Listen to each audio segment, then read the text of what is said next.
Hey everyone. Hope you're all doing well. Here, we provide high-quality novel audiobooks for free. Many of you might think that web novels and web novel audiobooks are the same, but they are actually quite different. Simply converting a web novel into an audiobook without adaptation often leads to a poor listening experience. That's why I carefully revise every chapter to create an immersive and enjoyable experience. I go through multiple rounds of rewriting and listening to ensure the narration flows naturally, just like reading it out loud yourself. This is not just a direct copy of the original novel. However, I want to be transparent. I've adapted this novel for commercial purposes, so most chapters are paid content. Please know that this does not violate copyright policies. I do all of this for one simple reason: I'm a huge fan. As many of you know, I love listening to web novel audiobooks, and this is one of my personal favorites. The audio speed is set to 3x, but if that's too fast, let me know. If there's a novel you'd like me to turn into an audiobook, feel free to suggest it, and I'll do my best to make it happen. We also have many more audiobooks available for free on Patreon, including I Am a Legendary Boss audiobook, Versatile Mage starting with the White Tiger Pendant, Naruto the Wind Calamity, the Necromancer is amassing troops like crazy in the apocalypse, the mighty dragons are dead, Naruto, leader of Hidden Grass Village, Naruto Uchiha's Unserious Saga, your lord has a screw loose, Apocalypse I can see the health point bar, killing monsters drops loot, Starsea Fleet Age of the Lord, my monster fuses everything, Naruto, I traveled with a max level account, Fate in Bleach Unlimited Blade Works, killed for 100 years in Hueco Mundo, Aizen invited me to Soul Society, the world Conquest giving birth to become a god, my master only breaks through on the edge of death, Bleach the Invincible Slacker from Rukongai, Naruto's Special Shop, One Piece the strongest female pirate cruise, Reborn as Danzō's grandson, must I offend the entire ninja world, Naruto starting with snatching the Mangekyo Sharingan, Naruto Card King. In Hueco Mundo with Shindu Template, Naruto the Hidden Danzō, my journey as 4th Kusagakure, Naruto Troublesome Ninja Haruto, Naruto the Hyuga Mastermind, Bleach the strongest Shinigami, Bleach the 5th Division Captain, Fate Ultimate Antagonist, Fate of DXD, Fate I Heard After Death, you can ascend to the throne of heroes, Fate DXD Archer Reborn, Fate beginning with Type Moon, a Berserk Heart, Fate Grand Order Insert, One Piece take the Uchiha clan to the Grand Line, One Piece don't worry, I'm a doctor, building harem and dungeon with monster girls, DXD, Multiverse the day-to-day life of the Sephiroth hero, I'm the bad guy but heroines are obsessed with me, in Naruto, I have an affair with Mikoto and Kushina, many children bring happiness, a shameless start, Naruto Reborn with a Tenseigan, Naruto sleeping Invincible, One Piece, life choice ask me to kiss marine goddess Hina, reborn as the genius son of the richest family, start by eating jacket fruit model, jacket human devil fruit, the days of being the richest man in the ninja world, the Witcher and Madara Uchiha, villain I possess the dragon Yang Dao physique, all saintesses turns into villainesses, all beautiful girls want to stick with me, interdimensional farming in another world, Naruto from Hidden Leaf Village to One Piece, and more. Don't forget to check out our Facebook page on Twitter, X for the latest updates, new releases, and upcoming projects. Thank you for your support. Enjoy listening. So in theory, he could also enjoy the halo effect. This was a huge profit. 1001 Hidden Reward. Fang Heng continued to read the blueprint description of the Blood Temple. The effects of the construction were still unknown, but the materials required were all rare and high-tier materials. Even the prison's rich family might not be able to afford it. Yes, he shall show it to Sandy when the time comes. Ding, player, please select the hidden reward, eh? There was a hidden reward? Ding, it has been detected that the player has triggered the mission The Origin of the Vampires, World of Forests. The player can obtain an additional option from the following hidden rewards. You can choose 2 rewards. Reward 1, World of Forests. Description: skipping the related mission line, players can directly obtain the coordinates of the World of Forests and enter the world. Warning: World of Forests is an advanced game world. Reward 2, Origin of Blood. Description: after entering the World of Forests, players can directly receive the main storyline and relevant mission hints. Reward 3, Blood Protection. Description: after opening the entrance to the World of Forests, players have an additional 15 days of exploration time. In other words, within 15 days, other than players who have completed the quest, all players, including special forces with the ability to cross the boundary, etc., cannot enter the World of Forests. The time can be stacked with the time obtained from other quests. Reward 4, Blood Inheritance. Description: the time and blood supply required for the player and the player's descendants to evolve the vampire bloodline is reduced by 50%. Reward 5, Blood Glory. Description: the Blood Temple has been directly built. All abilities of vampires fighting in the native world will be increased by 10%. All vampires at the marquee level and above, including players, will immediately be reborn once after they die in the native world of vampires. Rebirth cooldown time is 100 days. Ding. Please make a choice within 300 seconds. If you do not make a choice, the reward will be forfeited by default. Reward. World of Forests. Feng Heng quickly scanned the information on his retina and muttered to himself. His eyes quickly focused on the available sub-items. Just as he had guessed, the World of Forests was an advanced game world. If he chose Reward 1, he could skip a large part of the preparatory mission and directly find the World of Forests. But Feng Heng had some concerns. His current strength was insufficient, and it would be extremely risky to enter the high-tier level directly. There were a total of 9 sets of the Vampire King's remains. In addition to him, there were also a large number of high-tier players in the game who were eyeing him covetously. Especially the Holy Realm. After thinking for a while, Feng Heng decided to do it step by step. There were too many research directions at hand, and he could slowly study the mission line. It was only a matter of time before he opened the direct passage to the World of Forests. In the process, he might even be able to obtain more information about the World of Forests. As for the fourth option, which could shorten the time needed to upgrade the bloodline and the bloodline required, Feng Heng ignored it. At this stage, he only needed to wait for time. When he had enough blood, he would be able to advance the vampire bloodline to the Vampire King's bloodline. There was no need to waste this opportunity. Moreover, it was only reduced by 50%. If it was reduced by 95%, Feng Heng would consider it. As for the fifth option, it seemed to be quite good. It would directly enhance the user by 20% and also have the effect of immediate rebirth after death. However, upon closer inspection, he realized that the effects were only limited to battles in this world. That was very ordinary. Feng Heng thought that he cherished his life, but it was not to the extent that he would hide at home all the time. If they wanted to fish for resources, they would definitely have to run to other worlds. Wouldn't it be a huge loss if they didn't enjoy the bonus? After comprehensive consideration, the second reward could directly receive the main storyline and hints after entering the World of Forests, which would save a lot of time. The third reward even directly provided an additional 25 days. In addition to the rewards from the previous task of digging out the world views, he could enter the World of Forests 40 days ahead of others. He could do a lot of things in 40 days. After thinking for a while, Feng Heng manually selected the second and third rewards. Ding. The player has chosen the reward Origin of Blood, Blood Protection. Ding. The player has bound to the region. Currently, the 1st, 2nd, 6th, 8th, and 9th Vampire Apocalypse do not have a World Lord. The player will automatically inherit the World Lord's identity. Ding. It has been detected that the player has been bound to the main world Zombie Apocalypse. The player can choose to fuse Zombie Apocalypse with the world of the vampires. Ding. The player has control of multiple worlds. The player can choose to act as the World Lord. Feng Heng quickly checked the authority of the Territory Lord. The authority of a Territory Lord was almost the same as that of a World Lord, except that it extended to the entire vampire realm. Also, he could not directly remove the original World Lord of the world of the vampires. He could control the World Lord's world boundary, but if the control was in conflict with the World Lord's control, the World Lord would have higher authority. He was slightly unhappy.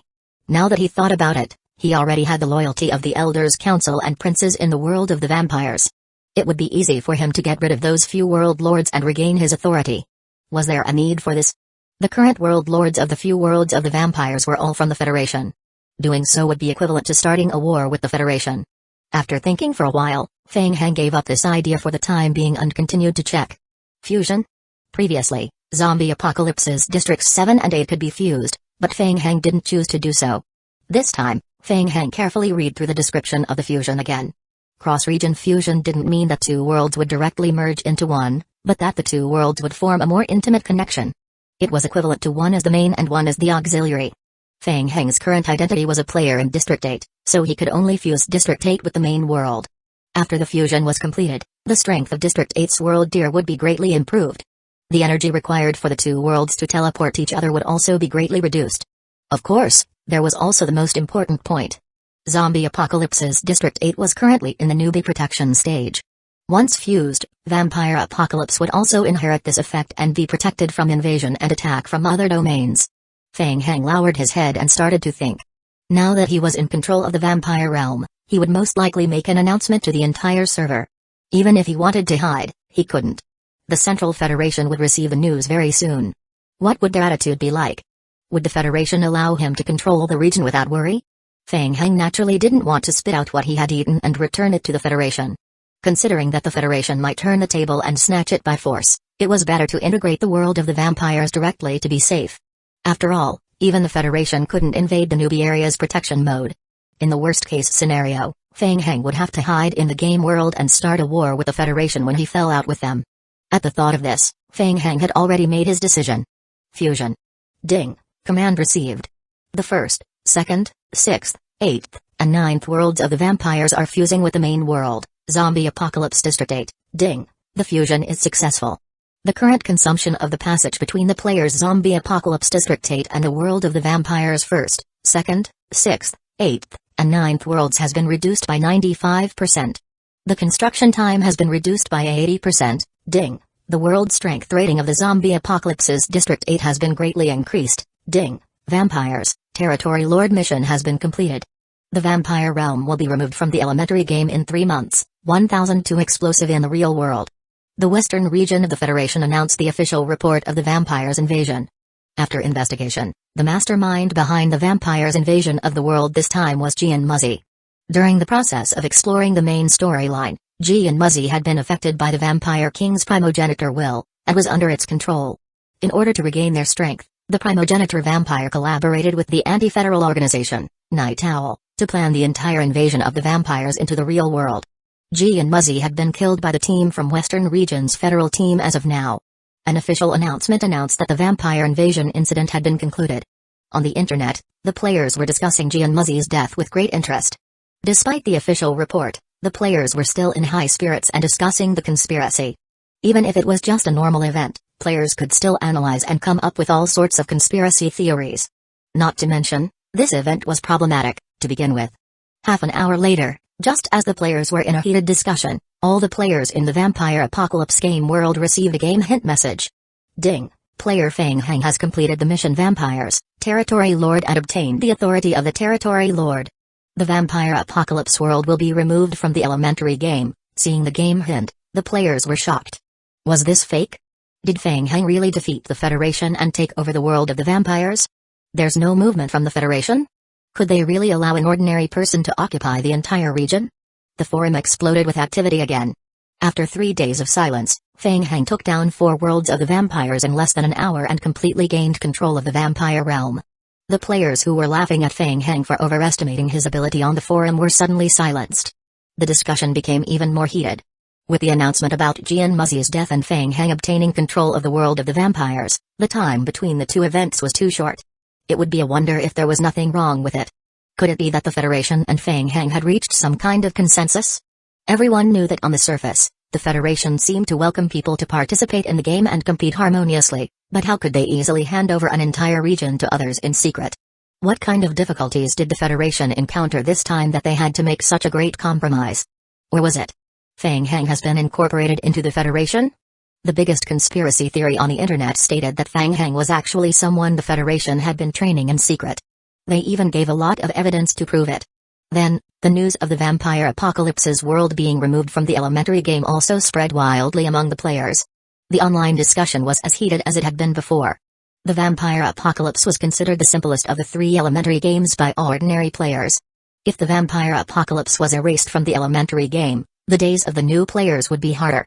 This would be a huge nightmare for the players. Without the Vampire Apocalypse, would there be a new apocalyptic world? At the Necromancer Association. It had been 5 days since Fang Heng left. The aura of the death realm within the domain began to slowly rise again. Caillou Hai put down the latest report in his hand. Caillou Hai couldn't help but smile bitterly as he recalled Fang Heng's expression when he asked for leave. Who would have thought that Fang Heng would really get all the blood crystals in the western region of the Federation? Perhaps to Fang Heng, the world of the vampires was just a supplementary gift.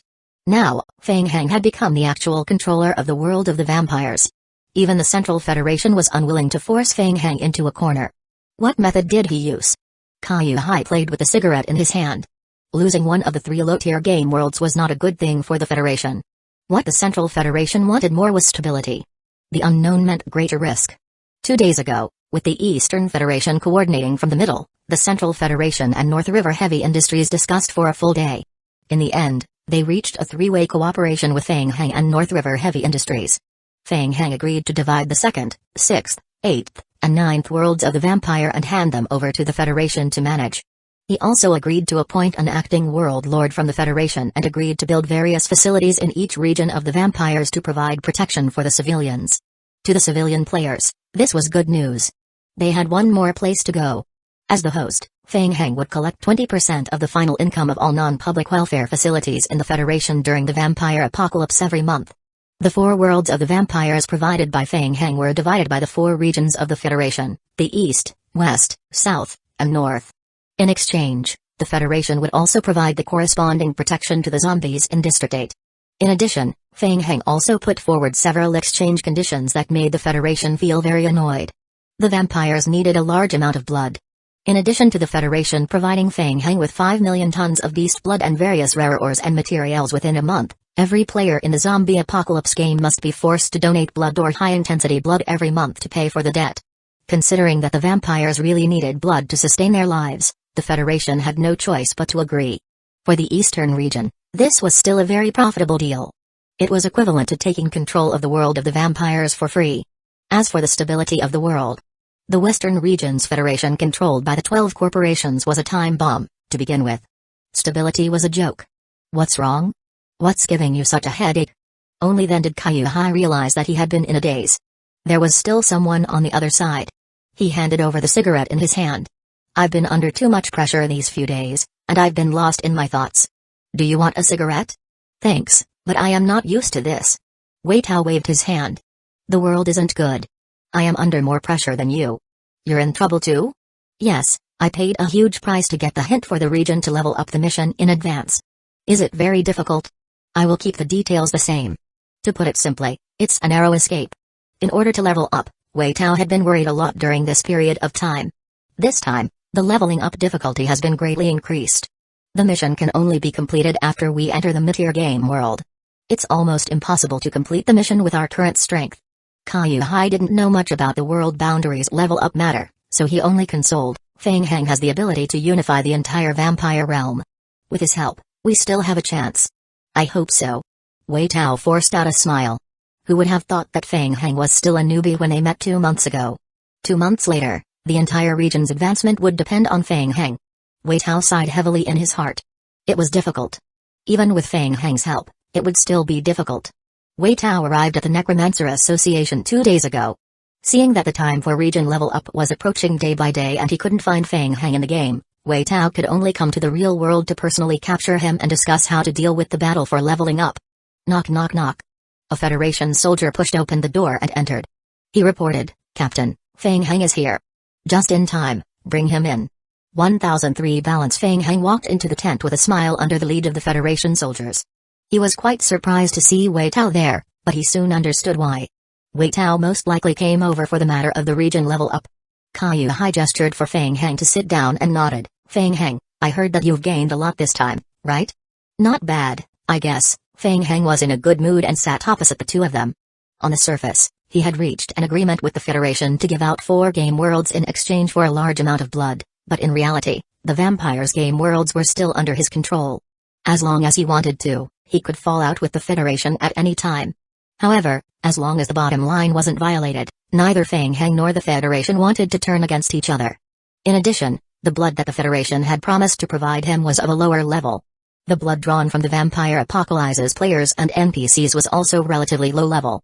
It seemed that it would take some time to level up to the king bloodline and awaken the seed. Feng Heng was a little tired from running around all this time. He thought he might as well take a break and relax for a few days. He would deal with the trouble at the Necromancer Association first. After returning to the Necromancer Association, he began to set up the magic arrays. He then received an invitation from Kayuhai. The magic arrays are already being set up. It's only a matter of time before the undead aura is absorbed. I will definitely do what I promised you, so don't worry. Alright, we've been working well together all this time. We have confidence in you. Kayuhai nodded his head in satisfaction and signaled to Weitao with his eyes. Weitao came prepared and continued, I've come to you specifically for the upgrade of the zombie apocalypse region. This battle is very important to us, and we must win it. The specific level up process will start in 3 days, so we need to prepare in advance. Feng Heng was quite surprised. 3 days later? So fast? Yes, indeed. We were also very surprised that the mission was suddenly brought forward. And we've also received news that the difficulty of this mission has been greatly increased. Weitao nodded and said. Feng Heng was suspicious. Not only had the time of the mission been brought forward, but the difficulty also increased greatly. Could it be caused by the fusion of his zombie apocalypse and the world of the vampires? Seeing that Feng Heng was thinking with his head lowered, Wei Tao thought that the other party had some difficulties and asked with an amiable expression, "Feng Heng, we all know that the level up trial is extremely difficult. If you have any difficulties or concerns, you can tell us. We will try our best to solve them for you." Hearing Wei Tao's generous offer, Feng Heng's eyes lit up. "Well, I do have some trouble that I need help with." Feng Heng looked at Wei Tao and asked tentatively, "Can you think of a way to get me more blood?" Wei Tao's smile instantly froze on his face. "Blood again? Others burned oil, but he burned blood, huh?" Caillou Hai and Wei Tao looked at each other and smiled bitterly. "Feng Heng, we've given you all the blood we could. The shelter in the wasteland world is doing nothing now but killing wild creatures outside every day. Where are we going to find so much blood for you?" "Haha, I was just asking. I was thinking you had a lot of connections, so you might have some other channels." Feng Heng was just asking casually with a probing attitude. He had heard Chen Yu complain about the matter of blood collection. The Federation had promised to give Feng Heng a large amount of blood, so the former had to find a way to fund it. Now, let alone the wasteland apocalypse, even the zombie apocalypse where Chen Yu was also involved. Currently, the higher-ups had divided and distributed targets to each zombie apocalypse's shelters. The Federation players had to go out hunting every day, and with the shelter as a unit, small shelters had to provide at least 300 units of beast blood a day. One should know that was the zombie apocalypse where there were very few wild beasts. Feng Heng shrugged and asked, "Should I sell you another vampire apocalypse that you can buy with blood? How about I give you guys a discounted price?" Caillou Hai was stunned. What was he saying? Were game worlds as easy to buy and sell as cabbages? Feng Heng was probably the only one in the entire game who could say such words. To be honest, Caillou Hai had the urge to take the deal, but after thinking about it carefully, he could only shake his head with a bitter smile. They couldn't afford it. Wei Tao, however, frowned and reminded Feng Heng seriously, "Feng Heng, I don't know much about the vampires, but I suggest that you shouldn't rush the collection of blood. At present, there are still many voices of opposition against you within the Central Federation. Be careful not to be taken advantage of by people with ill intentions." Caillou Hai nodded in agreement and reminded as well, "Mr. Wei is right. We've received a lot of news in the past 2 days. Right now, there are many out there who are eager to harm you. Not only the federations from the various districts but also various player forces. They can't do anything to you in the game, but it's different outside the game. It's better to be careful. But don't worry.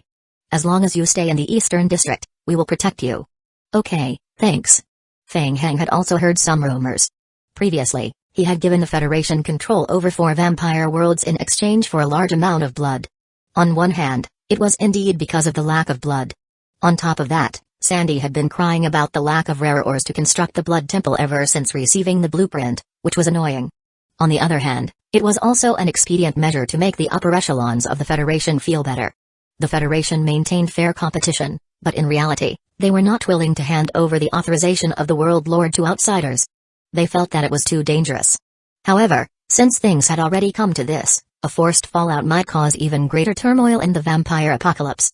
Under the intense negotiations of North River Heavy Industry and the Eastern Federation, the 4 regions, North, South, East, and West, were given control over a world each. Each region could benefit and thus finally shut their mouths. At least on the surface, the Federation was still in control of more than half of the worlds of the vampire, making them accountable to the public. Maintaining peace on the surface was already a good enough result. Alright, let's not talk about this anymore. As long as you know what's going on, it's fine. Wei Tao changed the topic back to the matter of leveling up the region. This region battle will be very difficult, but the rewards are also great. Once we win, you can obtain temporary access to mid-tier game worlds and enter them as an elementary game player. Of course, there are great restrictions, such as not being able to trigger any missions. Feng Heng listened to Wei Tao's explanation and took note of the points. We heard that the world chosen for the level up this time is a mid-tier game world. Feng Heng's eyelids involuntarily twitched when he heard that. He couldn't help but interrupt. "Wait, you're saying it's a mid-tier game world? Is it one of the current existing mid-tier game worlds?" "That's right. After we enter the mid-tier world, we can't contact the outside world, nor can we borrow external forces. Otherwise, the game will judge us as failing the level up trial. We can only rely on ourselves." 1004 ribbon cutting. That wasn't Feng Heng's focus. He continued to ask, "Which mid-tier game world is it?" "I am not sure, but I've got some information that it's probably the barbaric world." "The barbaric world? Feng Heng's eyes lit up. His heart was burning. The barbaric world was a relatively unpopular mid-tier game world. In this world, a large number of humanoid creatures with ancient orc bloodlines had awakened, and the living environment of human beings was greatly oppressed. The blood of those creatures contained more power than human blood. If he could find a way to get the blood of the barbarians in the barbaric world, wouldn't he be able to greatly speed up the efficiency of nurturing the sacred tree at home? Can non-player NPCs participate in the level-up trial? Yes, but I don't recommend doing that. There are many restrictions on NPCs joining the trial, and it will consume more points. Points? What's that? Looking at Feng Heng's blank face, Wei Tao then remembered that it was Feng Heng's first time participating in a region level-up trial. Calculating the time he had entered the game, he was really a newbie. Game mode uses a point exchange system. Before entering the trial, every world lord has a basic 5,000 points.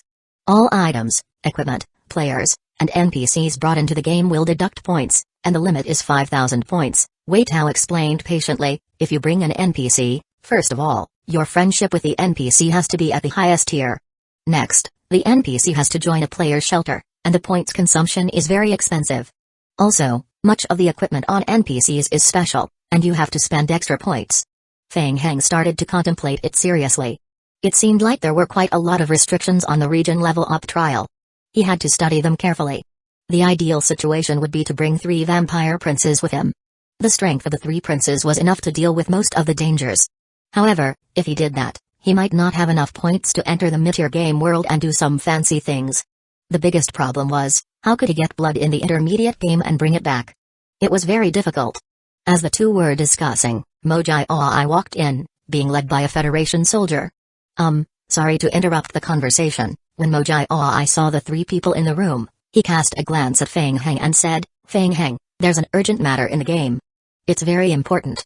It will probably take up 10 minutes of your time. Feng Heng's heart skipped a beat. He apologized to Wei Tao and Kaiyu Hai, I am sorry. There's an urgent matter in the game that I have to deal with. It's fine, Wei Tao waved his hand, you go and settle it first. I will be here for these 2 days.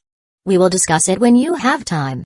Alright, Feng Heng followed Mojai Aoi out of the room and headed straight to the gaming room.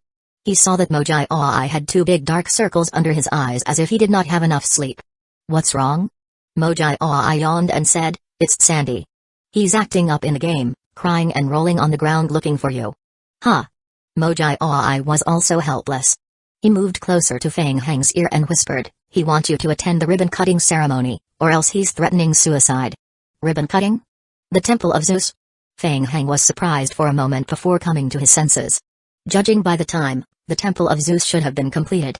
Yes, the Temple of Zeus is done, and the Blood Temple, which you had just obtained blueprints of, has also been completed. So fast? Let's go, Feng Heng's eyes lit up. The two walked towards the gaming room in the temporary camp together. On the mountain behind the prison in Zombie Apocalypse District 8, Sandy looked at the 2 huge temples in the distance in high spirits. After getting the blueprint of the Blood Temple from Feng Heng, Sandy had been so excited that he didn't even have the thought of sleeping. He immediately pulled Mojai Aoi and Victor to work. Construction. They had to build the temple. They had to do it now. Sandy had gathered all kinds of materials from various worlds of the vampires and zombie worlds. In addition to the special or resources provided by the Federation, he made everyone work day and night. Finally, the Blood Temple and the Temple of Zeus were completed today. Today was destined to be a day in history. His name, Sandy, would definitely be written in the history books. Well, he had to ask Feng Heng to come over as well and leave the latter's name in the history books too. Sandy had firm principles when it came to art. He demanded Feng Heng's presence, asking him to come and participate in the ribbon-cutting ceremony. It seemed that he would not give up until he achieved his goal. Mojai Aoi and Victor had been working for 2 days and 2 nights, and they were extremely sleepy. Sandy was, after all, a high-tier elite NPC. Mojai Aoi was worried that a special mission might be triggered, so he had no choice but to go offline to get Feng Heng. At this moment, 2 holy temples stood on the 2 open spaces cleared out on the back of the mountain where the prison sat. One of them exuded an eerie blood-red aura, while the other was blooming with a holy light. Feng Heng was also dazed when he saw the 2 temples. After investing so many rare ores and resources, the 2 temples were finally built. Sandy got a large group of NPCs over. Most of them were vampires and research personnel from the prison. The crowd gathered around the temple to watch. Sandy took out a colored ribbon from somewhere and set it up in all seriousness. I hereby announce that the Temple of Zeus and the Blood Temple have been officially established. Sandy shouted at the top of his lungs, feeling extremely excited. He had to admit that Feng Heng's contribution to the successful construction of the two temples was the greatest. In front of the god of art, Sandy did not dare to act rashly. It was a pity that he could not be the protagonist who would cut the ribbon in this historical moment. Sandy's heart was bleeding as he handed the scissors to Feng Heng with trembling hands. Feng Heng, cut the ribbon. Is it necessary to be so formal? Feng Heng took the scissors and muttered in a low voice.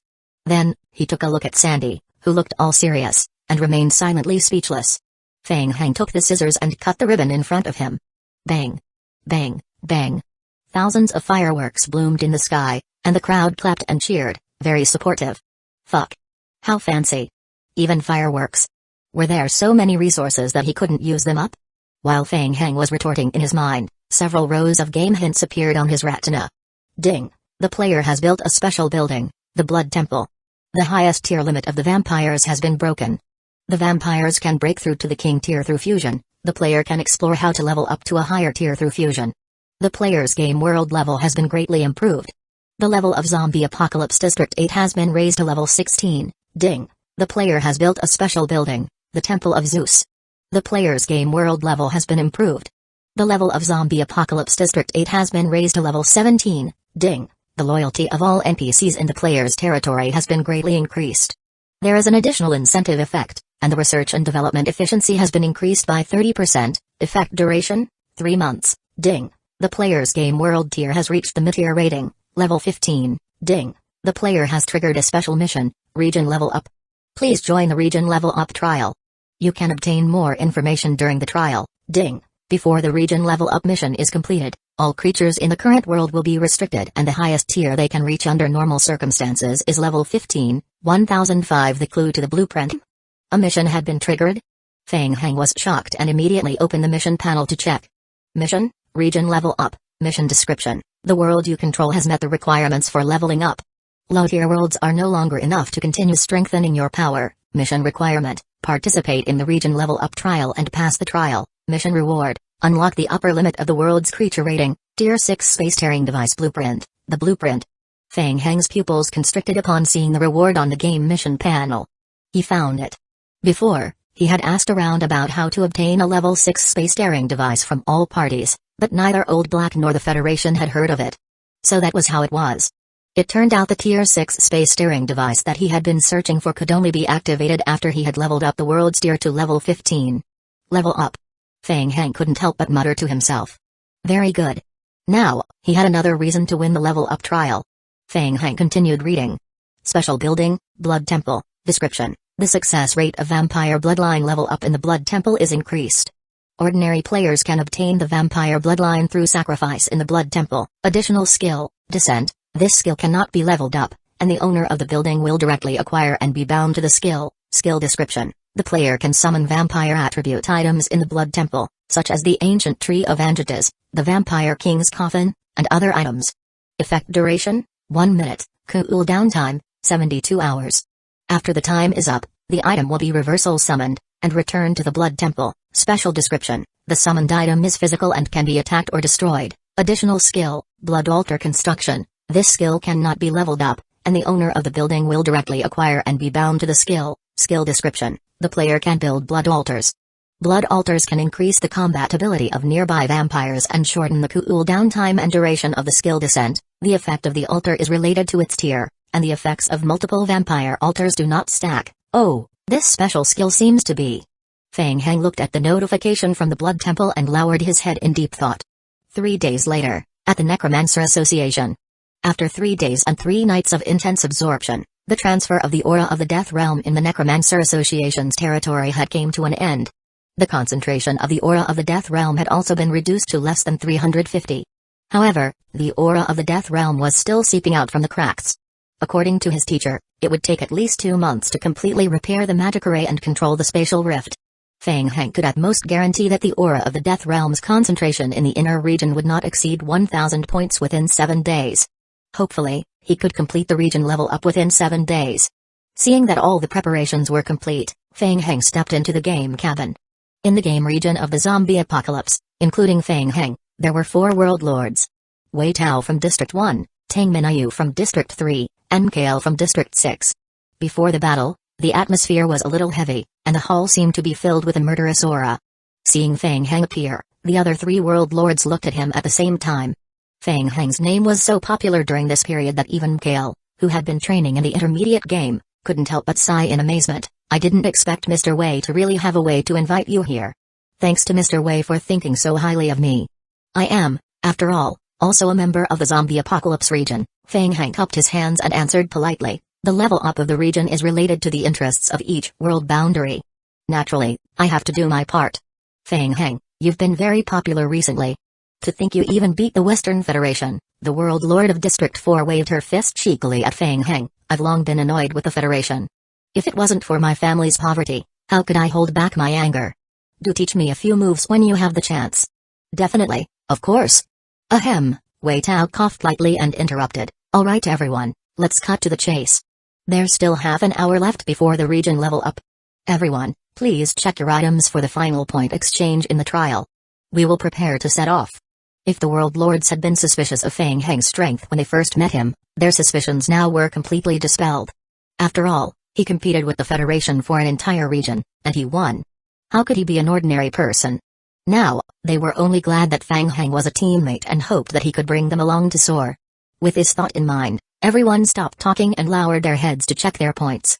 Fang Heng also opened his mission panel to check. The exchanging of points had been activated 24 hours before the trial officially began. As Fang Heng was a dual world lord, he could get an extra 3,000 points, a total of 8,000. Fang Heng had done a detailed test. It cost 42,000 points to bring a vampire prince to the trial. In addition to the prince's clothes, equipment, and items, he needed more than 50,000 points. Fang Heng exclaimed he simply couldn't afford it.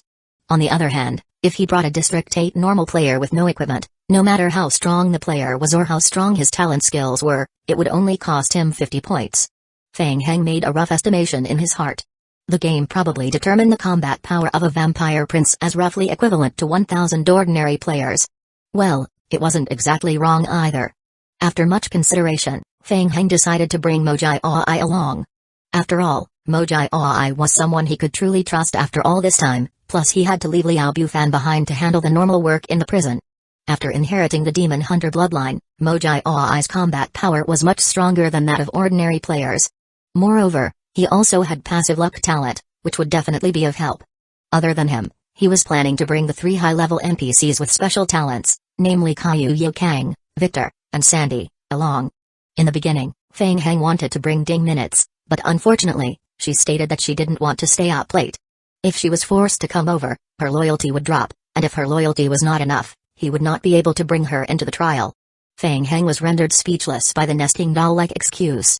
As a stark comparison, after Sandy heard about this matter, he took the initiative to offer his help and expressed his interest in following Fang Heng to open up new territories and achieve great things together. Normal non-combat NPCs only cost 200 points to bring, which was equivalent to 4 Mojai Aoi. In addition to the equipment and items that the NPCs carried with them, the 3 NPCs only cost less than 1,000 points. It was still within an acceptable range. Although the difficulty of the level-up trial was high, players could forcefully exit the trial at any time if they wanted to. As such, the safety of the NPCs was within control. Well, with 3 NPCs, there was no need for the others. Fang Heng had also considered taking a vampire duke with him, which cost around 6,000 points. However, if he did that, he would not have enough points to carry other equipment and materials, so he might as well not do it. A marquis, on the other hand, cost 2,500 points. After all, a marquis's combat power was not very strong. He also didn't want one. Apart from these, he didn't need the cheap normal players and NPC soldiers either. After all, Fang Heng's zombie clones could provide a lot of combat strength, and they were more reliable than recruiting players from outside. Most importantly, it didn't cost any points. They were just cost-effective. 1,006 preparations. The points he saved could all be used to exchange for equipment and items. For example, the beta-type high-efficiency sample collector that Kaiyu Yokang strongly recommended. Bringing a box of sample collectors alone cost 300 points. Considering that the world they were heading to might be a world with very low technology, Kaiyu Yokang suggested that they bring high-tech equipment to ensure that they could build an elementary research room in a primitive society in a short time. Well, it was technology after all. It was worth the investment. With that, Feng Heng spent 3,000 points on research alone. All that was left was to set up the vampire magic array and some high-grade rare materials needed to build the blood altar. After all, Feng Heng had an additional goal this time. For example, he had to think of a way to get some blood while he was at it. It would be best if he could directly awaken the unknown seed of the sacred tree. After skimping on some things, his points were barely enough. Ding! The player has confirmed his items. Do you wish to enter the preparation state for the region level up trial? Feng Heng reached out and clicked confirm. A 3-minute countdown appeared in front of him. Soon, rays of light fell from the sky and enveloped the 4 people in the conference hall. The moment the countdown reached 0, Feng Heng and the other 3 disappeared at the same time. Several magic arrays appeared in the pitch-black cave. Feng Heng stepped out of the magic array. When he opened his eyes, a layer of red glow soon covered them. He looked around quickly. Are we underground? It looked very similar to the underground caves he had encountered before, but there were some differences. The area of this cave was extremely vast, and the stone pillars were more than 20 meters tall. They connected the ground to the top of the cave as if they were supporting the place. Dark red unknown fungi were growing at the foot of the stone pillars. The fungi were huge, and their umbrellas were more than a meter wide. Many dark brown insects were gnawing on the fungi's umbrellas. The insects seemed to have sensed the auras of Feng Heng and the others nearby and quickly crawled into the shadows. Ding! The player has entered a special mid-tier game, an unknown world. Ding! In the current mission world, the player cannot go offline. If the player is forced to go offline, the player will be disqualified from the trial by default. Ding! In the current trial, other players will not be able to obtain your identity hint when they use investigative skills on you. Ding! Please put on a disguise. If you are seen through by other players or violate the rules by completing the trial with the help of non-trial players and so on, the trial score will be greatly affected. When the score is reduced to a certain level, the trial will be deemed a failure. Ding! All of the player's current skills have entered the cooldown time by default. Ding! During this trial, the player cannot use the King of Gods points exchange column and the survival radio for communication. Ding! During the trial, players will be protected. You may choose to exit the trial at any time, or force the players or NPCs you bring into the trial to exit. Ding! You can use 500 King of Gods points to purchase the skill God's Blessing for yourself or your teammates. Skill effect: when the player's health point reaches 0, the player or NPC will be directly teleported out of the trial and enter a seriously injured state. Ding! This trial is a team mission. When all the players on the team are eliminated, the trial will be deemed as a failure. Ding! You have triggered the region level up mission.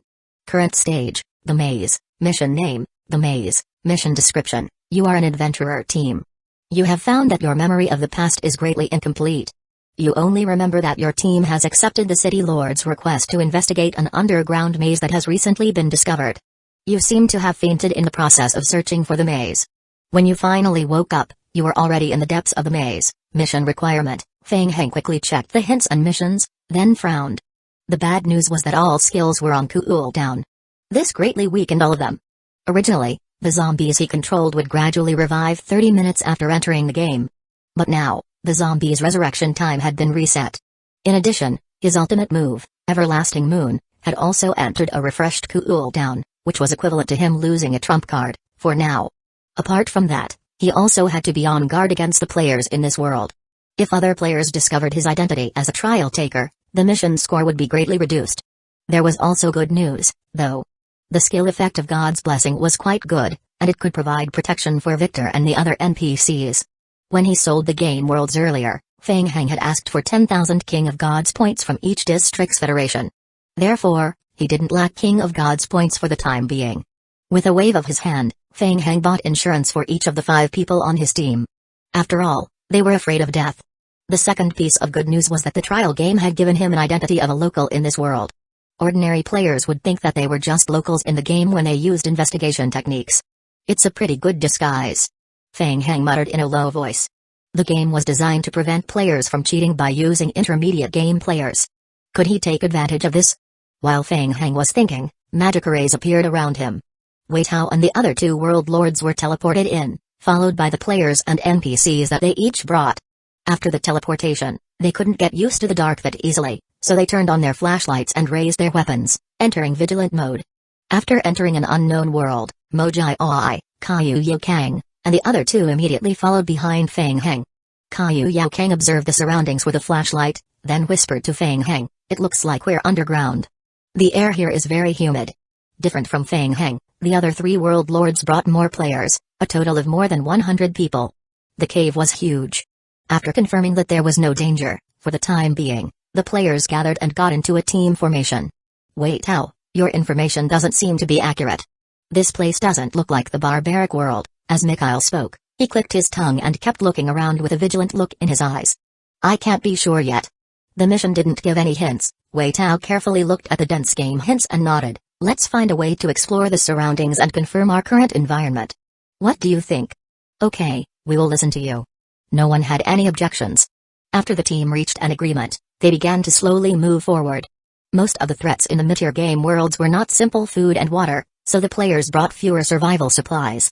It would be troublesome if their missions in this game world were all underground since they would run out of food and water. Along the way, Kaiyu Yaokang walked to the fungi next to the stone pillars and observed them carefully. He then put a small sample into a petri dish. Fang Heng went over and asked, "How is it? What did you find?" 1007 Commander level. The fungi are not a known species, and I am not sure if there are any toxins. It's recommended not to be used as food. I can make a preliminary judgment after the laboratory is built. Also, the insects here are huge, Kaiyu Yaokang said as he pointed at a bite mark left on the fungus. Understood. Let's go. Unable to determine their direction, the party simply moved forward in a straight line. The team went deep into the maze. After walking for about 10 minutes, the number of stone pillars gradually increased. The protruding stone pillars stood like a forest of stone. Tang Minayu, who was walking at the front of the team, suddenly stopped, signaling the team to stop. For some reason, she had been feeling a chill in her heart the moment they walked into this area. The deeper they went, the more intense this feeling of uneasiness became. The crowd looked at Tang Minayu, wondering if she had discovered something. Don't you guys feel that the stone pillars here are a little strange?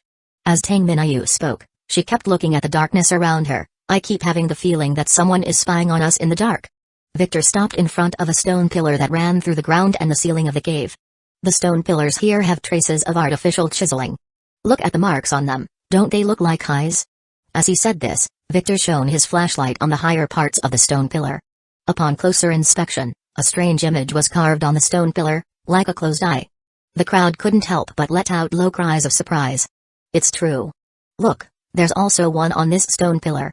It seems like every stone pillar has one.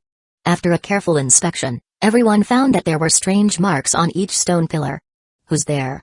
Suddenly, Mikhail raised his eyebrows and let out a soft cry. He threw a knife behind him. Bang! The sharp flying knife hit a stone pillar with a dull thud, and the hilt was completely buried in the stone pillar. Whoosh!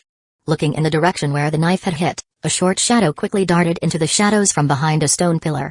Kai. Mylaher's attack seemed to have awakened the creatures in the darkness nearby, and there were faint scuttling sounds around them. What is it? I don't know. It was too fast. I didn't see clearly. The sounds around them grew increasingly louder, and the players immediately became alert. They formed a circle and raised their weapons to guard against their surroundings. Be careful. There are many enemies nearby. We might be surrounded, Wei Tao frowned. They had just arrived and were already encountering such a strange environment. One could only imagine how difficult the trial was. Be careful. Try not to attack. The players maintained their formation and aimed their guns at the darkness. The soft sounds gradually stopped, leaving only one sound on the right. Whoosh, whoosh, whoosh, whoosh. The sound was getting closer. Clack, clack. The players raised their guns and pointed their muzzles in the direction of the sound. A short monster holding a bone spear walked out of the darkness. Using the flashlight to shine over, everyone could clearly see the shadow they had just seen. It looked like a humanoid life form that walked upright and was about half the height of a human. Their skin was covered in dark red spots, their legs were extremely thick, their heads had no neck, and their brains were directly connected to their bodies. Half of their faces were taken up by a split-open mouth. Saliva was dripping from the corner of their mouths, making them look quite disgusting. Don't take the initiative to attack. Wei Tao immediately raised his hand and signaled for everyone to not act rashly. Mojai Ai stood at the back of the team and covered his left eye with his hand. Creature, cave-dwelling beast, commander, living beings that have lived in the dark caves for a long time. They have eyes that have degenerated, so they tell from sound and perception. They are a special race that is used to fighting in groups. Mojai Ai quickly repeated the information he had obtained through the investigation skill. The special skills include hardened skin, evil sting, corrosive poison, mutated perception, and a few other unknown skills. Extremely high threat level, Mojai Aoi's heart sank and he shouted, "Be careful. It's a commander-level life form." Everyone became nervous when they heard this. A commander-level life form in an intermediate game. And it was a creature that fought in groups. Who would have thought that they would encounter a boss monster right after entering the trial? How could they fight this? The players stared at the bone spear-wielding monster with extreme vigilance. The cave-dwelling beast stopped in front of the group and grinned, revealing its sharp fangs. It made an unknown sound, "Gugajiji." Wei Tao frowned. The good news was that the monster seemed willing to communicate. The bad news was that they couldn't understand what the other party was saying at all. Everyone looked at each other, their faces blank. Considering the difficulty of the trial mission, the players that Wei Tao had brought to participate in this trial were almost all combat-oriented and lacked related language skills. The players could not understand what the cave-dwelling beast was saying. Sandy moved to Mojai Aoi's side and asked softly, "Wei, what's he mumbling about?" "I don't know. What about you?" "Hey, how would I know? I don't have anything in common with this monster." Sandy retreated helplessly. "This guy doesn't look like he knows much about art." "Huh?"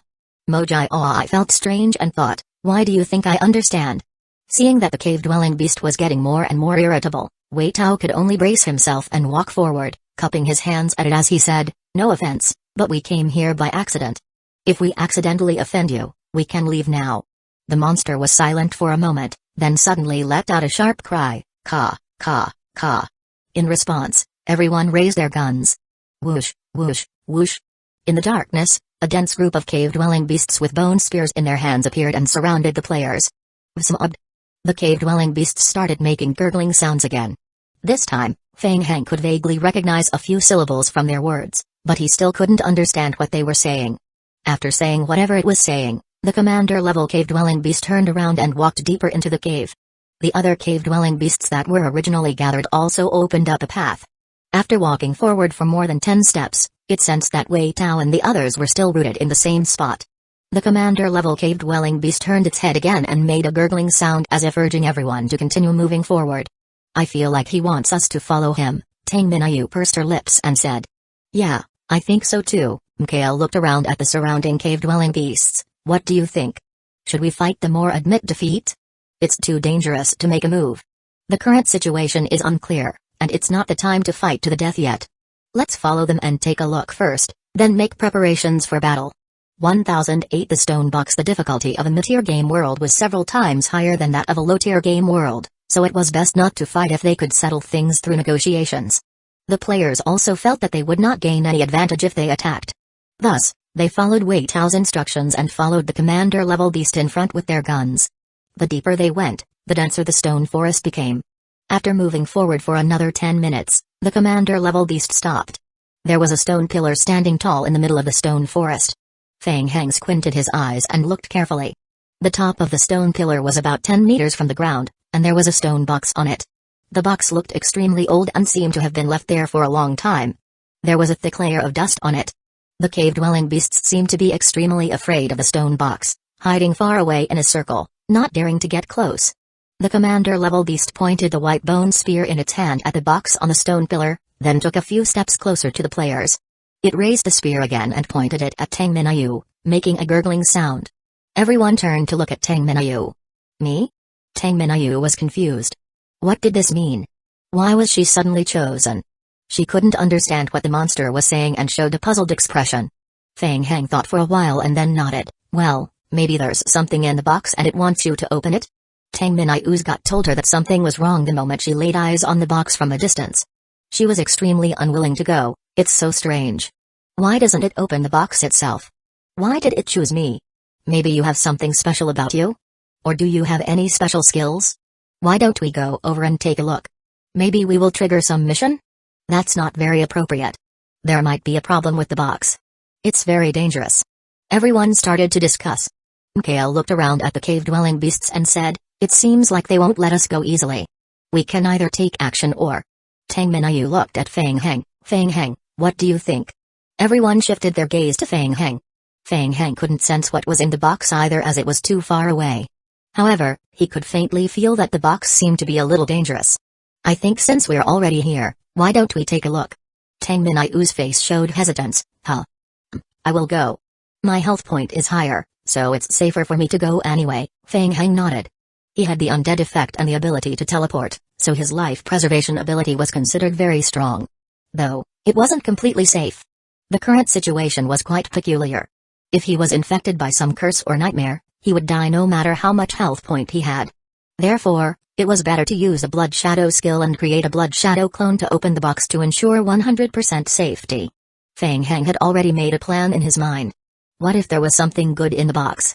In the game, danger often hid opportunities. However, Feng Heng didn't expect that as soon as he took a step forward, the commander-level beast in front suddenly raised its bone spear and stabbed him. Whoosh! The bone spear streaked through the air and the commander-level beast's eyes glowed with ferocity as it let out a low growl. The meaning was obvious.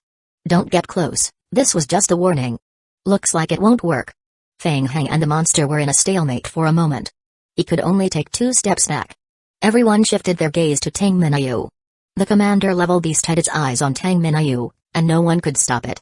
Alright, I will go. Tang Minayu felt helpless. When she came, she had been quite certain that the passing rate of this trial mission was not high. She forced herself to come because she was moved by Wei Tao's sincere offer. If I die, you will have to pay more. As Tang Minayu spoke, she gave Wei Tao a look. Naturally, Wei Tao knew Tang Minayu's thoughts and nodded. Be careful. If you don't die, you will be paid even more. It's a deal. Tang Minayu's eyes brightened up, and she suddenly felt more motivated. The treatment Tang Minayu received was completely different from Feng Heng. Seeing her walk toward the stone pillar, the commander-level beast did not stop her. Instead, it stepped aside and made way for her. Tang Minayu looked up at the top of the stone pillar, took a deep breath, and jumped. In midair, her body was nimble and vigorous. The tips of her feet stepped lightly along the gap between the protruding stone pillars as a leverage point, and she climbed to the top of the stone pillar in a few steps. At the top of the stone pillar was a platform with a radius of more than 1 meter. The stone box was in the middle of the platform, and there were many broken stones scattered around it. Tang Minayu observed the box and felt an inexplicable sense of danger and uneasiness. Ho! Tang Minayu blew at the box, blowing away the thick layer of dust on it. It was now or never. Tang Minayu boosted herself in her heart. She activated the hardening skill to increase her defensibility and slowly reached out her hand to touch the stone box. The stone was extremely cold to the touch. Nothing unexpected happened. Tang Minayu grew a little braver and tried to lift the lid. It was so heavy. So much so that she actually couldn't lift it. Tang Minayu had already entered the intermediate game stage, and all of her basic game skills had been maxed out.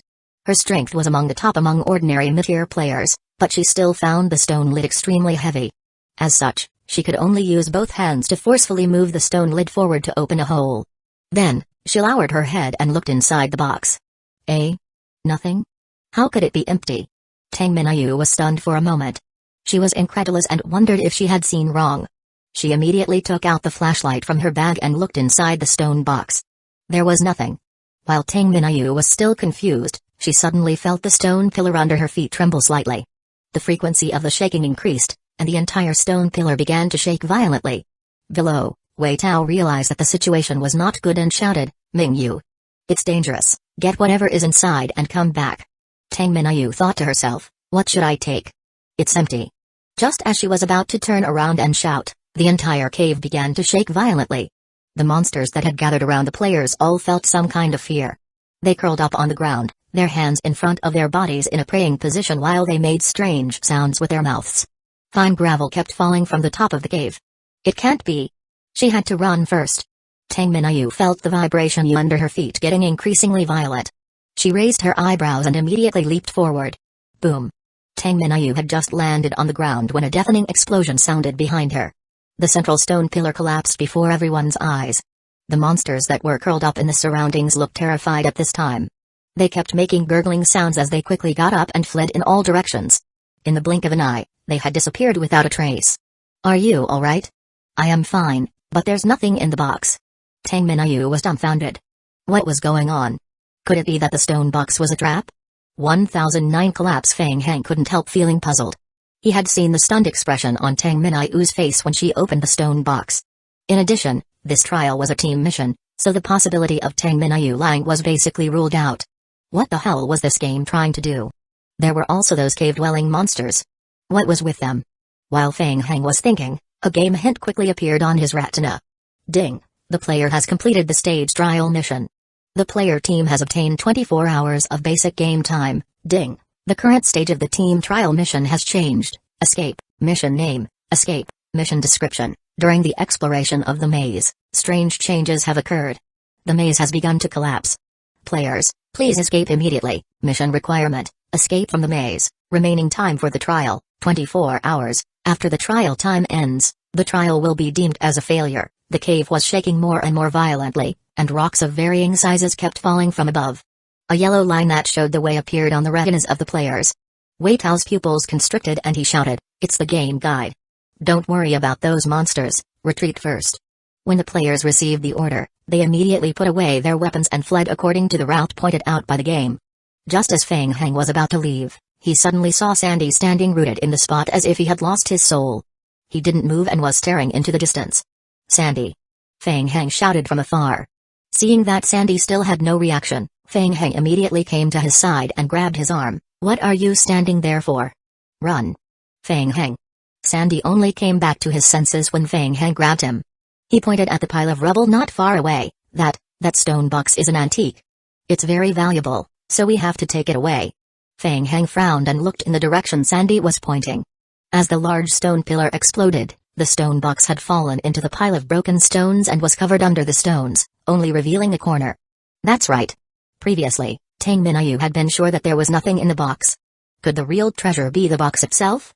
"I will go get the box, you go first. Remember, stay by Mojai Ai's side." Feng Heng shouted at Sandy and dashed toward the direction where the box was left. Crushed stones kept falling. Feng Heng dodged in advance thanks to his perception and rushed to the box, then punched the shrapnel on the ground with his fist. Bang! Bang! Bang! The shrapnel was smashed by Feng Heng's fist. He found it. Feng Heng dug out more than half of the box from the pile of stones and grabbed it with both hands, trying to pull it out of the pile of stones. It was so heavy. The moment he held it in his hand, Feng Heng could feel that the stone box was extremely heavy. Gritting his teeth, the veins on his neck bulged as he used almost all his strength to lift the box. Following this, the item disappeared and was put into his backpack. Ding! You have obtained a stone box. Item, stone box. Description, a box made of stone.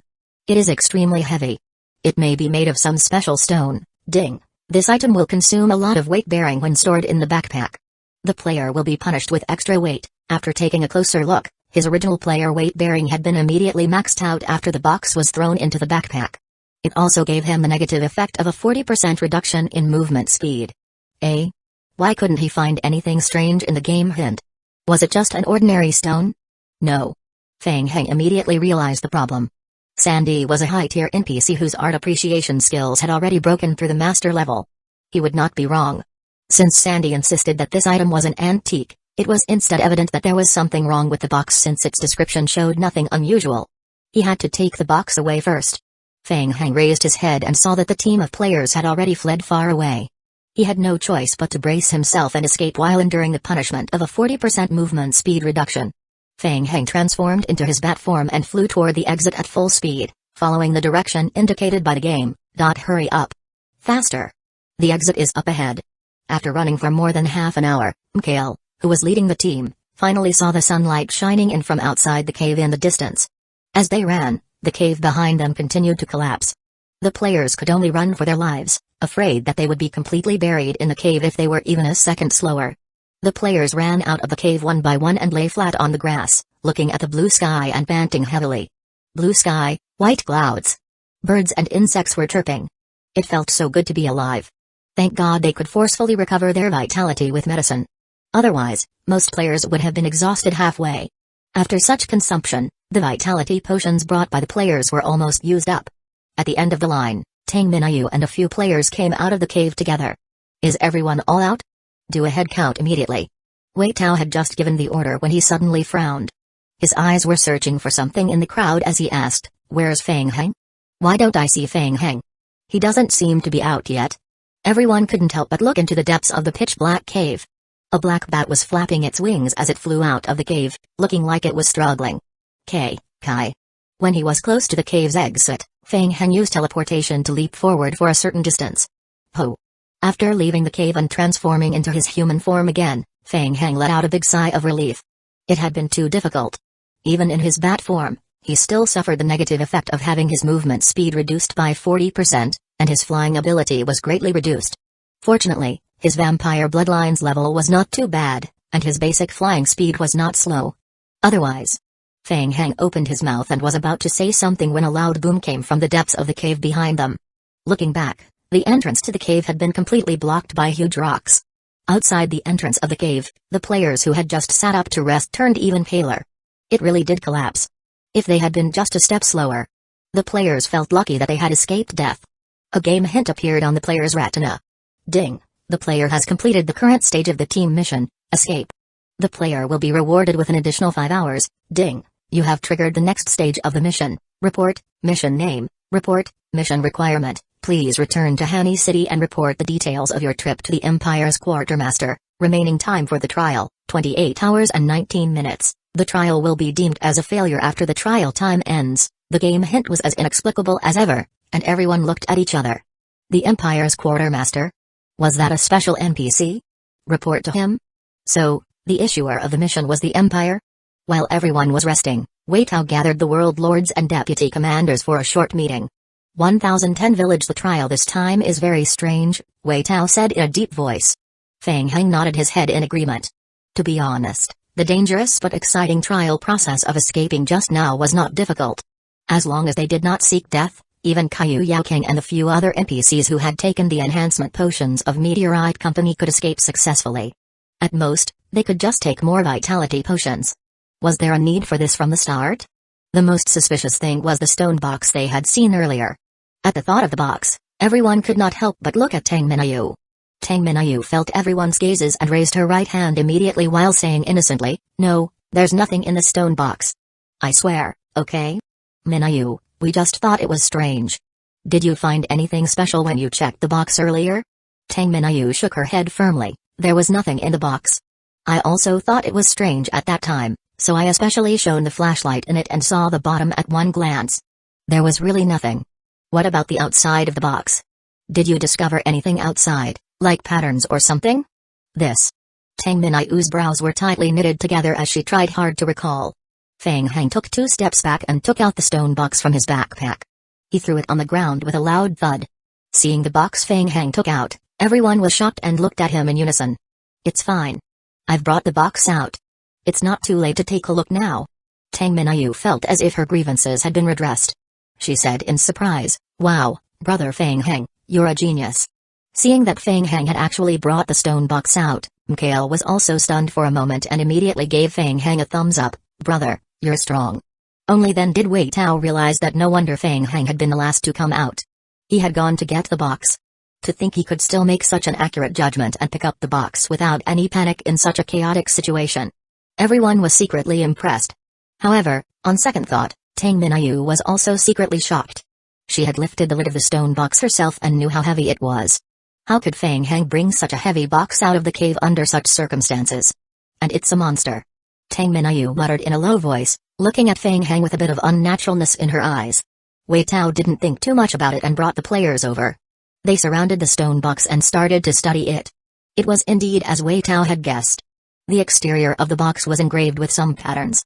Unfortunately, due to the passage of time, most of the lines were already a little blurry, and they couldn't see what those patterns were at all. How is it?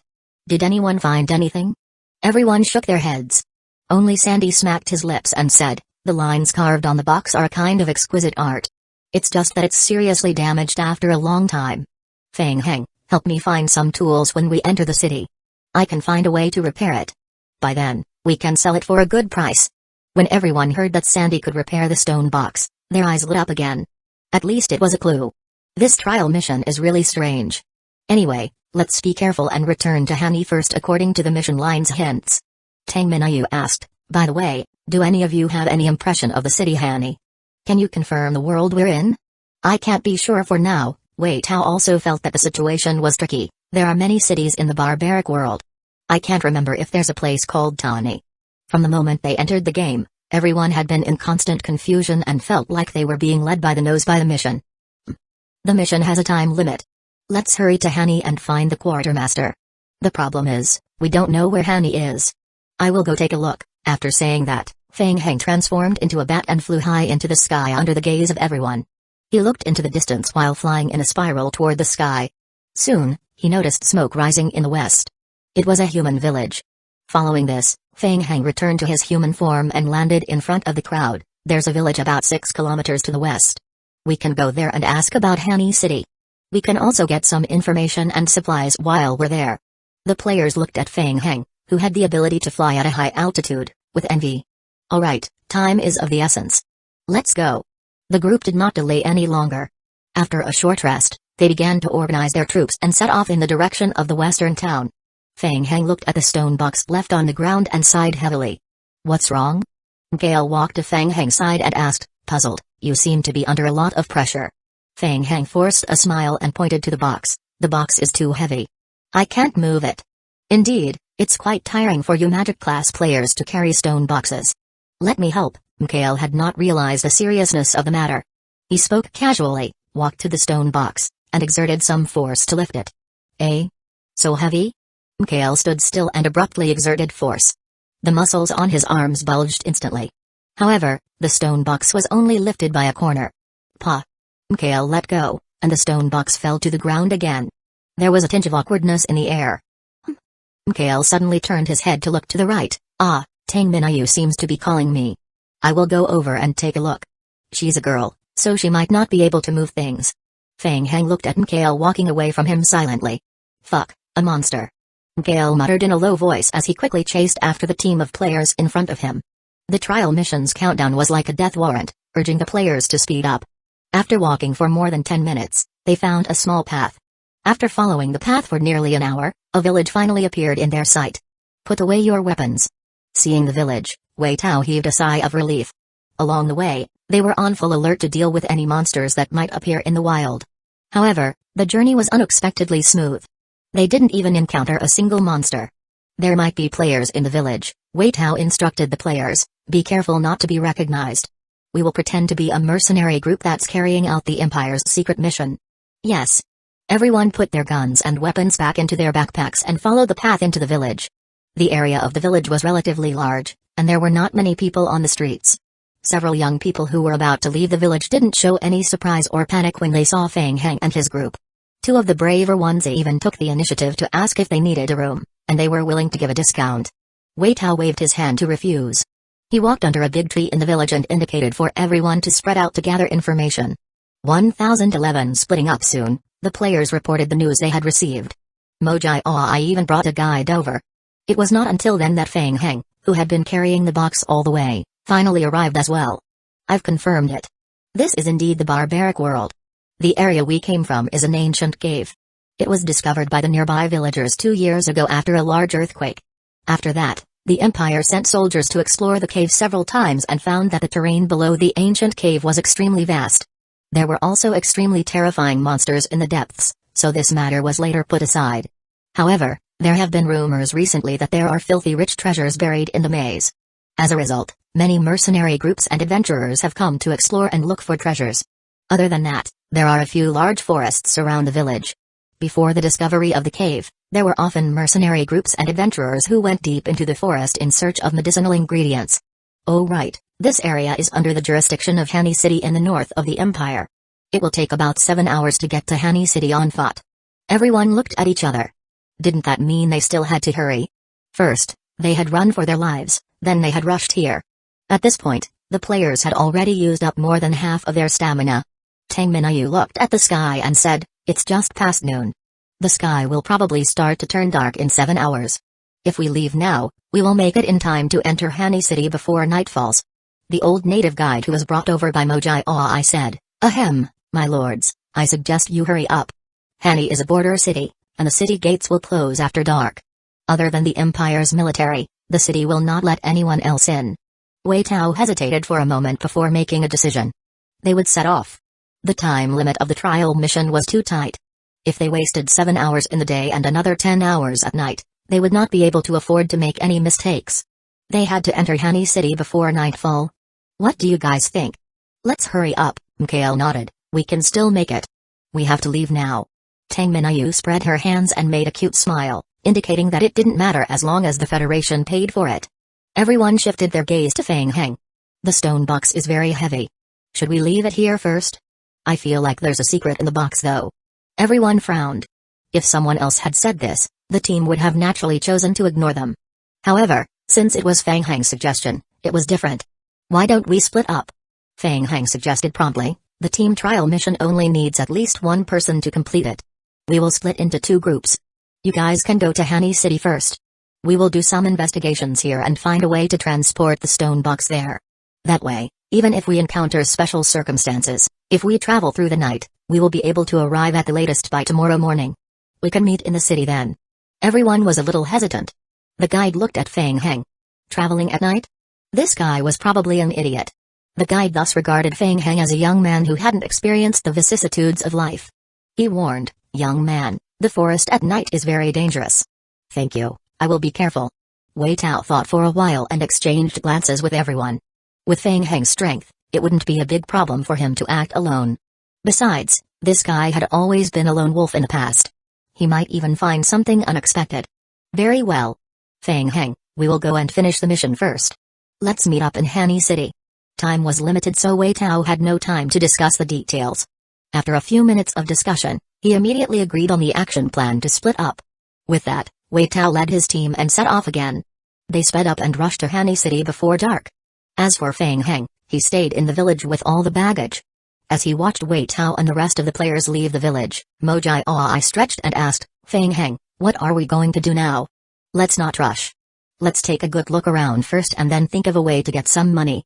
Fang Hang had made a rough plan. There was no need to waste time on the road. In another hour or so, the zombie clones would complete their resurrection. At that time, with the fusion tyrant form, wouldn't carrying the stone box be easy peasy? Besides, it would be too eye-catching for so many zombies to suddenly appear when they were traveling in the wilderness. Moreover, Hani City would probably not allow his zombies and fused tyrant forms to enter the city. It was better to separate from the main group and travel in the wilderness alone. After all, he still had something he wanted to verify. Fang Hang wasn't in a hurry. He followed the team and strolled around the village, learning about the daily life of the villagers. Thanks to the few mountains and forests near the village, the villagers lived a relatively well-off life. They relied on farming and hunting to obtain survival supplies.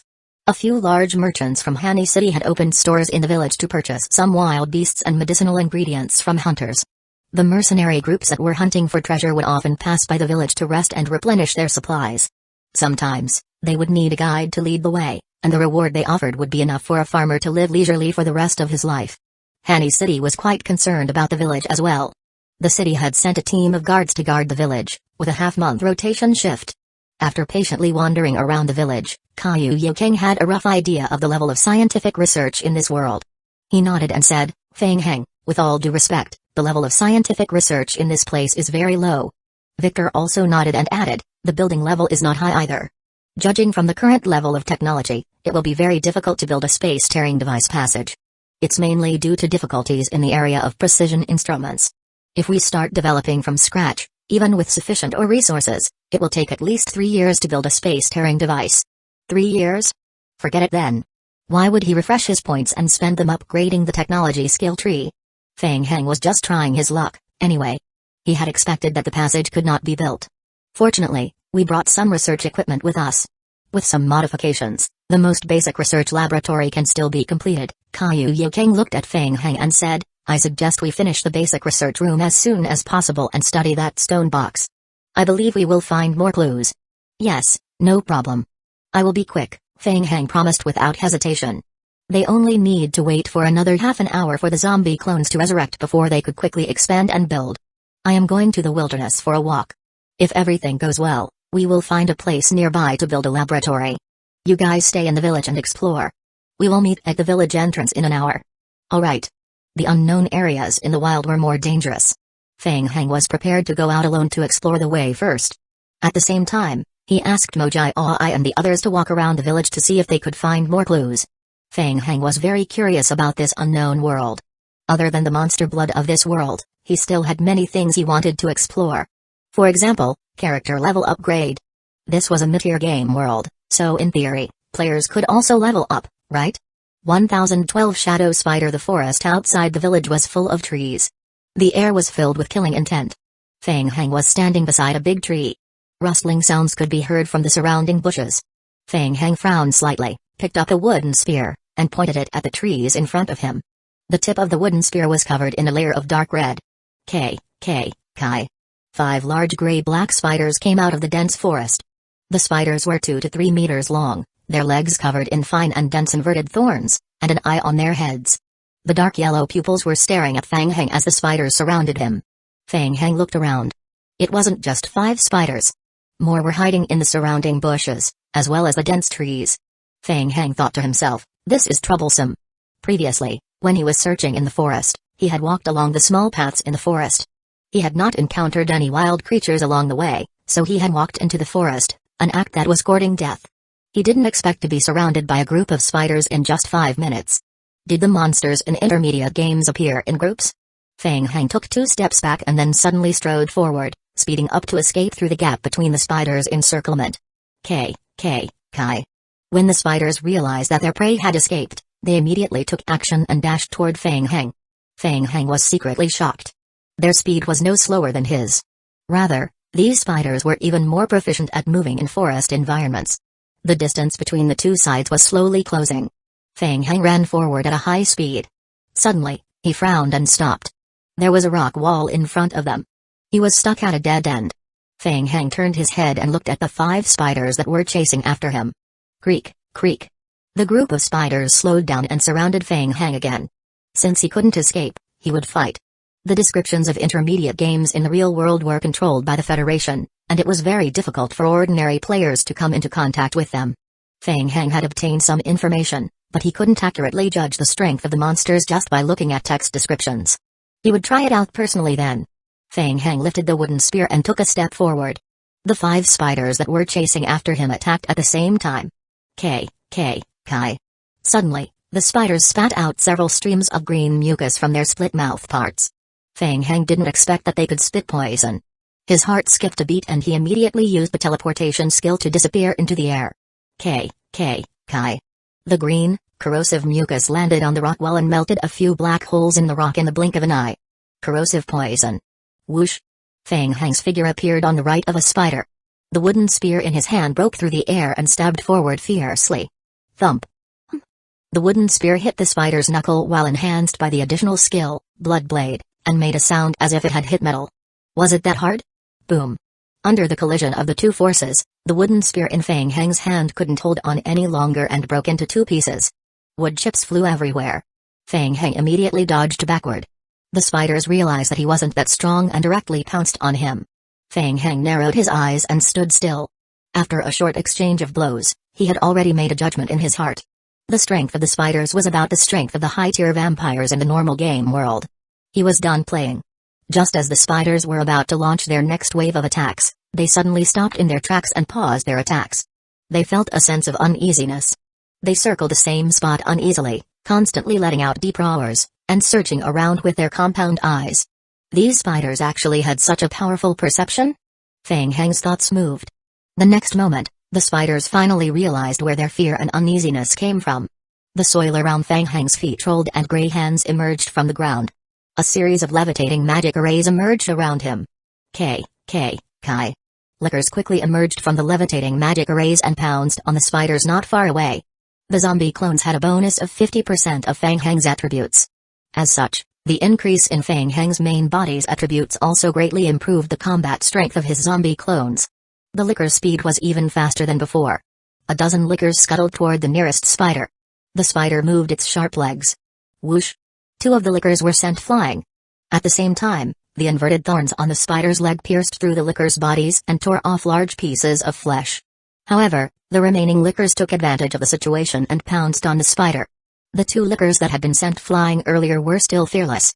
After they fell to the ground, they simply rolled on the ground and leaped towards the spider again as if nothing had happened. In the blink of an eye, the lickers pounced on the shadow spiders one by one. The sharp claws of the lickers left deep marks on the spider's body.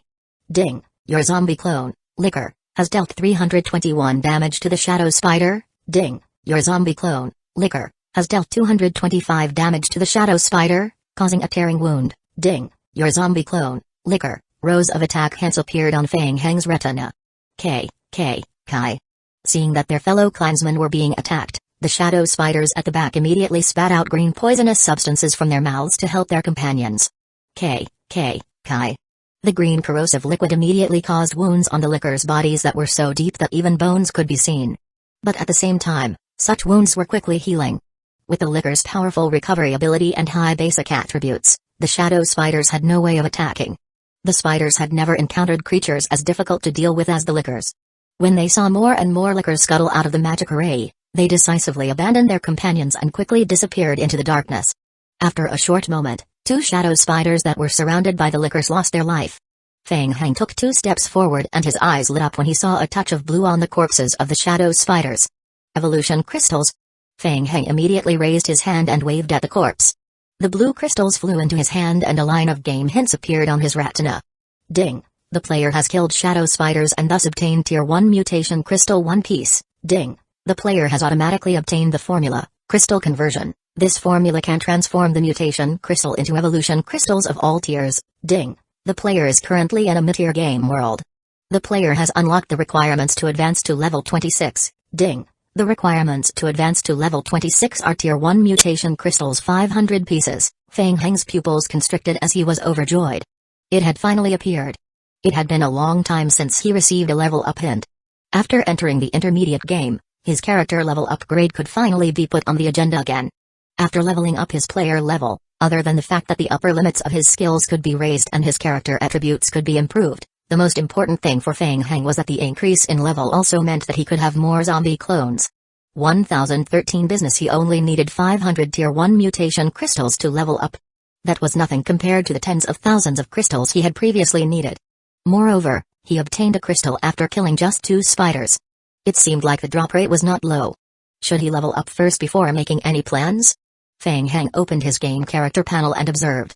After mastering the crystal conversion skill, he could convert Tier 1 mutated crystals into normal evolution crystals, and even do the same for fusion crystals. What was even more terrifying was that 1 mutation crystal could be converted into 2000 Tier 2 evolution crystals. Back in the low-tier game world, he had worked so hard to kill monsters just to earn Tier 2 evolution crystals, but now he could easily get his hands on them. The only restriction was that the evolution crystals after conversion could not be traded and could only be used for level up. However, on second thought, if he had chosen to enter the mid-tier game world in advance back then, he would not have been able to get many rewards, including the world of the vampires. Well, ultimately he had not lost out.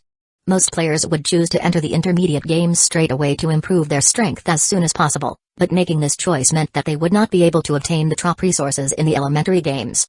Each choice had its advantages and disadvantages. After all, there were only a dozen or so players who could really plunder top-tier resources in the elementary games. If it wasn't for his SSS-level talent, Feng Heng would also choose to join the intermediate game as soon as possible. While Feng Heng was thinking, several giant-sized magic arrays appeared on the ground around him.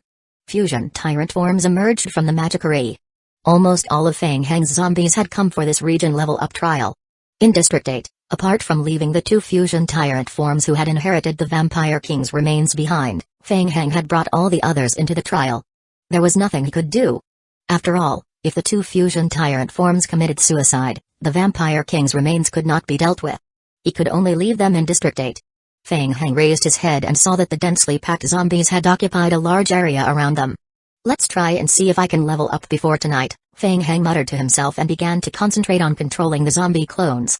The Lickers that had scouting and fighting abilities quickly entered the forest, scouting the surroundings and trying to find prey to kill. Under Feng Heng's control, a few fusion tyrant forms walked to several big trees nearby, raised their fists, and punched the trees. Thump! Thump! After a few punches, a big tree fell. The zombie clones around immediately rushed up and began to chop the fallen trees with their sharp claws. Then, they scattered to pick up stones and slowly made stone axes with the stones and wood. Game hints began to refresh crazily on Feng Heng's retina. Ding! Your zombie clone has collected shrapnel 3 pieces and firewood 1 piece. Ding! Your zombie clone has made a normal stone axe 1 piece. Ding!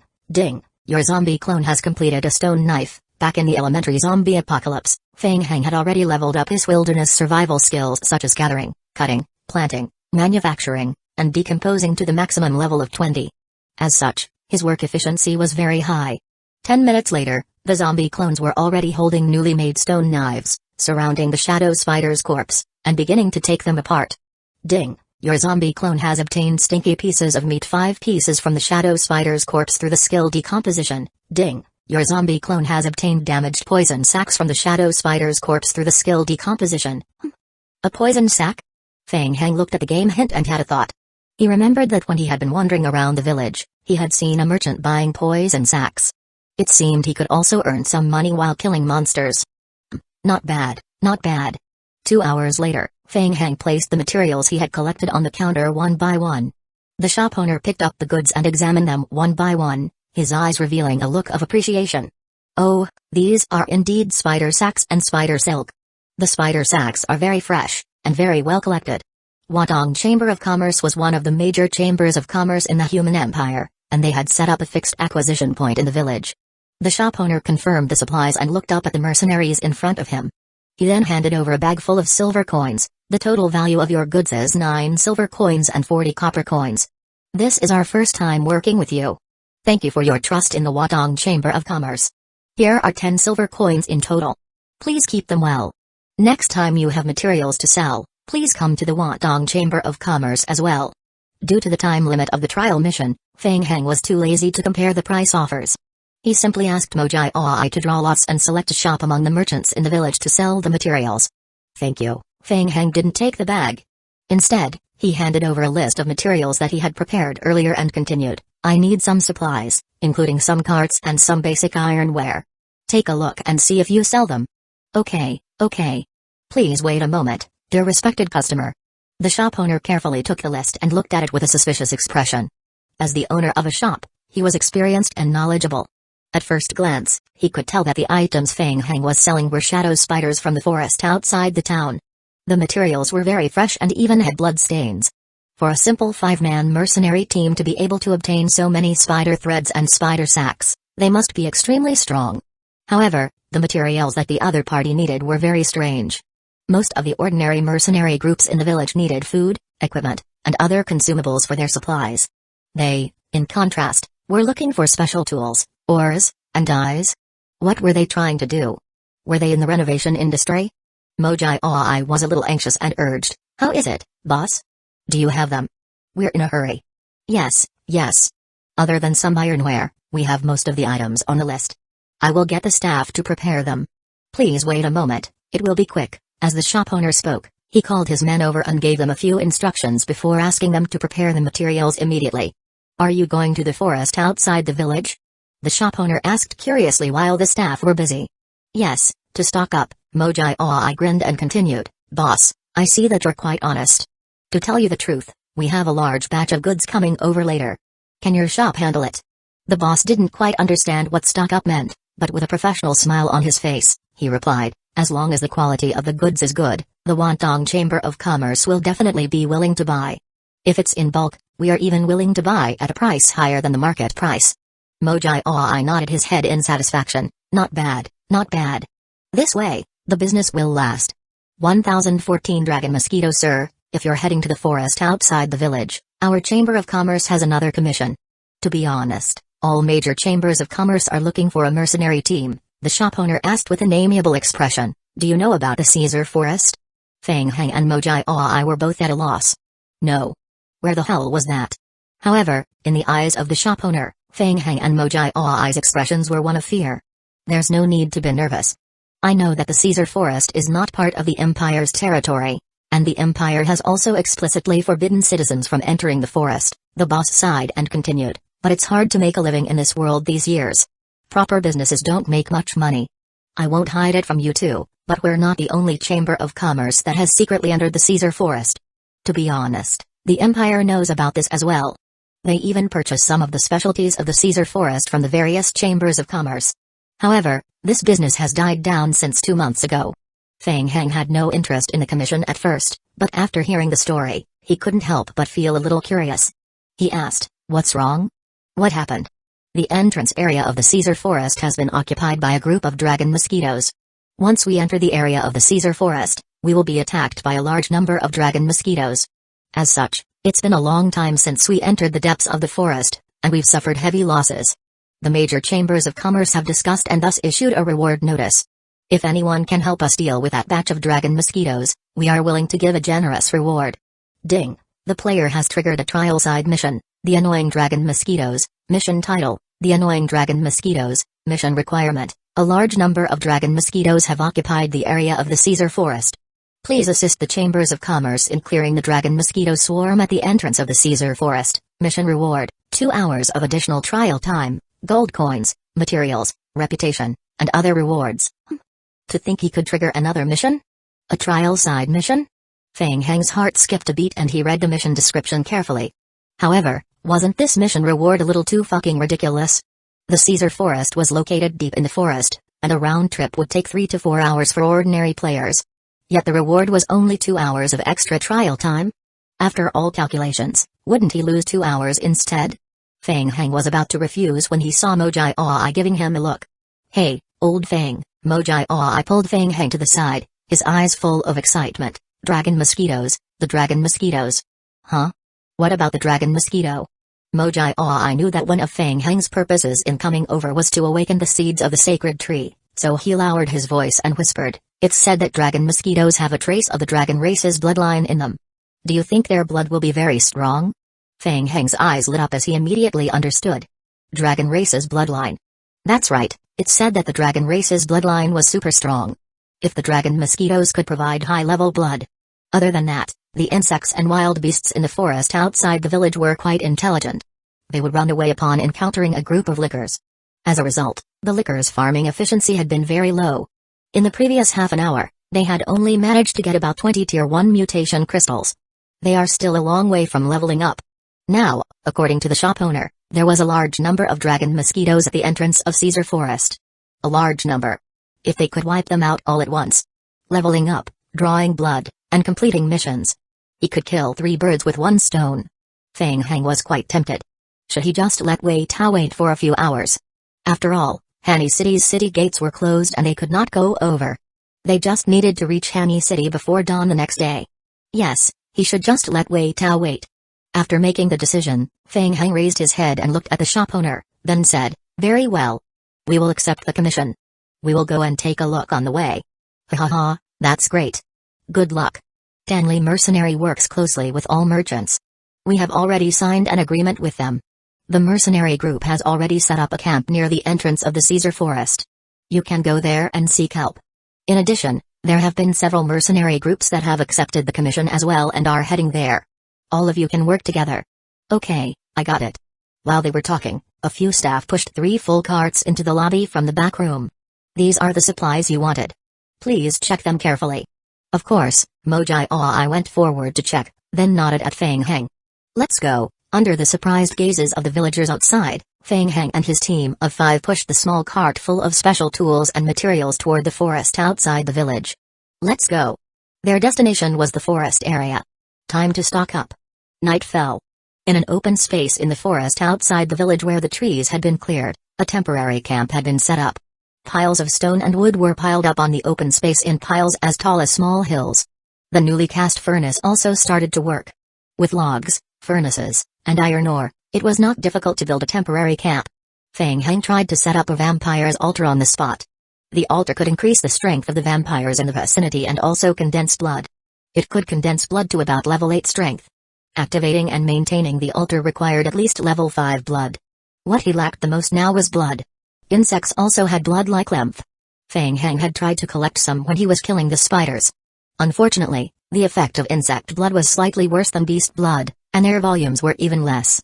After the temporary camp was set up, Kaiyu Yokeng began to set up the research room with haste. When the laboratory was completed, he would immediately start to study the stone box that they had brought out from the cave. On the other side, Sandy was carrying paint. He had already finished modifying the appearance of the lickers and had made them look like ghouls. They might encounter players in the trial, so it was better to be safe. Seeing that the temporary residence and research institute had been completed, it was time to go to the mission site to take a look. Dragon mosquitoes. The bloodline of the ancient dragon race was very tempting. He would first kill a wave of monsters and get some blood back. With that, he could probably complete the blood awakening tonight and start the main trial mission tomorrow. Feng Heng roughly arranged a schedule in his heart. As the sky gradually darkened, Feng Heng and Mojai Ai left Victor and the other 2 NPCs in the camp, as well as a group of lickers and a fusion tyrant form to protect them while they went to search for the dragon mosquitoes. 4 fusion tyrant forms opened up a path in front, and the 2 followed the small path in the forest that was marked on the map to explore. The small path was left behind by the merchants. In recent years, merchants had been sneaking into the forest, and they had spent a lot of money to transport supplies. Perhaps it was because the fusion tyrant form's tall and big bodies were very intimidating, but Feng Heng didn't encounter any eyesores that came looking for trouble along the way. As they walked along the path and crossed a small hill, Mojai Ai noticed a fire in the distance. Feng Heng, look over there. 1015 The blood was stinky. Mojai Ai raised his telescope and looked into the distance before he continued. It's a human camp. The Caesar Forest area is just a little further ahead. They should be the mercenary group that's going to exterminate the dragon mosquitoes. Should we go over and ask them about the situation? No need. Feng Heng shook his head. Don't waste time. Let's just keep going. Alright. They had heard from the shop owner that a few large chambers of commerce in Hani City had jointly funded and issued commissions.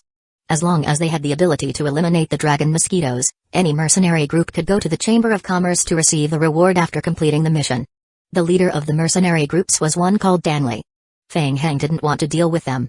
Wouldn't it be troublesome if they encountered players among the mercenary groups? Taking advantage of the night, the two of them took a detour, passing by the human camp not far away until they arrived near the entrance of the Caesar Forest. Mojai Ai stopped in front of a small river. With this small river as the boundary, we will reach the Caesar Forest area after crossing the river. The Caesar Forest is out of the Empire's borders, and the Empire had once explicitly forbidden any citizens from entering. Mojai Ai flipped open the map as he spoke. The area is filled with danger, but there are also many precious specialty medicinal ingredients. In the past, many chambers of commerce would hire large mercenary groups to escort them into the periphery of the Caesar Forest to collect medicinal ingredients and hunt wild beasts to earn a large profit. About 2 months ago, a large mercenary group was attacked by dragon mosquitoes, and the entrance to this area was completely occupied by the mosquitoes. Feng Heng sized up the other side of the river and said, "It looks very calm." Yes, it's said that the dragon mosquitoes will only attack after we cross the river. Let's go and take a look. The river was only 2 meters wide, and the current was not fast. The fusion tyrant forms were the first to step into the river. Feng Heng and Mojai Ai followed closely behind. The river was relatively shallow, and the deepest part of it only reached Feng Heng's waist. Feng Heng sensed something as he walked to the other side of the river. He stared at the dark forest in front of him. Buzz. Tiny black dots appeared from the pitch-black forest in the distance. They didn't look like mosquitoes but more like mutated dragonflies. Their flapping wings made them look huge. Creature, dragon mosquito. Mojai Ai covered his eyes with one hand and used his talent detection skill to obtain information on the dragon mosquitoes. Dragon mosquitoes, a type of creature that lives in jungles and swamps. They often appear in groups and attack by releasing sharp thorns. They can extract blood from the enemy's body and restore a large amount of vitality. When they pierce their enemies with their thorns, they will also inject a mixed poison into the enemy's bodies. They have extraordinary flying and short-distance sprinting abilities. Their weakness is fire, and their health point is generally low. How troublesome. For most players, creatures that could fly were the most difficult to deal with. Coupled with their habits of moving in a group, the dragon mosquitoes would often appear in large numbers. In less than half a minute, the buzzing around them became louder. More and more dragon mosquitoes emerged from the dense forest and gathered in front of Feng Heng. Damn, so many. Mojai Ai's head ached just by looking at the large number of huge mosquitoes flying at a low altitude. Feng Heng narrowed his eyes. Go. The lickers immediately pounced on the dragon mosquito swarm. Whoosh. Whoosh, whoosh. The lickers all jumped low, attempting to jump while attacking the dragon mosquitoes. However, the dragon mosquitoes had the geographical advantage of high altitude. They were quite agile as well, and they dodged nimbly in the air. Thump. Thump, thump, thump. The fusion tyrant forms followed with heavy footsteps. When the dragon mosquitoes noticed the intruding fusion tyrant forms that were huge, they immediately swarmed toward the zombies. A huge needle extended from the bottom of their mouths and stabbed into the skin of the fusion tyrant forms. However, the next moment, the dragon mosquitoes sensed a sour and stinky smell from the blood they had absorbed. The blood inside the fusion tyrant forms was stinky. After absorbing the blood from the fusion tyrant forms, the dragon mosquito's health point was not recovered at all. Being attacked, the fusion tyrant forms stretched out their huge palms and grabbed the dragon mosquitoes that were sucking their blood. Then, they exerted force. Bang! The dragon mosquito was crushed in its palms. Well done! Mojai Ai cheered loudly when he saw this and could not help but wave his fist in triumph. He hated mosquitoes the most. This kind of creature should be exterminated. Just as he was getting excited, the buzzing sounds around him became even louder. Mojai Ai's expression changed as he looked into the distance. Mosquitoes were all over the mountains and fields. He could only see swarms of black mosquitoes rising from the forest and rushing toward the zombies. Fuck.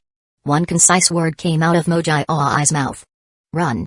Fang Heng didn't expect that there would be so many dragon mosquitoes either. His scalp turned numb at the sight of them. He shouted and pulled Mojai Ai back, jumping into the water directly. The dragon mosquitoes were using the huge swarm tactic.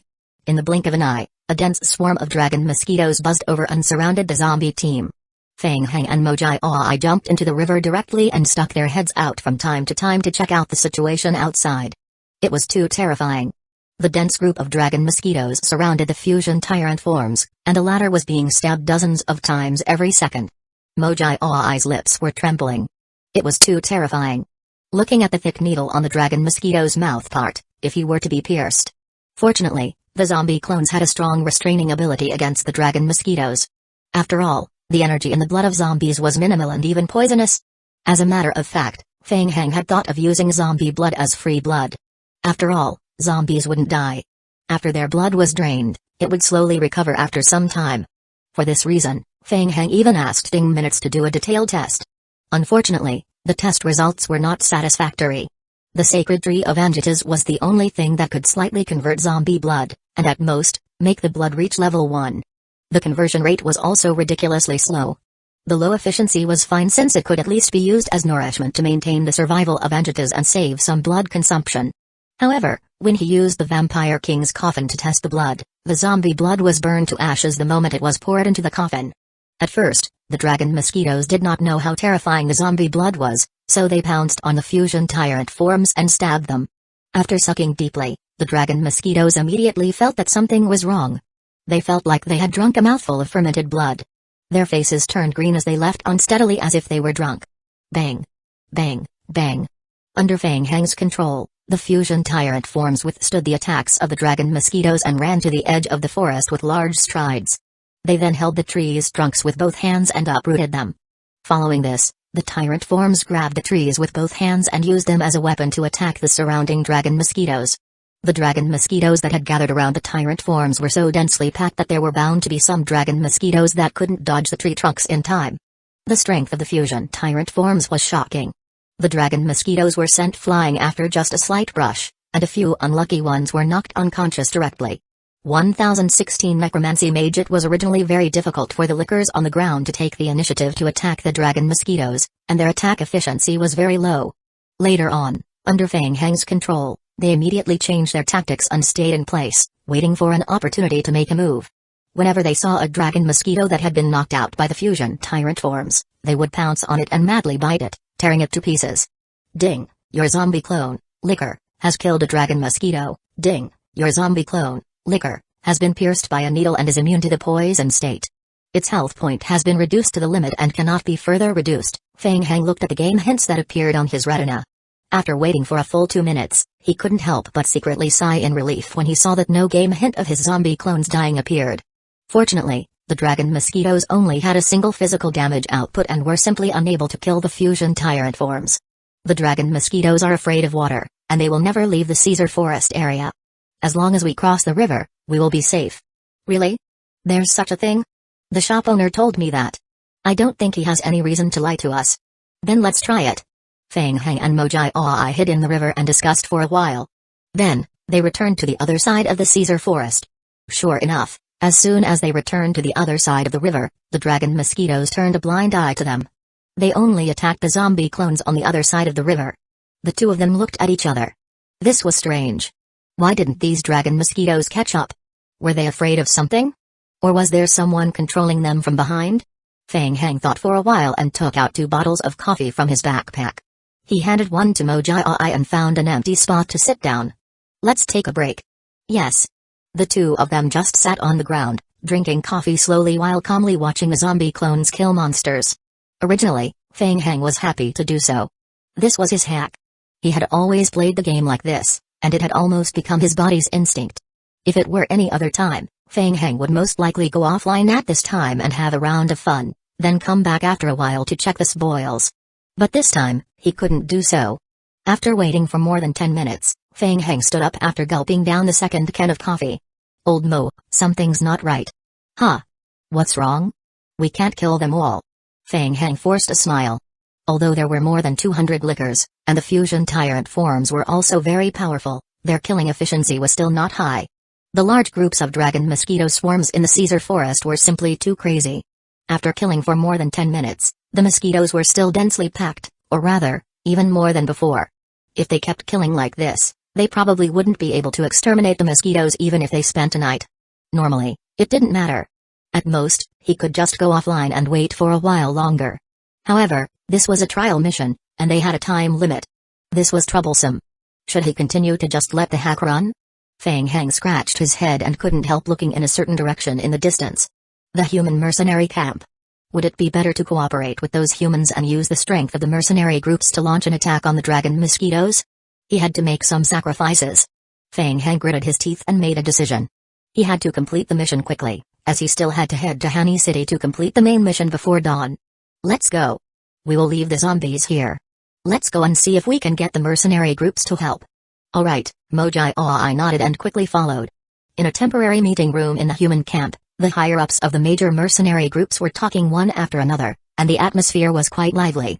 However, the deputy commander of Danli Mercenary, Mazian, let out a long sigh in her heart. It was too difficult. Danli Mercenary had already been here for more than half a month. During this period, they tried countless methods and various means, but they still could not deal with the dragon mosquitoes in the Caesar forest. It was just. There were simply too many dragon mosquitoes, and they could fly. If it wasn't for the fact that the dragon mosquitoes were unable to cross the river for some unknown reason, they would have long given up. As time passed, mercenary groups of all sizes came and went. On the contrary, Danli Mercenary had made some money by building a large camp here, more or less making up for some of their losses. Danli Mercenary was famous throughout the Mert Empire. Many of the smaller mercenary groups had joined Danli Mercenary after their initial failure. They had been following Danli Mercenary's lead and had only hoped to get a share of the loot after the mission was completed. Tonight was another routine discussion meeting. Many of the mercenary groups that were huddling together for warmth proposed yet another whimsical idea. As they were discussing, a guard came in from outside. Commander Ma, there are 2 people outside who claim to be necromancy mages. They want to see you. Upon hearing the words necromancy mage, the group that was in a heated discussion suddenly fell into a strange silence. The atmosphere instantly became a little tense. The guild leaders in the camp looked at each other, feeling wary. Necromancy mages? The people born in the Mert Empire had been instilled with the concept by their elders since young. The appearance of necromancy mages meant disaster. This was especially so when necromancy mages came to their doors. The disaster would be doubled. Great, everyone was going to be in trouble. Not a single one of them could escape. Moreover, they couldn't refuse to meet such necromancy mages. According to the older generation, if one refused to meet with a necromancy mage, the vengeful necromancy mage would use all kinds of evil ways to make things difficult for them. In short, necromancy mages had already been labeled as ominous in the hearts of the people of the empire. The crowd shifted their gazes to Mazian. Mazian frowned. She had naturally heard of the rumors about necromancy mages and was extremely surprised. Necromancy mages were mostly unsociable and evil beings, rarely appearing in the empire. Why did 2 suddenly come to her? Was the appearance of the dragon mosquitoes related to the necromancy mages? Since they couldn't escape anyway, they might as well meet them and see what the other party's goal was. Mazian was on high alert and said seriously, "Let them in." 5 minutes later, Feng Hang and Mojai Aoi, who were wearing masks and grey robes, entered the room. On the way, Feng Hang carefully observed everyone. First, they needed to confirm if there were any players in the mercenary group.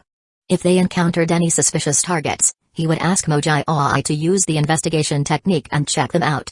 Sensing the uneasy gazes of the crowd, Feng Hang found it strange. What was wrong with this group of people? Why did none of them dare to look him in the eye? Feng Hang simply looked around at the crowd, then turned his gaze to Mazian, who was sitting in the main seat. He said, "We've accepted a commission to clear out the dragon mosquitoes at the entrance of the Caesar forest from a business owner. If you want to cooperate or help us, we are here to look for Danli Mercenary." Hearing Feng Hang's words, everyone became quiet for a while. Necromancy mages? Accepting the commission and seeking cooperation? It didn't seem real no matter how they interpreted it. 1017 Cooperation. Mazian had the same thought. She looked at Feng Hang and the other man, then asked while frowning, "Are there only the 2 of you?" "Yes," Feng Hang nodded. He wasn't sure if there were players in this group, so he tried to speak as little as possible. Hearing this, the higher-ups of the mercenary groups were even more puzzled. Most necromancy mages did not have strong combat power and only focused on evil magic research. So, what were these two here for? Ha ha ha, welcome, welcome. Danley Mercenaries Deputy Commander Kunio broke the silence and smiled. We're all here because of a commission. Our goal is to get rid of the dragon mosquitoes in Caesar Frest. If we work together, we will definitely be able to get rid of this big problem. As he spoke, Kunio gave Mazia a look. The other party seemed of unknown origin, so it was better to just agree first. They could comply with him first, then investigate further. At worst, those two were scammers and they would get extorted a sum of money. There was no need to get into a conflict with necromancy mages. The two of you have come from afar, so please take a rest first. We will try after dawn tomorrow. Mazia nodded. No need. Feng Hang raised his head and said, we've already checked the situation on the other side of the river. We're in a hurry, so we want to finish the commission as soon as possible. The higher-ups of the mercenary group were displeased upon hearing such words. Finish the commission as soon as possible? Who did they think they were? God knows if they were capable, but they could indeed brag. Kunio frowned and asked, now? To be honest, the number of dragon mosquitoes is huge, and we are also having a headache. Do you have any way to eliminate them all? Yes, Feng Hang nodded. We've checked and discovered that the river is a dividing line for the dragon mosquitoes. We can attack the dragon mosquitoes from the other side of the rider. The deputy commander of Chuk Mercenary, Kyan, snorted in disdain. He had half expected them to say something original, but to think they were just using the riverbank as a cover to attack from the other side. Was it that simple? We've also noticed this, but it's very difficult to deal with the dragon mosquitoes with this matter. After all, the dragon mosquitoes will only attack when their territory is invaded, Mazia explained patiently. Most of the time, they will hide in the dense forest. What if I can lure them out? Lure them out? Mazia was startled. We can think of a way to lure the dragon mosquitoes out. With your abilities, you should be able to get rid of them as soon as possible, right? Everyone was silent for a moment. They could feel the provocation in Feng Hang's words. Speaking of which, if there really was a way to lure the dragon mosquitoes out, they would have the geographical advantage. Wouldn't they just have to crush the group of dragon mosquitoes then? In fact, during this period, the mercenary groups had also considered similar methods, but they had all failed. The reason was simple. They simply couldn't lure the mosquitoes out of the forest. Hey, young man, don't talk big, Kyan said with a frown. What method are you going to use to lure them out? How long can you lure them out? What will their numbers be? Many and very long.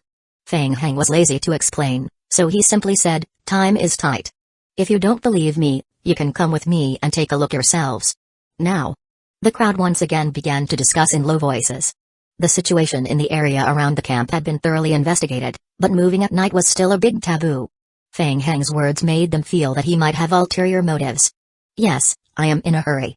I want to clear the dragon mosquitoes before dawn. Mazia was a little conflicted. She felt that Feng Hang didn't seem to be lying, but... I will go. Deputy Commander Kun Yuo interrupted the discussion and said, I will bring a team and follow you to confirm the situation. If you can do what you promised, the reinforcements will come later. All right, we will set off immediately, Feng Hang said expressionlessly. Wei Tao's team managed to enter the city before the gates of Hani City closed. Although they encountered all kinds of trouble along the way, which delayed their journey, the team ultimately completed the task smoothly. After a long day, the players were exhausted. Wei Tao split the players into groups.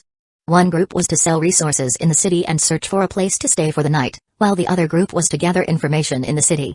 After knowing the location of the military camp in the city, Wei Tao did not delay.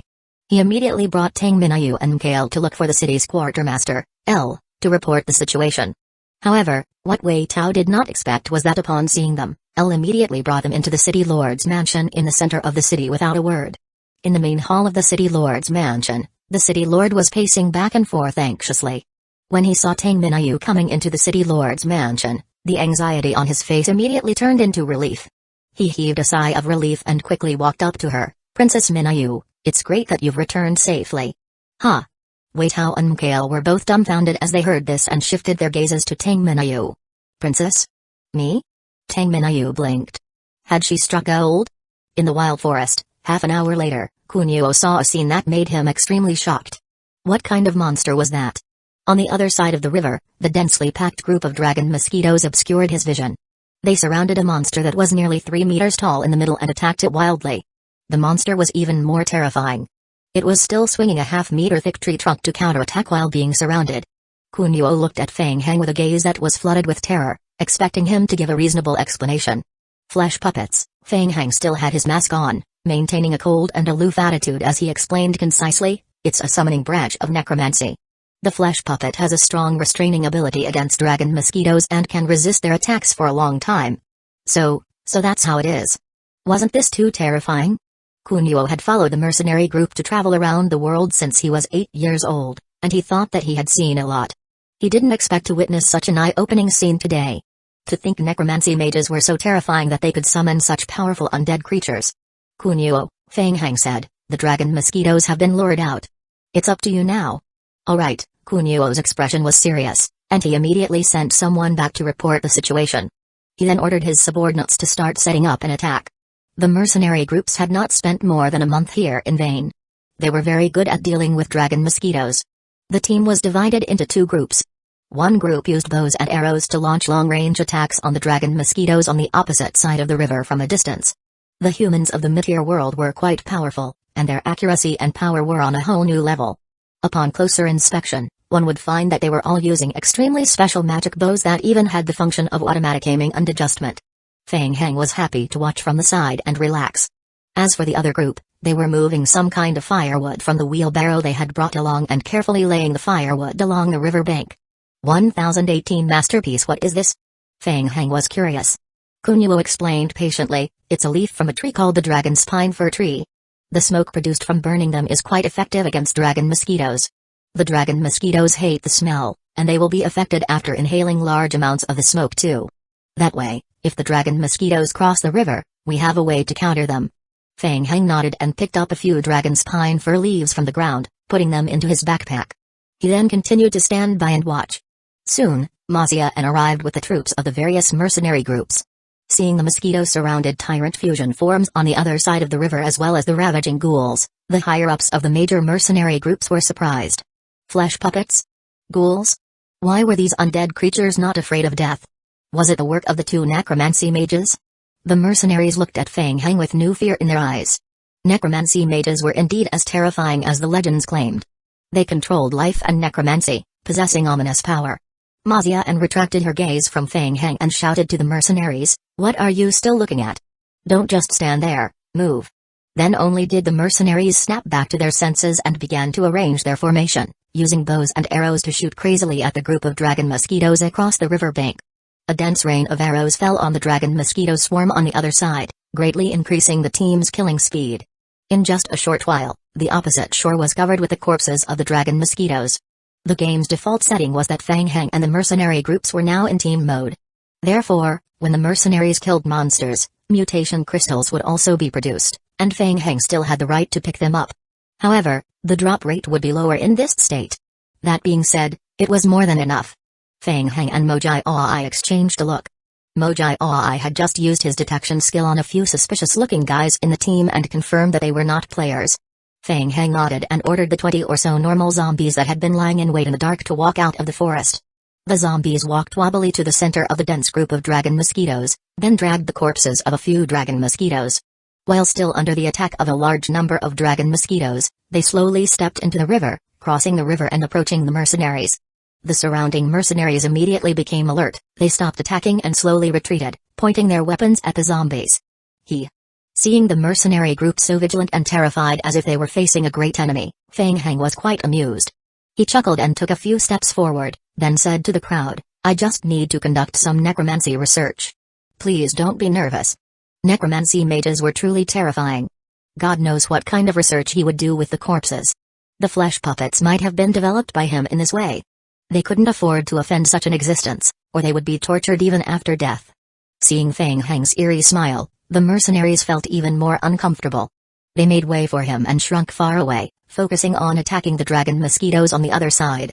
Many of the dragon mosquitoes' corpses had produced mutation crystals, something that only players could see. If these crystals weren't picked up within 30 hours, they would disappear. Feng Hang deliberately waited for a moment and found that no mercenaries sneaked up to pick up the mutation crystals. As such, he could roughly confirm that there were no players on the team. With that, Feng Hang began to collect the evolution crystals boldly with peace of mind. At the same time, he let the zombie clones start to decompose the corpses with small knives. Feng Hang concentrated on controlling the zombies to optimize their work efficiency and entered the hack mode again. Ding! You have obtained Tier 1 mutation crystal 23 pieces. Ding! Your zombie clones, Vine Body, have obtained the dragon mosquito's needle through decomposition. The zombie clones hiding in the dark gradually revealed themselves. They went back and forth, slowly moving the corpses of the dragon mosquitoes from the other side of the river to somewhere near the mercenary groups. While Feng Heng was controlling the zombies to decompose the corpses, the mercenaries were getting increasingly fearful. Only then did they realize that the undead creatures hiding in the dark were far more than they had imagined. There was a large area of zombies on the other side. At least 300 to 400. What were the origins of these two necromancy mages? What seemed even stranger to the mercenaries was that they realized that the zombies could actually decompose corpses. Mazian had joined the mercenary group at the age of 12 and had committed countless gruesome deeds. Still, she felt extremely uneasy when seeing such a strange necromancy mage. The Empire was right. Necromancy mages were indeed strange. Mazian took a deep breath and focused on dealing with the monsters. She decided to have less interaction with the necromancy mages and leave immediately after completing the mission. Seeing that no one came to disturb him, Feng Heng focused on controlling the production line. After he gave the order to the zombies to start the production line, he could just wait at the side and let the hack run itself, reaching out to grab batches of mutation crystals from time to time. He just had to gather 500 Tier 1 evolution crystals to complete the level up. The efficiency was pretty good. At this rate, it would at most take an hour to reach his target. Just as he was thinking such, 2 lines of red hints suddenly appeared among the densely packed game hints. Ding! The player team has completed the current main trial mission. Report. You will be rewarded with an extra 4 hours of trial time. Ding! The player team has triggered the next stage of the main trial mission, the suspected traitor. Had Wei Tao completed his mission? Feng Heng's heart skipped a beat. He opened the detailed information of the mission to check. Mission name, the suspected traitor. Mission description: after a series of tribulations, you have met the city lord of Hani City, Klein. You have learned that the Empire is facing a severe predicament. You are certain that your trip has been leaked. Players, please find the traitor who is still hiding in Hani City and has divulged this trip to the outside world. Remaining time for the trial, 21 hours and 49 minutes. The trial will be deemed as a failure after the trial time ends. What? A leaked schedule? A traitor? Feng Heng felt baffled just by looking at the mission hints. He just felt that the entire trial's mission line was in a mess and simply left them without any clue. Fortunately, splitting up was the right thing to do. Going to Hani City would be a waste of time. He couldn't help with the delicate work that required brains like catching traitors. He should just leave it to Wei Tao. Feng Heng decided to continue farming monsters in peace and complete the mission before tomorrow morning. Then, he would rush to the city and meet up with Wei Tao.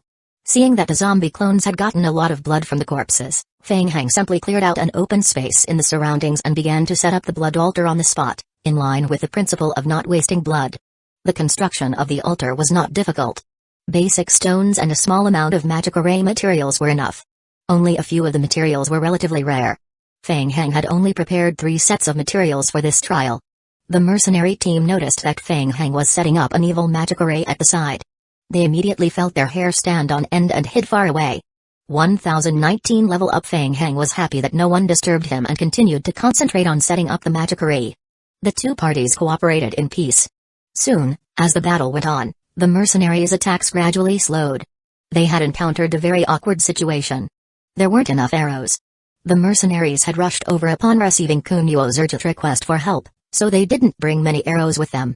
Mazian immediately sent people to the camp to transport the arrows. Due to the temporary lack of weapons, the mercenaries paused to rest for a while. While they were waiting for the logistics supply, more and more people noticed the strange situation on Feng Heng's side. In the middle of a large pile of dragon mosquito corpses, a masked man in a black robe was busy drawing an evil and strange magic array. From time to time, zombies would drag body parts over and throw them beside Feng Heng. The air was filled with the stench of blood. Unknowingly, the leaders of the other mercenary groups had gathered around Mazian. Everyone looked at Feng Heng with worry and uneasiness on their faces. Commander Ma, those 2. Yes, Mazian nodded. Necromancy mages are strange by nature. They deal with corpses all the time. It's fine to let them handle the spoils of war. Danley Mercenary works closely with the various chambers of commerce. We won't mistreat any of you when we return. Commander Ma, you have misunderstood. Wei Yu, the commander of Chuk Mercenary, said. He looked at Feng Heng and Mojai Oi, his eyes apprehensive.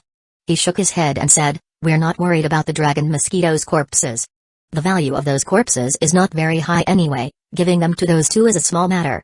We just feel, that the behavior of those 2 is a little too strange. Well, the necromancy mage's research is quite eerie. We shouldn't be enemies with them. Don't disturb them, just send someone to keep an eye on them. Wei Yu nodded. I will send someone to keep an eye on them. It's best if we can work together. If they do anything unexpected, we can immediately react too. Alright, I will have to trouble you then. While they were discussing, they suddenly frowned and turned their heads to look in Feng Heng's direction. They saw another eerie scene. The ground around Feng Heng's feet started to tremble, and greenish-white palms emerged from the soil. Those are. The mercenaries' expressions became increasingly solemn. One after another, zombies struggled to crawl out of the ground, wailing like the undead. In just a short while, hundreds of zombies had crawled out of Feng Heng's surroundings. Ding! The player has met the requirements for level up. The player's level has been raised to level 26. Due to the player's talent skill, the player has obtained an additional 176 zombie clones. Ding! The player currently has 1054 zombie clones. Ding! The player needs 2000 tier 1 mutation crystals to level up your character level in the next stage. Finally. Now that his character level had increased to level 26, the number of his zombie clones had finally broken through the 1000 mark. An epic victory. Good. Feng Heng, who was setting up the blood altar, was excited. These zombies were all coolies who could toil endlessly. Feng Heng immediately issued instructions through the game log, controlling the zombie clones to continue moving corpses across the river. Then, he lowered his head again and focused on setting up the blood altar. More and more blood was being collected from the corpses of the dragon mosquitoes, and it would be a waste if he did not set up the blood altar quickly. On the other side, the mercenaries fell into dead silence. What a terrifying necromancy mage. To think he could continue to summon zombies that were unfearful of death. In the legends, the evil necromancy mages could even summon mountains of corpses and seas of bones. They didn't believe it at first, thinking that those were just exaggerated rumors. But ever since meeting Feng Heng, they started to believe in those legends. Everyone looked at each other, but no one spoke.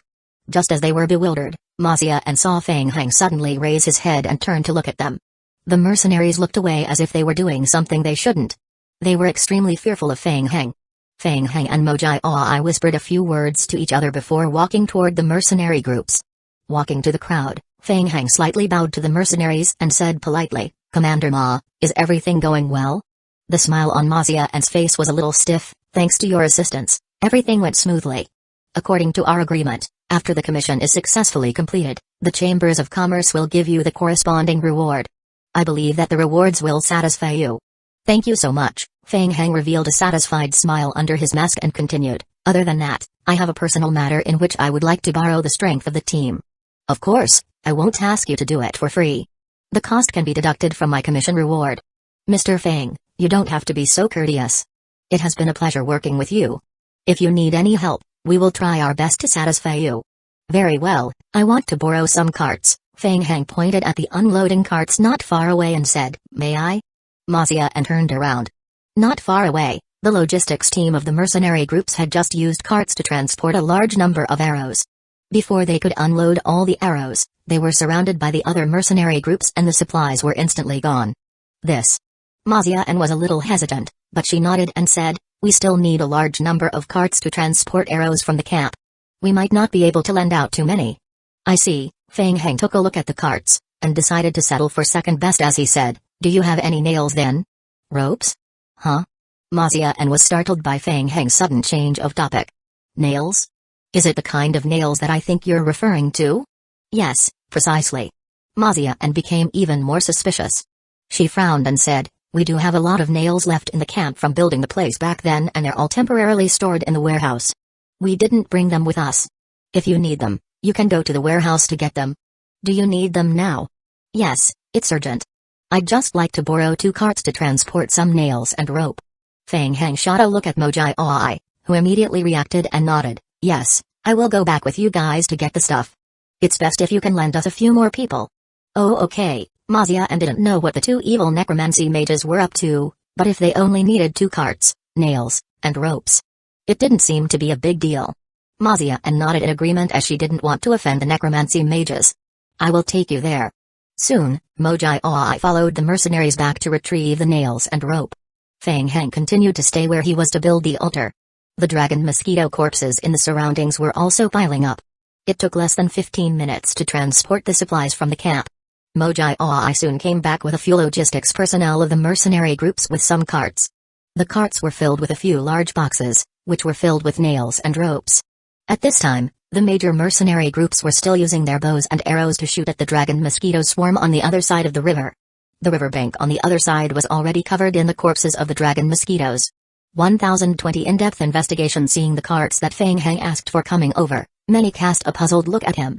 The zombie clones walked to the boxes and took out the ropes and nails. What were they trying to do? What the hell?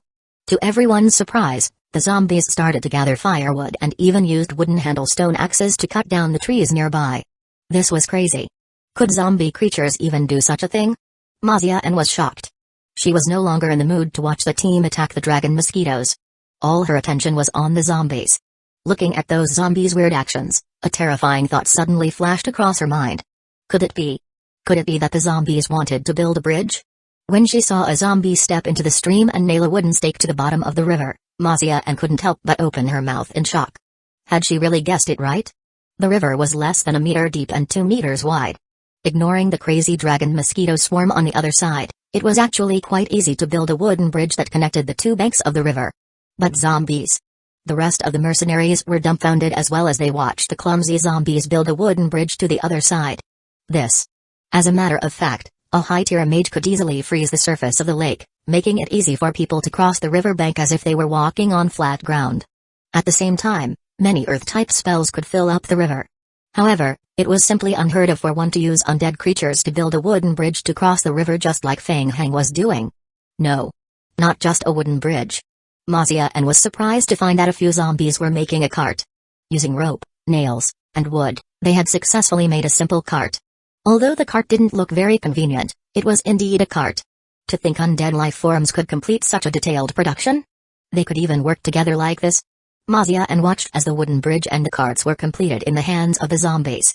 The zombie clones were still as wobbly as ever, dragging their heavy bodies and pushing the carts across the river.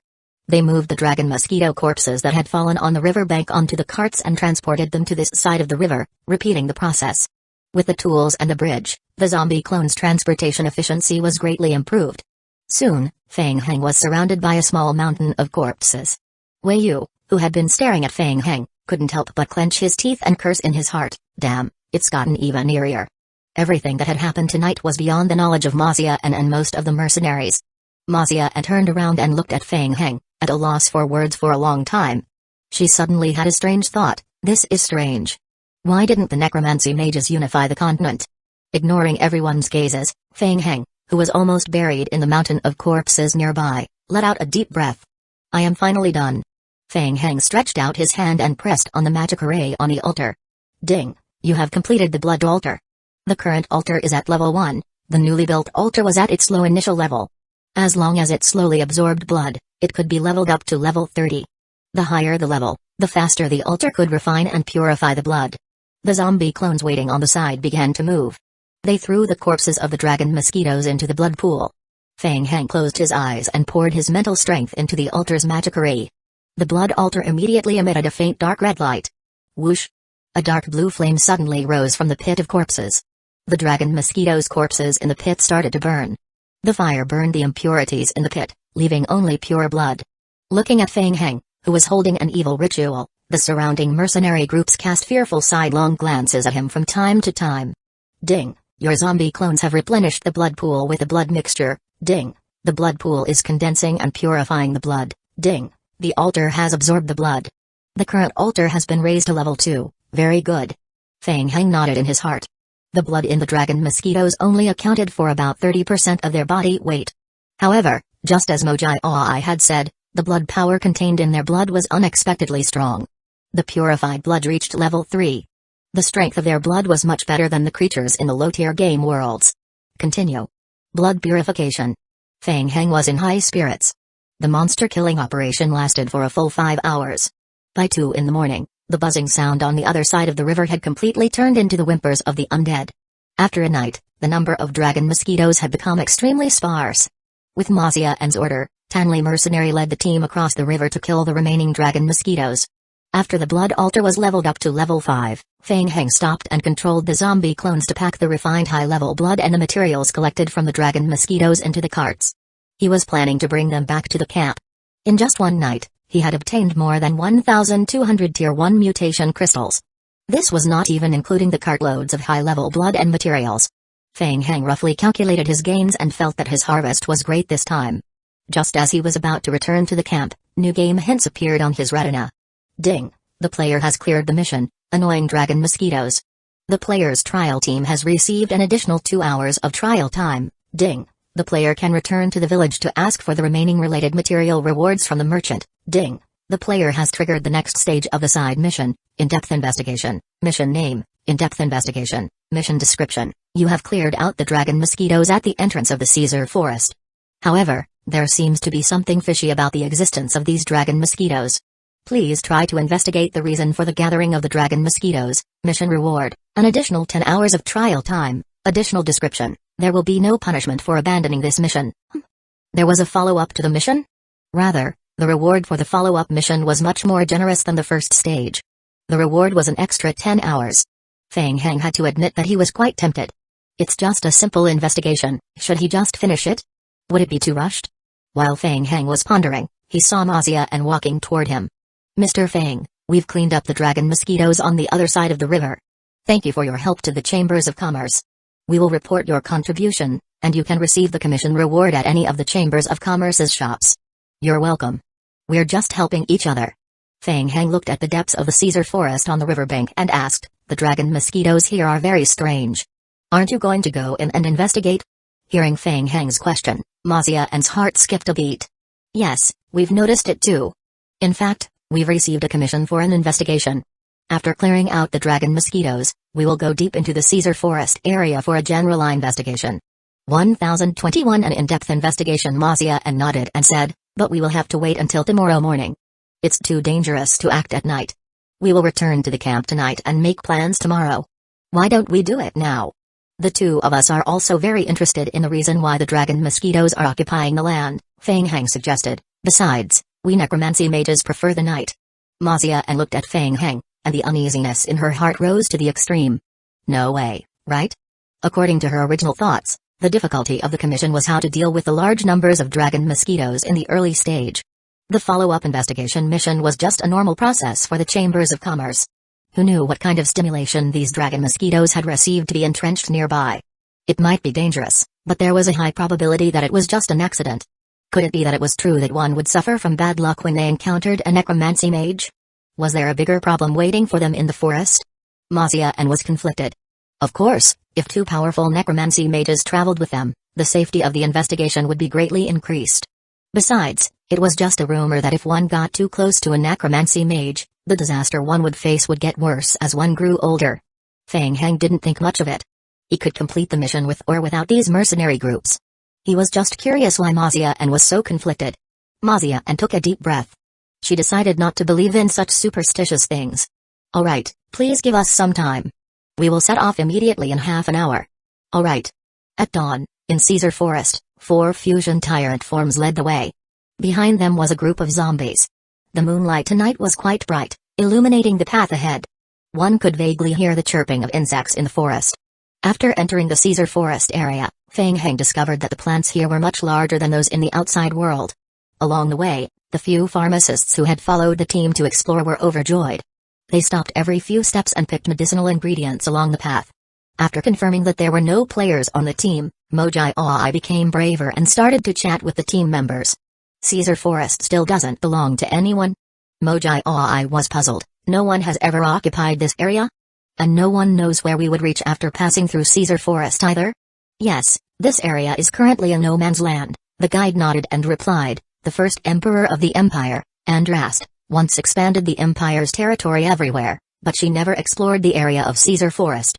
She even set the Caesar Forest area as a forbidden area, forbidding anyone from entering. Why did he do that? Mojai asked, finding it strange. Who knows? There are a lot of rumors outside though. It's said that Andrast was the daughter of the lord of a divided small country when she was young. The territory was invaded by outsiders, and the lord died in battle. She fled into Caesar Forest in panic under the protection of her guards. The enemy wanted to exterminate all possible threats, so they sent an army across Caesar Forest to pursue her. Then, something seemed to have happened in the forest. The army suffered heavy casualties, and everyone thought that Andrast was dead. They didn't expect her to appear again 3 years later and establish the dynasty of the Merit Empire. The guide shrugged his shoulders. I guess she has some special feelings for this forest. Moji's eyelids twitched when he heard that. He pondered and said, the story is a little strange. Could she have gotten some kind of wondrous power from the forest? Well, this. The guide nodded and continued, you don't say, but there are quite a lot of people out there who say that's the case. Really? Yes, Emperor Andraste built an extremely vast underground tomb before her death. It's said that the scale is unprecedented, and those who participated in the construction of the tomb were all secretly executed. There are also many rumors that Andraste displayed many abnormalities before her death, and some people even saw her. Ahem, Mazia coughed and interrupted, those are all baseless rumors. The Empire has always been wary of Andraste, so it's best not to talk about her matters too much. Fang Heng, who had been silent the whole time, turned his head and said, I am very interested. Please continue. It's actually no big deal, the guide chuckled. There are rumors outside that the Emperor made a deal with an evil force in the forest and obtained great power. The tomb built by the Emperor before her death was some form of an evil ritual, and she had already offered her soul to the devil. There are even people who say that the bloodline of the entire Andraste family has the blood of devils. But you don't say, every offspring of the Andraste family does have an extremely strong fighting talent. It's fake. It's all fake. It's just a rumor. The deputy commander of the mercenary group, Kunio, shook his head repeatedly, saying, if we're talking about combat talent, it's only because of the special cultivation system passed down by the royal family. Besides, we've been to Caesar Forest dozens of times, and we've explored it so many times, but we haven't found anything. It's obvious that it's fake. Otherwise, we'd have been rich long ago. Ha ha ha, the guide laughed heartily. We don't have to be so insistent on distinguishing between real and fake. These are just rumors from the outside. Just treat them as an after-meal talk. Things have changed over time.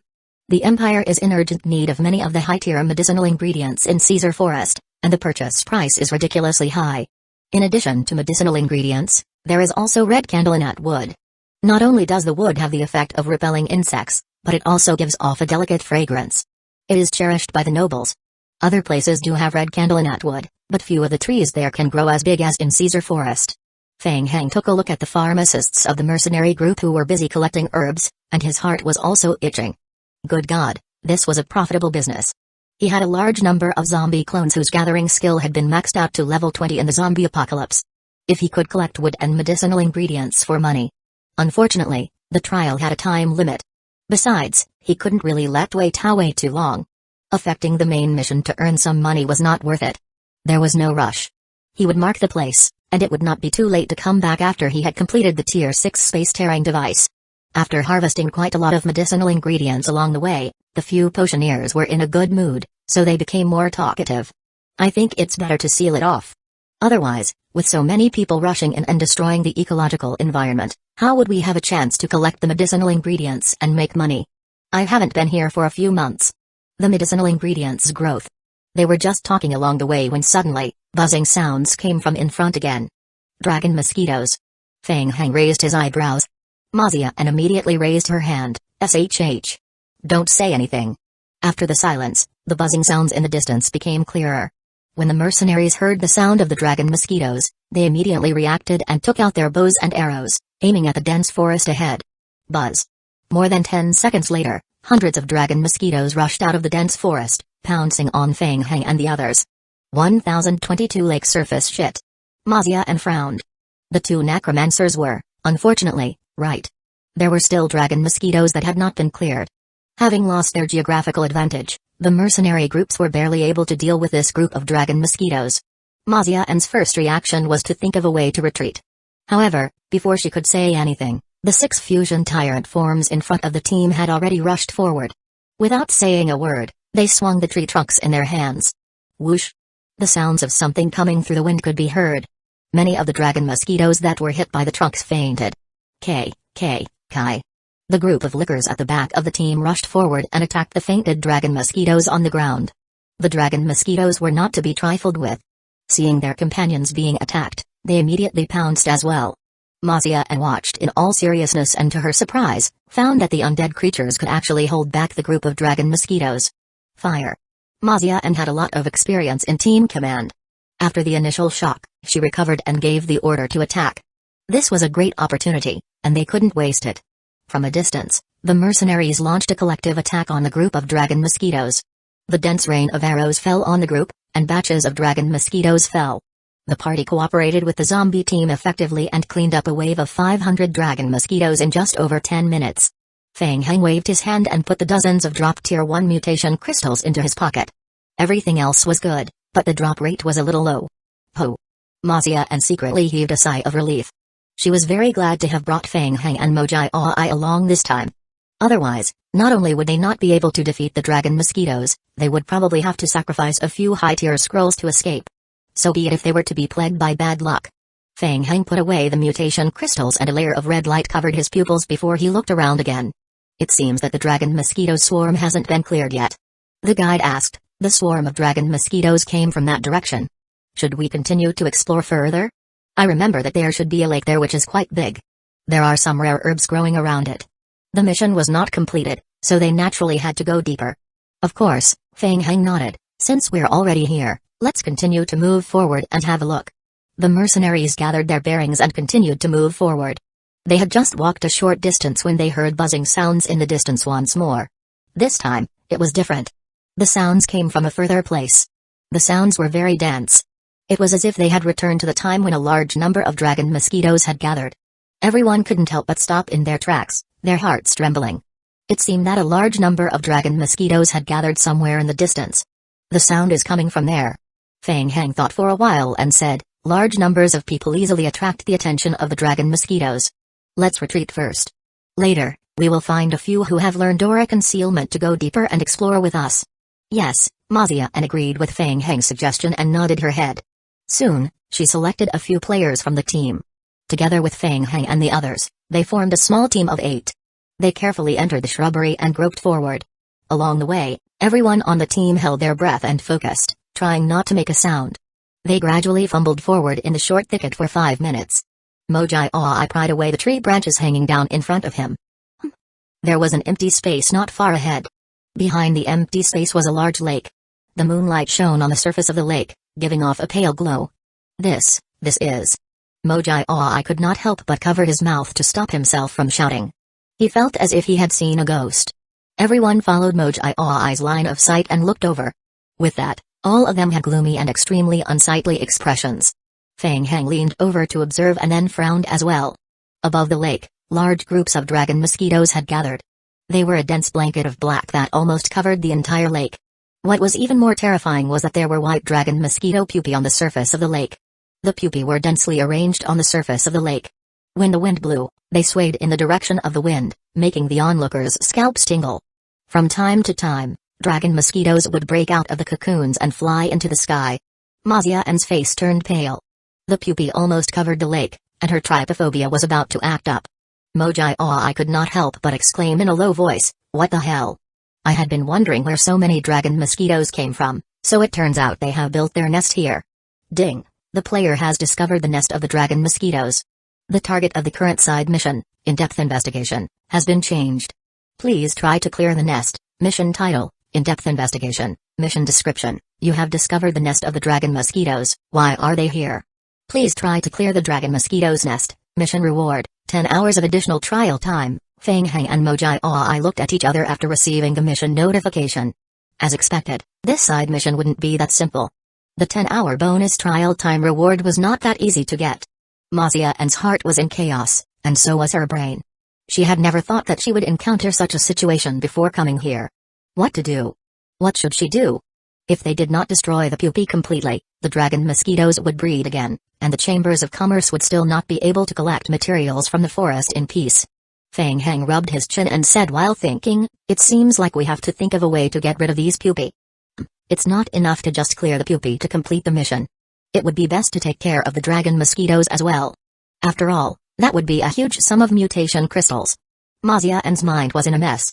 After hearing what Feng Heng said, she subconsciously nodded in agreement. Ah, yes, this. Feng Heng was looking at the pupae on the surface of the lake and thinking of something when he suddenly noticed something. He frowned again and said, "Look over there." Everyone looked in the direction that Feng Heng was pointing and their expressions became more solemn. In the distance, there was a giant dragon mosquito more than 5 meters long hovering on the lake's surface, slowly flying in the direction of the group. including its wings. It looked more than 8 meters long from a distance, just like a huge monster. It was the leader of the giant-sized dragon mosquitoes. Just by looking at its size, the mercenaries felt a strong sense of oppression from far away. In addition, there was a dense group of dragon mosquitoes nearby. The deputy commander, Kunio, who had come along, couldn't help but gulp and said in a low voice, "Everyone, the leader of the dragon mosquitoes should be patrolling. It's not coming for us, but it's still too dangerous here.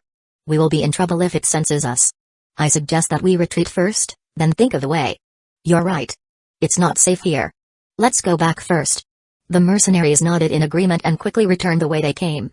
Mazia and the others only heaved a sigh of relief after everyone had carefully retreated and regrouped with the waiting team. It was only then that they realized that their backs had unknowingly been soaked in a cold sweat.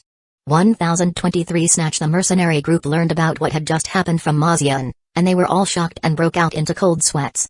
There were countless pupae, adult mosquitoes, and even the leader of the giant-sized dragon mosquitoes. This fight was not going to happen.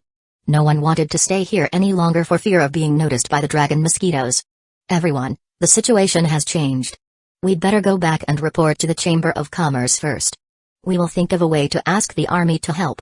Let's go back and discuss it. It will not be good if we're discovered." "That's right. Okay, let's go back first." "Hey." Mazia was discussing their return when she suddenly heard a chuckle. She could not help but turn around to look at Feng Heng.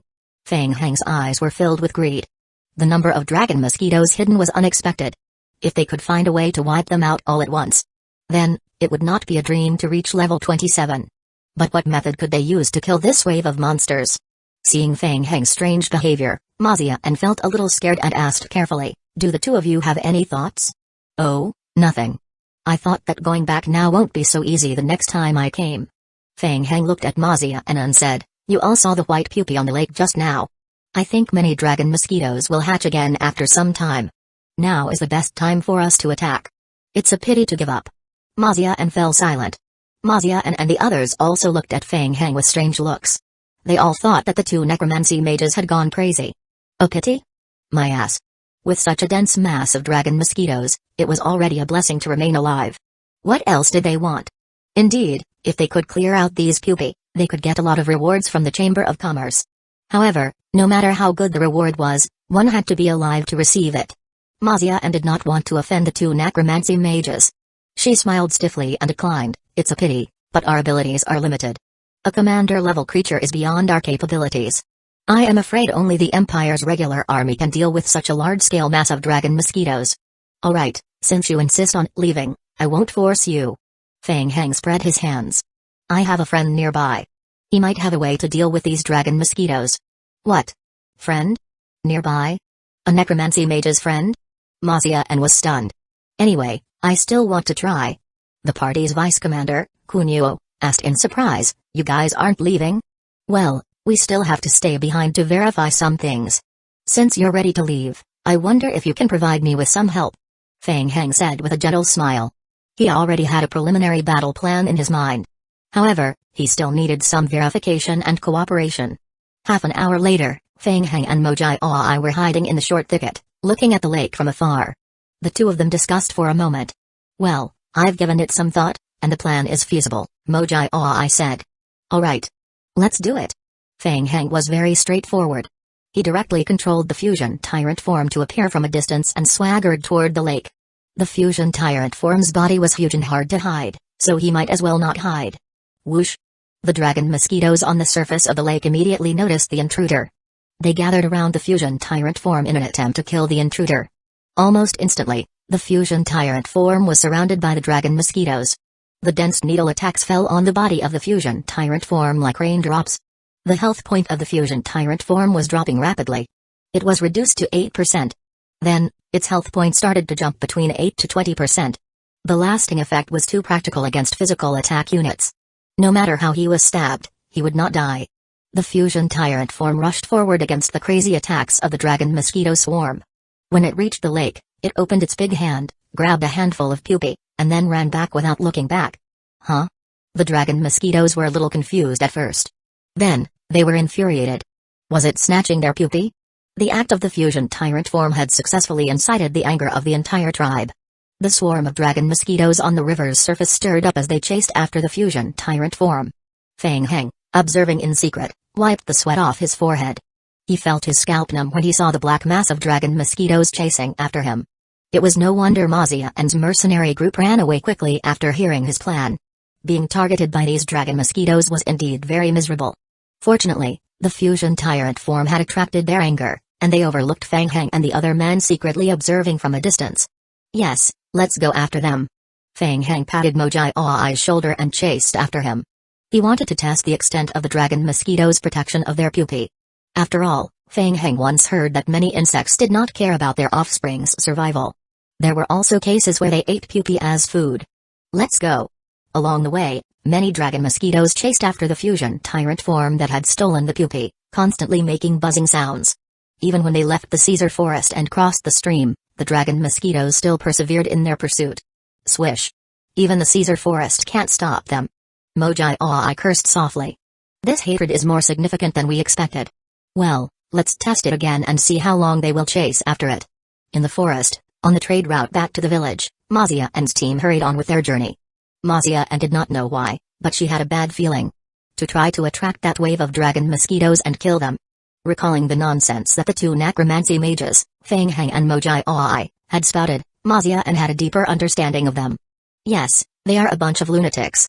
Mazia and did not want to cause any trouble, so she returned to the camp and the village overnight. What if Feng Heng and the others lured the monsters to their camp? Necromancy mages were the incarnations of disasters. There seemed to be a voice in Mazia and's heart telling her to stay away from Feng Heng. The further, the better. Finally, she had slipped away. However, they encountered many dragon mosquitoes this time, and it was confirmed that there was a large nest of dragon mosquitoes in Caesar Forest. What should they do in the future? If she did not deal with the dragon mosquito nest, wouldn't she be unable to go to the Chamber of Commerce's Caesar Forest in the future? Based on the size of the Wantong Chamber of Commerce, they could not afford to hire people to clean up the nests of the dragon mosquitoes. No one would take this kind of job even if they were offered money. Would the Empire intervene if they asked for help from the Empire's military? Lost in her thoughts, Mazia and's ears twitched, and her brows furrowed. She seemed to have heard a buzzing sound. They were already far away from the Caesar Forest, so how could they still hear these buzzing noises? Is it chronic tinnitus? 1024. Thank you for the help after all. She had heard this annoying sound for a long time. It was so torturous that Mazia and did not feel good. A scout from the mercenary group ran over in a hurry and reported, "Not good. Captain, there's a large number of dragon mosquitoes coming towards us from behind." What? When Mazia and heard the report, she stood rooted to the ground. What did you just say? Captain, a large number of dragon mosquitoes are chasing us from behind. Why would they be? Mazia and immediately took the telescope and looked back. Far away, on the trade route at the back of the group, two tall men as tall as small mountains were running wildly. Behind them, a large swarm of dragon mosquitoes was chasing after them. These two big and tall guys. Flesh puppets? After taking a closer look, Mazia and's face turned pale. Weren't the flesh puppet holding the pupae of the dragon mosquitoes she had seen on the lake? In a daze, Mazia and's ears echoed Feng Heng's crazy words about luring monsters and killing all of them in one go. Crazy. Necromancy mages were a bunch of lunatics. Had they stolen the pupae of the dragon mosquitoes? What were they thinking? This monster luring technique was horrible. Indeed, the legends were true. Necromancy mages were all disasters. Mazia and's head hurt severely, and she could not help but hold her forehead. To be safe, she had already fled with her team that night, but she did not expect to meet them again. They were plagued by disaster. Seeing the dense swarm of dragon mosquitoes chasing after them, the mercenary group was extraordinarily nervous and asked, "Commander, we should line up. Prepare for battle." Mazia and gritted her teeth. What else could she do? They could not run away, and trying to escape would only cause more significant losses. It was better to fight face to face. At the very least, the flesh puppet could share the firepower. Mazia and's eyes quickly scanned the surroundings. The two necromancy mages should be nearby. Feng Heng and his peer were following the swarm of dragon mosquitoes from a distance and were stunned when they saw Mazia and's team in the distance.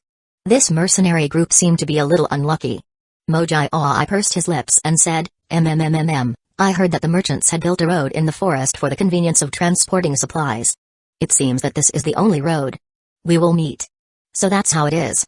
It seems like I have to help them. Seeing that Mazia and's team was in a defensive position, ready to face the enemy, Feng Heng gave them a thumbs up in his heart. If they had run away from the dragon mosquitoes, they would suffer heavy losses, so it was better to fight them head-on. Fortunately, after a long chase, A large portion of the dragon mosquitoes had fallen behind halfway, and the number of dragon mosquitoes chasing them had been reduced to 1/10. Under Fang Heng's control, the fusion tyrant form suddenly slowed down when it was about to approach the mercenary group. They protected the pupae they had snatched with one hand and clenched their other hand into a fist to attack the swarm of dragon mosquitoes chasing them. Fire! Mazia and immediately ordered. A dense rain of arrows shot out from the mercenary group, and dragon mosquito corpses fell to the ground one after another. The mercenary group was experienced in battle. They immediately lit dragon's pine fir tree leaves in front of the team and released thick smoke to disperse the dragon mosquitoes. The intelligence of the dragon mosquitoes was limited, and most were utterly enraged by the tyrant body fusion. After being attacked, only a tiny number of dragon mosquitoes chased after the mercenary group, while most stared at the fusion tyrant form and attacked. Seeing this, Mazia and finally heaved a sigh of relief. She would first deal with the dragon mosquitoes that attacked the mercenary group, then slowly deal with the rest that was angered by the fusion tyrant form. Relying on the fusion tyrant form as a human shield, the group of lickers that caught up with them took half an hour before completely clearing the dragon mosquitoes. Only then did Fang Heng and Mojai Aoi slowly step out of the dense forest. "It's great to have met you guys." Fang Heng thanked Mazia and the others, then waved his hand at the corpses of the dragon mosquitoes on the ground. The blue crystals mixed with the dead bodies flew into Fang Heng's hand. Ding! Player has obtained 97 Tier 1 mutation crystals. Mazia and looked at Fang Heng, feeling bitter in her heart. If she could, she would not have helped. She was unlucky. This group of dragon mosquitoes has been chasing us. I wouldn't have known what to do if I didn't meet you. Fang Heng chuckled. I don't have any reward to offer. Why don't I give you a share of the pupae we robbed? As he spoke, the fusion tyrant form walked up and handed the pupae over. Mazia N's face stiffened again. She had not wanted the pupae. This wasn't good. What if more dragon mosquitoes came after them? Mazia N felt that her smile must have been very stiff. Thank you. We appreciate your kindness. But pupae are not very useful to us, and I am a little allergic to these things. I see. That's a pity. What about you guys? You're welcome to have them. Fang Heng looked at the other mercenary group leaders behind Mazia N. No. I don't need it. Thank you, but I don't need it. Everyone politely waved their hands as if they were avoiding the god of trouble. Alright. Fang Heng thought that pupae should be pretty valuable and had research value. Why did no one want them? He shrugged his shoulders helplessly and naturally followed the mercenary group. After all, he had caused some trouble for others, so he decided to protect them for a while. Seeing Fang Heng and the others joining the team so naturally, Mazia N was terrified. However, she did not dare to drive away Fang Heng and the other person. Helplessly, she could only bring the two of them along. When the team was close to the forest entrance, Fang Heng finally proposed to split up. He also asked Mazia N for some dragon's pine fir tree leaves for research purposes. Hearing that Fang Heng was going to leave, Mazia N immediately separated the trunk full of dragon's pine fir tree leaves without caring about their intention. Old Mr. Mo, I keep feeling strange about this group of people. Fang Heng touched his chin and pondered as he watched Mazia N and the others head toward the village in a panic. It's a little strange. Mojai Aoi did not take the mercenary group to heart. He patted Fang Heng's shoulder and said, Brother, don't overthink it. We've already gotten the dragon mosquito pupae. Let's quickly get Genius Caillou to study them. Don't let Wei Tao and the others stay here for too long. Alright. The two of them discussed and returned to the temporary camp in the forest. In the middle of the night, torches around the temporary camp illuminated the whole base as if it were daytime. A small number of lickers were patrolling around the camp. Sandy had just completed a masterpiece, but no one could appreciate it, so he wandered around the door gloomily. Coincidentally, he saw Fang Heng returning with a fusion tyrant form. His eyes lit up at once, and he waved at them excitedly. 1025 The Fog O. Fang Heng. You're back. I've already restored the basic patterns on the stone chest. Well done. Where's Caillou Yukang? What? Fang Heng was concerned about leveling up and killing monsters and thus looked for Caillou Yukang. Sandy turned his head to look in the direction of the laboratory. I haven't seen him. He should still be in the laboratory. Mojai Aoi ran to the laboratory and called Caillou Yukang. Genius Caillou, we finally found you. We brought back a lot of good stuff this time. Come take a look. Good stuff? Caillou Yukang was still setting up the temporary laboratory. When he heard the good news, he was tempted and came out to take a look. Oh, interesting. They seem to be some mutated mosquitoes.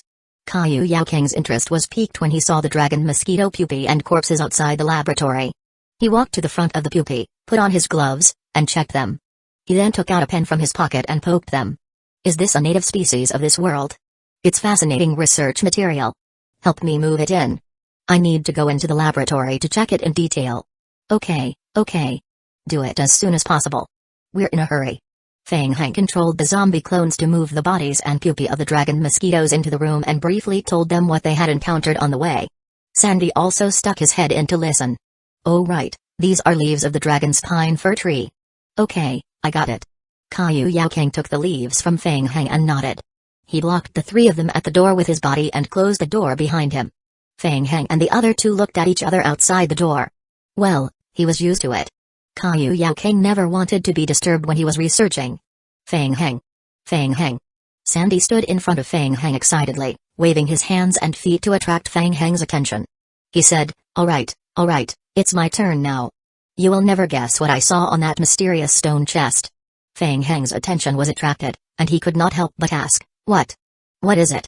It's a mural. It's a narrative mural. Oh? You've restored it?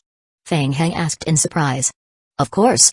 I am the only artistic genius who can restore it.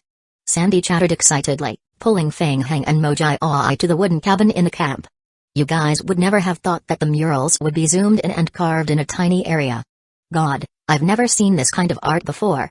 It was so imaginative, and that carving ability was unheard of. Look, this is the image I restored after I enlarged it 20 times.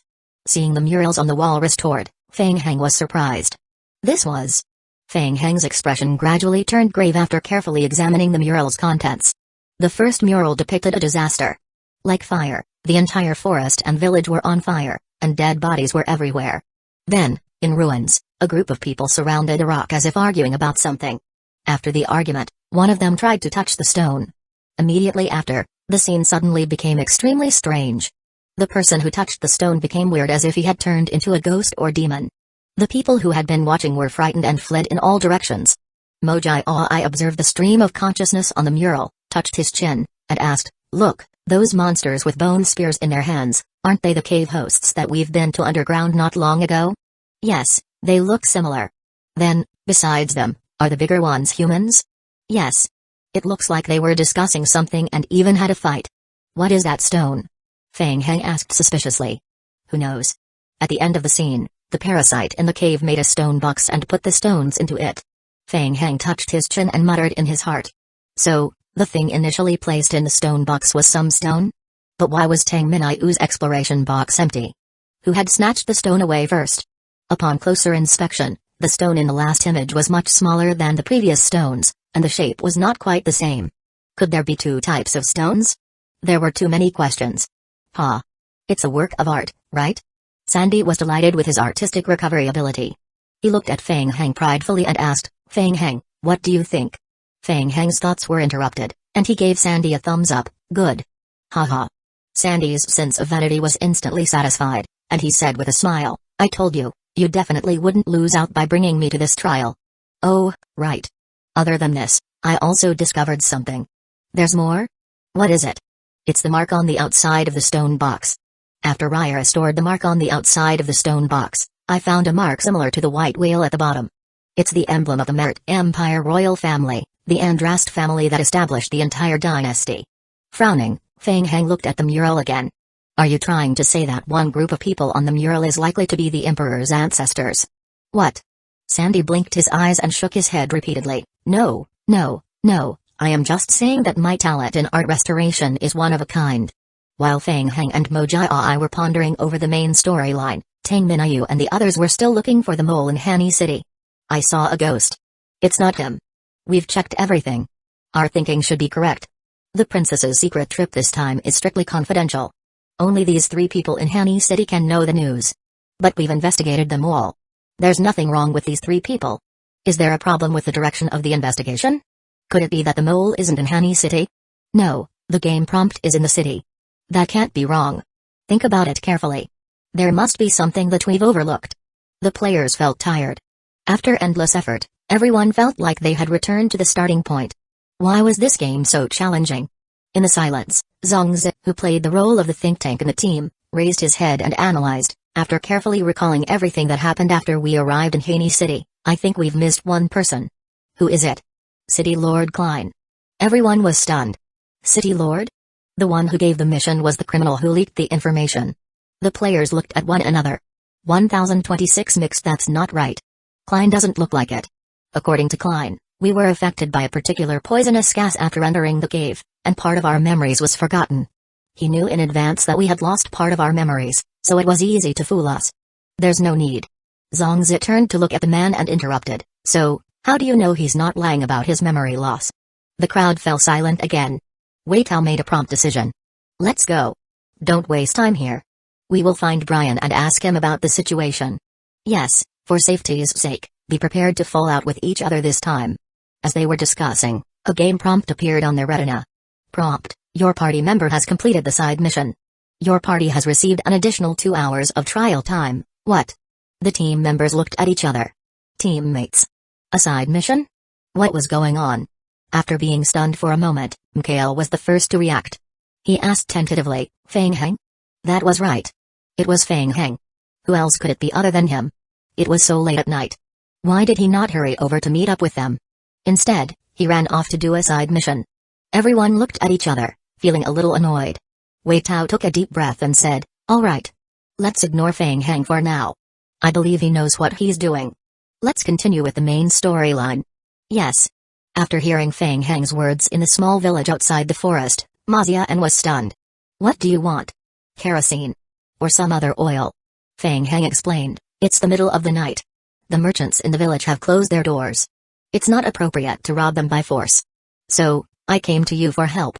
You seem to have some connections with them. Yes. Ma Zian felt bitter. What bad luck. Why was she being pestered by the two necromancy mages? Originally, Ma Zian was prepared to lead the mercenary group back to Hani City after returning to the village. Unfortunately, the mercenary group had been tired for most of the night, and their morale was low. They could not continue to travel through the night. In addition to the persuasion of the accompanying team, Ma Zian could only let the mercenary group rest in the village for the time being and set off again at noon the next day. The mercenary group had just settled in their accommodation. Then, she saw Fang Heng and the other man. Do you need a lot of it? We still have some kerosene left in our supplies. I am afraid it's not enough. We need a lot. The more, the better. Ma Zian was helpless. Why did he suddenly need so much kerosene in the middle of the night? Wait a minute, why did they want those things? The deputy commander of the mercenary group, Kunio, suddenly thought of something. His expression changed, and he asked tentatively, you two want so much kerosene? Don't tell me you want to burn the pupae on the lake? Fang Heng nodded and said matter-of-factly, yes, you're right. What? Ma Zian was once again shocked by the necromancy mage's shocking train of thought. Crazy. A bunch of lunatics. Previously, the dragon mosquitoes had chased the two of them across half the forest just by picking up a few pupae. And now, he wanted to burn all the pupae on the lake? Who knew what these berserk dragon mosquitoes would do? The dragon mosquitoes would not let him go. Ma Zian felt a chill run down her back, and two words appeared in her heart. Bad luck. This would not do. The village would be in danger if this continued. They could not stay in the village for long either. Once the sun rose, the mercenary group must quickly leave. It was too dangerous. Well, the further away from these two necromancy mages, the better. Ma Zian's expression changed several times in a short time. She was already thinking about how to escape as soon as possible. I hope to get the assistance of your mercenary group, Fang Heng cupped his hands and said in a friendly manner. Ma Zian and her assistant, Kunio, looked at each other. What else could they do? The origins of these two necromancy mages were too mysterious, and they were terrifyingly powerful. They could not afford to offend them. We're in contact with the merchants. We can help you get the kerosene as soon as possible, but I still don't recommend you burn the pupae on the lake. It's too dangerous. Thank you for your help. Please send the kerosene to the village entrance as soon as possible. I've already marked the receiving location on the map. Hearing Ma Zian's agreement, Fang Heng immediately ignored her advice and handed her the map with the marked assembly point. Also, do you have any extra leaves from the dragon's pine fir tree used to repel the dragon mosquitoes? We also want to buy some. The more, the better. Fang Heng nodded. As for the reward, I don't want the commission reward for clearing the dragon mosquitoes. I will leave it all to your mercenary group to decide. It's just in front. 2 hours later, under the protection of the mercenary group, the workers hired by the merchant pushed carts into the forest and arrived at the location marked on the map. The workers were extremely surprised by the newly built temporary camp in the forest. The forest was filled with danger. Who would have the guts to set up a camp here? When did this happen? What made the merchants and workers feel even more strange was that all kinds of wood materials were piled up near the camp, and even furnaces were burning. It was extraordinary. The campsite seemed to have appeared out of thin air. Which merchant had sent over so many resources? Everyone looked at each other and was suspicious when a young man walked out of the cabin. His face was cold and arrogant. "Have you brought the things? I hate the noise, so please be gentle when you place it." "Thank you." Hearing this, the workers shut up and began to unload the goods on the spot. Caillou Yaokang turned around and returned to the wooden house. He closed the door and walked to the experimental table. He carefully poured a purple powder from the beaker and placed it in front of Fang Heng. "I've tested the leaves of the dragon's pine fir tree. After burning, it produces a mixed gas. This gas can cause a temporary coma to the dragon mosquitoes." "Is it just a temporary coma?" Fang Heng was a bit disappointed. The mercenary group had once used the smoke produced by the dragon's pine fir tree's burning leaves to block the dragon mosquito's attack. He initially thought that it was something like a pesticide. "I've roughly analyzed it and briefly concluded that I've found a mixture of icaridin and a unique plant component in the leaf. I've extracted it." Caillou Yaokang held the analysis materials in his hand. "Also, the method you propose to use high temperatures to deal with the dragon mosquito pupae is feasible. The pupae are afraid of fire and have good flammable properties. Setting fire is a shortcut to solving the problem." Fang Heng's eyes lit up. "So the mixed burning plan I mentioned before feasible?" "Of course, it's nothing more than mixing the extracted mixture with kerosene. After burning it, it will emit a stimulating smoke that will cause the dragon mosquitoes to be unconscious." Caillou Yaokang's face was calm. "It's not difficult to do this. You only need to try a little bit of introductory chemistry." 1027 The beginning. Caillou Yaokang looked at the sky outside and said, "Due to the limitation of the experimental equipment, it will take time to extract and mix. If we want to get a particular oil concentration, we will probably have to wait until daybreak tomorrow." Daybreak. Fang Heng could not help but take a look at the game time. It was already 3:30 in the morning. The time had dragged on for a bit too long. As for Wei Tao, Fang Heng and Mojai Ai looked at each other. Who cares? He could make up for the extra 10 hours if he completed the mission. "Yes, the extraction work can be handed over to the zombies, and I will complete the refinement work." Caillou Yaokang nodded and continued, "There's another thing I am more concerned about." Mojai Ai came over curiously and asked, "What? Did you find something else?" "My research on the pupae has found that it takes at least a month for ordinary dragon mosquitoes to enter the adult stage from the pupa state. The only difference from the life forms in our world is..." Caillou Yaokang stopped talking and led Fang Heng and the others to the experiment table at the side, falling into deep thought. On the experimental table was a dissected corpse of the dragon mosquito pupa. "What's wrong?" "I am thinking about how to explain scientific discovery in a way you can understand." Mojai Ai was silent for a moment. "Come on, say it." "Well, let's put it less appropriately. According to the law of energy conservation, the dragon mosquito's hatching process requires energy. According to your description, the current dragon mosquito community can't possibly have such mighty power to hatch so many offspring." Mojai Ai and Fang Heng exchanged glances. This was indeed strange. "During the testing process, I found that the liquid outside the body of the dragon mosquito pupa contained a trace of energy. I suspect that there is something wrong with the lake water." Caillou Yaokang touched his chin and said, "It's very likely that the lake water originally contained a high concentration of energy. However, after leaving the lake, the energy in the liquid quickly disappeared." "I see. All right, I will check the water carefully the next time." Fang Heng made a mental note and decided to investigate the lake water later. The sun was shining on the lake at dawn the next day in the Caesar forest. A gentle breeze blew, and the layers of white cocoons on the water's surface swayed with the wind. In the short thicket not far from the lake, Mojai Ai pushed aside the branch beside him and whispered, "It's coming. The round trip will take about 20 minutes. All right." Fang Heng was also observing the water in the distance with his telescope. The lake's surface was huge and covered with white cocoons. The leader of the dragon mosquitoes patrolled the surface of the lake without rest or sleep. It would appear once every 20 minutes. They tried not to attract the attention of the leader. Fang Heng waited patiently.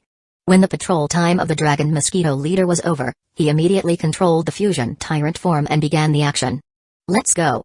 The fusion tyrant form that was not far away immediately started to move, dragging the heavy cart behind him toward the lake.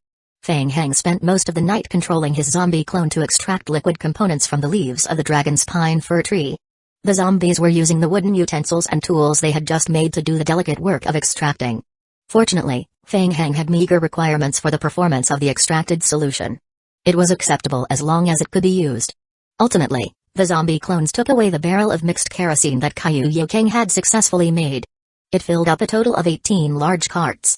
The fusion tyrant form used the vines growing from its body to pull the cart forward.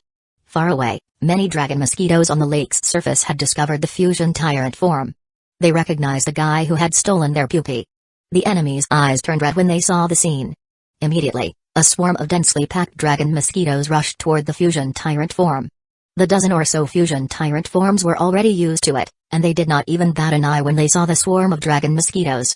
They continued dragging the cart behind them slowly. Buzz, buzz, buzz, buzz. The dragon mosquito swarm immediately attacked.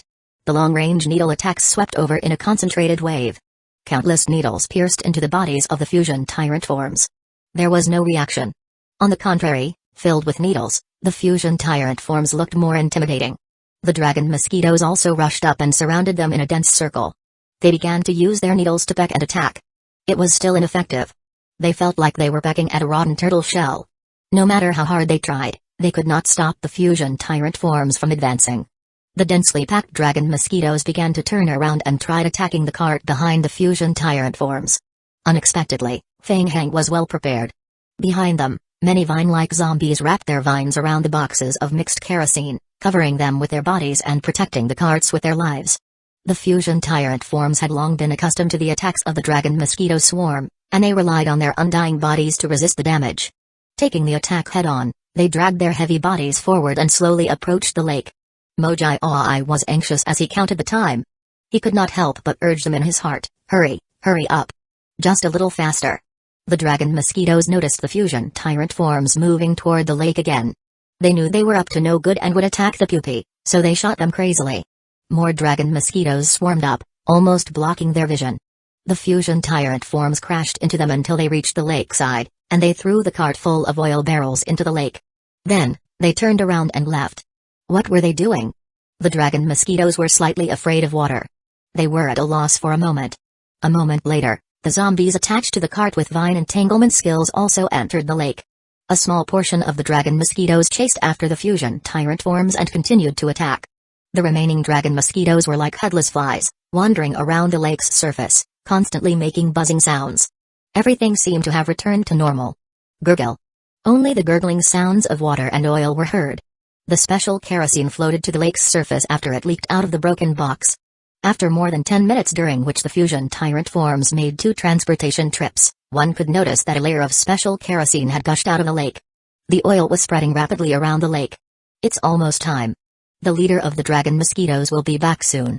Mojai Aoi rubbed his hands and took a deep breath. He felt as excited and nervous as he was when he blew up a manure pit as a child. Fang Heng, how is it? Are you starting? Yes, let's start. Fang Heng looked excited and nodded his head. He called a liquor over. Creak creak creak. Fang Heng lit a match and threw it at the liquor beside him. Swish. Whoosh. The liquor's body was covered in kerosene, and the moment it came into contact with the flame, its entire body was instantly surrounded by intense flames. Charge. 1028 Special Effects Swoosh. The burning liquor moved toward the lake. The dragon mosquitoes also noticed the liquor that was on fire. What was that thing? The burning liquor also gave off a very unpleasant smell, preventing the dragon mosquitoes from getting close. However, seeing the liquor rushing towards the lake, the dragon mosquitoes realized their pupae were under threat, so they braced themselves and ran towards the liquor. Whoosh! The liquor sped up madly and charged forward, taking the damage and passing through the swarm of dragon mosquitoes. Just as the liquor was about to charge into the lake, a large shadow suddenly swept across the surface. The leader of the dragon mosquitoes. Bang! The leader used its body to crash into the burning liquor, causing it to fly backward. Immediately after, many dragon mosquitoes surrounded the liquor, preventing it from moving. Fuck.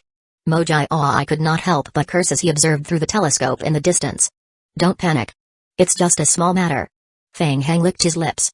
He still had a backup plan. In the next moment, 20 liquors covered in flames appeared from all corners of the forest. They charged at the lake from all directions at the same time. Wow. Awesome. Mojai Aoi's eyes lit up, and he excitedly patted Fang Heng's shoulder. Big brother. You're awesome. The leader of the dragon mosquitoes panicked. High-level creatures were naturally sensitive to threats, which was why they had stopped the liquors from entering the lake. However, there were suddenly so many liquors. The leader of the dragon mosquitoes quickly pounced on the burning liquors, trying to stop them. However, it had no way of preventing so many lickers from coming to the lake simultaneously. Whoosh! A licker broke through the dense swarm of dragon mosquitoes and leaped high above the lake. Plop! The dragon mosquito jumped into the lake. Boom! Almost instantly, flames soared into the sky. The layer of oil floating on the lake's surface was ignited and burned wildly. All the pupae on the lake's surface were instantly ignited. Thick smoke rose from the lake. Ha ha ha ha. Success. It's done.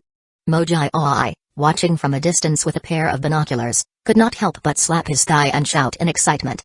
Realizing that the pupae were being destroyed, the dragon mosquito community went crazy. Fang Heng could hear buzzing sounds constantly in his ears. The dragon mosquitoes on the lake's surface flew around like an exploding pot. They were highly anxious. They wanted to save the pupae but were afraid of fire, so they had no way to do anything. Therefore, they wanted to rely on the wind when they flapped their wings to extinguish the flames. However, the fire only got bigger. The lake was covered in black smoke. Game hints refreshed crazily on Fang Heng's retina. Ding! You have destroyed the pupa. Ding! You have destroyed the pupa. Ding! You have destroyed the pupa. Ding! The poisonous smoke you released has an unknown effect on the dragon mosquitoes. Looking at the burning camp and the frantic dragon mosquitoes in the distance, Mojai felt highly pleased. He could not help but mutter, "This feels so good. So good." Fang Heng's eyes were also filled with excitement, and he was even looking forward to something else. Ha! The show has just begun. The thick black smoke was mixed with a pungent smell from the burning of the pupae and the distinct smell of the burning leaves of the dragon's pine fir tree. The dragon mosquitoes were like headless ants scurrying around on the surface of the lake. They did not realize the real threat. Watch! Fang Heng exclaimed in his heart. The first dragon mosquito that had absorbed a large amount of poisonous gas fell from the sky in a dazed state. Soon, the group of dragon mosquitoes began to fall one by one.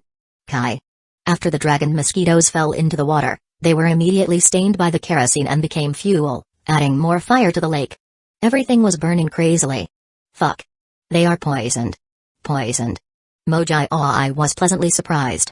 He turned around and looked at Fang Heng. Am I right? An extract from dragon's pine fir tree leaves. Mojai suddenly understood. Ha ha ha ha ha. That's for sure. Genius Caillou is awesome. Seeing that the plan was successful, Fang Heng laughed out loud. It was worth bringing Caillou Yao Kang and the others to the trial. Fang Heng added a dragon's pine fir tree pesticide to the oil to take advantage of the dragon mosquitoes' protection of their pupae. The longer the dragon mosquitoes stayed on the lake, the more pesticide they inhaled, and the easier for them to become unconscious and fall from the sky. Once they fell into the sea of fire, they would be covered in oil, and their entire body would start burning. No chance of survival. The game hints at Fang Heng's retina flashed crazily. Ding! You have destroyed the dragon mosquito. Ding! You have destroyed the dragon mosquito. Ding! You have destroyed the elite dragon mosquito. Ding! You have destroyed the dragon mosquito. Cool. This was much more efficient than last night. Moreover, since the game had determined that Fang Heng had contributed a lot to the kill, the drop rate of the mutation crystals was higher than last night. Fang Heng could already see the mutated blue crystals on the lake's surface and under the flames. He had earned so much. He would reach level 27 this time. It was just that he was too far away and could not get it directly. He would wait a while longer. Fang Heng suppressed the anxiety in his heart. Hey, Fang Heng. Look. Look. Mojai noticed something and pointed to his right. What? The leader of the dragon mosquitoes. When the commander-level life form realized that many larvae had died, it flew back from a distance in anger. It might have sensed that the thick smoke on the lake was poisonous, so it stayed nearby. In a panic, it flapped its wings at the edge of the lake, trying to extinguish the fire. Unfortunately, it was impossible. A low-level creature like it would never put out the oil personally concocted by Caillou Yao Kang. Fang Heng sneered disdainfully in his heart and squinted his eyes. Lovely. I dare you not to leave, thought Fang Heng. I will get rid of you too. Not far away, the fusion tyrant forms who had completed their transportation mission jumped into the burning lake. After that, they rolled on the water's surface, and their bodies were immediately set ablaze. Immediately after, they charged toward the dragon mosquito leader. The leader was utterly infuriated. Seeing the incoming fusion tyrant forms, it backed forward with the sharp spikes in its mouth. Poke. A pitch-black hole was instantly pierced through the body of a fusion tyrant form. Black and stinky blood flowed out of the holes. The eyes of the dragon mosquito leader revealed a human-like fear. Did it not kill him? The next moment, the burning fusion tyrant form held the dragon mosquito leader tightly with its arms. Thin, burning vines extended from its body and wrapped around the dragon mosquito leader. Unfortunately, The vines were quickly burned to a crisp due to the fire's additional effect. The fire effect looked intimidating, but the actual binding product was almost non-existent. 1029 Bloodthirst Thorn, the leader of the dragon mosquitoes, was indeed frightened. In a panic, it flapped its wings and tried to fly higher to shake off the fusion tyrant form. As soon as it flew into the air, the fusion tyrant forms chasing after it rushed up one after another. They stomped on the ground and leaped into the air, grabbing the leader tightly. Bing bang. Following that, more and more fusion tyrant forms pounced on the dragon mosquito leader, grabbing it tightly. The dragon mosquito leader could not support the weight of 5 or 6 fusion tyrant forms. It tottered in the air for less than 10 seconds before swooping toward the lake. Boom. After coming into contact with the layer of burning oil on the lake's surface, the leader began to burn wildly, struggling violently. Unfortunately, the dragon mosquito leader's strength attribute was not high, to begin with. All of its skills were restrained by the fusion tyrant form. In addition, it was affected by the poisonous smoke, and its attributes were further weakened. No matter how hard it struggled, it could not escape the combined control of the 6 fusion tyrant forms. It was also forced to endure the torture of the oil and poisonous smoke in the sea of fire. Its health point continued to drop. The fire burned for an hour. The game hints at Fang Heng's retina updated at a slower rate. There were no surviving dragon mosquitoes on the lake's surface, leaving behind a layer of dark gray ash and mutated blue crystals. Ha! He had earned a lot this time. Fang Heng and Mojai Ai looked at each other and burst into laughter. Awesome! Let's go and take a look. The two of them walked to the lakeside. Large patches of burning kerosene on the lake's surface were still filled with an unpleasant smell. Fang Heng stretched out his hand and raised it. A dense mass of mutation crystals on the lake's surface was sucked into his hand. Ding! The player has obtained 3,703 Tier 1 mutation crystals and 1 high-energy mutation crystal. Ding! The player has met the requirements to level up. Do you wish to level up? Ding! The player has leveled up to level 27. Due to the player's innate skill, the player has obtained an additional 211 zombie clones. Ding! The current number of zombie clones, 1,265. Ding! 500 Tier 2 mutation crystals will be consumed to upgrade the player's character level in the next stage. Woo! Cool. There were more than 200 zombie clones when he leveled up from level 1 to level 17. Now, he could get so many after leveling up once. These were all productivity and combat strength. Fang Heng was extremely excited. He wondered when he would be able to reach 10,000 zombie clones. The ground around his feet began to roll, and more than 200 zombie clones struggled to climb. They gathered together shakily and lined up behind Fang Heng, making a big scene. Fang Heng observed the game promptly. The higher the character's level, the more difficult it would be to level up in the subsequent games. The next step to reach level 27 required the Tier 2 mutation crystals to kill higher-level creatures. This was also within his expectations. Fang Heng passed the Tier 1 mutation crystals to Mojai Ai, allowing him to level up and increase his combat strength. Mojai Ai had been stuck at level 24 a long time. After all, there were limited resources in the elementary games. Not everyone could farm vast resources to level up like Fang Heng.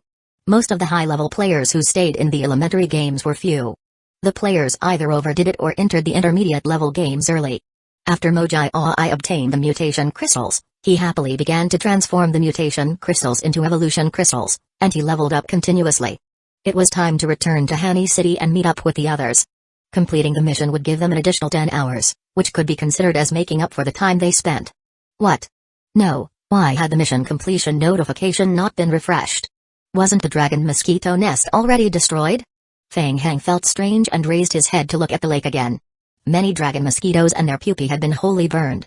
A black substance floated on the lake's surface, and it was apparent that it was impossible to collect any valuable props and blood from the corpses. Well, this was still a little imperfect? Wait, what was that? Fang Heng's eyes lit up when he saw the silver light reflected by the sunlight.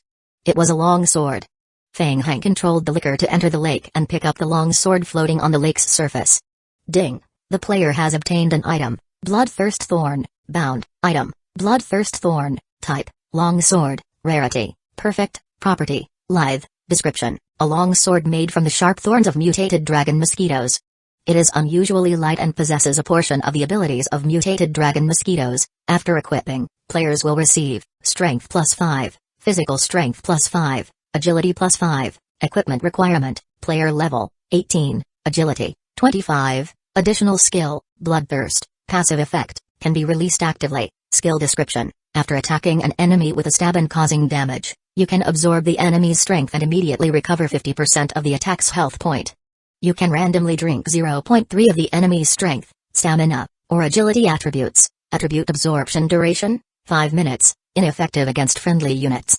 After active skill release, attribute absorption duration is increased to 20 minutes, cooldown time, 8 hours. Unique description: this effect is ineffective on certain unique life forms, such as zombies, souls, machinery, elements, etc., and most life forms without blood. That was not bad. It should be a treasure that arrived after killing the dragon mosquito leader. Feng Heng observed the attributes of the weapon for a while. At the same time, several ways to play with this weapon emerged in his mind. It seemed that he was fortunate this time. Judging from the weapon's attributes, the dragon mosquito leader was not as simple as it looked. The leader's needle attack could not only absorb health point to recover itself but also absorb attributes. This was terrifying. It was only because its enemy was the zombie clones, so it could not absorb any attributes or blood. In addition, they had planned and set up a poisonous sea of fire in advance. Only then did they use the terrain advantage to eliminate the leader quickly. Feng Heng tried to wave the long sword in the air a few times and then frowned. It did not feel very comfortable. He still preferred the feeling of using the big hammer. This weapon was too light, and he was not used to using it. Initially, he wanted to trade it with Mojai, but unfortunately, the weapon was bound and could not be traded. Unlike the elementary games, the equipment dropped by the monsters in the intermediate games was mainly bound. Usually, only the player with the highest killing contribution could obtain the right to use it. Forget it. I don't have any suitable weapons on hand. This bloodthirst thorn can be a quick transition to deal with some unique situations, thought Feng Heng. For example, he could activate his skills before fighting tiny monsters to increase his attributes. Feng Heng, what's that? Someone's coming? What? Feng Heng noticed Mojai was looking up at the sky with a frown. He also raised his head and looked at the sky. 1030 ambush in the distance, a black dot flew over the lake's surface. It seems to be coming here. Hide. There was nothing to hide from in the surroundings. Feng Heng and Mojai jumped into the water at once and hid among the grayish-black remains on the lake's surface. He looked up and saw an eagle circling in the air. The eagle had a vast body, and its wings were more than 6 meters wide. There seemed to be someone standing on the back of the eagle, looking down. Feng Heng was shocked. A human? Mojai immediately covered his left eye with one hand and tried to figure out the other party's identity. Character, unknown, ding. Your perception is much lower than the opponent's. Your detection has failed, ding. Your actions may attract the attention of extraordinary people. Mojai was stunned. This was the first time he had encountered such a hint. Only the Prince of Vampires was a bit stronger in the previous elementary games, but the intermediate game differed. The eagle circling in the sky seemed to be only scouting. It did not stay long and soon flapped its wings and gradually left their sight. Mojai said in a deep voice, Feng Heng, this is a unique NPC. His perception is powerful. I can't get any information from him. I see. Feng Heng looked away from the sky and shook his head. Forget it. Let's not worry about it. Let's focus on the main storyline first. Let's find a way to complete the main task first. Yes. Mojai was about to agree when he looked at the game hint. This is strange. Wasn't the dragon mosquito nest already destroyed? Why isn't there a notification that the mission is complete? Feng Heng also found it strange and opened the mission panel again to check. The first stage of the side mission was to investigate the cause of the appearance of the dragon mosquitoes. The second stage was to destroy the nest. There was a tick at the end of the second phase of the quest, which meant that it had been completed. It seems like we have to continue our investigation. Feng Heng looked at the lake and said thoughtfully, I remember Kaiyu King said that this lake might contain a lot of energy to breed dragon mosquitoes. Mojai suddenly understood. Are you trying to say that there's something under the lake? Yes. Feng Heng looked at Mojai without saying a word. He only nodded in agreement. What? Mojai blinked a few times before asking, shall we go into the water and take a look? The lake is so big. I am waiting for you to give the order to choose a place to investigate. Big brother, don't do this. I don't know how to choose a place. You can't always use metaphysics. As Mojai spoke, he suddenly raised his eyebrows as if he had discovered something. What's wrong? Mojai pointed at the lake not far behind Feng Heng and said, Feng Heng, look. Didn't bubbles come up from there? What?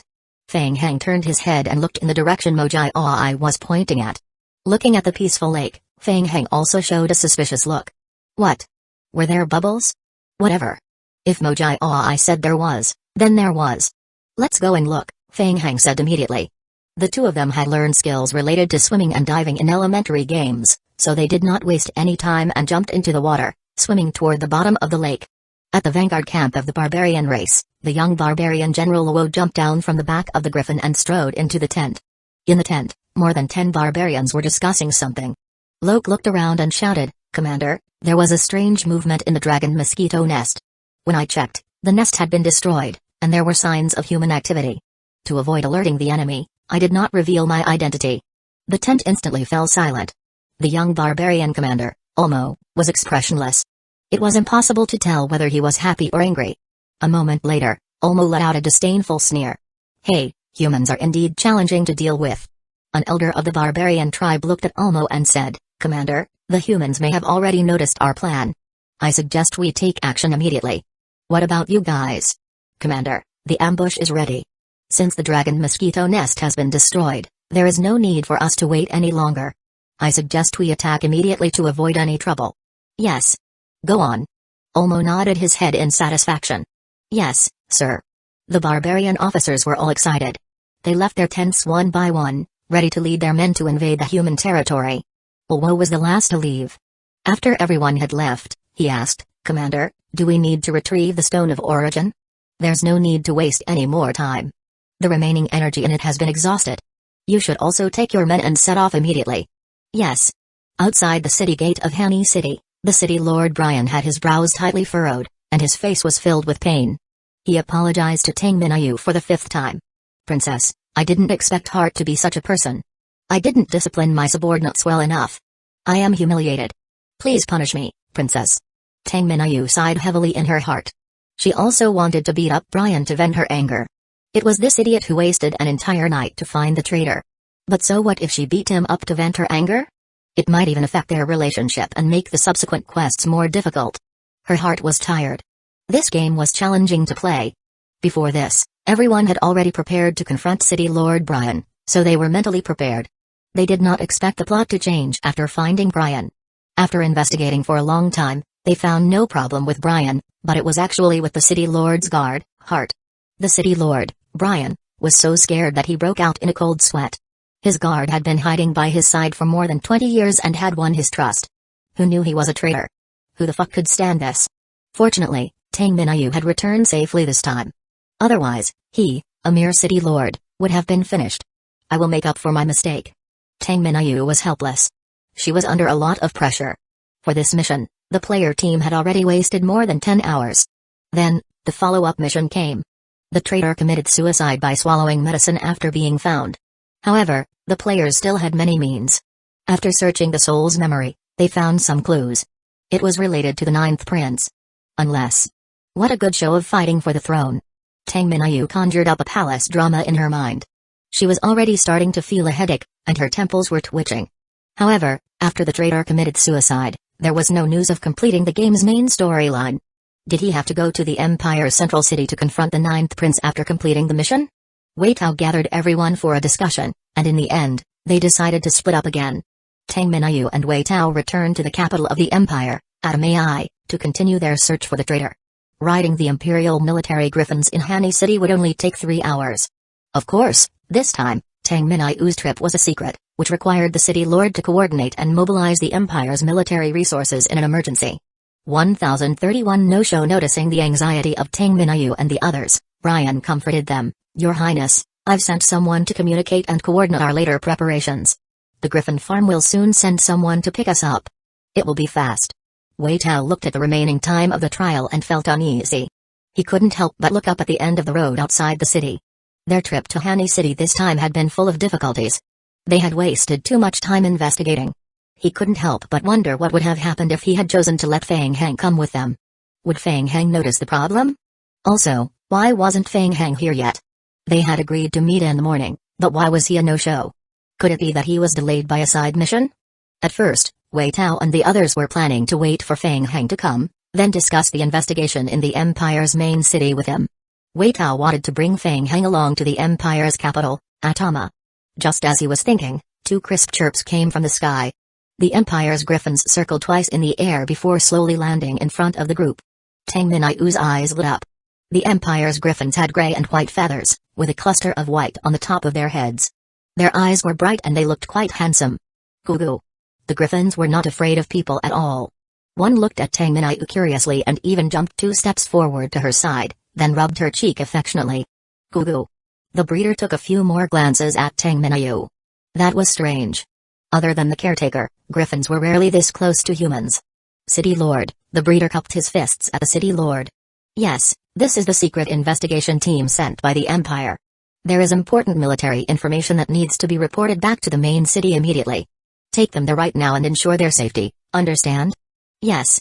The leader of the breeders looked at Tang Minayu and the others. Officers, are we leaving now? The group took one last look at the end of the small path outside the city. They still couldn't see Fang Heng's figure.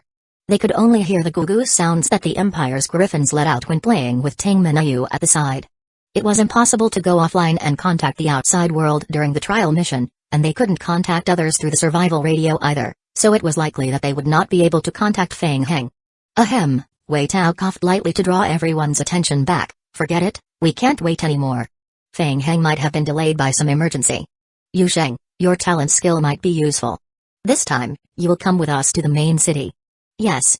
Wei Tao then looked at Nkale. I will leave the team to you for this period. Don't worry, leave it to me. I will continue the exploration mission with my men. Tang Minayu had already sat on a griffin's back with the help of the breeder. It was her first time riding such a flying mount, so she was quite excited. She gently stroked the feathers on the back of the griffin. Alright. Don't worry about Fang Heng. He's stronger than us. He's definitely living a better life than us. I am not worried about his safety. I am just afraid that he will do something. As Wei Tao was speaking, he suddenly stopped. Several lines of game hints appeared on the retinas of all the trial players. Hints: the player team has completed the mission, exterminating the dragon mosquito nest. The players have received an extra 10 hours of trial game time. Ding. The player's main mission has been triggered. The barbarian race's ambition. Mission. The barbarian race's ambition. Mission description. The dragon mosquito nest has been destroyed. The barbarians have made a wrong judgment and launched an attack on the cities in the southern part of the empire in advance. All barbarian units' attributes will be reduced by 10%. The major border cities in the southern part of the empire and some of the northern parts will be attacked. Mission description. Hani City is one of the barbarians' attack targets. The barbarians' first step will be to attack the surrounding villages and military bases of Hani City. Please assist in guarding the villages near Hani City and stop the barbarians' attack. The barbarians will launch a full attack on the defensive facilities and villages outside Hani City within 60 minutes. Mission requirement: protect the villages and military facilities around Hani City. Delay the barbarians' attack until a new main quest is triggered. When 90% of the affiliated military buildings, territories, and villages outside Hani City fall, the mission will automatically be deemed as a failure. Failure penalty: enter the follow-up side mission, protecting Hani City. Mission hint: the players can choose to give up the mission to protect the villages and trigger the next stage of the mission, protecting Hani City. Seeing the lines of mission hints, everyone fell silent. Wei Tao's expression was indecipherable. There was too much information in the game hints, and he couldn't digest it for a while. 10 hours of extra trial time? Barbarian invasion? Protect Hani City? What was happening? Tang Minayu was also confused. When she looked up, she saw that everyone's faces were also filled with the same inexplicable shock. What the hell was Fang Heng doing? As everyone else remained silent, Wei Tao said in a deep voice, "This is troublesome. It seems that the main mission of this trial is related to the barbarians." Hearing Wei Tao's words, everyone started to realize the severity of the problem. So this trial mission was related to the invasion of the barbarians? Did they need to stop the barbarian invasion? Anyone who could become a world lord in the zombie apocalypse was no idiot. Just by looking at the game hints, they could immediately make connections and analyze a lot of information. Everyone quickly communicated with their eyes. The more they thought about it, the more surprised they were. How did Fang Heng do it? To think he started with a side mission and greatly advanced the game's progress? What's wrong? Everything had been fine just a moment ago, but when he saw the atmosphere in the team suddenly become extremely heavy, City Lord Brian was a little confused. That's strange. Her Highness Mingyu had just been urging them to return to the main city in a hurry, so why was she hesitating now? Your Highness, Brian asked carefully, are we still setting off? No, Tang Minayu turned to Brian and said, Brian, the barbarians are attacking the Empire. Their army will soon invade Hani City. Get the operations department into position immediately and send a distress signal to the Empire for help. Huh? How could it be? Tang Minayu's expression turned serious and she said sternly, Go. Ryan realized that Tang Minayu was not joking. His expression changed immediately. Yes. It was difficult to resist a barbarian invasion just by relying on the player's strength, so they had to find a way to borrow some strength. The game might have given Tang Minayu the identity of the Empire's princess due to the consideration of difficulty. Everyone looked at each other and saw the worry on each other's faces. They hoped that the Empire would be a reliable ally. Everyone, Mikhail said suddenly, have you realized that the main mission of finding the spy has not disappeared yet? Now, both main missions are in parallel. What? Everyone looked at the mission list carefully and found that it was just as he had said. Do you think the Ninth Prince is related to the barbarians? Mikhail asked quietly. Everyone was shocked. It was, after all, a main mission, and the probability of the two being completely unrelated was extremely small. Fuck, what if he backstabs us? 1032 The inescapable disaster at the bottom of the lake in Caesar Forest, Fang Heng and Mojai Aoi were looking at each other. Following Mojai Aoi's direction, they soon found a black stone under the lake. In the beginning, Fang Heng felt that the stone contained energy fluctuations. Just as they discussed moving the stone up to study it, lines of games appeared unexpectedly when their fingers touched the stone. Main storyline. The barbarian race invasion? There was too much information, and Fang Heng found it challenging to digest. They should deal with this rock first. Fang Heng lowered his head again to observe the properties of the rock. Item, unknown, description, an unknown rock, description. This unique item cannot be placed in the backpack or pass through the time passage. The stone was not heavy, but he could not put it in his backpack. Fang Heng and Mojai Aoi nodded and gestured to the water's surface. Mojai Aoi immediately understood and cooperated with Fang Heng to fish the stone out of the deep bottom of the lake. After much effort, they finally dragged the stone to the water and threw it on the river bank. Fang Heng climbed out of the lake and observed the rock. It was extraordinary. It was unknown what unique material the stone was made of, but its surface was extremely rough, and there were even fine holes. Energy fluctuations continued to leak out from the holes on the stone's surface. Fang Heng touched his chin. According to Kaiyu Yokang, the dragon mosquito pupa needed to absorb a large amount of energy to hatch, and the energy required to hatch was from this big stone. He thought of the stone chest he had obtained in the cave. A mural on the outside of the stone box depicted a group of people cutting and dividing the stones. Could it be the same type of stone? Mojai Aoi thought of Sandy's drawing and turned his head to ask, Fang Heng, why don't we bring it back for Kaiyu Yokang to study? Yes. He was unsure what to think of it, so he might take the stone back for Kaiyu Yokang to check. But then again, what was the situation with the game hint regarding the barbarian race invasion just now? Fang Heng opened the hint for the game's main storyline and rechecked it. His eyes lit up when he saw the news that the barbarians were about to attack the villages near Hani City. We only triggered the mission after touching the stone. It seems like these two incidents are related, Mojai Aoi analyzed. Yeah, I think so too. Mojai Aoi continued, aren't the barbarians able to control wild beasts? In my opinion, the dragon mosquitoes were bred by the barbarians as they wanted to use their power to deal with the human empire. Since we destroyed the nest in advance, they decided to lay their cards on the table and directly attack the human cities. They've revealed their true intentions. That's reasonable, Fang Heng agreed. The barbarians will attack several major border cities, including Hani City. What's our next step? Are you going to meet up with Wei Tao? The next step? Of course, it was to protect the village and complete the mission. The barbarian race. He wondered if he would obtain a Tier 2 mutation crystal after killing them. Oh, right, there was also blood. Fang Heng's eyes flickered with a touch of expectation, and he said, the team trial mission is shared. Wei Tao should have received the mission notification. They should have a mission arranged. Let's not find them. We will go back to the main storyline. Alright. While he was talking, the fusion tyrant forms walked over under Fang Heng's control. They lifted the big stone on the ground and wrapped it tightly with vines. Let's go.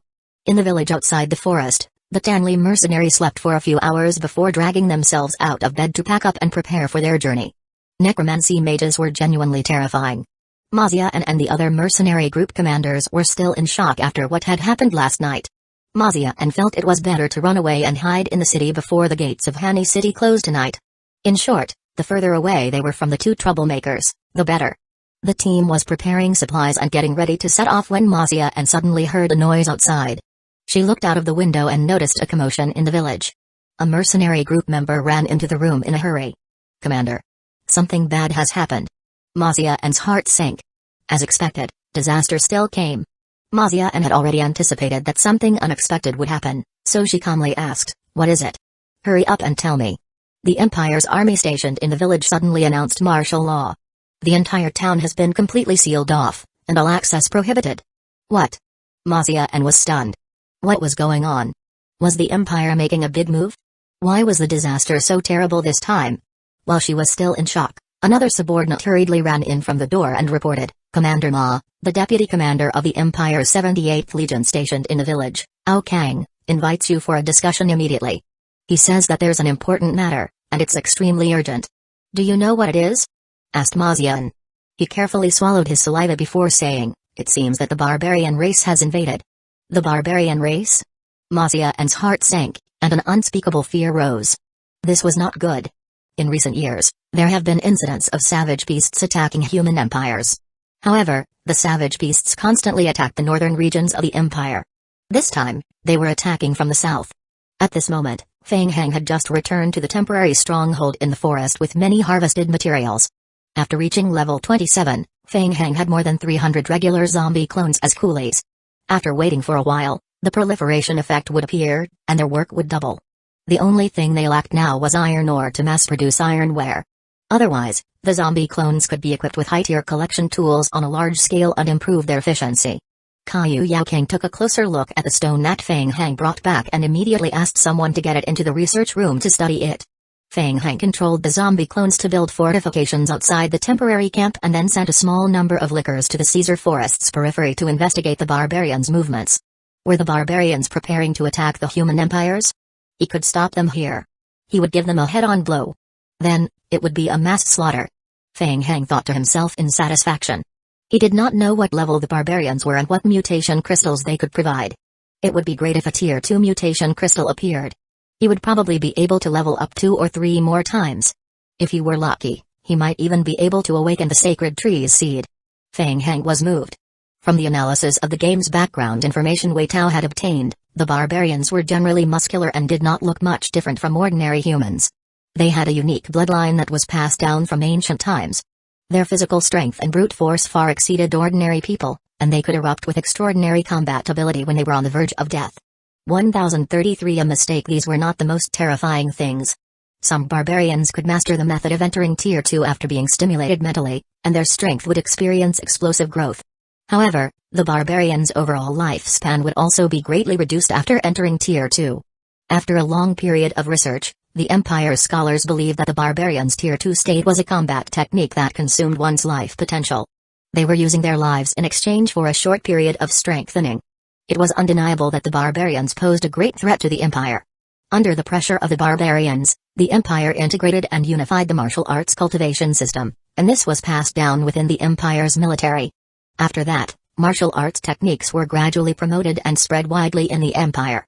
The barbarians could not learn this technique. Before entering the trial, Feng Heng had been thinking about learning human cultivation techniques if he had the opportunity.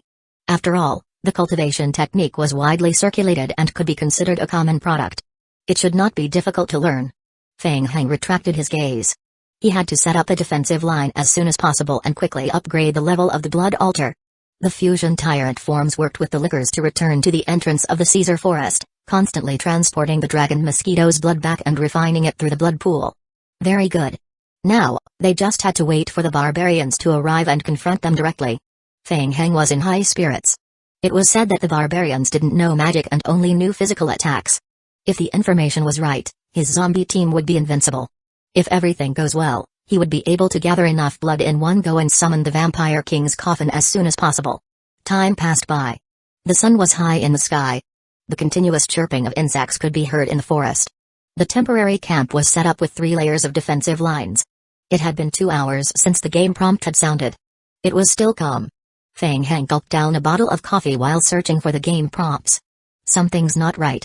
Didn't the game prompt say that the barbarians would attack in 60 minutes? Where were they? A feint? Were they trying to use tactics? Even the mission prompts could be fake? Mojai Oi was also a little anxious from waiting. He turned around and asked, God, there's still no movement? No, I didn't. Feng Heng furrowed his brows and carefully looked through the game notifications. This was really weird. In order to discover the enemy as soon as possible, he had specially sent 2 teams of lickers to intercept them at the entrance of the Caesar Forest domain. However, 2 hours had passed, and there was not even a single monster in sight. Could it be that there was a change in the mission? Mojai Oi was also out of ideas and asked, then what should we do? Are we still going to continue waiting? Feng Heng stole a glance at Mojai Oi and wondered if he was starting to exert his strength again. Alright, what should they do now? Feng Heng was also a little conflicted. After all, the mission hint had told him that he had to defend the village, so it should be a good thing that no one was attacking the village. However, if the enemy really did not come, how was he going to farm for mutation crystals to level up? And how could he obtain a large amount of blood to awaken the sacred tree? While thinking, Feng Heng opened the game's mission panel and took a look at the mission description. Suddenly, Feng Heng noticed a detail and realized something terrible. Not good. What's wrong? I made a mistake. The mission we triggered is to defend the villages near Hani City, Feng Heng explained with his brows tightly knitted. Yes, that's right. That's why we're waiting here. Once the barbarians come out, we will teach them a lesson. Yes, because of the dragon mosquitoes, we've determined that the barbarians' attack is coming from Caesar Forest. But is that really the case? Huh. When Mojai Oi heard that, he finally reacted. He opened his mouth and said, the Caesar Forest is a no-man's land. In fact, it's not the barbarians' territory. So, you're saying that the barbarians would not attack from the forest's direction? Damn. The barbarians have divided themselves into multiple attack points and are attacking the villages and military facilities around Hani City at the same time.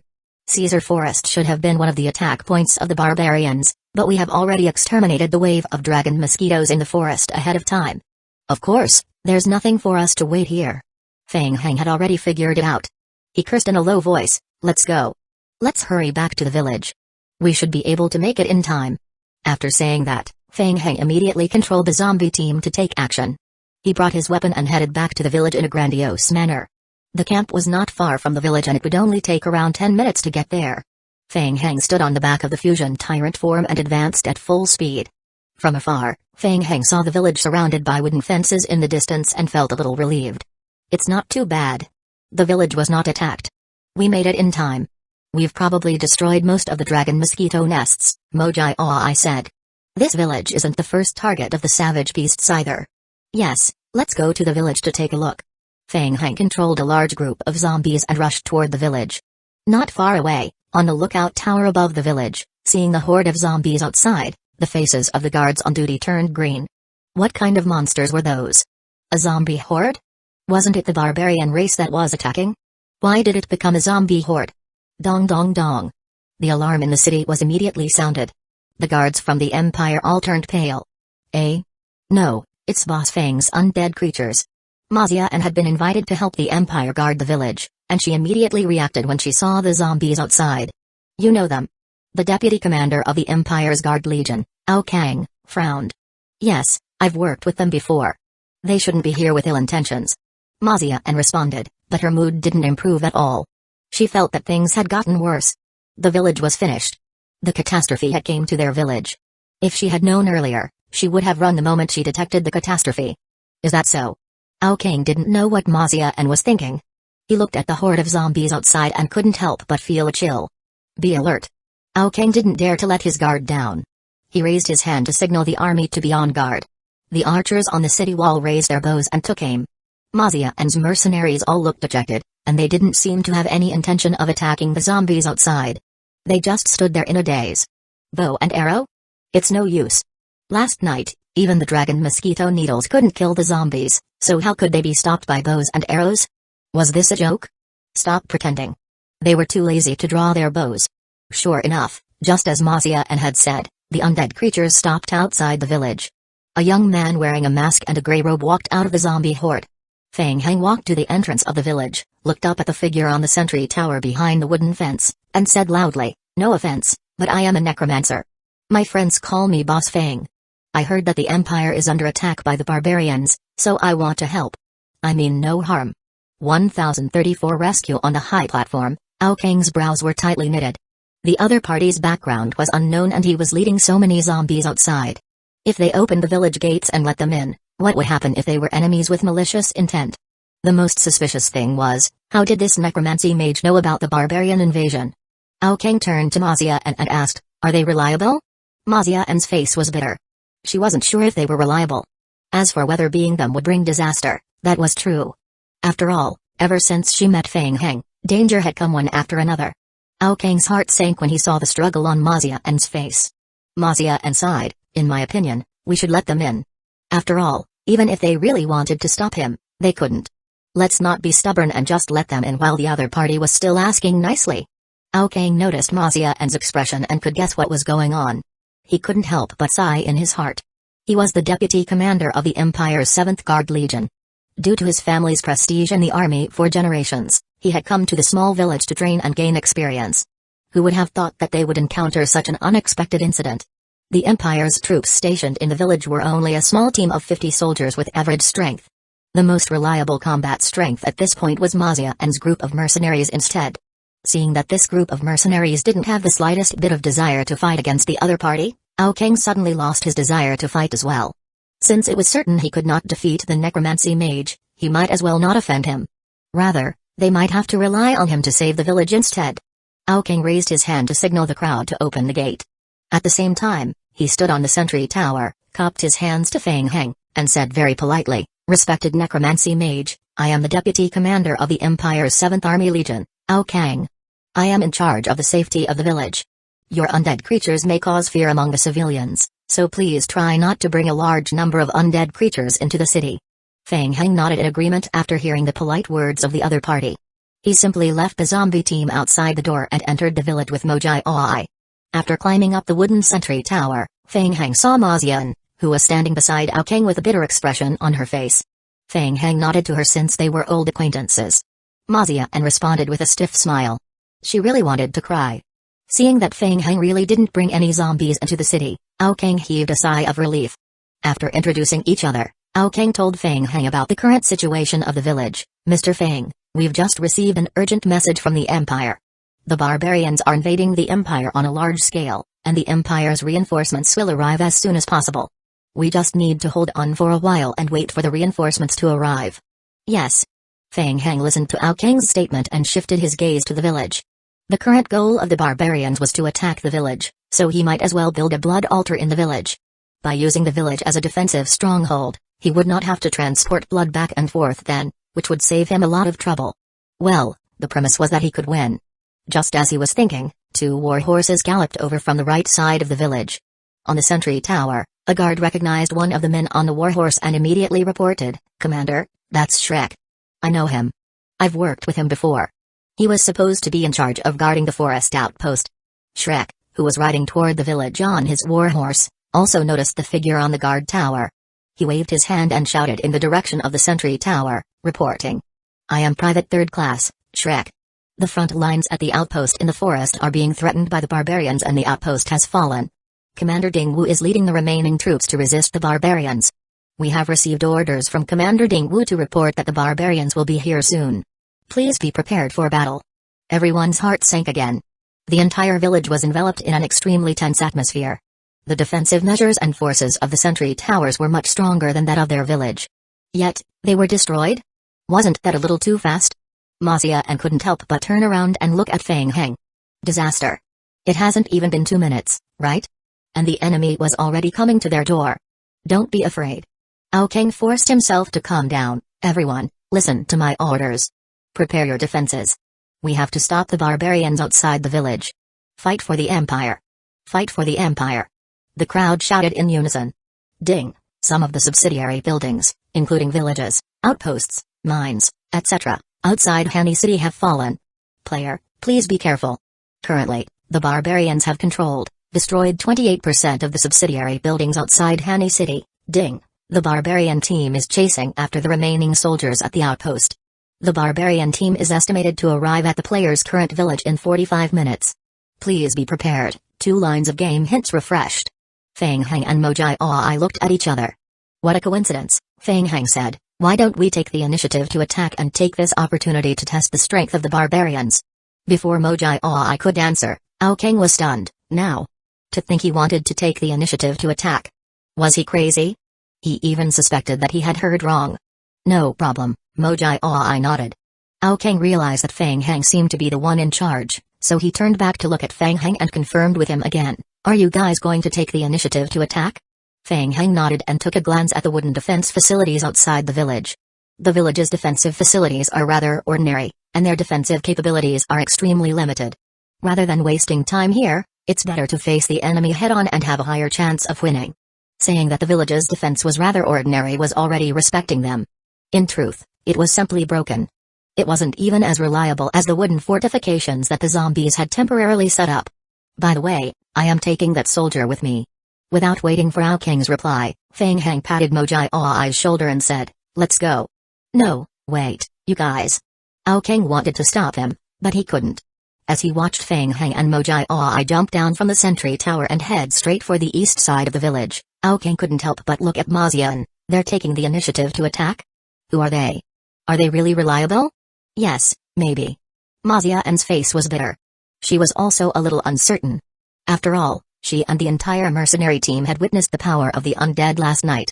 However, this power was only relative to the dragon mosquitoes, which were low-intelligence life forms. When it came to dealing with the barbarian army, were those necromancy mages really reliable? The barbarians were a group of extremely terrifying beings. Just thinking about them made one's heart turn cold. Fang Heng and Mojai Aoi rushed toward the soldiers outside the village. At the same time, the zombie team gathered outside the village followed Fang Heng's movements, and turned around.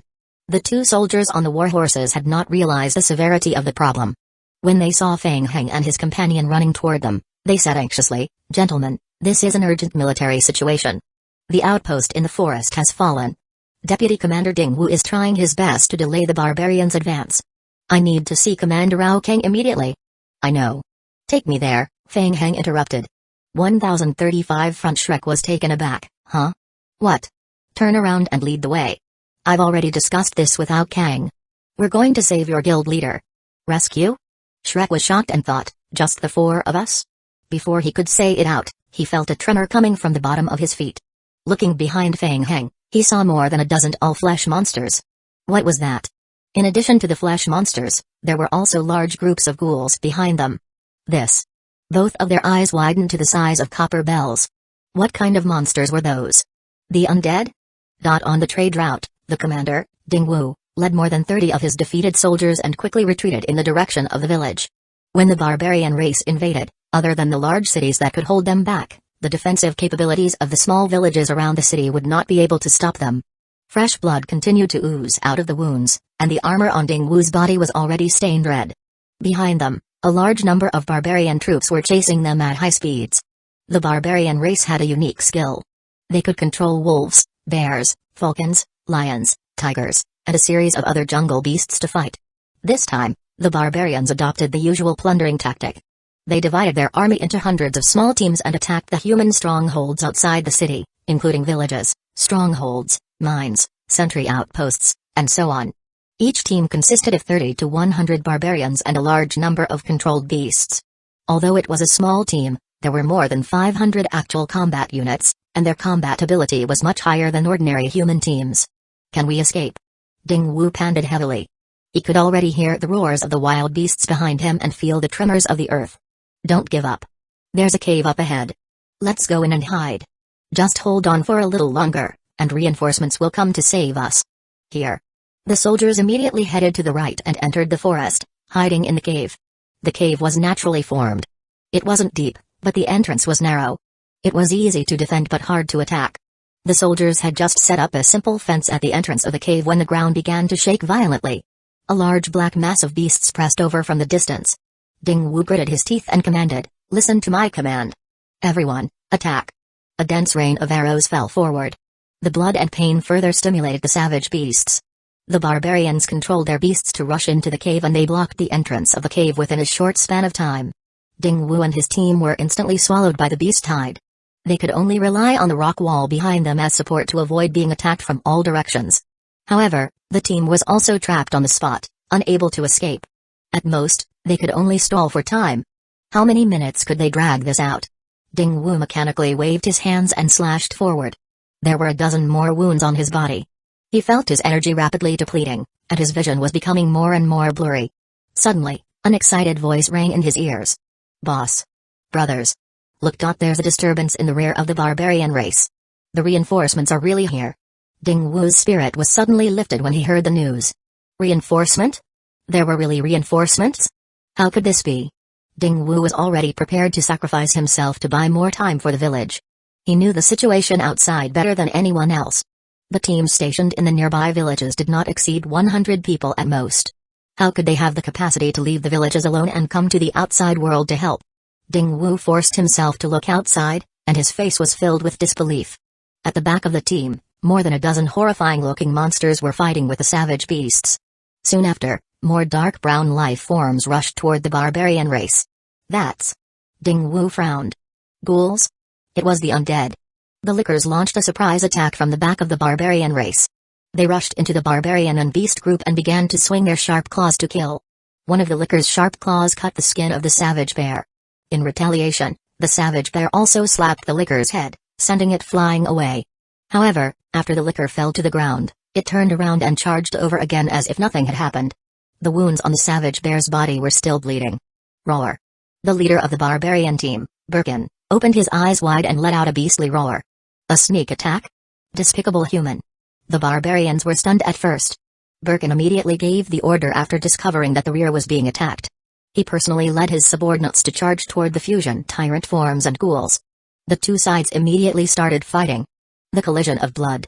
Birkin raised his dark silver axe and jumped up high, hacking down at a licker. Swish. With a swing of the axe, half of the licker's body was cut off. Roar. Birkin let out a roar as if he was venting. However, he soon discovered something strange and a hint of surprise flashed through his eyes. The licker that was sent flying landed on the ground. Half of its body continuously twitched and twisted on the ground. Following that, it straightened its body in an extremely strange posture, and a new body started to regrow at a speed visible to the naked eye. What? It could still recover and fight after being cut in half? Birkin was frightened by the scene in front of him. He had never seen a creature with such a strong life force other than the illusion-colored gecko. No. This kind of recovery ability was even stronger than the illusion-colored gecko. Whoosh. Just as Birkin was in a daze, the recovered licker once again waved its sharp claws and charged at him. Get lost. Birkin shouted as he raised his axe and smashed it at the licker. Thump. The axe was powerful and the licker's bones made a cracking sound. Its body was twisted by the impact and it was sent flying. Birkin looked in the direction that the licker had flown and was once again surprised. Creak creak creak. In the air, its twisted limbs quickly straightened and completely recovered by the time it landed. It once again jumped up and rushed towards Birkin. Birkin was extremely shocked. Why did it turn out like this? If even he found the ghouls troublesome, then his men would be terrified. Birkin looked around out of the corner of his eye. Relying on their fearless and reckless attack mode, the lickers killed the savage beasts. In the distance, Fang Heng and Mojai Ai were also carefully observing. The barbarian race had the ability to control savage beasts. The abilities of these savage beasts were not weak. For example, the savage bear's tyrannical strength attribute could even send a licker flying with a slap. However, to Fang Heng, the effect of the undying body was a bug. It was a nightmare for enemies who lacked magic damage output. So what if the licker was sent flying with a slap? It wouldn't die anyway. In addition, the physical strength of the barbarians was also very terrifying. Their strength and physique were far beyond ordinary people. Most of them used heavy weapons to attack, such as axes, heavy hammers, and giant swords. Almost every attack could trigger the additional effect of severed limbs or shattered bones. 1036 Blackthorn. However, all of these were useless against Fang Heng. The immunity to physical damage and the regeneration of severed limbs made the lickers a nightmare for the barbarians. In just 5 to 6 minutes, this barbarian team was already on the verge of collapsing. Just as he was thinking, Fang Heng's passive skill, the beast's instinct, came into effect. He suddenly sensed a threat coming from his right and immediately turned his head to look in that direction. Birkin's eyes burst out with scarlet light. That's the Tier 2 form of the barbarian race? Fang Heng raised his vigilance and carefully sized up Birkin. After entering Tier 2, the barbarian's body didn't change much. However, a layer of dark black substance seeped out of his skin. He couldn't see what it was clearly from far away, but it gave Fang Heng the feeling that it was something similar to armor. Then, black spikes that were visible to the naked eye extended from the barbarian's black-covered body. Were they sharp spikes? Fang Heng frowned. Whoosh! Whoosh! 2 lickers, one on the left and one on the right, flew towards Birkin, who had entered Tier 2. Birkin raised his hand. Kai kai kai. The dense black rhombus-shaped spikes that seeped out of his body shot out at an extremely fast speed, instantly piercing into the body of the licker. The licker was immediately sent flying by the massive impact of the spikes. Thump! Thump! The 2 lickers were sent flying and hit the rock wall behind them, making a heavy impact sound.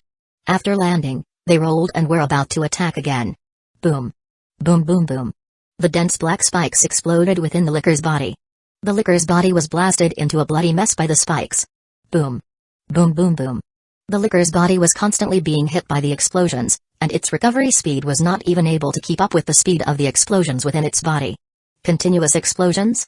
Fang Heng was surprised when he saw this. It could be played like this? Birkin saw these strange ghouls and was 100 times more shocked than Fang Heng. Even the Blackthorn couldn't do anything to them. What kind of monsters were these? Whoosh! After entering Tier 2, Birkin's speed increased greatly once again. He rushed forward and arrived at the center of the group of lickers. Give them all to me. Get lost. Birkin suddenly opened his hands. Kai kai kai kai kai kai. Countless fine black rhombus-shaped spikes burst out from the surface of Birkin's body. A large number of lickers that could not dodge in time were sent flying by the spikes, falling into a cycle of explosion and self-recovery. Although they were not dead, they had temporarily lost their ability to attack. Retreat. Birkin said in a deep voice. Yes. Under Birkin's lead, the savage beasts quickly retreated like a tide. Fang Heng didn't continue to pursue this. He looked in Birkin's direction and frowned. The high-level creatures in intermediate games were indeed difficult to deal with. Birkin had been suppressed by the lickers and still managed to escape. This time, Fang Heng came with the intention of finding out the enemy's situation. He felt that there was no need to waste time chasing after them. He immediately opened the game log to check the details of the battle just now. The black rhombus-shaped spike that extended out from Birkin's body was a combination of piercing, poison, and explosion damage. The first step was piercing damage, and the second step was to continuously explode within the licker's body, causing a huge combination of explosion and poison damage. Fortunately, no matter if it was piercing, poison, or explosion damage, they could be restrained by Fang Heng's passive skill, Undying Body. It couldn't kill off the licker. However, due to the explosion of the rhombus-shaped spike, the licker would lose its ability to fight for a period of time. Thinking about it carefully, the spikes that extended from the surface of the barbarians' bodies could be launched from any part of their bodies after they entered Tier 2 form. It was as difficult as attacking a hedgehog. This was extremely difficult to deal with. Fang Heng touched his chin. The barbarian race was very strange. He had to bring their corpses back and let Kaiyu Yao King examine them. It would be best if he could find a way to restrain the black rhombus-shaped spikes of the barbarians. Fang Heng shook his head and stopped thinking about it. He waved his hand at the battlefield in front of him, and the mutation crystals on the ground were absorbed into his palm. Ding! You have obtained Tier 1 Mutation Crystal 29 pieces and Tier 2 Mutation Crystal 1 piece, A. He had a Tier 2 crystal in his hands. Fang Heng's eyes lit up. Although there was only one, it meant great hope. The barbarian race could drop Tier 2 crystals. On the side, seeing that the barbarians were defeated and retreated, Shrek, who had followed Fang Heng to come to the rescue, was so shocked that his mouth was wide open. They really won. The terrifying barbarians had actually fled from these undead creatures. This was something he had never dreamed of. Shrek, who had witnessed the entire battle, opened his mouth, but he could not say anything for a long time. What are you thinking about? Fang Heng patted Shrek's shoulder and said, Let's go. We will have a good chat with your captain. Only then did Shrek come back to his senses. He nodded and said, Yes. Captain. In the cave not far away, Ding Wu's team also saw the barbarians retreat. Everyone on the team was shocked by the zombies. It felt like a dream. The barbarians were already scary enough, but this group of zombies was even more terrifying. Their bodies had already been blown to pieces, but they could still fight again. The most terrifying thing was that after the battle, only the corpses of the savage beasts and barbarians were left on the battlefield. The undead creatures did not lose any members. They were still at their peak condition. Where the hell did they come from? While Ding Wu and the others were still in shock, the group of lickers in the forest opened up a path. Captain. Is everyone alright? Shrek led Fang Heng and Mojai Ai into the cave through the group of lickers. Seeing that the captain was still alive, he was overjoyed. Shrek. The Empire's Guardian team was similarly excited. Shrek had really found reinforcements to save them. Ding Wu put his hand on the wall. He smiled when he saw Shrek and gave him a thumbs up. You rascal, well done. This action pulled on his wound and Ding Wu's face turned even paler in pain. He frowned. Captain? Shrek quickly came up to support Ding Wu. He anxiously turned around and said to Fang Heng, Boss Fang, the captain is severely injured and needs to go back to the village for treatment. Please help us. I don't need it. You can take the other injured people back to the village first. Don't worry about me. Captain, what are you talking about? It's already too late. Ding Wu shook his head and smiled bitterly. He took off his heavy armor and pointed at the wound on his armpit. The wound torn open by the beast's claw had completely turned black, and black water mixed with blood kept oozing out of the wound, emitting a foul smell. It's the mixed poison of savage beasts. I've seen this kind of poison many times. It's too deep. It's too late to go back now. 1037 life-preserving. Shrek's eyes turned red when he saw that. Captain. Ding. Due to your intervention, you have saved Ding Wu's team. Your friendship with the Empire's military has increased, Ding. Due to your intervention, the barbarians' attack on the village will be delayed for a short time. It is estimated that the barbarians will attack the player's current village in 90 minutes. Feng Hang looked at the game prompts and switched to the sacred study form. He raised his hand and took out the Book of Creation from his backpack. You don't mind me interrupting you, right? Feng Hang looked at Ding Wu. I think you can still be saved. Seeing the Necromancer take out a holy type Book of Creation, the surrounding people were all surprised. Ahem, Mojai I coughed lightly and explained, Boss Feng has learned some dispel spells, and they're effective against the toxins. Do you want to try? What the hell? You necromancers know how to do this? Aren't you usually the ones who do the poisoning? Everyone looked at Feng Hang. The inherent ideas that had been instilled in them since they were young had been greatly impacted, and they couldn't accept them for a while. Mojai I chuckled and said, since ancient times, medicine and poison can't be separated. You guys can't do anything about it, can you? Why don't you let us try? Feng Hang didn't care about the others' gazes. Without waiting for the others to answer, he directly raised his hand. The Book of Creation in his hand emitted a weak light. A gentle golden light shone down. Ding Wu was bathed in the holy light, revealing a relaxed expression. The black poison on the wound gradually dimmed. It's really gone. Shrek was pleasantly surprised. He immediately went forward to check the wound. Without the support of equipment, the effect of Feng Hang's dispel skill was average. After performing the dispel spell more than 10 times in a row, the poison in Ding Wu's body was mostly gone. Ding Wu's face was still pale, but at least his situation had stabilized. He did not expect necromancers to be able to heal and really bring the dead back to life. Who would want to die if they could live? Ding Wu stood up with the help of Shrek and expressed his gratitude to Feng Hang. Boss Feng, you saved my life. If I can help you with anything in the future, I will do my best. Under the mask, Feng Hang showed an interested look. There's no need to wait. I just have something to ask you now. Ding Wu's face turned serious and said, as long as I can do it. I've always been curious about the Empire's body strengthening technique and wanted to study it. I heard that this technique was created by the imperial family of the Empire and was originally from the military of the Empire. I wonder if you can teach us. Just this? Ding Wu was puzzled. The Empire's soldiers were learning Mert Empire's cultivation techniques, and almost everyone knew them. Is it very troublesome? Then forget it. Feng Hang waved his hand. No, it's not troublesome at all, Ding Wu said. He only felt strange and asked, Boss Feng, are you sure you want to learn this? Yes. All right, he said.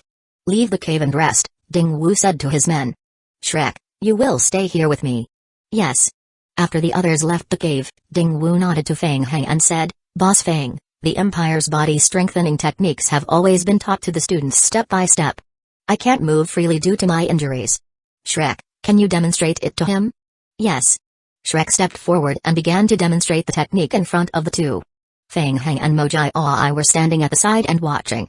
Ding Wu continued to explain, almost everyone in the Empire knows the body strengthening techniques. Most of the techniques that are circulated outside are only 5 to 10 styles.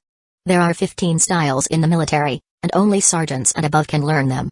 Outsiders can get their hands on them with a little effort. As for the 18 styles, it's very difficult to get them. You can only exchange them after you have made a military contribution to the Empire. Moreover, the Empire strictly prohibits private teaching. Apart from that, I've heard that there are 25 styles at most in body strengthening techniques, and they've always been firmly grasped by the imperial family. At least, I've never heard of anyone who has mastered them. A few years ago, I made a contribution during the war and received 18 styles of cultivation techniques as a reward from the Empire. Although the Empire has repeatedly banned the dissemination of these techniques, I have privately passed them to my trusted brothers who have been following me for a few years. This way, they will have a higher chance of survival on the battlefield. Ding Wu's character was more straightforward, and he directly taught Feng Hang and Mojai 18 styles. Boss Feng saved my life, so these 18 styles are not worth mentioning. Just don't tell others that you got them from us. Of course, Feng Hang agreed. As he spoke, Shrek finished a set of fist techniques and got into a fighting stance. Feng Hang and Mojai glanced at each other. It was a bit like a fitness exercise, but there were a few movements that seemed a little difficult. They required extraordinary strength and body flexibility, which ordinary people couldn't do. Ding. You have observed Shrek's body strengthening technique. Your intelligence has reached the required value and you have met the learning requirements. Ding. All of the player's basic attributes have accumulated to 100 points and the prerequisite conditions have been met. The player can learn the skill Internal Breath Life Preserving Skill, 18 styles, skill, Internal Breath Life Preserving Skill. Skill type, Bloodline type. Description, can be learned by humans. Description, a body strengthening technique circulated within the Mert Empire. It can gradually improve the adaptability and strength of the human body. Everyone can learn it, originated from the barbaric world. Ding. It has been detected that the current player has some conflicting bloodlines and academics. Ding. This conflict is not authoritative. Ding. The player can still learn this skill, but leveling up this skill will increase the difficulty by a large amount. At the same time, some of the skills you have learned will also increase in difficulty by a large amount when you continue to level up. Another conflict. Feng Heng felt a bit of pain in his balls. Thinking about it carefully, he already had so many academic bloodline skills, and the probability of skills clashing was countless times higher than that of ordinary people. Conflicts were reasonable, it was just a matter of how big or small the conflict was. At the very least, he could learn it, unlike the Demon Hunter bloodline that directly conflicted with his bloodline. There's no pressure in learning more skills, he would learn them. All players who learn multiple academic and bloodline skills at the same time will have a huge increase in the difficulty of leveling up. Under normal circumstances, it was extremely rare for a player to learn 4 academic bloodlines at the same time. Furthermore, it had to be an academic bloodline that did not have any conflicts. Otherwise, it would take a few years to advance one level in academia, and it would take decades to advance one tier. Who could stand that? Mojai Aoi had also received a notification from the game. His Demon Hunter bloodline did not conflict with the human's life-preserving cultivation technique. He learned it decisively. If it wasn't useful, he could just spend more King of Gods points later to forget it. Ding. You have learned the Internal Breath Life Preserving Skill, 18 styles, skill, Internal Breath Life Preserving Skill, 18 styles, type, Bloodline type. Learning prerequisite, character level, level 10, physique, 10, strength, 10, agility 10, intelligence, 10, perception, 10, all base attributes added up to more than 100. Highest level skill, level 18 skill effect. Upon learning a skill, you will immediately gain strength +2, agility +2, physique +2, perception +2, additional skill level 0.5. All attributes, slightly increases wound healing speed. Additional description, this skill is incomplete. Supplementing the skill's cultivation technique can increase the highest level of the skill and the efficiency of the skill's level upgrade. Additional description, this skill will be replaced by a higher level skill, cultivation technique of the same attribute. After being replaced, the skill's experience points will be emptied. Current experience points required for upgrade, 0 out of 500001038. Return with glory. Feng Heng quickly scanned through the game prompt. Ding Wu sat on the ground to rest. He looked at Feng Heng and Mojai Aoi, who were deep in thought, and nodded. Everyone in the Empire knows this set of martial arts, but not many are proficient in it. Shrek has demonstrated it once just now. Now, you can try it. I will help you correct your mistakes. Feng Heng and Mojai Aoi nodded, got into position, and began to practice.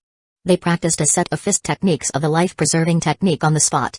Ding Wu sat beside them and guided them, correcting the wrong movements step by step. After practicing a set of cultivation techniques, Feng Heng felt that his whole body was steaming. It was really effective. The game hint appeared on Feng Heng's retina. Ding. The player has successfully practiced the Internal Breath Life Preserving skill. The Internal Breath Life Preserving skill experience point +1, ding.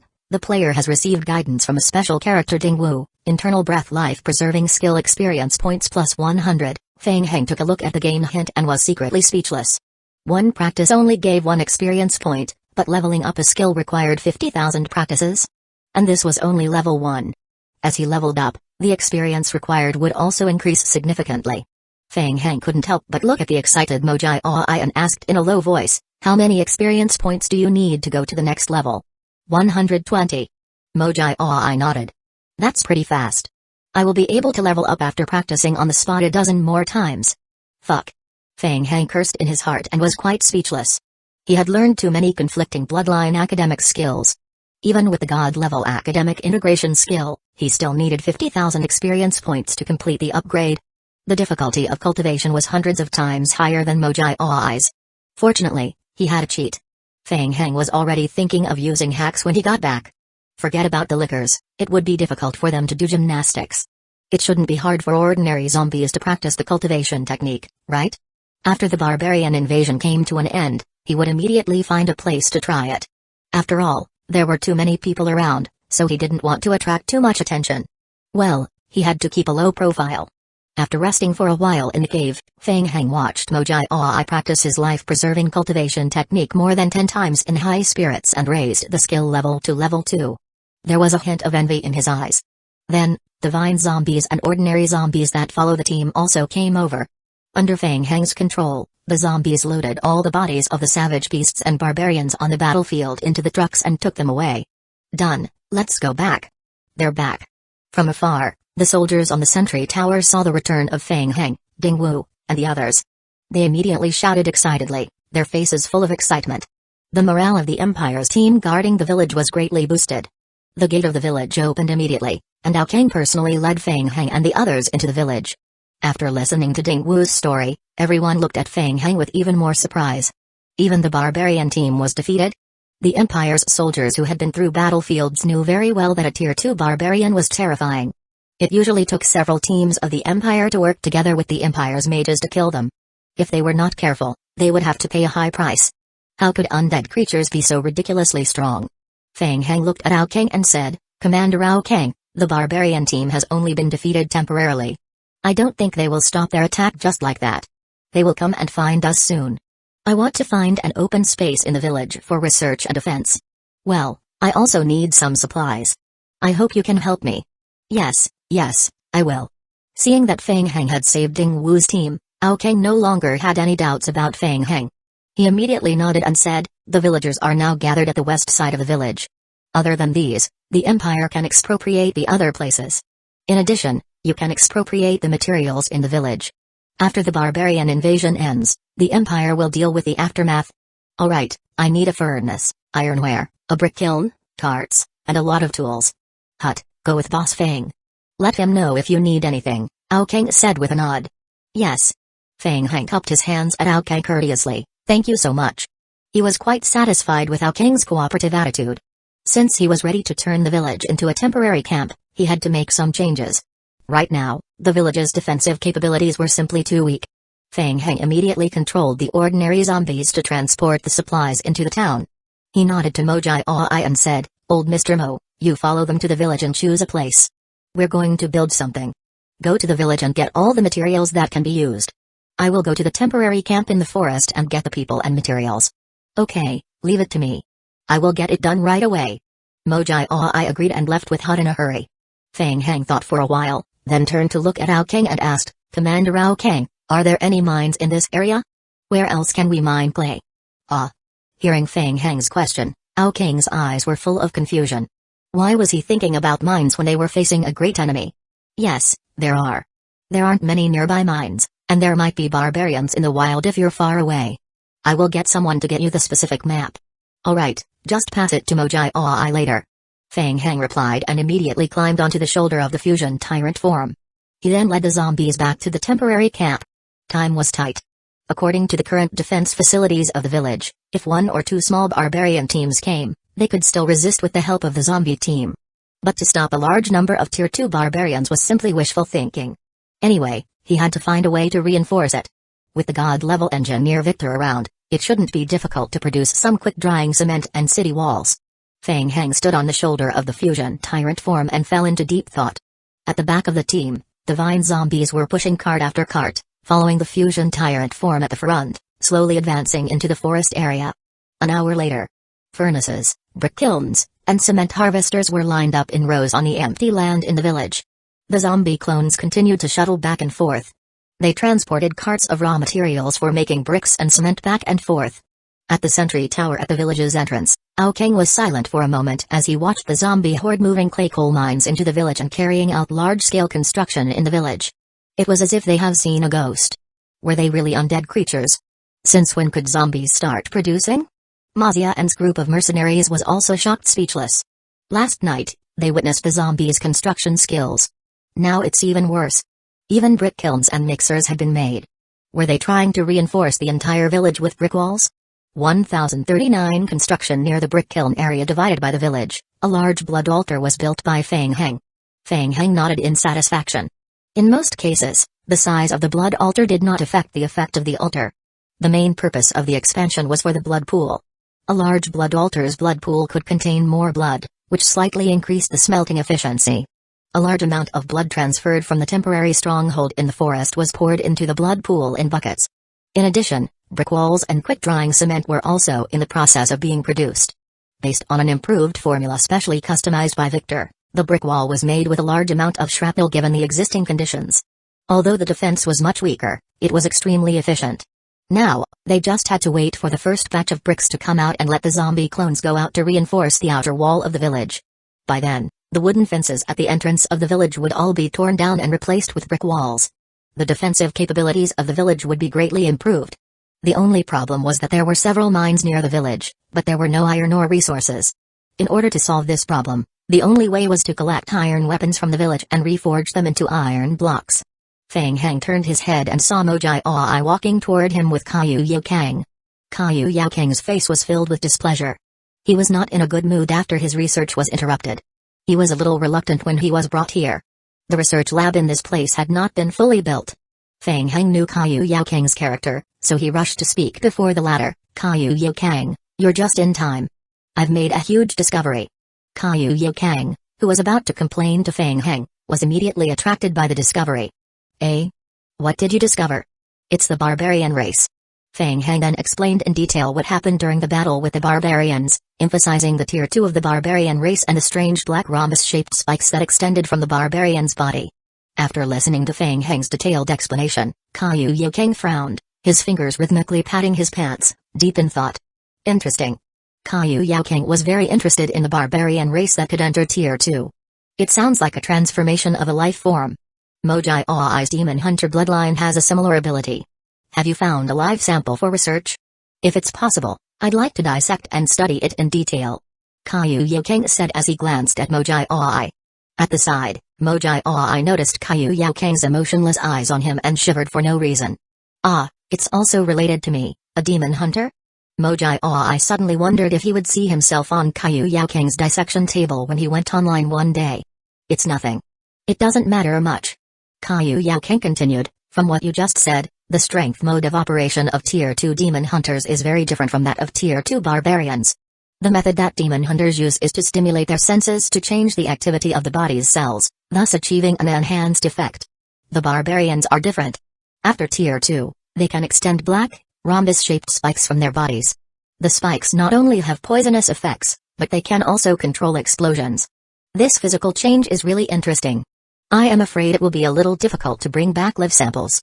Fang Heng smiled bitterly and explained, when I first encountered such a troublesome creature, I did manage to get some barbarian corpses, but they were all ordinary barbarians. It's not comparable.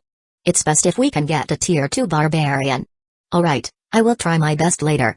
Yes, the laboratory has to be completed as soon as possible. Otherwise, a lot of research will not be able to be done. Alright. We will be quick. Speaking of research, Kaiyu Yaokang suddenly forgot about his complaint and focused his eyes on the pile of dead beasts and barbarian corpses not far away. Without saying anything, he walked straight forward and took a few tubes of samples from the barbarian's body. Then, he ran to the area where the experimental equipment was piled up and started to study and analyze it in the open. On the other side, the zombie clones also started to drag the bodies of the savage beasts and barbarians into the blood pool to be melted. Kai. When the corpses were placed in the blood pool, a green flame that was several meters high immediately rose up.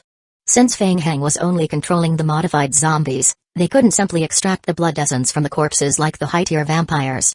Therefore, they could only use the stupid way to transport all the corpses back and pour them directly into the blood pool to refine the blood essence. Fang Heng's eyes lit up at the sight of the rising flames. That's amazing. The higher the flame, the stronger the blood. This meant that the blood of the barbarian race contained a great amount of blood power. If everything went well, Kaiyu Yaokang would have found a way to deal with tier 2 barbarians when the city wall was completed. By then, many barbarians would come to attack the village and end up dead. Then, wouldn't he be able to collect blood essence without limit? Level up and soon he could awaken the sacred tree. Thinking of this, Fang Heng was excited. On the sentry tower not far away, King and the other mercenary groups turned even paler when they saw Feng Heng holding an evil ritual in the center of the village. What are the undead doing? Is that a sacrifice? Necromancers do things unscrupulously. No wonder they will lead to disasters. You can't say that. Necromancers might be evil and eccentric, but they are helping us. As everyone was discussing, one of the guards' eyelids twitched. He pointed to a place not far away and shouted, "Hey, look over there." In the eastern area of the village, the zombies took out the freshly baked bricks from the brick kiln. Bricks? The zombies loaded the bricks into the trucks one by one. Soon, the fusion tyrant forms dragged the brick trucks toward the east side of the village. Everyone couldn't help but swallow their saliva as they looked at each other. The brick wall had really been created. If there really was a city wall, the village's defensive capabilities would be greatly improved. It would also increase their chances of resisting the barbarian attack. However, could he really do it? Building a city wall required a lot of manpower, material resources, and financial resources. Besides, in such a short time. With just these undead? Outside the village, a large number of zombie clones followed Feng Heng's instructions and began to build brick walls in full swing. Very good. Victor was supervising from the side. He picked up a stone brick from the ground and checked its various attributes, nodding in satisfaction. Mojai asked, "How is it? Victor? Can we guarantee that it will be completed?" "Yes, the strength of the bricks has met the standard. It is guaranteed that they will have a preliminary defensive ability in 3 hours, their hardness will reach 70% of their peak in 10 hours, and they will reach the best state of hardness in 48 hours. 1040 taking the initiative to attack. Well done, Victor." Feng Heng praised. It was the right decision to bring 3 god-level NPCs. If it wasn't for Victor's help in improving the brick formula and furnace design, as well as the design of the village's wall defense according to the current environment, he would probably have to rely on the zombie clones to strengthen the village with the most primitive wood. The effect was naturally much worse. Seeing that the defense of the village was complete, Feng Heng lowered his head to check the mission hints. After more than half an hour, the barbarian race had already occupied more than 70% of the village areas and affiliated buildings around Hani City. Apart from that, the Empire had already declared the fall of a smaller border city. Feng Heng thought to himself, since the Empire could stand for so many years under the attack of the barbarians, their strength shouldn't be too bad. They should have already reacted and are on the way to rescue us. He still had to hold on for a little longer. Ding! It is estimated that the barbarians will attack the player's current village in 40 minutes. There were 40 minutes left. The construction of the brick wall had just begun, and even if it was completed in 40 minutes, it would not be able to completely dry to ensure the protective ability of the wall. Instead of waiting in the village, it was better to find a way to disturb the barbarians and delay their attack. Yes, he shall do that. At the same time, he would also find a way to get another tier 2 barbarian for Kaiyu Yokang to study. Right, he should also get more blood back. Feng Heng's wishful thinking was going wild. The target was to harass and kill the barbarians near the village. Therefore, they only needed to bring a small number of ordinary zombies and vine zombies. After all, their movement speed was too slow, and they needed to stay here to continue strengthening and building the village. The main battle creatures would be the fusion tyrant forms and the lickers. Feng Heng didn't have time to rest. He raised his head and gulped down a bottle of coffee, then nodded to Mojai Oi. "Go. Let's go out and find trouble with the barbarian race." "Alright," Mojai Oi nodded excitedly. "Where are you going to fight?" "Yes, I have a target." Feng Heng nodded. He had already sent out a group of lickers to scout the area. Through the game prompts, Feng Heng had already made some rough judgments about the situation in the outside world. Overall, the situation in the area around Hani City was terrible. The Empire had met the enemy head-on without any preparation and had almost collapsed under the barbarians' attack. "There's an Empire outpost being attacked by the barbarians 5 kilometers away from us. We will try to go and rescue it." "Alright." In the area of Hani City, at the Empire's outpost. The outpost was built halfway up the mountain, and with the geographical advantage, the Empire guards put up a desperate resistance. After 2 waves of attacks from the savage beasts controlled by the barbarian race, the number of enemies at the foot of the mountain didn't decrease at all. Instead, more and more savage beasts controlled by the barbarian race came and occupied the foot of the mountain. Harper's face darkened. He was still trying to boost morale. "There's still a chance. Don't be scared by the barbarians. We can use the outpost to defend the city." The Empire's soldiers had grave expressions on their faces, and they were prepared to fight to the death. The barbarian race and the humans had been fighting each other for many years. The 2 sides had already formed a deadly enmity. Once the sentry outpost was broken, no one would be able to escape. "Captain, there seems to be a situation outside." Harper took a telescope from one of his men and looked down the mountain. His expression changed immediately, and he was filled with surprise. What was going on? The barbarians at the back were in chaos? Could it be the Empire's reinforcements? That's not right. Harper was well aware that the Empire's defensive force had been deployed to the northern region in recent years, so it was impossible for reinforcements to arrive so soon. Captain, some of the beasts at the foot of the mountain are already in chaos. Should we go up and help? Harper narrowed his eyes. He didn't think that the barbarians would play any tricks to lure them into going out and then ambush them. Brothers, our chance is here. Follow me. Let's kill our way out together. Yes. At the foot of the mountain, under the lead of the fusion tyrant forms, a large number of lickers swarmed into the group of savage beasts. It was a one-sided massacre.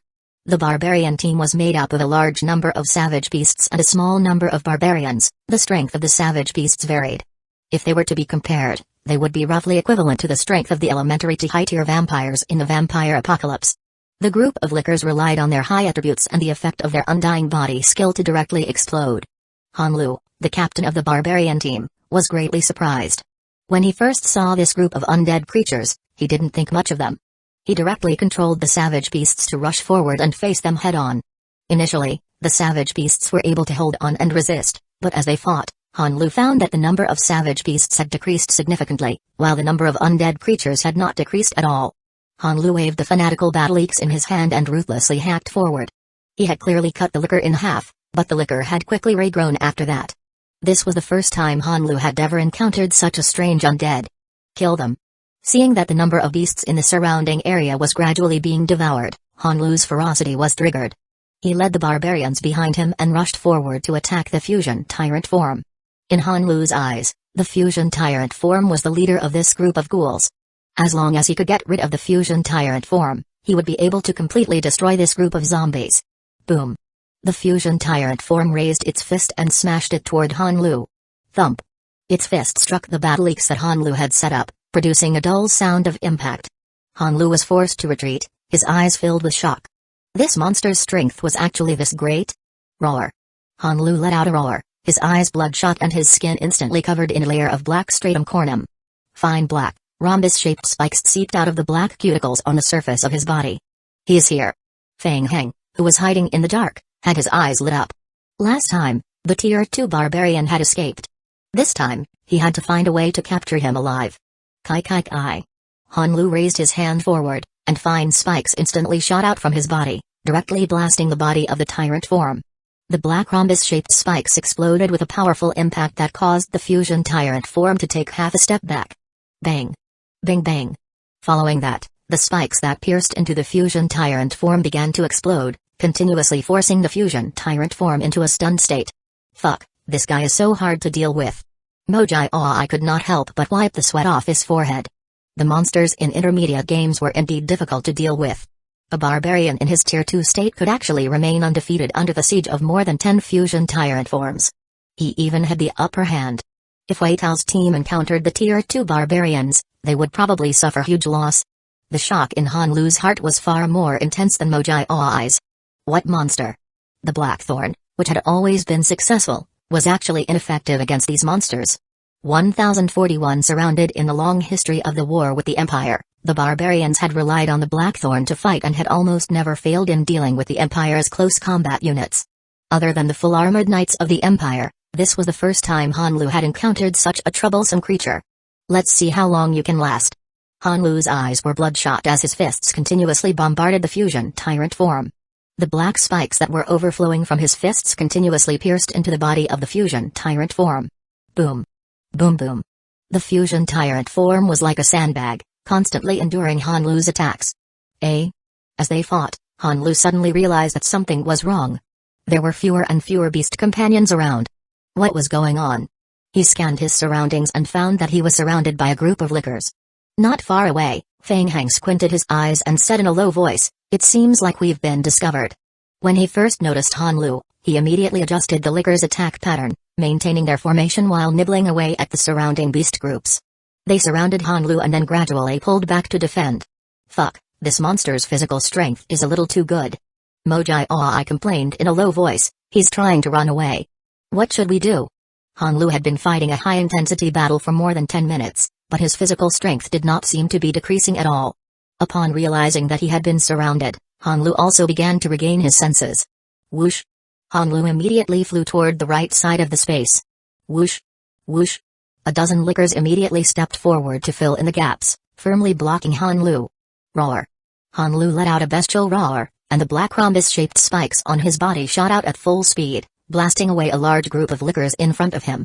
Feng Heng found that it took time for the rhombus-shaped spikes to extend from the body of a Tier 2 barbarian.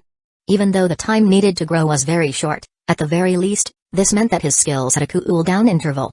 Kai. Under Feng Heng's control, more than 10 lickers pounced forward to fill in the gaps. Hanlu immediately dodged to the right to avoid being bitten by the group of lickers. This was the first time he had encountered such a difficult creature. Hanlu surveyed his surroundings. More and more lickers were beginning to move closer to him. On the contrary, the number of savage beasts in the vicinity was decreasing rapidly. Upon closer inspection, the group of savage beasts had already started to flee in all directions. It was not easy to control a savage beast. Once the battle was in a disadvantageous position, the savage beast might run away out of fear. The remaining barbarian soldiers also fell one by one under the attacks of the lickers. The thought of retreating had already sprouted in Hanlu's heart. If this continues, he was going to be trapped here to die. It was time to retreat.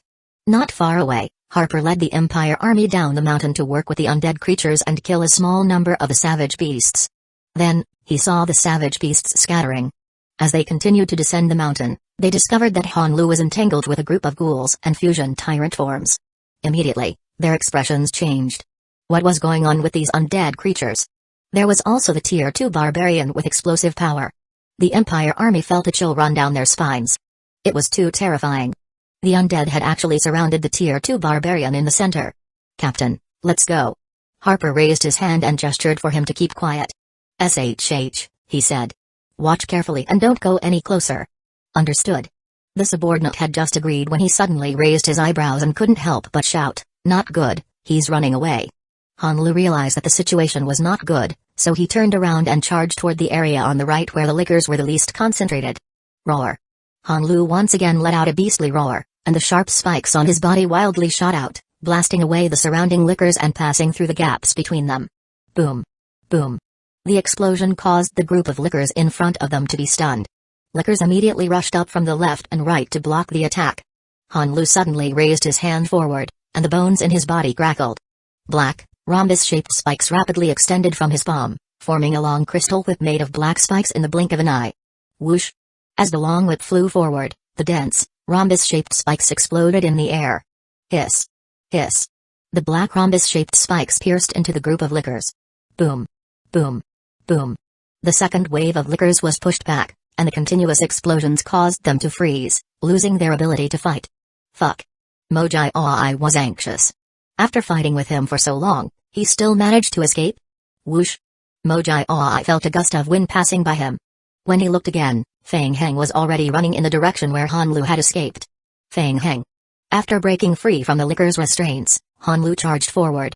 Occasionally, a few lickers that came to fill in the gap were knocked away by his powerful body. All of a sudden, Hanlu's brows furrowed. He found a figure quickly approaching him from the right. It was a young man wearing a mask, a black robe, and a dark golden scepter.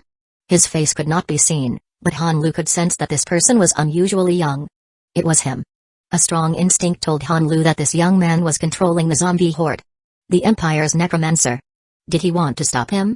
Hanlu had just used his special ability once, and the black spikes on his body had not yet condensed, so he could not attack from a distance. He snorted disdainfully in his heart and wanted to rush over directly. If possible, he will kill him while he's at it. Eh? What? Hanlu was stunned. He saw the black-robed man in front of him raise the scepter in his hand and smash it toward him. Boom. A dull collision sound. Hanlu's charging state was interrupted, and Feng Heng also retreated a few steps before he could stand firm. Hanlu was extremely surprised. Wasn't the other party a necromancer? How could he be on par with him in terms of strength? Hanlu paused for a moment, then charged forward without hesitation. The black rhombus-shaped spikes on the surface of his body had recondensed. Kill him. Hanlu didn't conceal his killing intent in the slightest. He suddenly raised his hand. Kai. The fine, rhombus-shaped spikes pierced toward Feng Heng. Feng Heng also raised his hand and a gray-black altar floated in front of him. The holy weapon Shrine of Bones. At first, Feng Heng just wanted to try and bring the Shrine of Bones into the trial.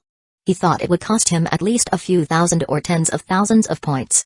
He did not expect the price of bringing the Shrine of Bones into the trial to be 0 points. He picked up a bargain. Feng Heng naturally brought it in. The power of the soul gathered behind Feng Heng. Eh? What was that? Han Lu's pupils suddenly shrank as he rushed forward. He saw a red shadow appear behind Feng Heng. The moment the reflection appeared, Han Lu felt his shoulder sink as an extremely great pressure pressed down on his body. Han Lu realized that something was wrong, but it was already too late. Boom. 1042 bombardment. Powerful lifeblood suddenly exploded. Red lifeblood ripples visible to the naked eye began to spread out from the phantom of the Vampire King. Bang. Bang bang bang. The spreading lifeblood instantly exploded when it came into contact with the black, rhombus-shaped spikes that were still in midair. What kind of power was that? Han Lu was shocked to the extreme, and an extreme sense of danger rose in his heart. Suddenly, fine black rhombus-shaped spikes grew on the surface of his body, and he used his hands to block in front of him, wrapping his entire body in the spikes. Boom. The phantom of the Vampire King raised his massive fist and smashed it toward Han Lu. Through magic point. As the blood-red phantom's fist struck him head-on, the rhombus-shaped spikes on Han Lu's body exploded one after another, and he was sent flying backward. The black cuticles on the surface of his body were covered in fine cracks. Bang. Han Lu fell heavily to the ground, completely losing his ability to fight. Eh? He didn't even die. Feng Heng was even more surprised after taking a glance at the game hint. How could a Tier 2 barbarian's defense be so amazing? Kai kai kai. The surrounding lickers immediately began to surround the fallen Han Lu. They kept leaving wounds on Han Lu's body with their sharp claws. More than a dozen vine zombie clones behind him also staggered up under Feng Heng's control, picked up the sample collectors and began to stab at Han Lu. Ding! You have collected 12 live samples of a Tier 2 barbarian, Han Lu. In the beginning, Feng Heng wanted to capture the barbarian alive and bring it back for Kaiyu King to dissect. However, after the tough battle, Feng Heng had completely given up on this idea. His combat power and vitality were too terrifying. Even with the help of the Phantom of the Vampire King, he could not kill a Tier 2 barbarian directly. It was very risky to bring him back by force. It would be troublesome if there were any mishaps during transportation or research.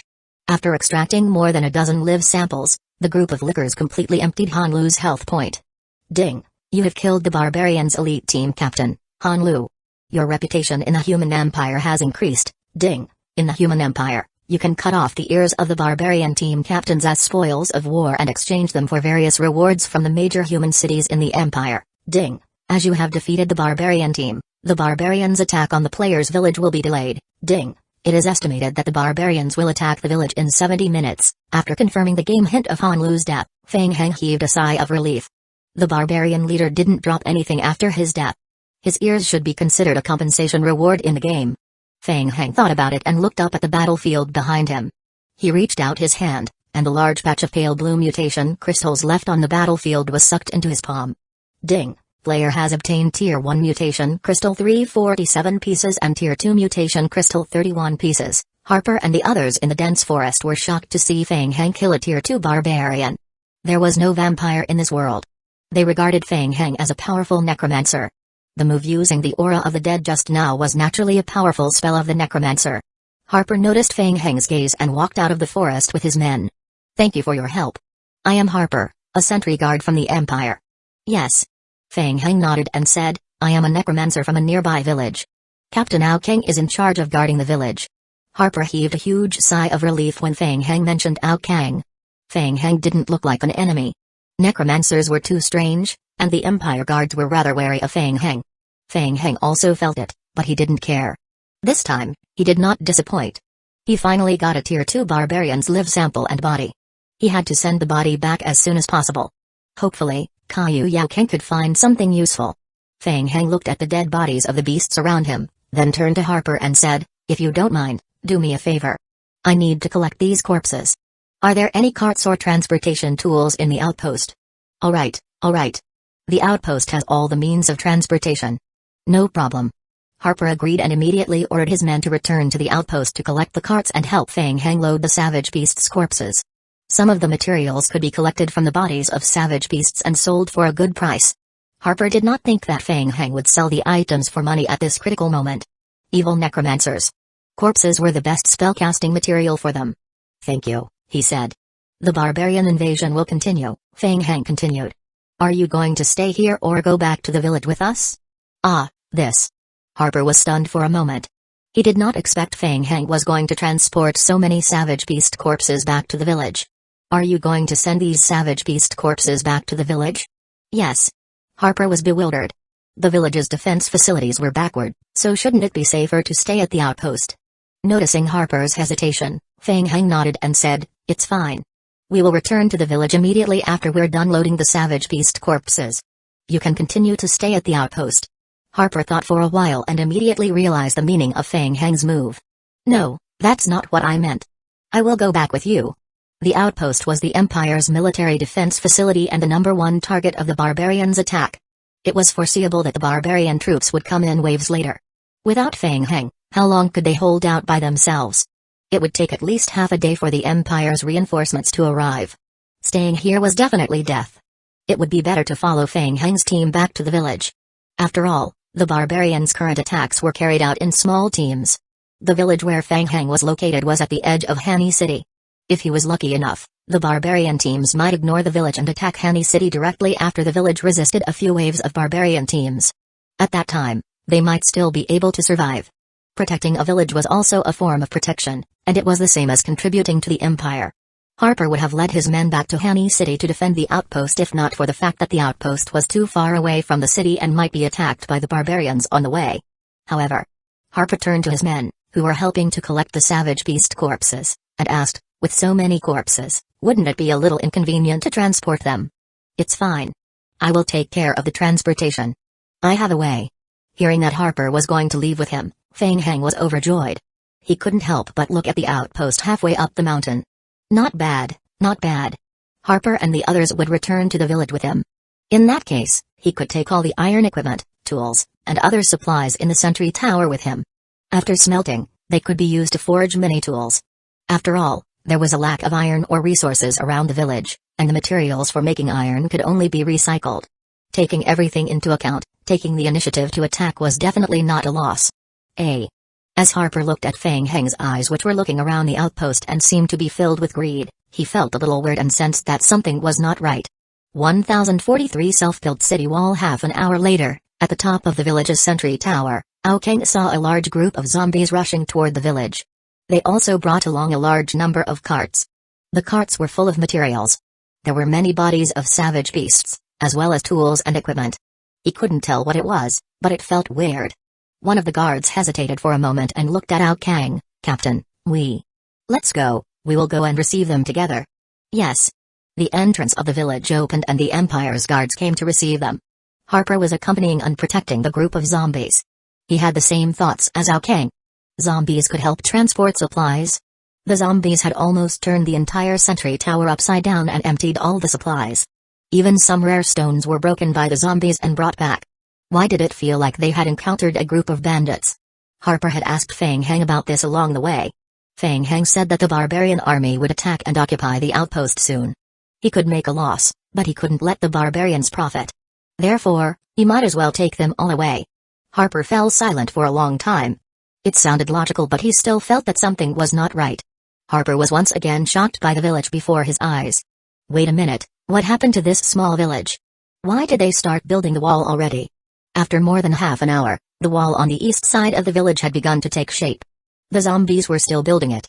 After 12 hours of non-combat state, the number of normal working zombies had doubled, and the labor force had increased. Over 2,000 normal zombies that had their building gathering skill leveled up to 20 plus were working non-stop, so their efficiency was naturally not slow. The only limitation was the production speed of materials and tools such as furnaces mixers. Harper was still sighing when he saw Aokang coming out of the village to greet him. Captain Aokang. Harper? It's great that you're all fine. I will still need your help to protect the village. Of course. After capturing the able-bodied men from the outpost to join the village guard group, Aokang's mood improved slightly. After a simple greeting, Aokang led the group to the camp of the temporary village and explained to Feng Heng and Harper the crisis the Empire was facing. Under normal circumstances, the Empire's communication network was mainly through the flying creature, the blue nestling, and the Mage Tower. As mages were extremely rare in the entire Malort Empire, the Empire could not rely solely on mages to build an effective communication network. Only a few main cities of the Empire had professional mage towers that could quickly transmit information from a few large main cities. After the invasion of the barbarians, the Falcons controlled by the barbarians won air superiority, and the communication of humans was greatly limited. The intelligence report that had just returned from the Empire was not very optimistic. Most of the city had been occupied by the barbarian race. It was estimated that the barbarian race would launch a full-scale attack on the city in 3 hours. The atmosphere in the camp was unusually heavy. The bad news was that most of the outer areas of Hani City had been occupied by the barbarians, which meant that there would be many barbarian teams targeting their village. The good news was that theoretically, they only needed to hold out for 3 hours. By then, the barbarian army commander would launch a general attack on Hani City, and they would probably be able to catch their breath. Of course, if Hani City was taken down, their days would be even harder. Feng Heng and Mojai looked at each other. Was that true? Just 3 more hours? From the mission hints, it didn't seem that simple. Well, Feng Heng decided not to think too much about it and focused on the current mission line. The mission prompted that the next wave of barbarian attacks would arrive in 38 minutes. Feng Heng looked up at the wall being built outside the village and nodded. My zombies have detected a small barbarian team approaching the village. They will arrive in about half an hour. Captain Ao Kang, please be prepared for battle. Ao Kang's expression was grave as he nodded. Yes, don't worry. I will be in charge of coordinating the troops and mercenary groups to protect the village. Mazia nodded and said, there's a group of mages on our team. They were originally used to deal with dragon mosquitoes. They should be able to help us. That's great, Ao Kang said gratefully.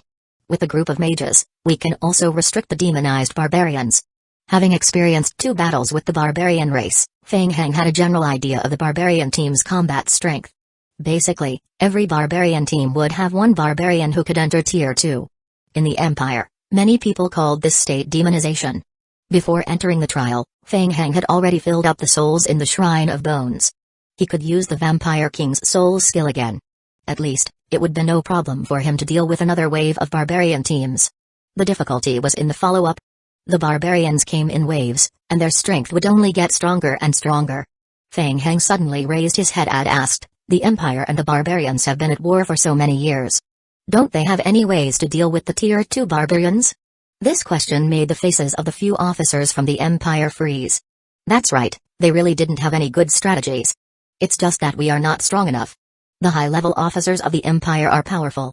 They naturally have the ability to deal with demonized barbarians. In addition, the barbarians have a high resistance to magic. We can also weaken and control them with magic. Magic? Feng Heng raised his eyebrows. Yes, there is also a type of crystal called purple essence. Using it to make weapons can cause great damage to the demonized barbarian race. However, the annual production of purple essence is extremely rare. It is usually used as a strategic material reserve. Our remote village naturally doesn't have it. Ao Kang continued to explain, a few of the Empire's army commanders have been stationed in the northern region of the Empire. They immediately set off after receiving the news. They're already on the way to send reinforcements. The Empire's mages are also rushing here. Feng Heng shrugged his shoulders. Why is the defense of Hani City so lax? Harper gave a helpless expression and replied, on one hand, we're being too lax. On the other hand, this place has never been invaded by barbarians before. But this time, it's really strange. The barbarians invaded from the vast forest area on the west side of the Empire. It's very unusual. That's why we're so passive. Everyone, keep holding on. When the Empire's reinforcements arrive, the barbarians will naturally retreat. Seeing that there was no practical value in their discussion, they could only passively defend themselves. Feng Heng and Mojai looked at each other. It was really difficult. Why was the difficulty of this trial mission so high? If it were not for the help of the zombie clones, the 2 of them would have given up on the mission of guarding the village and retreated to Hani City to be the last guards. Harper said with a sigh, it's a pity that we lack purple essence. Otherwise, we would have been able to deal with the demonized barbarians. 1044 purple essence. Mojai touched his chin with a suspicious look on his face and asked, what exactly is purple essence? Mazia coughed and explained, purple essence is a special mixture of ores. Our Tanli mercenary often cooperates with a few large chambers of commerce to undertake the Empire's business and acquire purple essence. Some large chambers of commerce have the formula to produce purple essence. There is a key ingredient in the formula that requires medicinal herbs from the Caesar forest, so the Empire will spend a lot of money to buy. Why did it trace back to Caesar forest? As Mazia explained, she raised her hand to signal to the mercenary group's assistant, Kunio. Kunio quickly walked up with an exquisite little box. After he opened the box, a dark purple crystal was seen lying in the center. This is the purple essence. Although the crystal was as small as a grain of rice, it could be sold for a sky-high price on the black market. This piece is too small. Harper had once fought against the barbarians on the Empire's front line, and he couldn't help but shake his head at the sight of such a small piece of purple essence. Unless you can accurately hit the heart of the barbarian in the demonized state, such a small piece of crystal will at most be fixed on the tip of the sword and cause a little trouble to the barbarian race. It will be worn out very quickly. Feng Heng's eyes lit up when he saw the small piece of purple essence. After waiting for a long time, he finally found something substantial. If you don't mind, how about letting me study it? Everyone looked at Feng Heng one after another. Sure. Mazia and felt a bit of heartache at giving up the purple essence, but in this situation, her life was the most important. Although the two necromancers were strange, their abilities were definitely top-notch. Who knows, he might be able to research something. Ding. Due to your friendship with the Empire Village Guardian team, you have received a small piece of purple essence. One piece, thank you, he said. Feng Heng didn't stand on ceremony. He picked up the purple crystal from the box and looked at it carefully. Item, purple essence, small. Description, dark purple crystal, looks very ornamental. Description, you lack related skills, unable to obtain more valuable information. Description, you can try to use the skill Basic Occult to analyze the purple essence. This test may cause damage to the purple essence. Feng Heng kept the purple essence. He would look for Kaiyu Yokang to study it. Outside the village, the zombies transported the resources they had obtained from this trip to a temporary open space. Then, they began to send the corpses of the savage beast to the blood altar in the center of the village as a sacrifice. Feng Heng and Mojai Oi rushed to Kaiyu Yokang for help. Oh? Kaiyu Yokang was studying the barbarian's blood. When he saw the live sample Feng Heng brought back, he immediately became interested. He put down his research and walked over to take the purple essence crystal and a sample collector from Feng Heng. After listening to Feng Heng's explanation, Kaiyu Yokang examined the small piece of purple essence in his hand with a puzzled look on his face and asked, "It can cause great damage to the barbarian race in their Tier 2 state?" "Yeah, I also think it's weird." Feng Heng shrugged his shoulders and pointed to the zombies that came with him. "By the way, I just got a barbarian's corpse that could transform into Tier 2. Study it well. I spent a lot of effort obtaining it." "Yes, leave the body outside first. The laboratory's conditions are outdated, so we can only do preliminary research. Don't have too much hope." Without waiting for their response, Kaiyu Yokang brought the samples and the purple essence into the temporary research room. Feng Heng and Mojai Oi looked at each other helplessly. Then, they turned around and ran to the blood altar in the center of the village. The altar emitted a scarlet light. As the zombie clones continued to throw the savage beast corpses into the blood pool, green flames kept rising. Feng Heng took a look at the cooldown time of the skill of summoning the blood coffin. Under the effects of the altar, the skill's cooldown time was left at more than 5 hours, and it was still accelerating. Victor was sitting on the grass patch not far from the altar. He picked up the cigarette he carried with him and took a comfortable puff. The furnace, brick kiln and mixed cement were all completed, so he could take a break. "Do you want one?" From a distance, Victor showed Feng Heng the cigarette in his hand. "No, I can't enjoy it." Feng Heng walked over to Victor, looked around, and asked, "Why don't I see Sandy?" "Do you know where he went?" "He went to the village for a walk. He said it was boring, so he went to chat with the villagers. He said he wanted to understand the cultural background of this world so that he could evaluate the art of this world in the future." Feng Heng nodded and stopped inquiring about him. Ding. The barbarians have destroyed 80% of the subsidiary buildings outside Hani City. Ding. The barbarian team is heading towards your village. They will attack the village in 15 minutes. Please be careful, they're here so quickly. In the village outside the forest, under the control of the barbarian team leader Ventalita, the dense group of savage beasts roared and swarmed toward the village in front of them. The barbarian team was almost invincible as they broke into the Empire's territory. They had already occupied 6 towns in a row. Ventalita didn't even care about these dilapidated villages until he saw the towering city wall in front of them. Huh? City wall? Ventalita felt strange. Why is there a city wall here? This strange thought flashed through Ventalita's mind. Humphrey. It's just a city wall. Did they want to stop the barbarian attack with just this city wall? Don't dream about it. Charge. The warriors blessed by the gods. Break them down. A dense rain of arrows was shot from the sentry tower behind the city wall and into the herd of savage beasts. The smell of blood stimulated the savage beasts even more. The savage beasts accelerated to charge. Suddenly, Ventalita frowned. What was going on? The gate of the village in front of them had actually opened. Thump. Dong dong dong. A few tall monsters walked out of the city gate with heavy steps, and around them were groups of humanoid creatures. Whoosh. Whoosh whoosh. What were those things? Ventalito was surprised. The group of lickers rushed toward the group of savage beasts. The next moment, the savage beasts at the front of the barbarian team collided with the lickers. The two torrents of blood and flesh collided with each other. The center of the battle was like a meat grinder, and the smell of blood instantly filled the entire battlefield. On the sentry tower, Aokang and Mazia's mercenary group were silent, their hearts filled with fear. This was the first time they had seen a group of undead creatures fighting a group of beasts. The level of bloodiness was beyond their expectations. Fang Heng stood at the side with a very calm expression. The undying effect was almost invincible against a group of savage beasts. As long as they didn't encounter any barbarians that had entered the Tier 2 state, this wave of savage beasts would be a lost cause. Kaiyu Yaokang followed behind Fang Heng and was firmly guarded by several Empire guards. 1045. A small experiment. The village's laboratory had not been completed yet, so he could not carry out further research. Therefore, he took the opportunity to see the Tier 2 transformation process of the barbarians and the so-called black rhombus-shaped spikes in actual combat. Ventality's expression quickly turned ugly. The beasts were dying quickly. Those were not ordinary undead. The sharp claws of the ghouls had the effect of breaking armor. They could easily cut through the hard skin of the beasts, leaving long and narrow wounds on the bodies of the beasts. The enemy's attack was extremely powerful. What was even more terrifying was that they also had a terrifying self-recovery ability. He had never seen such strange ghouls. Roar. Ventalita immediately entered the Tier 2 state. A layer of black cuticles emerged from the surface of his skin, and fine black rhombus-shaped spikes extended out from the cuticles. It's here. The Tier 2 barbarian with black stratum cornum all over his body was very easy to recognize. At a glance, Aokang saw Ventalita, who was charging at the forefront of the battlefield, and shouted, "Mages! Attack!" More than a dozen mages standing on the sentry tower immediately waved their scepters and cast various weakening spells at Ventalita. Ice Crystal. Slow. Fear of the Unknown. Ignite. Will Destruction. More than a dozen negative spell techniques were cast on Ventalita. The effect was so good? Fang Heng, who was watching from the side, was overjoyed when he saw this.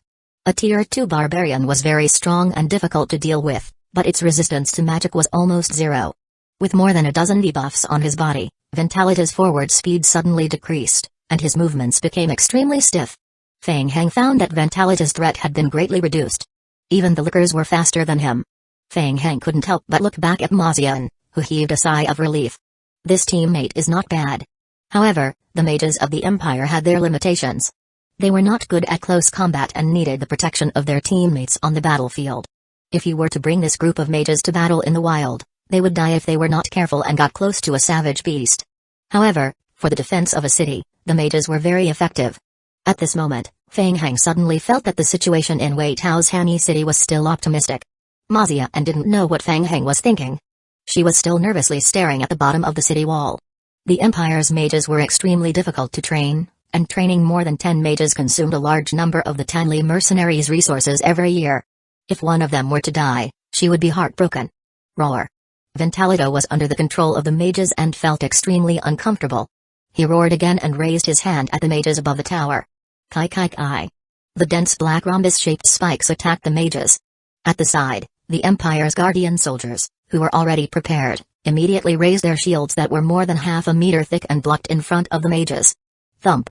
Thump thump. The black rhombus-shaped spikes struck the shield one after another, piercing several centimeters deep into it. What was going on? It didn't explode. Quick, show me your shield.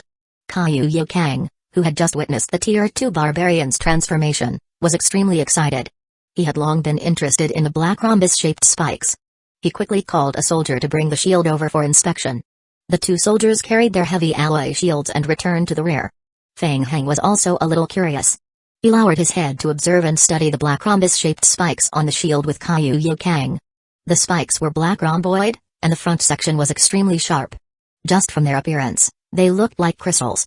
Kaiyu Yaokang looked at the rhombus-shaped spike with a serious expression. He looked at Fang Heng beside him and said, "Try it. Take one down and check it." "Yes, move aside, be careful, it may explode." Fang Heng was worried that the black spike would suddenly explode. He waited until Kaiyu Yaokang was far away before he reached out his hand and grabbed the handle of the black spike. The rhombus-shaped spike was bone-piercingly cold in his hand, and its surface was extremely smooth. Kai. Fang Heng pulled out the entire black spike with force. There was no explosion. Interesting. Kaiyu Yokeng came over and took the black rhombus-shaped crystal from Fang Heng's hand and observed it carefully. After a while, he seemed to have discovered something and stuck his head out to look down the city wall. Ventalito was fighting while being surrounded by liquors. The rhombus-shaped black crystal will cause continuous explosions after piercing into the liquor's body, causing secondary damage to the liquor. To the liquors, the explosion damage was not scary. The most troublesome thing was that the stun effect of the continuous explosions would cause them to lose their combat ability for a period of time. Did you find anything? Kaiyu Yokeng thought for a while and explained in a way that Fang Heng and Mojai I could understand. According to my judgment, the black rhombus-shaped crystal is no longer under the control of the host after leaving the body, such as the hornet's sting. Of course, I know that. But why didn't it explode? Mojai I asked. My guess is that it should be related to blood. As Kaiyu Yokeng spoke, he threw the black rhombus-shaped crystal in his hand somewhere outside the city wall. Pa! The sharp spike landed on a large pool of blood. Just half a second after it touched the blood, the spike exploded with a bang. The rhombus-shaped spike exploded into several tiny spike pieces. When the pieces came into contact with the blood, they exploded again to form smaller spikes, which kept circulating into the explosion. It seems that I was right, Kaiyu Yokeng nodded. The explosion was caused by some kind of elemental reaction between the crystal and the blood. As for the so-called delayed explosion, it was probably due to insufficient elemental reaction. Fang Heng and Mojai I looked at each other, indicating that they understood a little. But it didn't seem to be of much use. Can you think of a way to stop the spikes from exploding? Fang Heng asked. As long as the spikes did not continuously explode inside the liquor's body, the threat of the entire Tier 2 barbarian race would be greatly reduced. Kaiyu Yokeng thought for a while and replied, I can't answer your question for now. I want to do an experiment. Sure, what experiment? Huh? Mazian, Aokeng, and the others, who were listening to the discussion, couldn't help but swallow their saliva. They carefully looked at Kaiyu Yokeng and the others, who were discussing seriously. How could they still be in the mood to do research at a time like this? Experiment? Are you kidding me? Did he not treat the barbarians as humans anymore? To be honest, the Empire and the barbarians had been fighting for a long time. But this was the first time they had heard that the explosion of the black spikes was related to blood. The people of the Empire all had a fixed concept that the explosion of the black rhombus-shaped spikes was controlled by the barbarians. It's very difficult for the spikes on ordinary animals to regrow in a short period of time. However, the barbarians seem to have a very strong weapon regeneration ability. I am very curious about this ability. Kaiyu Yokeng looked down at Ventalita, who had entered Tier 2 combat state, and his face showed an interested look. That's why I want to try and see how many spikes he can produce from his body. 1046 The Tin Man. Hearing Kaiyu Yokeng's words, everyone was stunned. Why did this experiment sound so inhumane? Fang Heng stroked his chin, thinking about the feasibility of the experiment. Kaiyu Yokeng continued, also, the material of this crystal is very strange. I need to collect more spike crystals for research. I need to find a way to solve the problem of the spikes exploding after being in contact with blood. Alright, Fang Heng agreed immediately. With the help of the mages, the Tier 2 barbarians' movement speed was greatly reduced. Currently, the barbarian team leader was being controlled by the lickers. Now was the best time to use him as a test subject. Kaiyu Yokeng looked at Mazia and the others and said, You've all heard it. I wonder if we can get the mages from your mercenary group to cooperate with us and help us with a simple little experiment. Simple little experiment? Mazia and finally understood why necromancers were called disasters on the continent. This simple little experiment was the source of disaster.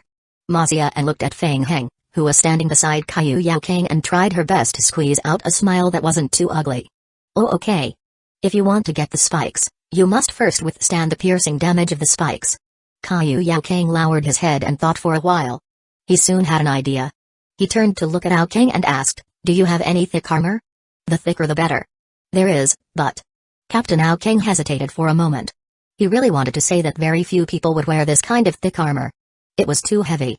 Once it was put on, it would be impossible to move, turning one into a living turtle shell. Fang Heng interrupted, Captain Aokeng, please hurry. Okay, I will get someone to get it from the warehouse for you. I will go with you. Very quickly, a few soldiers found the heavy armor that the Empire had kept for many years in the village warehouse. A group of soldiers dragged heavy boxes to the bottom of the sentry tower. The boxes were piled up in a forgotten corner in the deepest part of the warehouse, so much so that they were covered with cobwebs. Opening the lid, a thick layer of dust spread out from the box. Come, I will have to trouble everyone to do me a favor. Fang Hang controlled the vine zombie clones to come over and put on a layer of armor with the help of the soldiers. Done. The zombie clone had inherited some of Fang Hang's attributes, and its vitality attribute fully met the equipment requirements of the armor. As for the negative effects such as movement speed and attack speed that would be inflicted upon heavy armor, they didn't have much of an effect on the vine zombie's slow movements. Fang Hang found the equipment hint of the vine zombie from the dense and constantly refreshing game battle hints. After making sure that there was no problem, he made a hand gesture to Kaiyu Yokang, who was on the sentry tower, indicating that everything was ready. Yes, let's begin the test. Kaiyu Yokang stood on the sentry tower and muttered to himself in a low voice. He took out a pen and paper and responded to Fang Hang with a gesture. Under Fang Hang's control, 32 vine zombies in heavy armor walked toward the stone wall. On the battlefield, Ventalito was having a headache from the human spells. He did not expect such a troublesome group of mages to be hiding in a small village. What made him even more uneasy was that the beasts controlled by the barbarians were dying out quickly. What was that? Ventalita noticed a large number of armored human soldiers walking out of the village. They were wrapped in thick armor from head to tail. As the armor was too thick, it even swayed a little when they walked. Looking at the direction they're heading towards. Huh? They were heading toward him? Ventalita raised an eyebrow. He suddenly realized that the ghouls around him had retreated consciously, and several weakening spells had enveloped him. He immediately felt his shoulders sink, and his body became extremely tired. Troublesome humans. Did they think that they could restrain him with these ridiculous armored soldiers? Ventalita's heart was filled with anger as he raised his hand. Fine black, rhombus-shaped spikes shot out from the surface of his body. Kai kai kai. The dense spikes bombarded the thick armor of the armored soldiers, piercing into their armor. The zombie was hit by a huge impact, and it was knocked back more than 2 meters along with its armor. It fell to the ground with a heavy thud. Ventalita frowned. The outer layer of the soldier's armor was much thicker than he had imagined. The blackthorns actually couldn't break it. After landing on the ground, the armored zombie struggled for a moment before slowly standing up and approaching Ventalita. What? Ventalita sensed something. His range of movement became smaller and smaller. He was about to be surrounded by the Empire's 10 men. Get lost. Ventalita roared and dodged to the right. However, with more than 10 layers of debuffs on him, he was only slightly faster than the Empire's 10 men. 2 10 men blocked Ventalita's path ahead of time. Thump. There was a heavy crash. Ventalita had wanted to rely on his strong body to knock the armored warriors of the Empire away, but he did not expect to suffer a hidden loss. His body hit the iron sheet, making a heavy sound. Ventalita was knocked back a few steps, and the 2 10 men in front of him were also knocked back more than a meter and fell to the ground. However, before Ventalita could stand still, 2 10 men on both sides came up to fill the gap and firmly blocked him. Kai kai kai. Several sharp spikes shot out from the black cuticles on the surface of his body and ruthlessly pierced forward. The 2 armored zombies were once again sent flying by the spikes. Whoosh! Whoosh whoosh! Ventalita had just dodged the pursuit of the armored zombies when the lickers on the outermost perimeter immediately rushed up to fill in the gap. Ventalita had no choice but to retreat again. After a few times, the armors of the Empire's armored soldiers were already full of black spikes. Those damn soldiers of the Empire. This happened a few times, and Ventalita was going crazy. He realized that no matter how many times these soldiers were knocked down, they could get up and approach him again, surrounding him tightly in the center. This group of soldiers seemed to have an extremely tenacious belief. They down again and again, and stood up again and again, walking towards him with determined steps. However, Ventalita had no other choice. Affected by the spell effects of the mages on the sentry tower in the distance, his movement speed had been greatly reduced, and he could not escape from the encirclement of the 10 men at all. Good. Then he might as well find a way to kill them completely. Ventalita gritted his teeth and rushed towards one of the 10 men. He raised his hand, trying to remove the iron mask on the man's face. It can't be opened? Ventalita was stunned for a moment. He exerted force with his right hand and removed the mask from the face of the armored soldier.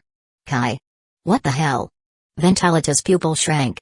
He saw a pale and rotten face under the armor. 1047 The torture Kai kai kai. The next moment, fine vines sprang out from under the rotten skin and wrapped around the iron mask. Ka. The mask was once again pulled back by the vines. What was that? A zombie? With a quick glance, Ventalita was shocked to the core. Thump. One of the 10 men rushed forward and took the initiative to attack Ventalita, knocking him back. Ventalita took 2 steps back and steadied himself. The Tin Man who had taken the initiative to hit him was sent flying by him and fell to the ground. He struggled on the ground, his movements looking extremely funny. However, Ventalita could not laugh no matter what. The face he had seen under the armor just now was still lingering in his mind. He felt a sense of fear.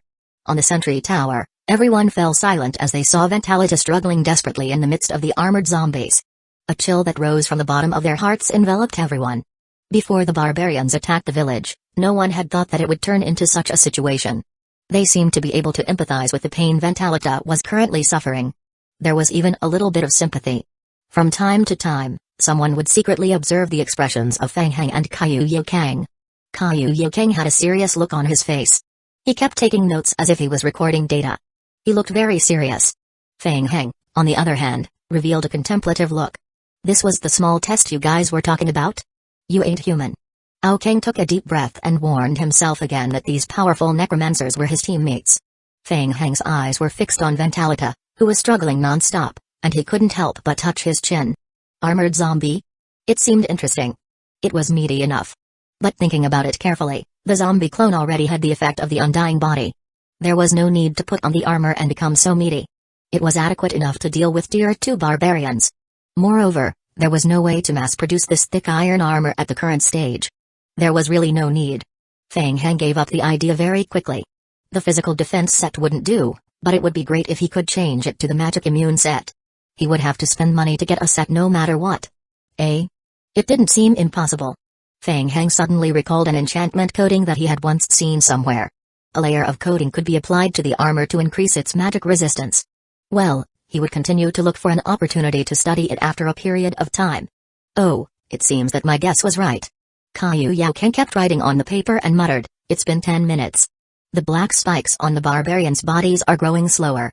The crowd looked at the barbarians who were struggling to hold on and then at Kaiyu Yokang who was muttering to himself. Mazia and really wanted to say, is there a need to test this? Wasn't that Tier 2 barbarian just tired? Necromancers are really disaster. Fang Heng turned his eyes to the rear of the battlefield again. After Ventalita was trapped, the rest of the barbarians and beasts were killed by the fusion tyrant forms and lickers. When less than 1/3 of the group was left, the group of savage beasts started to riot. They began to scatter uncontrollably. Ventalita was panting heavily. His physical strength had been greatly consumed, and his struggles were becoming weaker and weaker. There's no sign of him exiting Tier 2 state. It seems that maintaining Tier 2 won't consume too much physical energy. Anyway, I will just trap him first and collect more rhombus-shaped spikes. The current level of the laboratory is low, so I can only do a differentiated test, which will consume a lot of spikes.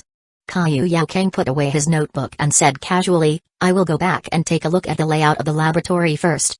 Oh, and record the time and see if he will automatically exit the Tier 2 state. Go ahead. There's no problem here. I will get someone to send you the spikes later. Fang Heng nodded to Kaiyu Yokang. He then looked at Mazia and the vice commander of the Empire Army, Kang, and asked in a negotiating tone, I still want to keep the barbarians to continue my research. Can I trouble the mages to temporarily trap him? Was this not enough? Were they really going to torture the barbarian to death?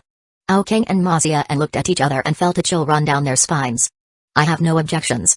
But I am worried that the other barbarian teams will come to their aid at any time. At that time, we will face a lot of pressure when we face many demonized barbarians at the same time. Yes, Mazia said. And casting spells continuously will consume a lot of the mage's energy. If we encounter more barbarians attacking the town, the mage's control will be weakened a lot. It's okay. We just need to maintain the situation for the time being. I have a way to deal with the barbarians in the future. Okay. Outside the village, Ventalita's face was stiff. He was entangled. He realized that these tin men couldn't actually cause any substantial damage to him. They didn't even have weapons in their hands, so the most they could do was collision damage. And in most cases, after the collision attack, the group of tin men would also sway and fall to the ground. However, Ventalita could do nothing about it. The thick armor on the tin men blocked his blackthorns, and each of his attacks seemed to be bombarding a wall. Although walls could be broken, these tin men would quickly recover after being knocked down. He looked around and saw that the barbarians and beasts under his command were being devoured and scattered. The enemy had even begun to collect the spoils of war. The group of terrifying undead creatures walked out of the village, constantly dragging the corpses of savage beasts into the town. The fear and anger in Ventalita's heart were ignited. Black rhombus-shaped spikes emerged from the surface of her body again, and he once again madly crashed into the two nearest 10 men. Hani City. Ever since the Empire's emergency invasion alarm was sounded, the troops on duty in the villages around Hani City immediately retreated and returned to Hani City. They would defend Hani City and fight to the death with the barbarians. During this period of time, other than increasing their defense, Hueco and the rest had also made various arrangements. They even tried to ambush a small barbarian team. The strength of the barbarian team left a deep impression. Hueco realized that they couldn't win. The Tier 2 barbarian was terrifyingly strong, and those strange black rhombus-shaped spikes made people extremely afraid. When Hueco realized that the situation was not good, he immediately chose to retreat with his team. Fortunately, the team didn't lose any members. The players' morale plummeted, and many of them wondered if there was a problem with the mission process. How could they fight this? After some discussion, Hueco decided to use Hani City as the base for defense, giving up on the villages nearby and using the strength of the Empire to defend Hani City. Tang Minayu's identity was special. At least, she could give most of the orders to the city and control it in advance. The players had buried a large number of explosives around the city in advance. If the barbarians dared to attack, they would definitely suffer a big loss. 1048 The army leader. Of course, these arrangements could only be delayed as much as possible.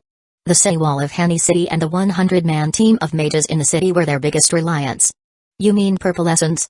In the main city's conference hall, Brian nodded and said, purple essence is indeed very useful against the demonized barbarians. However, the production of purple essence is very rare, and weapons with purple essence added to them will also wear out very easily.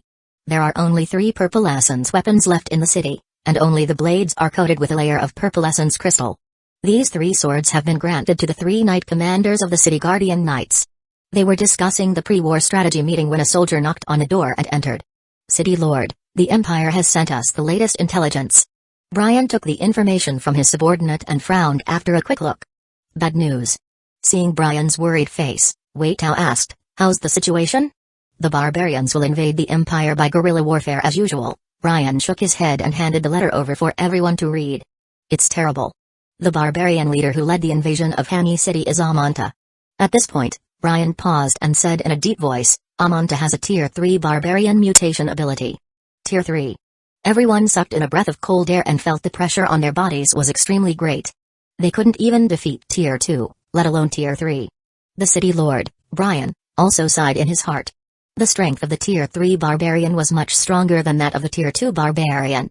It was not something that a small city like theirs could resist. This was not the worst. Amanta was a blood relative of the royal family of the barbarians. According to the intelligence, the team he led had the largest number of savage beasts. In the past, it had dealt a devastating blow to the Empire's front line. A vast army of savage beasts. Brian could already imagine the entire city surrounded by the beast army. How long could their city last against Amanta's attacks? Their only hope now was the Empire's reinforcements. They hoped that the Empire's reinforcements would be able to come back in time to save them. Now that they had encountered great trouble, everyone couldn't help but think of Feng Heng. By the way, where's Feng Heng? Did he send any news? He's the one who triggered the mission. Could he have any information that can help us? I've been looking for him outside, but there's no news yet. Hueco shook his head and said, the barbarian invasion cut off our information transmission. It's very difficult to contact Feng Heng. Besides, we don't know his exact location. I am a little worried. Although Feng Heng has ignored us twice, it's still a little strange that we haven't heard from him for such a long time. Logically speaking, he should have returned to Hani City immediately to meet us in such a situation. Tang Minayu was a little worried. She looked at the crowd and asked, will he be in danger and be unable to make it back? I don't think so. Mikhail shrugged. Originally, when he first met Feng Heng, Mikhail was a little disdainful of him. He didn't expect Feng Heng to be able to completely control the world of the vampires in just half a month. It was only then that Mikhail realized that Feng Heng was not an ordinary person. It was absolutely impossible to achieve this by relying on luck alone. Therefore, he found a way to get secret information from the Federation and studied Feng Heng's means of completing the mission in detail from all aspects. After looking at it, Mikhail was shocked. Mikhail continued, Feng Heng often does things unexpectedly. If you tell me that he has turned his back on the barbarian and is helping to fight against the Empire, I will still believe it. You're exaggerating a little. As they were discussing, a line of game notifications appeared on their retina. Ding! The player's trial team has successfully resisted the barbarian team that invaded the village for 30 minutes. The player has successfully delayed the barbarian's attack. The barbarian attack on Hani City will be delayed by 1 hour. The player will receive an extra hour of trial time. Ding. The village has attracted the attention of the barbarians. Ding. The 3 barbarian teams will arrive and invade the village in 40 minutes. When everyone saw the sudden notification, Wei Tao closed his mouth and fell into silence. Feng Heng exerted his strength again. They were idling here, so who else was left in the village to resist the barbarians? Of course, it was Feng Heng. Mikael looked at the crowd with an expression that said, "Told you, I am right." Tang Minayu's face lit up and her eyes brightened. Awesome. Feng Heng has a way to deal with the barbarian team? That's a tier 2 barbarian. Right. There was no need to panic. Things weren't that bad. They still had a big shot to cover them. As a world lord, Tang Minayu didn't have the self-awareness of a big shot. She just wanted to lie flat and wait for Feng Heng to take her away. Indeed, Wei Tao nodded and looked at the mission notification again, but he shook his head. There is no doubt that Feng Heng is very strong. But look at the mission hints carefully. Mikael looked at the game hint and nodded. According to the description of the mission hint, Feng Heng's team did not defeat the barbarian team. Instead, they used some kind of method to persist in the attack of the barbarian team. In short, he bought us a lot of time, and there are trial rewards. The estimated time of the barbarians' attack on Hani City was delayed by another hour. Wonderful. An hour was enough for them to set up more defensive facilities in the city. By the way, Your Highness, this is the letter that the Empire sent me to pass to you. Brian carefully took out an envelope with a gold rim and handed it to Tang Minayu with both hands. For me? Tang Minayu was a little surprised. She reached out to take the envelope and opened it. Kai. A gentle light flashed. Tang Minayu frowned. A spell had been cast on the envelope, and it could only be opened after a special bloodline was verified. Otherwise, the envelope would be completely destroyed. She opened the letter and read it. The writer expressed his concern for Tang Minayu and repeatedly told her not to be afraid and to stay in Hani City. The other party had already brought the Empire's elite team of mages and the Empire Royal Guards to protect her. They had urgently mobilized the Empire Griffins to head to Hani City and were expected to arrive within 2 hours at most. After reading it carefully, the concern and anxiety contained in the letter even made Tang Minayu feel a little touched by the protection. When she saw the signature at the end, Tang Minayu's face suddenly stiffened. What the hell? The person who came to rescue her was actually... He was her brother in name. His Ninth Highness? Ding. Due to the player's intervention, some mission lines have been changed. The player has received an extra 2 hours of trial time, 1049 injection boom. At the blood altar in the center of the village, the green flame once again shot up into the sky. Ding. Player's current skill blood summoning's cooldown time has been reset. Ding. Continuing the ritual during the summoning process can greatly increase the summoning duration. Ding. As the summoning duration increases, blood consumption will also gradually increase. Feng Heng looked at the game hint and fell into deep thought. According to the plan, in order to awaken the unknown sacred tree's seed, he needed to summon the coffin of the Vampire King and extend the duration of the coffin as much as possible. Well, the safest plan was to prepare a large amount of blood in advance. Ding. The 3 barbarian teams will arrive and invade the village in 40 minutes, here it comes again. It just so happened that he was lacking blood, and the enemy came over to deliver materials. Only the tier 2 barbarian in the barbarian race was a little troublesome. With the current strength of the village's mages, they might not be able to defend against the invasion of 3 barbarian teams at the same time. What should I do? Feng Heng touched his chin, feeling a little worried. Feng Heng. Feng Heng. Mojai Aoi ran over excitedly and shouted along the way, Feng Heng, Genius Caillou has made a big discovery. He is asking you to go over and take a look. I will be there immediately. Feng Heng replied and followed Mojai Aoi to look for Caillou Yaokang. In the newly built wooden house of the Basic Research Institute, Caillou Yaokang was fiddling with something in front of the research device with a serious expression. Genius Caillou, I've called Feng Heng over. Where's the big discovery? Well, don't be so anxious. Take a look at this first.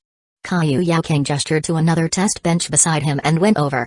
He took out a transparent flask, which contained the black rhombus-shaped spikes he had extracted from the barbarian who was in Tier 2 demonized state. Then, he used a tweezer to take out a rice-sized purple essence from another vessel. The tweezer held the purple essence and slowly approached the spike. Kai.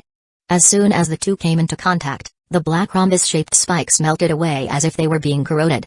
Mojai Aoi was shocked and asked, "What's the situation?" Caillou Yaokang nodded and said, "The black rhombus-shaped crystal that condensed on the surface of the Tier 2 barbarian is a compound. Due to the current experimental environment, there is no way to analyze it in detail. As for the purple essence, it is very interesting." Interesting? Well, to be precise, purple essence is an undiscovered mix of bacteria. I think it should be a creature unique to this world. Bacteria? Yes, it's a very strange bacteria. It can devour and break down prismatic crystals, and even devour the flesh and blood of barbarians. Kaiyu Yaokang nodded. His eyes were deep as he thought, it's as if this bacteria was born to suppress the barbarians. Feng Heng frowned. I don't have any experimental evidence, but based on my many years of experience, it's almost impossible for this bacteria to form naturally. I think purple essence should be a bacteria that has been specially cultivated. In addition, I've also conducted a preliminary autopsy analysis on the barbarian corpses. Their body's structure is more than 99% similar to that of humans. More specific analysis will have to wait until the laboratory is upgraded. As he spoke, Kaiyu Yaokang took out a silver box from under the experiment table. And this is the experimental potion I developed using the purple essence. Feng Heng's eyes lit up. New potion? How's the effect? Against a Tier 2 barbarian, there is a 72% chance that the injection will freeze the barbarian's muscles. Freeze? Feng Heng asked with a puzzled look. Well, you can think of it as a deep coma. It's a deep paralysis of the muscles and organs on the physical level. Even if you're attacked, you can't wake up. Kaiyu Yaokang said as he opened the box, revealing the syringes and potions inside. Purple essence is rare, and the potions can't be mass-produced. There are only 12 potions in total. Use them sparingly. Genius, Kaiyu. You're awesome. Mojai came closer and looked at the box of potions. He could not help but rub his hands in excitement. He was thankful that Feng Heng was wise enough to bring Kaiyu Yaokang here for the trial. He alone was definitely comparable to an entire team. Kaiyu Yaokang continued, the needle was also made with purple essence. It can easily penetrate the black stratum cornum of a Tier 2 barbarian. Try to recycle it as much as possible. But there's only a 72% success rate. What if it fails? Then inject another time, Kaiyu Yaokang said as he glanced at Mojai and said calmly. But if it's you, there shouldn't be such a problem. Mojai shivered when he saw Kaiyu Yaokang's gaze, which was filled with the desire to dissect him. Well, okay, pretend I didn't ask. Ding, the player has received Abu 1834 experimental potion, made by Kaiyu Yaokang, 12 pieces. Item, Abu 1834 experimental potion. Description, a potion that has unknown effects on Tier 2 barbarians. On the city wall, looking at Ventalita, who was constantly being hit and tortured by the armored zombies, Mazia's heart sank. The two sides were clearly at each other's throats just now, but seeing the enemy being tortured so badly, Mazia couldn't bear it and even wanted to give him a quick death. The other's expressions did not look good either. Everyone had the same thought. It was too tragic. Ventalita panted heavily as he was constantly hit back and forth by the Tin Man. The growth of the black diamond-shaped spikes on his body had become extremely slow. Feng Heng came to the sentry tower and looked at Ventalita, who was being besieged by the armored zombies and was lost in thought for a moment. It seemed that the growth of the spikes on the barbarian's body was limited. As if he could use some method. Feng Heng felt a flash of inspiration in his mind. Mojai interrupted Feng Heng's thoughts and asked, Feng Heng, it's almost time, right? Why don't we give him a shot to test the effect? Okay. Feng Heng came back to his senses. For now, he had to test the effects of the injection. He looked at Mojai and asked, you do it? Mojai looked at the Tier 2 barbarian below him and felt a little guilty. He said, I think it's better if you do it. Show me an example. Come, let's go together. Feng Heng said as he jumped down from the sentry tower. Mojai nodded and followed him down. Ventalita's physical strength had reached its limit, and he fought tenaciously with his willpower. Seeing Feng Heng appear, Ventalita seized the last chance and immediately pounced on him. However, after being slowed by spells and being abused for more than 50 minutes, his physical strength could not keep up at all. Whoosh! Feng Heng teleported in front of Ventalita and appeared behind him. Bang! He punched forward. Feng Heng frowned. The cuticles on the Tier 2 barbarian's skin were extremely hard and rough. When he punched them, he felt pain. Ventalita was even more miserable. He was thrown into a group of tin men after being punched by Feng Heng. 1050 follow-up Mojai had already transformed into a Tier 2 demon hunter, and a layer of mysterious patterns appeared on his skin. He sped up and dashed to Ventalita's side. He raised his hand and the silver needle was inserted into Ventalita's neck. Kai. The needle had been modified by Kaiyu Yaokang and was coated with purple essence. He smoothly pierced the needle into Ventalita's black skin, which was as hard as iron. You! Ventalita let out a furious roar after being ambushed. He wanted to say something, but he suddenly felt a bone-chilling cold flowing from his shoulder into his whole body. His body was extremely tired, and he felt as if his entire body was going to freeze. Following that, Ventality's vision turned black and he fainted completely. Exhale. It seemed like he had succeeded. Genius Caillou was still powerful. Mojai Aoi heaved a sigh of relief and looked excited. He turned to Feng Heng and asked, "How should we handle this?" "Yes, bring him back and burn him." As he spoke, the zombie clones slowly walked out of the city gate. Together, they carried the unconscious Ventalita and walked toward the central blood altar. Boom. A moment later, the blood altar in the village was once again ablaze with flames. The people on the sentry tower looked at each other and felt a bone-chilling cold. Even the Tier 2 barbarian was sacrificed. Terrifying undead. "Captain." A soldier hurried over and reported to the captain. "Report, 3 barbarian teams are heading toward the sentry tower. Get ready for battle. Quickly invite Mr. Feng Heng over," Ao Kang said in a deep voice with a serious expression. Denton's barbarian team was also a little confused when they saw the tall city wall in front of them. That's weird, wasn't it just a small village? What's with this tall city wall? Why did it feel like the village's defensive capabilities were comparable to a city's? In the barbarian race, status was measured by valor and military achievements. Every time they invaded human territory, it was a great opportunity for the barbarian team leaders to gain battle merits. Because of this, the barbarian army leader would always adopt a scattered strategy when leading the attack on the city area. He would let the barbarian teams fight for military achievements and divide the villages and affiliated military facilities on the periphery of the city to make the humans feel fear and show the barbarians bravery. Then, they would concentrate their forces to attack the city together. The barbarian guard saw Denton's hesitation and asked, "Captain, are we going up? Teller's team is about to catch up. Tell them to get lost. This village is ours." Seeing that another team was approaching and trying to snatch his merit, despite his suspicions, Denton still shouted and led the team to charge toward the city wall. Denton felt a little more at ease when he was closer to the village. He noticed that the walls of the city seemed to have just been built and were not yet stable. "Charge. Follow me and crush them." The group of savage beasts let out a roar under Denton's guidance and charged toward the village ahead. A rain of arrows fell from the sentry towers on the inner side of the city wall. "Shoot their eyes!" Ao Kang shouted with his longbow in hand. The number of savage beasts in this wave was almost double that of the previous wave. There were even a large number of armored barbarian bulls in the forefront. The armored barbarian bulls were heavy units controlled by the barbarian race. Their attack mode was mainly collision. The scales on their bodies could block most of the damage and could also cause a large impact on the city walls. They were usually used by the barbarian race as a means of charging and sieging. A savage beast that was extremely difficult to deal with. Their eyes were their weakness. However, it was extremely difficult to aim at the armored barbarian bull's eyes from a distance. The pain and the smell of blood stimulated the beasts even more. They began to speed up and charge toward the outer wall like heavy tanks. Denton saw that the beasts were about to hit the city wall. Suddenly, the city gate slowly opened in front of the beasts. Thump. Thump thump thump. More than a dozen fusion tyrant forms stepped forward with heavy steps and blocked the city wall. What was that? Corpse puppets? Denton's eyes twitched. Who cared what they were? Crush them. Charge over. Boom. Boom boom boom. Instantly, the armored barbarian bull's power fiercely collided with the fusion tyrant form. Even though the fusion tyrant form was huge and heavy, it was still knocked around by the charging armored barbarian bull and fell into a dizzy state. The armored barbarian bull's charge was also blocked by the fusion tyrant form. Denton was shocked. What kind of monster was that? They could even stop the charging armored barbarian bulls?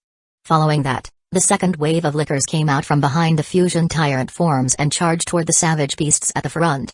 The lickers engaged in close combat. After sticking close, they immediately used their sharp claws to cut open wounds on the armored barbarian bull's body. The wound was not deep. In the past, when the lickers dealt with savage beasts, most of them only had the terrifying effect of limbs and flesh flying everywhere. After all, the lickers' sharp claws had armor-piercing properties and could ignore the enemy's defense. They would often leave a large gash in the enemy's defense, and when they encountered someone with a weak defense, the limb-breaking effect would be triggered. This time, they were defeated by the armored barbarian bulls. On the sentry tower, Feng Heng frowned and opened the game log to check the detailed information. The bull's hard armor could block most of the attacks from sharp weapons and reduce the damage received. The licker's sharpened claws had 3 effects: armor break, bleeding, and virus. It seemed like the lickers were the perfect counter to the armored barbarian bulls, but in reality, the armor penetration effect could only ignore 200 points of defense. The defense of the barbarian bulls was slightly stronger than that of the lickers. The final result was that he could only leave long and thin wounds on the armored barbarian bull's body. Luckily, the liquors had armor break effects, or else it would have been even more troublesome. On the guard tower, the people of the Okura Empire had a layer of cold sweat on their foreheads. They didn't know what Feng Heng was thinking, but they were very puzzled. What kind of mutation had the ghouls gone through? It was actually able to break through the armor of the armored barbarian bull. Charge! Seeing that the group of savage beasts was in a disadvantageous position, Denton immediately entered Tier 2 state. His body was covered with a layer of dark stratum cornum, and he led the barbarian team to charge forward. Attack together with me. Denton swung his great axe and joined the battle. Seeing Denton charging at them, the mages behind Mazia and immediately reacted and prepared for battle. Woo! Feng Heng stood on the city wall and said, "Don't be anxious. Wait for my hand signal and accept the challenge." Alright. The group of mages on the city wall held their magic staves tightly, waiting for Feng Heng's order to start casting spells. Feng Heng consciously controlled the group of lickers to retreat. Denton took the bait as expected. He continued his journey valiantly, continuously splitting apart the lickers in his way, and charged toward the bottom of the city wall. Feng Heng's face turned solemn. Now. Do it. After hearing Feng Heng's order, the mages all took action. Icicles. Painful torture. Weakened curse.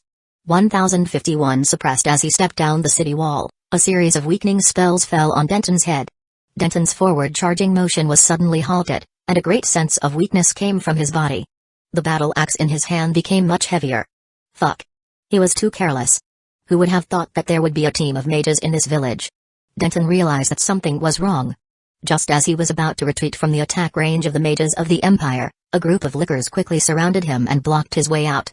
Then, Denton saw a group of armored soldiers of the Empire walking out of the city gate. The way the soldiers walked looked rather strange, but they quickly surrounded him. Success. It was the same routine, the same move. On the sentry tower, Mazia and saw Denton being surrounded and immediately felt relieved. Now that the demonized barbarian team leader was trapped, they would be safe. Mazia and was about to say something when a guard holding a telescope hurriedly shouted, "Commander, there are 2 more barbarian teams behind us." Damn it. How did they come so fast? Mazia and couldn't help but glance at Feng Heng. Everyone's expression also changed. Damned barbarians. Mazia and raised her telescope and looked into the distance. Behind Denton's team, 2 barbarian teams had gathered together and were quickly approaching the village. The 2 barbarian team leaders who were leading the 2 teams thought they were late, but they didn't expect to find Denton's team in a tough battle, so they laughed and came over to share the military merits. The barbarian team's morale was greatly boosted when they saw the reinforcements joining the battle. "Boss Feng, our mages have limited control, and we can't deal with 3 Tier 2 barbarians at the same time," Mazia and said anxiously. "Yes." Feng Heng answered with a soft hum. He stood on the sentry tower and didn't say a word. He just stared at the Tier 2 barbarian who was surrounded by the zombies. There was a prerequisite for using the Tin Men to temporarily control the barbarians. As long as the Empire's mages on the city wall stopped using weakening spells to control them, the Tier 2 barbarians would be able to break free from the zombies' encirclement immediately. At the moment, the Tier 2 barbarian was still very strong. It was very dangerous to go down and inject a needle into a barbarian now, and the success rate was hard to guarantee. After all, the Tier 2 barbarian was covered with black spikes, which made him as difficult to deal with as a hedgehog. It was extremely difficult to insert needles rashly. Perhaps he could consider using another method. "Mr. Feng, we're going to take action now. I am afraid we will lose time if we delay any longer." Mazia and couldn't help but urge him in a low voice when she saw Feng Heng standing there for a long time without moving. Ao King didn't say anything but looked at Feng Heng with eager eyes. Mojai I could not help but ask, "Old Feng, should we go down and kill one of them first?" "I have an idea." "Idea?" Hearing Feng Heng's words, everyone on the sentry tower looked at him. "A strategy." Feng Heng raised his head and looked into the distance. He could try this move before the reinforcements of the barbarians arrived. Give it a try. After making his decision, Feng Heng immediately controlled a large number of ordinary zombies and vine zombies to gather at the city gate. He turned to Mazia and said, "Help me. You must try your best to control that Tier 2 barbarian, especially his strength attribute. Find a way to suppress his strength." "Okay. Let's suppress his strength as much as possible. The spell's duration is at most 2 minutes." Mazia and spirit was lifted, and she made a hand gesture to the team of mages behind her. The group of mages immediately stopped saving their skills cooldowns and mental strength and cast all kinds of weakening spells on Denton. Outside the city wall, Denton felt his body sink again after being attacked by the dense weakening spells. He was as slow as an old machine that had been running for hundreds of years. He couldn't help but grit his teeth. Damn humans. Suddenly, Denton realized that something was wrong. The tin men who had gathered around him took the initiative to attack, which was a rare sight. They actually swayed and surrounded him. With Fang Heng's strength attribute and the enhancement of the heavy armor, the armored zombies weren't weak at all. Thump. Denton had just blasted away a few armored men with his black rhombus-shaped spikes when a few more tin men came up to him from the right. He could only use his strong body to ram into them. Boom. The tin men were knocked to the ground, and Denton also took a few steps back. The remaining group of tin men started to surround him. Get lost. Denton roared as the black spikes all over his body exploded in all directions. The group of tin men was knocked off their feet by the black rhombus-shaped spikes, and a large number of them fell. Denton frowned. Taking advantage of the time between the spikes, many lickers appeared from behind the group of tin men. They pounced on him and used their sharp claws to grab onto his body, hanging onto him. They didn't attack but just hung on his body. Denton instantly felt his body sink again, and his movement speed was reduced once more. He grabbed one of the lickers, tore it off his body, and threw it far away. However, more lickers pounced on him from afar. In fact, this situation was not difficult for Denton to deal with. In at most another second, the black spikes on his body would grow again, and he could directly use the black spikes to send the lickers flying. However, Denton suddenly felt an extremely uneasy feeling rising from the bottom of his heart. This group of ghouls was abnormal. Such an attack was clearly premeditated. Boom. A second later, the black spikes around Denton's body erupted again. The blackthorns once again blasted away the 20-odd lickers that were clinging to him. As the lickers were sent flying, the blackthorns that had pierced into their bodies exploded continuously, causing them to lose their ability to fight. Taking advantage of the licker's body to block the explosive blackthorns, one of the tin men found an opportunity and pounced on Denton from behind. The tin man's hands were tightly wrapped around Denton's body. Denton's pupils constricted as he tried to break free. Kai. What? To his horror, he discovered that fine vines were extending out from the gaps of the tin man's thick armor. There were sharp spikes on the vines. Under his Tier 2 state, the black cuticle could completely resist the penetration of the vines, but the vines wrapped around him layer by layer, binding the two of them together. What was going on? Denton was a little flustered. The second and third tin man surrounded him, and the fine vines wrapped around him again. In the blink of an eye, more than a dozen tin men and Denton were stuck together in a pile, tightly wrapped by layers of vines. Denton's forehead was covered in a layer of cold sweat. He felt as if his body was being squeezed by a group of extremely heavy iron blocks, and there was almost no space for him to exert his strength to resist. What was this? On the sentry tower, the Empire's team was also a little dumbfounded. More than a dozen metal-skinned men had actually wrapped Denton up into a ball. 1052 The seal a ball? Under Fang Heng's conscious control, Denton, which was in the center, was wrapped tightly by the vines of the zombies in thick iron armor. It looked like a ball from a high place. What was the Necromancer trying to do? With a frown, Masia and said anxiously, Boss Fang, the spiritual spell attack has lost its target. We can't continue to restrict the ability of the Tier 2 barbarian. Well, there's no hurry. It's enough, Fang Heng said and raised his hand. Everyone looked down. To their surprise, they found that the round ball surrounded by the tin men started rolling slowly under Fang Heng's conscious control.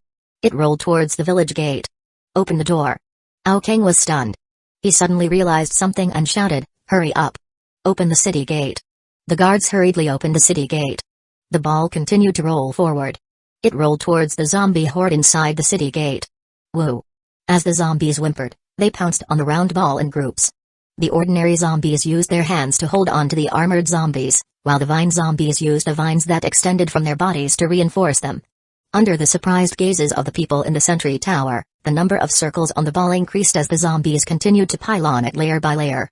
In just a short moment, it expanded from half a meter to more than 6 meters high, almost reaching the height of the village's outer city wall. In the center of the corpse wall, Denton, a Tier 2 barbarian, was trapped in the center of the 10 men. It was hard for him to imagine what was happening outside.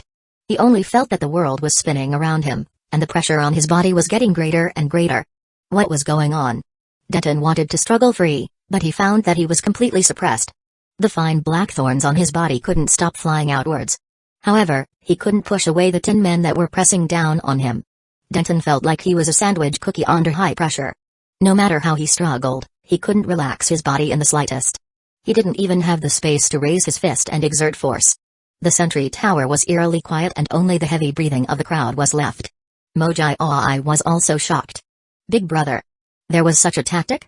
Hee hee. Can't run away now, can he? Hearing Feng Heng's mumbling, everyone couldn't help turning their heads to look at him with a bit of fear in their eyes.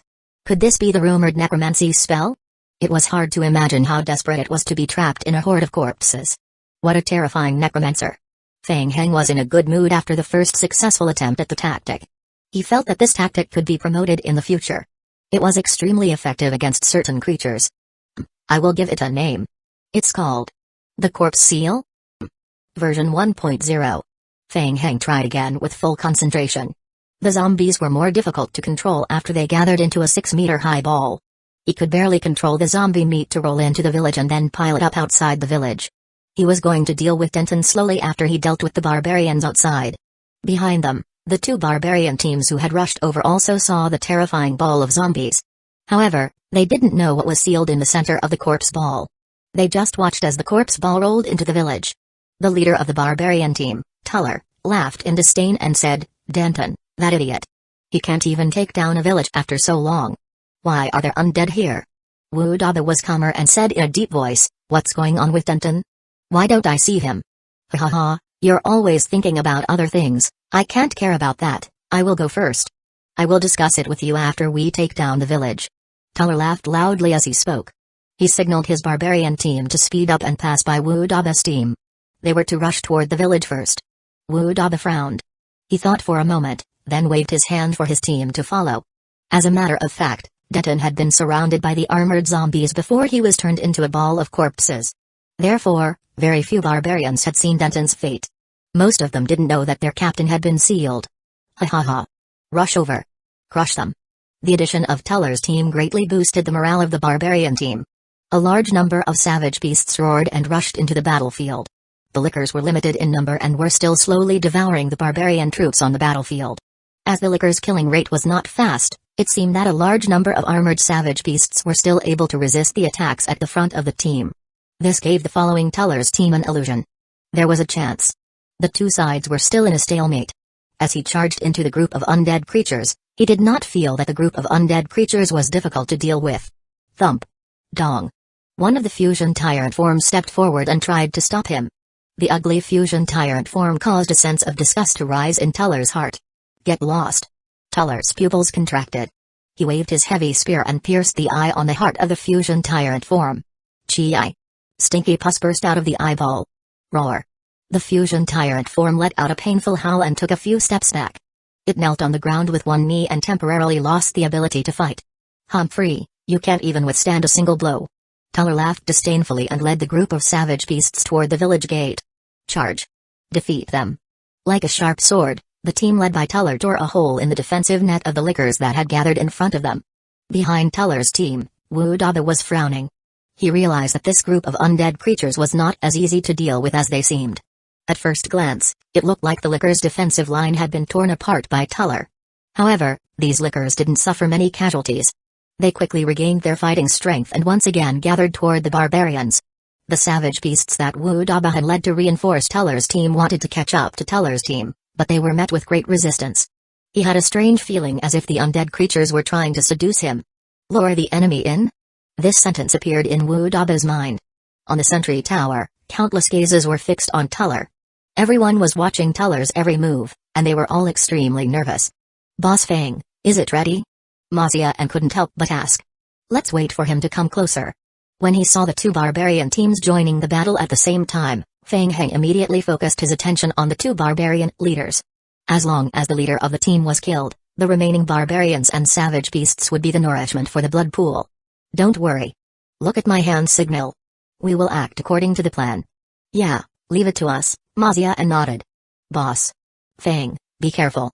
Feng Heng turned around and glanced at Mojai Oi. Let's go together. Mojai Oi was also a little nervous. He took a deep breath and patted his cheeks. He pulled himself together and said, alright. Motherfucker. 1053 heavy armor warrior. The two of them jumped down from the sentry tower one after the other and headed straight for the battlefield. The more the battle progressed, the more courageous Tuller's team became. Just as they were about to reach the city wall, they suddenly felt a weight on their bodies. More than a dozen debuffs hit him, and his body instantly felt extremely weak. Damn it. It was the mage. They were everywhere. Teller raised his head and looked at the mages on the sentry tower with a venomous gaze. Dong. Dong. On his right, another fusion tyrant form was charging toward him. Kai. Teller thrust his heavy spear forward again. Teller frowned. This time, he realized that something was not quite right. Boom. The heavy spear pierced through the body of the fusion tyrant form, but the fist of the fusion tyrant form was still coming toward him. Not good. Teller's reaction was extremely fast. He immediately entered Tier 2, and a layer of pitch-black stratum cornum was attached to his body. Thump. Teller was knocked off his mount by the fusion tyrant form's punch and fell not far away. At the same time, a few more weakening spells were cast on him from the sentry tower, and a large number of lickers immediately closed in on him. Get lost. With a furious expression, Teller raised his hand in the direction of the licker's attack, and fine black rhombus-shaped spikes pierced out from his body. Kai. Kai kai kai. The attacking lickers were struck by the blackthorns, and were sent flying. Most of the lickers pounced on the savage beasts and barbarian companions behind him. Soon, Teller realized something strange. From the corner of his eye, he saw more than a dozen heavily armored soldiers of the Empire walking out of the village gate. The armored soldiers swarmed toward him unsteadily. They didn't attack him but tried to surround him. What was going on? What was the Empire trying to do? These armored soldiers wanted to surround him? A disdainful sneer appeared on the corner of Teller's mouth. He charged toward the armored soldiers, wanting to blow the armored soldiers away with his spear. The muscles on his right arm bulged, and Teller thrust his spear forward with all his might. Boom. There was an extremely heavy iron strike. The armored soldiers were blown back by the spear and fell to the ground, rolling. Teller's pupils contracted. What was going on? The armor worn by the soldiers of the Empire absorbed a large amount of damage, and the spear only left a heavy dent in their armor. This was completely different from what Teller had expected. Although the strength of his attack had been greatly weakened by the negative effects of the Empire Mage's spells, it should not be to the extent that it could not even break the outer layer of the armor, right? More than 10 armored soldiers of the Empire gathered around him and formed a circle. This was terrible. Teller frowned. He realized something. His range of movement was restricted by the armored soldiers. Get lost. Teller raised his hand, and fine blackthorns shot toward an armored soldier. Thump thump thump. After a series of clanging sounds, the armored soldier fell back onto the ground, his armor full of fine blackthorns. It fell to the ground and struggled to get up. It was a funny sight. The rest of the armored soldiers began to cross over and fill in the gaps, surrounding Teller in the center. Teller clenched his fists tightly. The group of impenetrable armored soldiers blocked him like a few walls. Despicable human. Teller's eyes widened. He once again tried to burst out with speed to blast the armored soldiers away, but his body was shrouded in a layer of negative weakening spells. After a few exchanges, Teller suddenly felt a dark gaze peeking at him from behind. He turned his head and looked behind him. Teller saw a young man in a black robe and a mask sizing him up. He was holding a gray-black book in his hand. It's you. The moment he saw Feng Heng, he had a strong premonition. It was this young man who was controlling the undead. Kai kai kai. He raised his hand and the fine spikes attacked Feng Heng. A huge figure stepped out from the side and blocked Feng Heng with its body. Boom. Boom boom boom. The dense black rhombus-shaped spikes pierced into the body of the fusion tyrant form, triggering the second explosion. Even the fusion tyrant form was unable to resist the crazy explosion of the blackthorns within its body and temporarily lost its combat ability. Feng Heng hid behind the fusion tyrant form and looked at Teller calmly, his eyes cold. This kind of gaze made Teller's hair stand on end. He had already realized it. He had fallen into the enemy's trap. What did that mysterious man want to do? Who was he? Just as he was thinking, the roars of the savage beasts came from behind the team. Teller glanced behind him. It was Wu Daba. Wu Daba's team had came to save him. At the rear of the team, Wu Daba noticed that Teller was trapped below the city. He also noticed the heavily armored Empire soldiers and mages on the sentry towers. This was troublesome. This pig-like teammate. Rushing over in such a hurry, he had really fallen into the human's trap. Wu Daba already had the intention to retreat. But on second thought, it didn't seem right. Teller's identity was special. He was the blood descendant of the barbarian leader. If he turned around and ran away, he might get into trouble when he returned. However, the undead creatures in front of him were too strange, and a deep fear rose in his heart. In a few short seconds, Wu Daba made his decision. He had to give it a try. He wanted to see if he could save Teller so that he could have an explanation. If it didn't work, he would retreat. There were not many mages from the Empire on the sentry tower, and they could not trap two people at the same time. Seeing that Wu Daba had brought his men over, Tuller immediately shouted, "Wu Daba! That person! Hurry! Get rid of him! He's the one controlling the undead." Wu Daba immediately shifted his gaze to Fang Heng. The moment he saw Fang Heng, a strong sense of uneasiness rose in his heart. It was him. Fang Heng was also staring at Wu Daba intently. It couldn't be helped. A Tier 2 barbarian's entire body was covered in pitch black stratum cornum, and it was too easy to identify. Wu Daba immediately raised his hand at Fang Heng. Kai kai kai kai. The fine, rhombus-shaped spikes attacked Fang Heng from the front. Fang Heng was prepared for this. Another dozen or so lickers sprang out from behind him, using their bodies to block the Blackthorn's attack. Necromancer. Wu Daba narrowed his eyes. He felt that the book floating in Fang Heng's hand was very similar to the Book of the Dead in the description. He was the one controlling the undead creatures. Getting rid of him would help Tuller escape. Swish. In his Tier 2 state, Wu Daba rushed at Fang Heng at full speed. "Hurry up! Help him!" Mazia and shouted from the sentry tower. Immediately, several magic spells enveloped Wu Daba and his speed suddenly decreased. However, there were still a large number of barbarians and savage beasts following behind him. 1054 breaking them one by one kill him. Wu Daba glared at Fang Heng and let out a roar. Even if he was affected by the spell, the barbarians and savage beasts behind him would be able to tear the Necromancer into pieces. But Wu Daba still felt very uneasy. He felt that Fang Heng was too calm. That's... Suddenly, Wu Daba's eyebrows twitched. He saw that a dark black spirit cage had suddenly appeared in front of Fang Heng. An enormous pressure came from above. What was that? Wu Daba raised his head again and saw a red shadow appear behind Fang Heng. Boom. The red lifeblood mixed with the aura of the undead suddenly exploded. A red ripple of energy visible to the naked eye was the first to strike Wu Daba's body. Not good. Wu Daba felt the power contained in the air and subconsciously raised his hands in front of his body. Boom. The energy collided with Wu Daba's body, and his forward-charging figure came to a halt. The group of savage beasts beside him was sent flying backward by the blood-red ripples. When Wu Daba had just lowered his hands in front of his body, his pupils suddenly shrank again. Hulu. He saw the red phantom behind Fang Heng, and then the phantom clenched its fist tightly and punched him in the face. Terrible. An extremely great sense of oppression pressed down on him. Wu Daba entered a state of stress, and his body was suddenly covered with black rhombus-shaped spikes. He raised his hands in front of his body, and all his defenses were fully activated. Boom. A fist formed from red lifeblood slammed into Wu Daba's body. The black rhombus-shaped spikes on his body were instantly shattered. Bang. The second explosion of lifeblood sent Wu Daba and the group of savage beasts behind him flying. With one punch, the area around Fang Heng was cleared out. The entire battlefield fell into a moment of silence. "Wu Daba!" Tuller shouted. His heart trembled as he stared into the distance. The terrifying lifeblood power that exploded in the distance even made him feel extremely threatened. Tuller watched as the red shadow's punch landed on Wu Daba's face. He fell heavily to the ground, and it was unknown whether he was still alive or not. "Old Mo, it's all up to you," Fang Heng mumbled to himself. He waved his hand and kept the Shrine of Bones, then looked in the direction where Wu Daba had been blown away. Wu Daba was heavily injured and lay on the ground, unmoving. The black cuticles on his body were covered in fine cracks, and blood was constantly flowing out from the cracks. He felt that he had never suffered such a heavy injury before. His entire body was in pain, and he could only barely maintain consciousness. The barbarians immediately rushed forward to help, and the group of lickers immediately rushed toward Wu Daba. The two sides once again collided with each other and fell into a chaotic battle.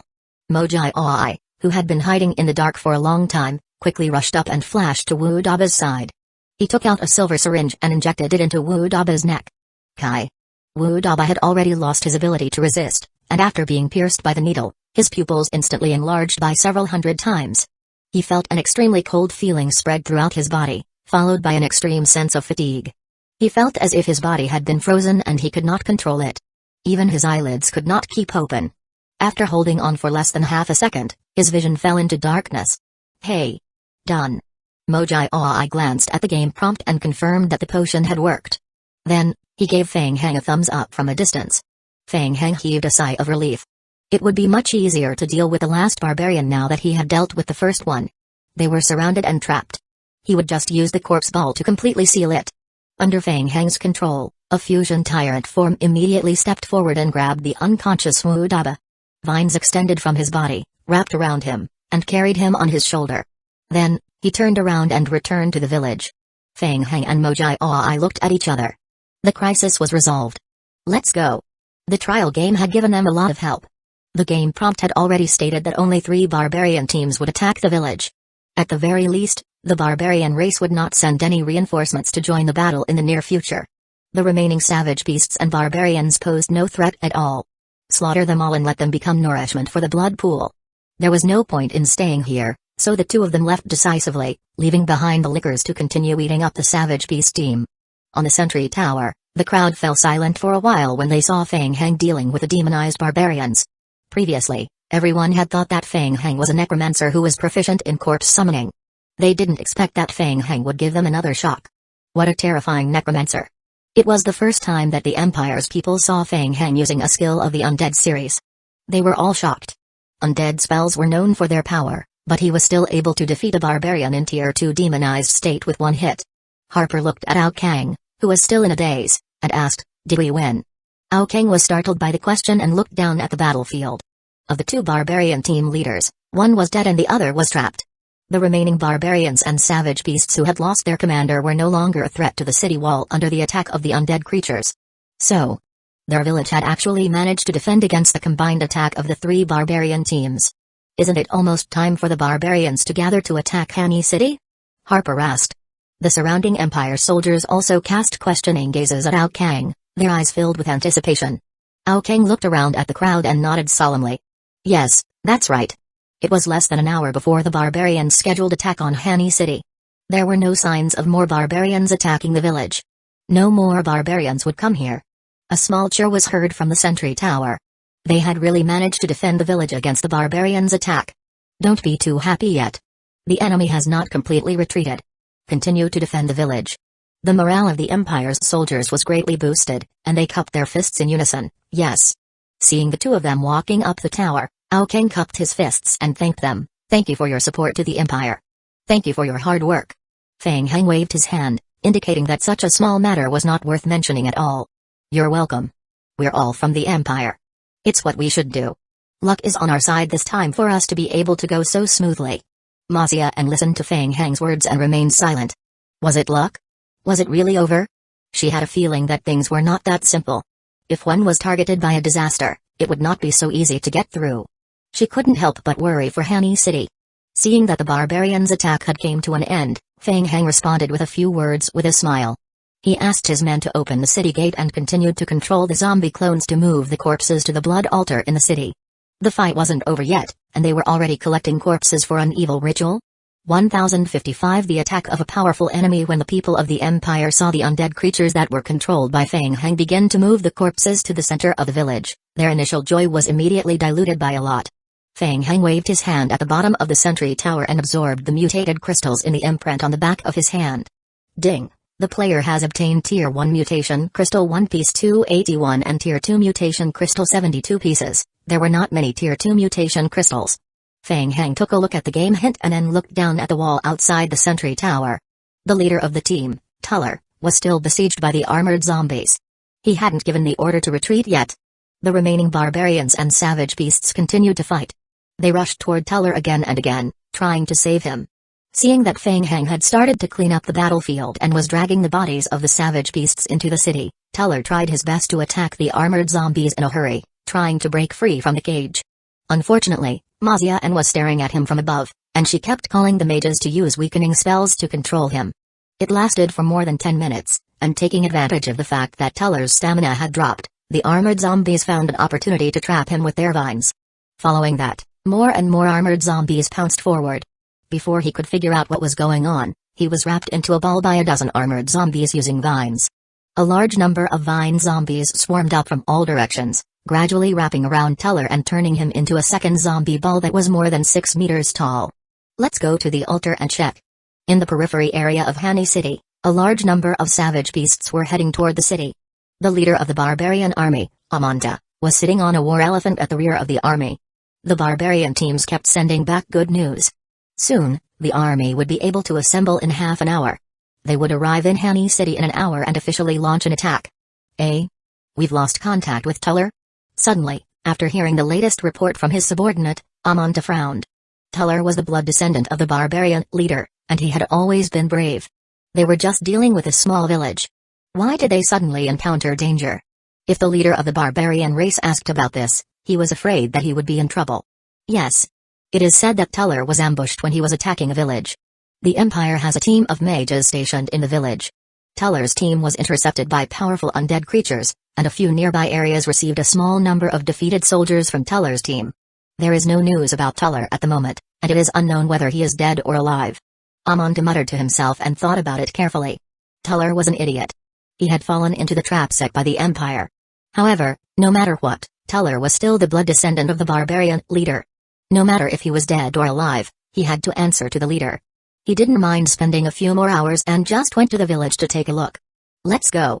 We will turn around and take a look at the village, yes. Soon, the team that was originally planning to invade Hani City turned around and set off for the village where Fang Heng was. Hani City. The defense on the outside was ready. As long as they could hold on for another 10 hours, the nearest Empire's reinforcements would arrive in Hani City to help them resist the barbarian invasion. The last 10 hours. The atmosphere on the city wall was somber. Wei Tao and the others had already made the most optimal arrangement and were only waiting for the enemy to arrive. According to the intelligence from the Empire, the barbarians were already gathering and were expected to arrive in Hani City within an hour. However, Gale flipped through the game notifications and said, Fang Heng is still fighting against the barbarians in the village. He hasn't failed his mission of guarding the village. According to the progress of the trial game, the barbarians would only attack the main cities of the humans after they had broken through the villages of the players. Now that there was Fang Heng, the game seemed to be stuck with a bug. How did he do it? Wei Tao also shook his head, indicating that he could not understand. How could they defend against the attacks of several barbarian teams with just those poor villages? Was this a joke? However, Fang Heng had really withstood it. Suddenly, the shadows of a group of flying creatures appeared in the sky. It's the Griffins. The Empire's guards on the city wall recognized the Griffins and waved excitedly at the sky, shouting, "The Empire Griffins! The Empire has sent reinforcements." More than 20 Griffins circled in the air twice before slowly landing in the city. The young man in the lead was the first to jump down from the Griffin's back.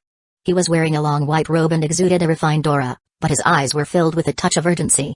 When they saw the young man, the city lord of Hani City, Brian, knelt down on one knee with a group of guards. "Greetings, Ninth Highness. Ming Yu? Where's Ming Yu?" Tangmo didn't look at Brian as his eyes wandered back and forth in the surrounding crowd. It wasn't until he saw Tang Minayu standing behind the people that Tangmo's eyes lit up and he walked over to her. Gale and Wei Tao immediately raised their guard and whispered at the same time, "Be careful." Tang Minayu's palms were also slightly sweaty. She had a special innate skill that made her naturally sensitive to dangerous and powerful life forms. She felt that Tangmo was very strong. Tangmo's aura gave her a sense of danger that was far greater than that of Gale and Wei Tao. No way? He wouldn't make a move in broad daylight, would he?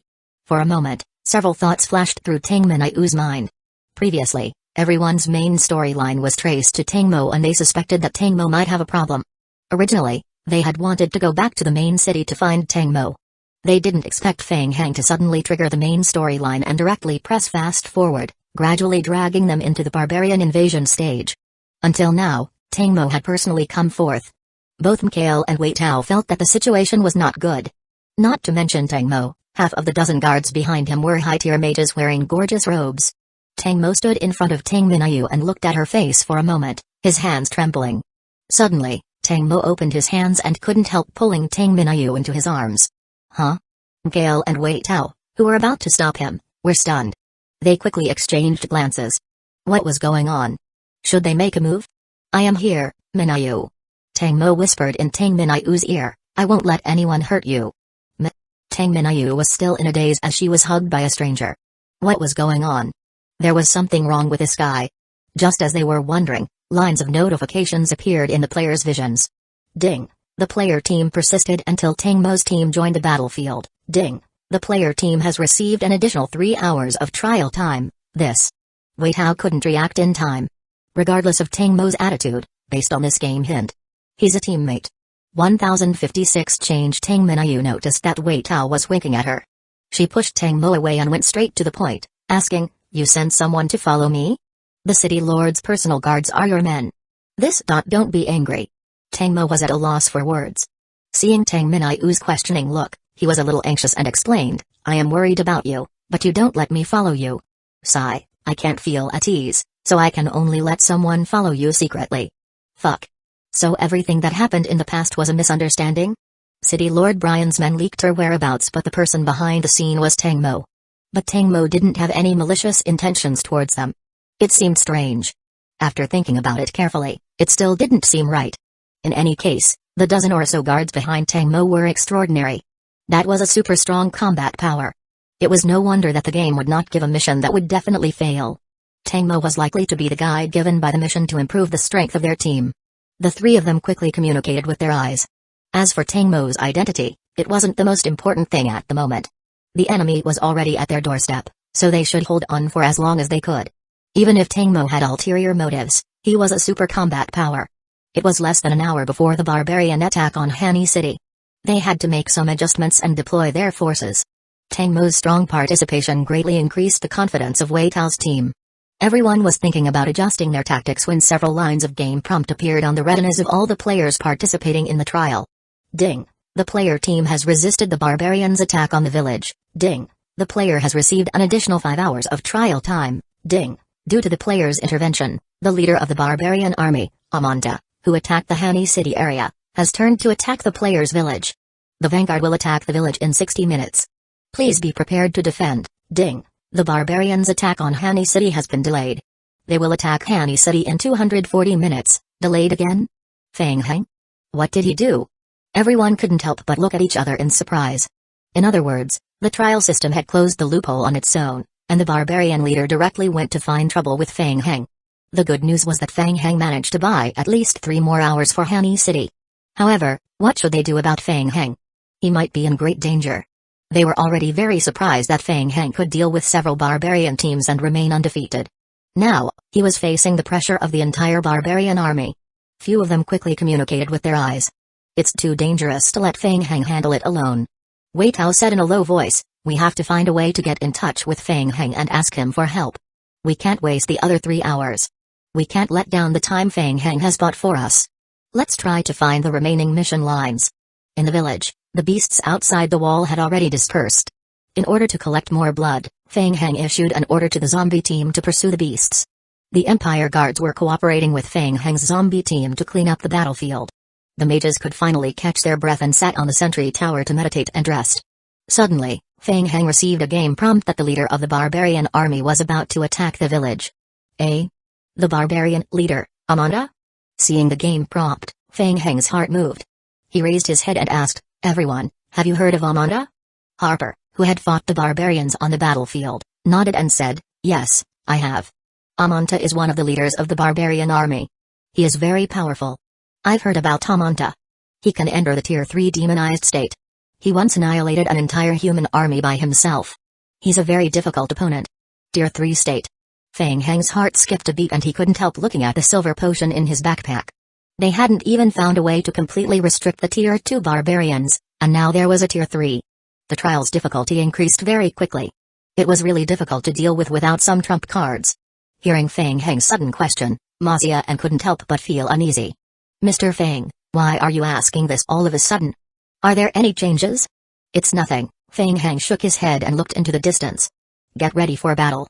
I have a feeling that Amanda will be here soon."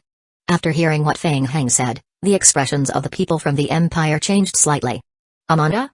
Shouldn't the leader of the barbarian army attack the main city directly? Why would they come to a small village like theirs?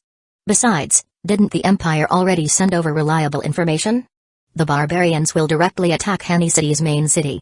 Everyone was a little suspicious of Fang Heng's premonition. Ma Xian believed Fang Heng's words, and her body felt colder.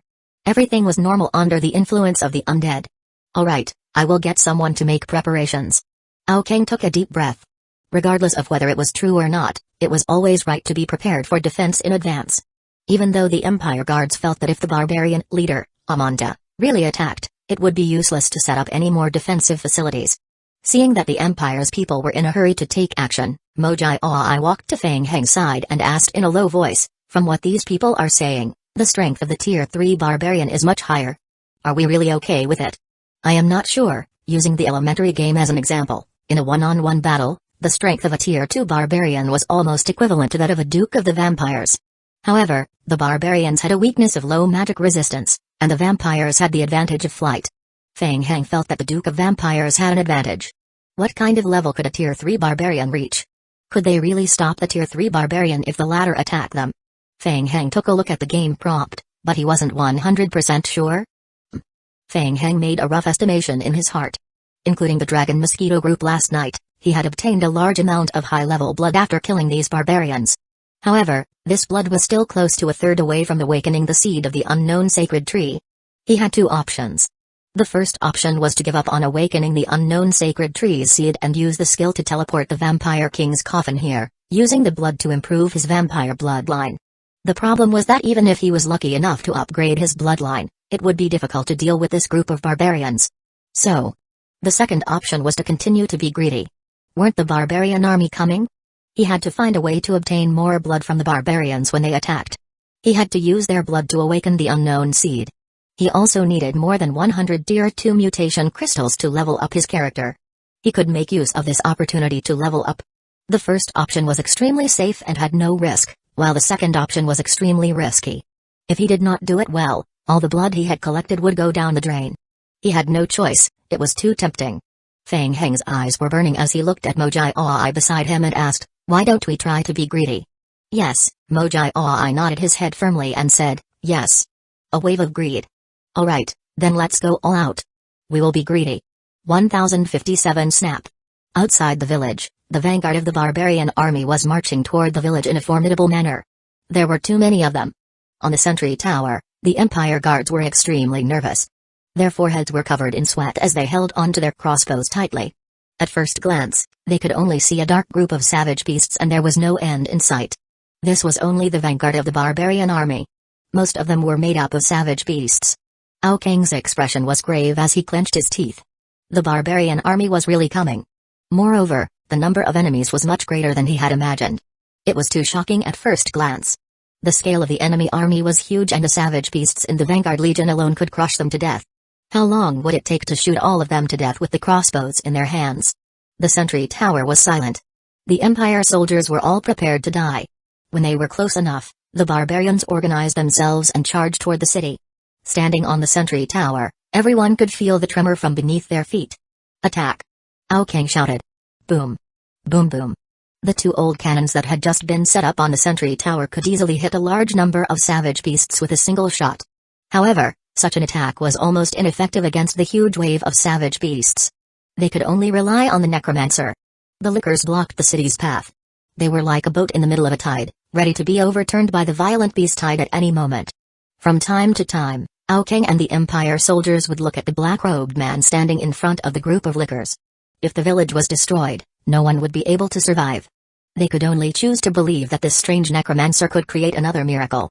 Ho! Under the sentry tower, Fang Heng, who was standing at the forefront of the city wall, also took a deep breath. His eyes were burning with excitement.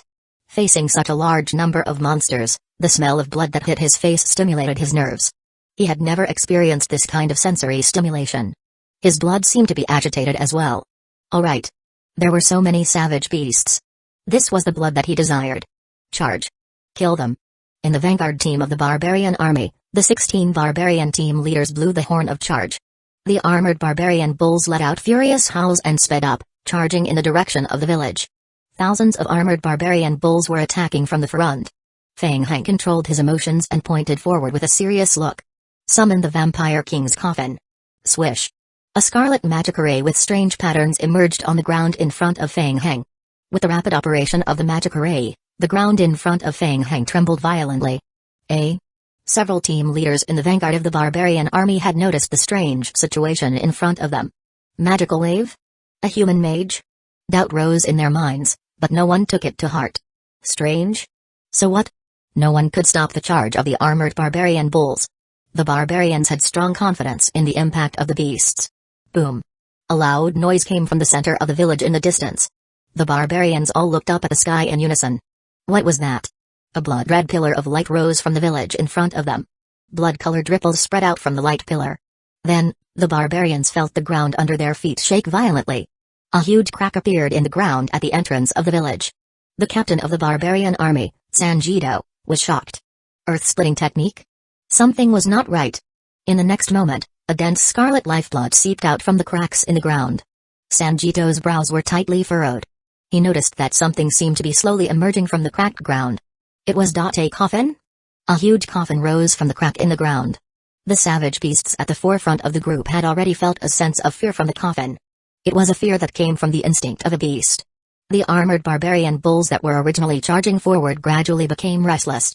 Their charging speeds gradually decreased, and they seemed to be hesitant. Enough of your tricks. Did he want to stop them with a strange coffin? In your dreams. The commander of the barbarian vanguard battalion, Cole, had a disdainful expression on his face as he shouted, "Charge! Crush them!" The red flag held high by the barbarians emitted a dim yellow light. Under the stimulation of the yellow light, the armored barbarian bulls' eyes turned red. Their anger broke through their fear, and they increased their speed once again as they stomped on the coffin. Feng Heng stood in place, looking at the rising coffin and a group of armored barbarian bulls coming at him. Lines of game notifications appeared on his retina. Ding! The player has successfully summoned the coffin of the Vampire King. Ding! The remaining duration of the Vampire King's coffin is 60 seconds. Players can extend the summoning time by offering sacrifices to the blood altar. Ding! The longer the summoning of the Vampire King's coffin is maintained, the more blood will be consumed by the altar. That's... On the sentry tower, everyone stared at Feng Heng and the ancient coffin that was summoned in front of him. The evil aura that was emitted from the coffin made everyone feel apprehensive. Coffins, shrine of bones. This necromancer made everyone think of disaster. Faced with the aggressive group of savage beasts, Feng Heng slowly raised his hand. Bang! An explosion. The coffin was suddenly opened in front of the group of savage beasts. In the next moment, a dense lifeblood burst out from the coffin. Lifeblood ripples spread out with a loud bang. A figure slowly emerged from the Vampire King's coffin amidst the crimson lifeblood. The Prince of Vampires, Buller, was awakened from his sleep. He slowly opened his eyes and looked around sharply. Immediately after, two other figures rose from the coffin and floated in front of Feng Heng. The three princes of vampires woke up from their hibernation one after another. The red-eyed armored barbarian bulls were filled with rage and continued to charge forward. The barbarian captains at the front had already sensed the terrifying aura from the princes of vampires. Those three. What was going on? It was obviously abnormal. They didn't look like soldiers of the Empire at all. What kind of strange power was it? The coffin of the Vampire King was divided into two levels, the upper and lower levels, and the space it could hold was much larger than it looked. After the princes woke up, several dukes of the vampires also woke up from their dormancy and floated behind the three princes of vampires. All the vampires looked in Feng Heng's direction and knelt down on one knee respectfully. Your Majesty. Although Feng Heng was wearing a mask and a black robe, he had completely released the vampire aura. Feng Heng also looked at the other vampires. It seemed that the plan had succeeded. Feng Heng nodded to the vampires. The cost of bringing a prince directly into the trial was too high, but it could be used for a twist and a bug. He had left the princes of vampires and marquises in the coffins in advance to maintain the hibernation state.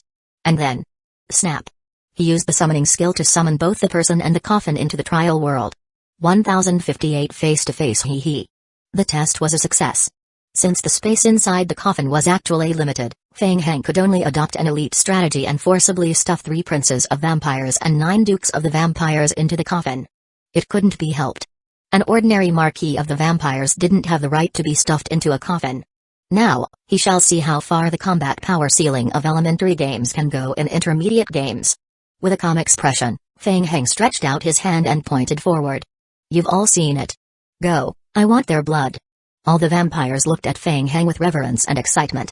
Was this the other world? His Majesty had already begun to lead them on a campaign against the other world, seizing the blood of the entire world and establishing a new vampire dynasty. The vampires were extremely sensitive to blood. They had long sensed the rich smell of blood from the beasts. They were already impatient. As you wish. The vampires all turned around to look at the armored barbarian bulls charging at them. The 3 princes of vampires opened their arms at the same time. To deal with such a large number of beasts, a large number of blood bombs was undoubtedly the ideal method. Blood-red balls appeared in the air. In a few seconds, more than 5,000 crimson blood clots formed around the 3 princes of vampires. Whoosh! Whoosh! The dense cluster of red balls fell into the group of savage beasts. Boom! Boom boom boom boom. Every blood-red bomb that fell into the group of savage beasts would cause a violent explosion. Dust and blood rose from the battlefield. The charging armored savage beasts were immediately bombarded by the dense blood-colored bombs. Their armors were shattered, and their broken limbs were sent flying. Large swaths of armored barbarian bulls fell to the ground from the explosion of the lifeblood bombs. The entire battlefield was covered in blood. Even the air was filled with a faint presence of lifeblood. The dukes of the vampires also leaned forward and collected blood from the savage beasts. The blood was extracted from the corpses on the battlefield and quickly refined by the dukes of the vampires. They condensed a ball of highly concentrated blood essence and threw it into the vampire king's coffin behind them. Ha ha ha. Prince Loeb wanted to laugh. A feast. It had been a long time since he had seen one. This was a feast for the vampires. He could already feel the powerful blood power in these savage beasts. All of this was under the leadership of the new king. Gulp gulp. The blood within the vampire king's coffin was bubbling, further refining and upgrading the high concentration of blood that had been thrown into it. The barbarian race had never encountered such a powerful vampire spell. The group of beasts was bombarded by the spells and couldn't resist at all. Death and fear caused greater chaos among the beasts. The barbarians forced the beasts to calm down. The situation is not good, let's attack together. At the back, Cole gave an order, and more than a dozen barbarian captains behind him entered the Tier 2 state. They raised their battle axes and attacked the princes of vampires in front of them. The blackthorns. The dense black rhombus-shaped spikes shot toward the princes of vampires in the air. Whoosh! Swish! Prince Carl frowned when he heard the sound. He raised his guard when he first saw these creatures with black spikes all over their bodies. Seeing the dense black rhombus-shaped spikes coming at him, Loeb did not dare to be nonchalant. With a wave of his hand, a blood-red light curtain opened up in front of him. Bang! Bang bang! Bang bang bang! The blackthorns exploded and shattered upon contact with the blood-colored light barrier. Carl let out a disdainful chuckle and shot out a dozen blood bombs. Sanjito, who was at the front, quickly put his hands in front of him. Boom! Boom boom! After a series of lifeblood explosions, Sanjito was sent flying due to the impact of the explosion. Carl let out a soft gasp. He actually didn't die? The opponent's defense was actually this strong? All the vampires above the Duke level had the ability to hover in the air. With the advantage of the air, they could easily avoid the barbarians' attacks. Moreover, the powerful Blackthorn was also suppressed by the Prince of Vampires' blood shield. The three princes of vampires were dealing with more than a dozen barbarians in their Tier 2 state with ease. On the sentry tower, the people from the Empire fell silent. What were those creatures that were resurrected from the coffins? Could it be? Everyone had already imagined many things. Their expressions became extremely terrifying. There were 4 words in their heads. Forbidden spell resurrection of the dead. It pulled the will of the dead back from the death realm and reinfused it into the broken body. Only a legendary level mage could do this. The enslaved soul would have the strongest combat power before death, and would be enslaved by the Necromancer forever. It was precisely because the necromancy mages were so terrifying that the Empire was afraid of them. That terrifying Necromancer had actually enslaved the souls of so many experts. Was he? For a moment, the atmosphere in the sentry tower was terrifyingly heavy. Everyone looked at Feng Heng, who was standing beside the coffin of the Vampire King with a calm expression. Now, they felt that Feng Heng was much more terrifying than that group of barbarians. Ding, you are using the skill Blood Awakening on the target, unknown seed of the sacred tree, ding, current progress of Blood Awakening, 6%, the unknown seed of the sacred tree had long been thrown into the coffin of the Vampire King by Feng Heng. Feng Heng pressed on the coffin with one hand to obtain the game prompts. The 3 princes of the vampires could only use one way to deal with the savage beast skill. They harvested the lives of the savage beasts in large numbers. At the same time, the dukes of the vampires also continuously shuttled back and forth among the beasts to kill them. They also collected high-energy blood and poured it into the coffin. The princes of vampires had a huge advantage against a Tier 2 barbarian. Feng Heng raised his eyebrows and looked to the right. Blood imprisonment. Prince Loeb was already annoyed by those Tier 2 barbarians. He pointed at a Tier 2 barbarian in front of him with a ferocious expression. It was only a preliminary test at the beginning. After realizing that the black stratum cornum of the Tier 2 barbarians had a strong defensive ability, the 3 princes immediately responded. Since it was difficult to break through it directly with physical or magical attacks, then he would use the vampire spell to seal it. After all, this was their first time fighting in the other world and the king was watching behind them. Naturally, they had to put on a good show. Swish. The dense blood-colored needles pierced towards Sanjito. After the needles pierced into the black cuticles on the Tier 2 barbarian's body, they immediately condensed into balls of blood. Sanjito's heart shook.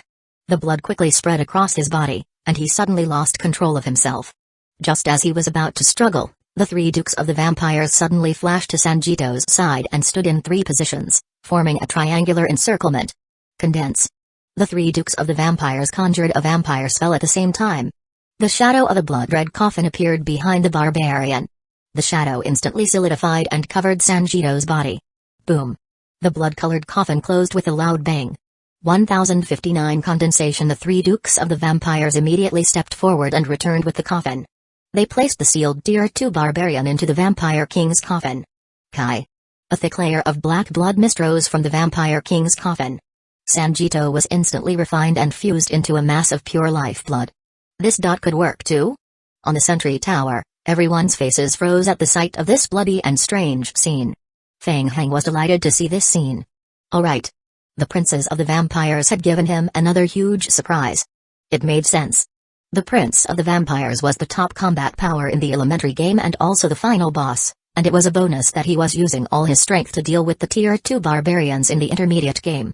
What excited Feng Heng the most was that the blood of a Tier 2 barbarian contained a huge amount of energy. A Tier 2 barbarian could increase the awakening rate of the unknown seed by 2%. He only needed to sacrifice another 30 or so to complete the awakening of the sacred tree's seed. Feng Heng issued another order to the princes of the vampires. Sacrifice them. Yes. Your Majesty. After receiving Feng Heng's order, the princes of the vampires immediately changed their tactics and began to look for Tier 2 barbarians in the barbarian army to seal them. Kull, the commander of the barbarian vanguard battalion in his Tier 2 state, had scarlet eyes. He had never seen a human with such a strange power as the prince of the vampires. Not only did he have the ability to fly in the air, but he also had a variety of long and close combat attacks and defense methods. He could not see any shortcomings. The most terrifying thing was the sealing technique. Once anyone was sealed and thrown into that strange coffin. Retreat first. The barbarian race wasn't stupid. They immediately turned around and prepared to escape when they saw that the situation was bad. Escaping? Whoosh. The prince of the vampires, Karl, flashed and appeared in front of Kull, who was trying to escape. Kai. Karl suddenly raised his right hand, closed it into a finger, and pointed it at Kull's heart. Ka. Kull's face turned pale. The black cuticles on his chest caved in deeply. Boom. Then, a powerful force blasted Kull's body backward. Taking advantage of the force of the explosion, Kull, who was terrified, fled far away without looking back. Karl was also taken aback, and he looked down at his finger. That layer of black stratum cornum actually had such a strong defensive power? The three princes of vampires chased after the fleeing Tier 2 barbarian. However, the only way to deal with a Tier 2 barbarian was to use a curse together with the Duke of the Vampires to seal him, so it was quite difficult to hunt him down. Seeing the Tier 2 barbarian running away in panic under the enemy's pursuit, the morale of the barbarian vanguard plummeted and they felt even more defeated. Taking advantage of the chaos, the group of lickers continued to attack and charge toward the group of savage beasts. In the blink of an eye, the situation on the entire battlefield had a strange reversal. The group of barbarians and savage beasts that had started the attack began to flee frantically. The dukes of the vampires and lickers took the chance to chase the barbarians away. On the sentry tower, the Empire's defenders fell into a long silence after seeing this. No one issued a new order. Half an hour ago, when they received the news that the barbarian army was about to attack the village, no one had expected things to develop like this. Not only did they defend the village, but they actually started to counterattack. Due to a large number of savage beasts, the group of savage beasts that lost control and fled in all directions due to fear soon collided with a group of savage beasts that followed behind. There was even small-scale trampling between the beast groups. The barbarian vanguard was even more chaotic and the chaos gradually spread to the middle army. The barbarians had thought that this would be a simple victory. They didn't expect the sudden change. The beasts at the front suddenly went berserk. The controlled beasts actually fell into extreme fear and retreated uncontrollably. The barbarians tried their best to control the savage beasts to calm them down. In order to prevent the group from being scattered by the savage beasts, they were even forced to attack some of the savage beasts. The barbarians in the middle army couldn't help but feel uneasy. What was going on? Why were these savage beasts so afraid? What was the explosion in front of them? Why did things suddenly get out of control? The princes and dukes of the vampires finally managed to kill 3 Tier 2 demonized barbarians. When they came back to their senses and looked for their targets, they found that the remaining Tier 2 barbarians had already escaped. Therefore, they decided to stop chasing.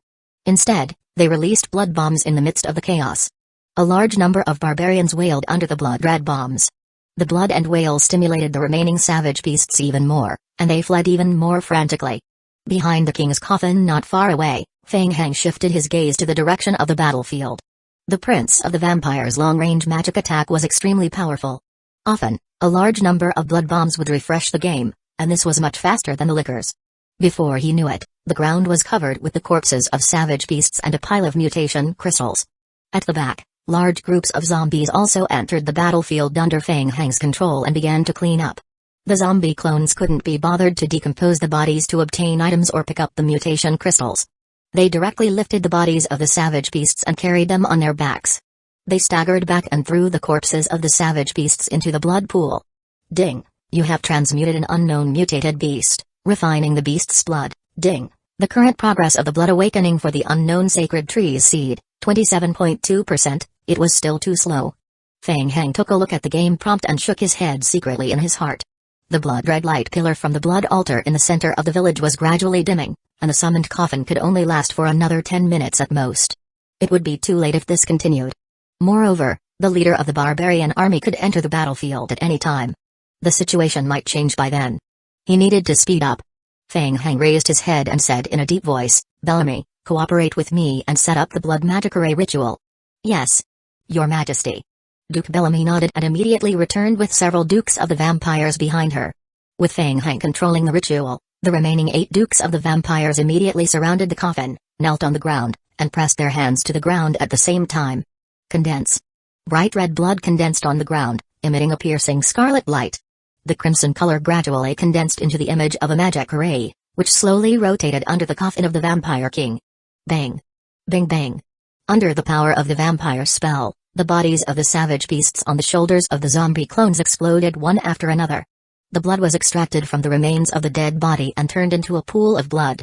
Under the control of the vampire spell, the blood floated toward the coffin of the vampire king. Then, it was slowly poured into the coffin. A red mist of blood gradually appeared on the battlefield. The magic array's area of effect gradually expanded outwards, and more corpses on the battlefield were affected. Drops of red blood were continuously extracted from the corpse, forming a torrent in the air and gathering along the vampire king's coffin. 1063 against 1. The game prompt quickly popped up on Feng Hang's retina. Ding! You have transmuted an unknown mutated beast, refining the beast's blood. Ding! The current progress of the blood awakening for the unknown sacred tree's seed, 29.9%. Ding! The current progress of the blood awakening for the unknown sacred tree's seed, 31.6%, on the sentry tower. Seeing the bloody mist on the battlefield and the evil scene in front of the coffin, the Empire guards felt a chill down their spines. What a terrifying necromancer! As the Prince of the Vampires joined the battle, there was a great disturbance in the vanguard of the barbarians. The chaos quickly spread to the middle army. The commander of the barbarian army, Amanta, frowned when he realized the chaos ahead. First, it was the disappearance of the great leader's blood descendants, and now even the vanguard was in trouble? What kind of secret was this village hiding? I will go and take a look personally. Amanta had just stood up and was about to leave when the commander of the vanguard battalion, Color, came to him under the protection of 2 barbarian guards. Color was still in his tier 2 state, but his expression was very ugly. Amanta narrowed his eyes and focused on Color's wound. A vortex-like distorted depression appeared on the black cuticles where Color's heart was. It was a rare wound. In the tier 2 state, the black stratum cornum on the surface of the barbarian's body had an extremely strong defensive ability. But he was actually in such a miserable state? Amanta asked in a deep voice, "What's going on? Why is there such a huge commotion up ahead?" Color didn't know who the 3 vampires who had suddenly emerged from the coffins were. He gritted his teeth and said, "My lord, we were ambushed by the Empire at the village entrance." "What do you mean? There's a group of mages from the Empire in the village?" Amanta frowned. It was only a small village. With a large number of armored savage beasts in the team, they could easily flatten it. How did they end up in such a state? Having escaped death by a hair's breadth, Color was still a little scared. He said, "No, it's not just the Empire's mages. My lord, they are enemies we have never seen before. They are powerful and can use a kind of shield ability, which is quite a counter to our blackthorns. In addition, their physical strength is no weaker than ours. The wound on my body was caused by him." Color explained, "They also have an extremely dangerous sealing ability. Once our people are sealed and thrown into the coffin." Color couldn't help but shiver when he recalled his companions being sealed and turned into ashes after being thrown into coffins. Amanta's expression was uncertain. He felt a sense of fear from Color's voice. There were many powerhouses in the Empire, and this was not the first time that Color had been defeated in a battle. However, it could make Color feel fear. If what Color had said was true, The enemy's shield and sealing ability that could resist the Blackthorns had become the barbarian race's weakness. Who were they? Could it be that the Empire had already found a way to deal with the barbarians? And they chose this time to reveal their trump card? Why did it have to be in such a small village? Amonta had a premonition that the attack on the human city would not go so smoothly.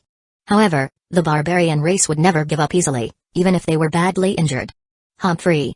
Amonta snorted heavily and said in a deep voice, "Listen to my order. The Middle Army, attack. Follow me. We will crush them." Yes. Amonta immediately led his elite barbarians to the front of the battlefield. As he sprinted towards the village, Amonta soon saw the chaos on the battlefield. There was also a powerful lifeblood fluctuation coming from not far ahead. What was that? Amonta was suspicious. He had never encountered such a powerful presence before. Boom. Boom boom boom. On the battlefield, the three princes of the vampires pushed forward. Each wave of blood-red bombs would cause a huge amount of damage to the vanguard of the barbarian race. Under the influence of the magic array at the back, the blood on the battlefield was drawn and kept flowing out of the corpses, forming a thick layer of blood mist in the air. The blood mist was gathering in the direction of the vampire king's coffin. Behind him, the thick blood mist gradually condensed into blood water and poured into the vampire king's coffin. Suddenly, the three princes of the vampires who were chasing the barbarian race sensed something at the same time. They turned their heads and looked into the distance. Blackthorn transformation. A Tier 3 barbarian. Amonta's eyes were extremely cold. Compared to the Tier 2 barbarian, the Tier 3 Amonta's black stratum cornum covered his entire body, and several huge black rhombus-shaped barbs protruded on his back. At first glance, he looked more like a monster full of black spikes. Whoosh! In his blackthorn form, Amonta raised his hand to the air. Kakaka! More than a dozen blackthorns burst out from his arm and stabbed Prince Karl, who was closest to him, in the air. Boom! Boom boom! The blackthorn slammed into the blood barrier in front of Karl, causing a violent explosion. Karl hurriedly dodged and retreated, a look of surprise on his face. The blackthorns possessed a terrifying explosive power, and had actually managed to penetrate his blood-colored barrier. Prince Buller and Prince Joel appeared behind Karl. "Be careful, he's very strong." "Yes, let's go together," Loeb nodded and said. 3 against 1. Realizing that a strong enemy was approaching, the three princes of the vampires joined forces and flew toward Amonta. Ha! Amonta's face showed disdain and mockery. His speed increased again, and slender blackthorns extended from his palms. He used the blackthorns as a melee weapon in an attempt to close in and fight. The three princes of the vampires were all battle-hardened bosses in elementary games. They had rich combat experience. When they saw Amonta coming up, they judged that the other party was good at melee combat. They immediately pulled away and fired a series of blood-red bombs in the air toward Amonta. In the blink of an eye, hundreds of concentrated blood-red bombs bombarded Amonta. He could not avoid it. Boom. Boom boom boom. In a blood-red explosion, Amonta's body suddenly shot out from the explosion. It was actually ineffective. The three princes of the vampires were surprised, and their hearts sank. The other party's defensive ability was terrifyingly strong. Looking closely, the black stratum cornum under Amonta's skin had already crystallized, and its defensive capabilities had increased once again. His entire body was as difficult to attack as a porcupine. Find a way to seal him. The princes of the vampires had rich combat experience and were aware of Amonta's terrifying defensive ability, so they used their advantage of floating in the air to deal with him. Ho! Amonta's breathing grew heavy. The long-range attacks of the Blackthorns were blocked by the opponent's barrier, and his strongest close combat ability was unable to be displayed. They had tried to get close to the enemy several times in a row, but they had all escaped in advance. He continued to attack the princes of the vampires in the air, trying to find an opportunity. 1061. The time limit, it's here. Suddenly, Amonta's pupils shrank, and his speed suddenly exploded. He tightly held the blackthorns in his hand and slashed forward. Karl, who was being stared at by Amonta, raised an eyebrow. Bang! The blackthorns in Amonta's hand exploded in front of him. The black rhombus-shaped spike exploded and condensed into even smaller black spikes. Karl immediately activated a blood shield around him. Boom! Boom boom boom! Under the continuous explosions, Karl was forced to retreat. Several tiny blackthorns broke through the vampire's barrier and pierced into his body. Bang! Bang bang! The blackthorns immediately caused a second explosion within his body. The explosion had severely injured Karl's body, and blood was spurting out from his wounds. Hey! Amonta's eyes revealed a cruel smile as he saw that his attack had succeeded. Just as he was about to pursue and finish off Karl, he suddenly slowed down. What? Vampire spell, Coffin Bind. Loeb and Joel, The two princes of the vampires had appeared behind Amanta at some point in time. Their hands were forming seals. Was it blood? Amanta lowered his head and looked at his chest. It was the blood that had splattered out of Carl's body. The strange blood-red color gradually dissolved into crimson chains on his body, trapping him in place. In front of him, Carl, who had been sent flying in the air, steadied himself and made the same incantation gesture as the other two princes of the vampires. Not good. Amanta's pupils suddenly contracted. However, it was too late. A red coffin's reflection appeared behind him. Bang. The coffin instantly condensed into a physical form and closed with a bang. Several red chains tightly locked the coffin. Carl's mouth was bleeding, and he stared at the coffin that was bound by chains, frowning. It felt wrong. The other two princes of the vampires also had gloomy expressions. Boom. There was a violent explosion. Several huge black thorns pierced out of the coffin, and the entire coffin exploded. The three princes of the vampires were sent flying. It was a shocking strength.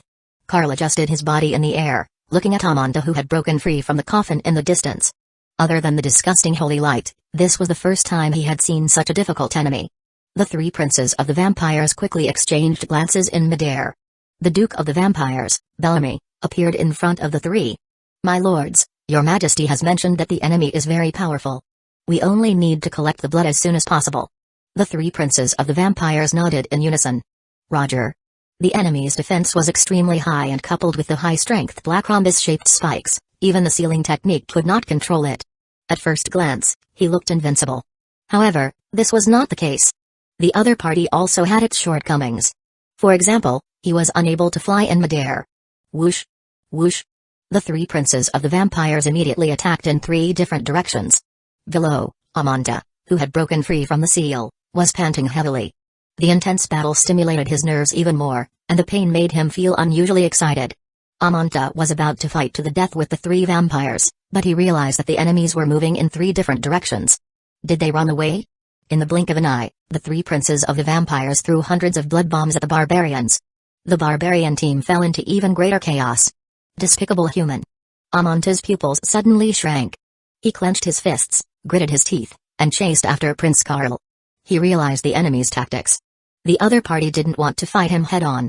Instead, he wanted to use his spiritual movement to attack the barbarian army. Are you afraid? Trash. You don't even dare to face me. Amanta's speed increased once more, and he chased after Carl, his black thorns blasting forward. Haha. Idiot. Carl laughed coldly and retorted. Even though in his heart, Carl felt that he had been unlucky recently. There was a 1 in 3 chance of being targeted.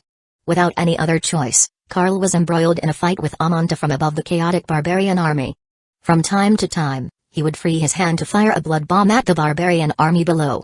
In front of the powerful prince of vampires, even the high-level savage beasts were defenseless. After a long chase, Amanta realized that he was no threat to Carl at all, and realized that he had fallen into a trap. The other party was obviously trying to distract him. If this continued, the barbarian casualties would only increase. He had to find a way to counter it. Suddenly, Amanta turned his head to look at the sky above the battlefield. The battlefield was shrouded in an ominous blood mist. The blood mist seemed to be flowing toward the back of the battlefield. That place was the village? Amanta's pupil shrank. He noticed the blood-red light pillar rising in the direction of the village. What was that pillar of light? The blood mist around them was also flowing toward. Could it be that their real purpose was to delay time? Damn it. He had been played. Amanta realized that he had been tricked by the Empire's people and was instantly enraged. He immediately gave up on chasing after Carl and charged straight for the center of the village. Oh. He finally realized it. Feng Hang suddenly opened his eyes and stared at Amanta, who was approaching him from a distance. But it was too late. Feng Hang glanced at the game prompt. Ding. Unknown seed's current awakening level, 100%. Half a minute ago, the seed of the sacred tree had absorbed the blood and completed its awakening. Your Majesty, please be careful. After the seed was awakened, the other dukes of the vampires, including Bellamy, had also finished controlling the ritual magic array. Seeing the strong enemy coming, they immediately stood in front of Feng Hang with serious expressions. Don't fight him head-on, Feng Hang said in a deep voice. Think of a way to stop him for a moment. The coffin of the Vampire King could only last for 3 minutes at most. The three princes of the vampires couldn't do anything to the barbarians who were in Tier 3. They couldn't win this fight. Then retreat for the time being. It was still possible for the vampires to delay the barbarians for 3 minutes. In short, He had successfully delayed the barbarians' attack on Hani City for at least 5 hours with the help of the village's defense. This gave Wei Tao enough time to respond. Secondly, the seed of the sacred tree has been awakened. After completing this trial, he would return to the vampire apocalypse to continue investigating the seed's mission line. Now, he needed to think about how to safely evacuate the people of the empire in the village. It was impossible to protect all the villagers, so he could only sacrifice a portion of them and try to retreat to the Caesar Forest area. If he was lucky, he could buy some time. Feng Hang thought quickly and subconsciously lowered his head to look at the coffin of the vampire king. Inside the coffin lay a crimson seed. After the catalytic effect of the blood awakening skill, the seed of the sacred tree was also covered with a layer of piercing scarlet. Feng Hang couldn't move his eyes away. The seed seemed to have an extremely strange magic power that made Feng Hang couldn't help but want to reach out and hold it in his palm. In theory, when the duration of the vampire king's coffin summoning ended, everything summoned through the coffin would be reversed and summoned back. That included the seed, the princes of the vampires, and the dukes of the vampire. 1062 growth. However, this didn't stop Feng Hang from observing the attributes of the seed first. Feng Hang stretched out his hand and observed the seed in the coffin. A game prompt appeared on his retina. Ding, you have acquired a special unknown seed of the sacred tree, awakened, eh? Before Feng Hang could check the attributes of the seed of the sacred tree in detail, the seed in his hand bloomed with a blood-red light as if it had a life of its own. Ka. A slight cracking sound came from the seed and a small crack appeared on its surface. Immediately after, a green sprout extended out from the crack on the surface. Feng Hang's pupils contracted slightly. He felt an extremely majestic life force overflowing from the seed. Oh no, could it be? The seed in his hand instantly became boiling hot. For a moment, Feng Hang couldn't hold it in anymore and let go of his hand. Pa! The seed fell to the ground with a thud. As soon as the seed touched the ground, it quickly merged into the earth. Quickly retreat. Feng Hang realized something and shouted. The dukes of the vampires immediately followed Feng Hang and retreated a dozen steps. Ka ka ka ka ka ka ka. The thick roots of the plant broke out of the ground and the tree trunk was growing at a crazy speed that could be seen with the naked eye. The ground beneath their feet shook violently, and in the blink of an eye, a towering tree rose. In just a few seconds, a towering tree that was nearly 20 meters tall extended out from the center of the battlefield. The branches and leaves were so dense that they covered the sky. It was like a dome that covered a small part of the battlefield. That's on the sentry tower, looking down at the giant tree full of life, everyone was completely confused. Since when did undead spells have anything to do with giant trees? You guys, look. Kai. Kai kai kai kai. From the foot of the big tree, dense vines gradually emerged, and the vines quickly spread along the village's outer city wall. Everyone's expression changed. Before the guards could figure out the situation and take any countermeasures, the vines had already climbed onto the city wall outside the village and covered it in a thick layer. It was like a layer of solid armor. Mazia and carefully took 2 steps forward and observed the vines on the city wall with her binoculars. Upon closer inspection, the creeper vines were covered in fine thorns.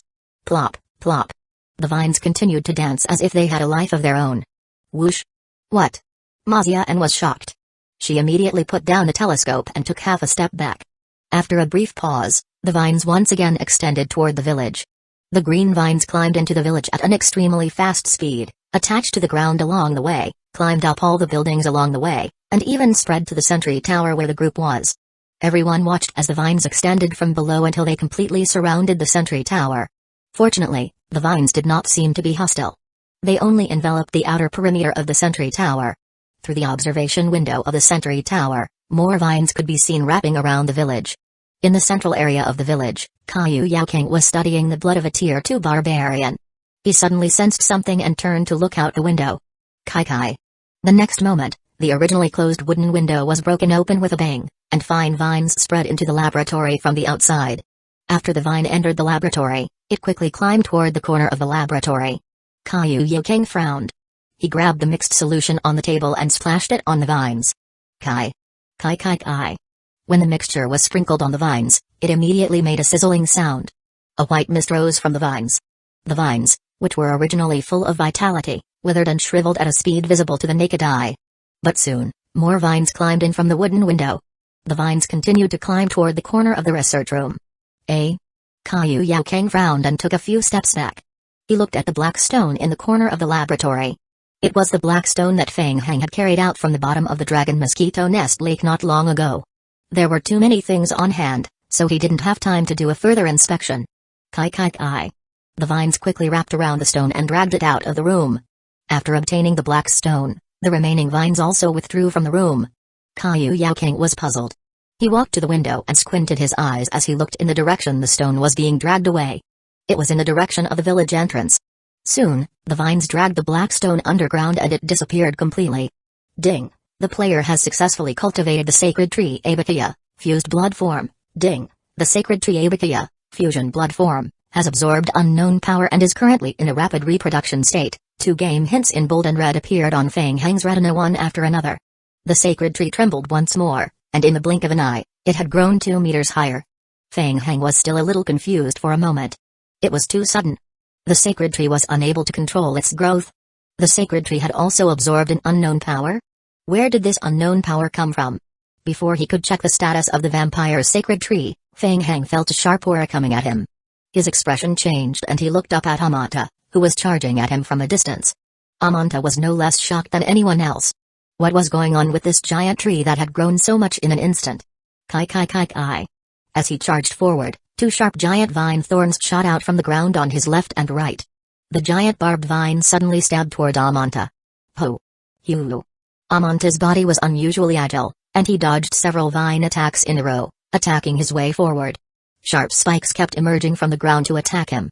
Suddenly, Amanta's pupil shrank. The area in front of him was already occupied by the dense growth of vine spikes, and the vine spikes in front of him almost blocked his vision. Kai!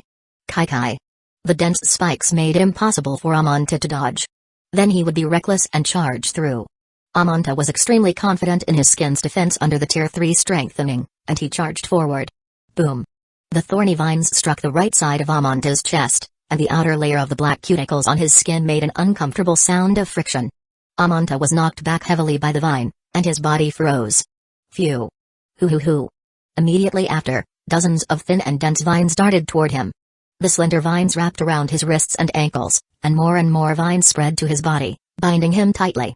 In the blink of an eye, the huge vines wrapped tightly around Amanta, forming a cage of vines. He was actually locked down by the vines. In the air, the suspended vampire dukes of the vampires stared down at Amanta, who was bound by vines. The cage of vines started to beat rhythmically like a heartbeat after it was wrapped in a few layers. Suddenly, the vines retracted back into the ground. 1063 collapse in the blink of an eye, the vine cage on the ground sank into the ground with Amanta, completely disappearing. It was resolved. On top of the sentry tower, the people from the Empire held up their binoculars and stared in Amanta's direction. Cold sweat broke out on their foreheads. What kind of terrifying spell was that? The Necromancer had defeated a barbarian who was in his Tier 3 demonization state? Fang Heng was also floating in the air. He looked at the place where Amanta was dragged into the ground not far away and suddenly raised his eyebrows. Boom! A dull explosion came from underground. Immediately after, dozens of huge black rhombus crystals pierced out of the ground. Whoosh! A black shadow burst out from the ground. After Amanta escaped, he immediately dodged to the back. Fresh blood dripped down from the cracks on his skin. What kind of terrifying power was that?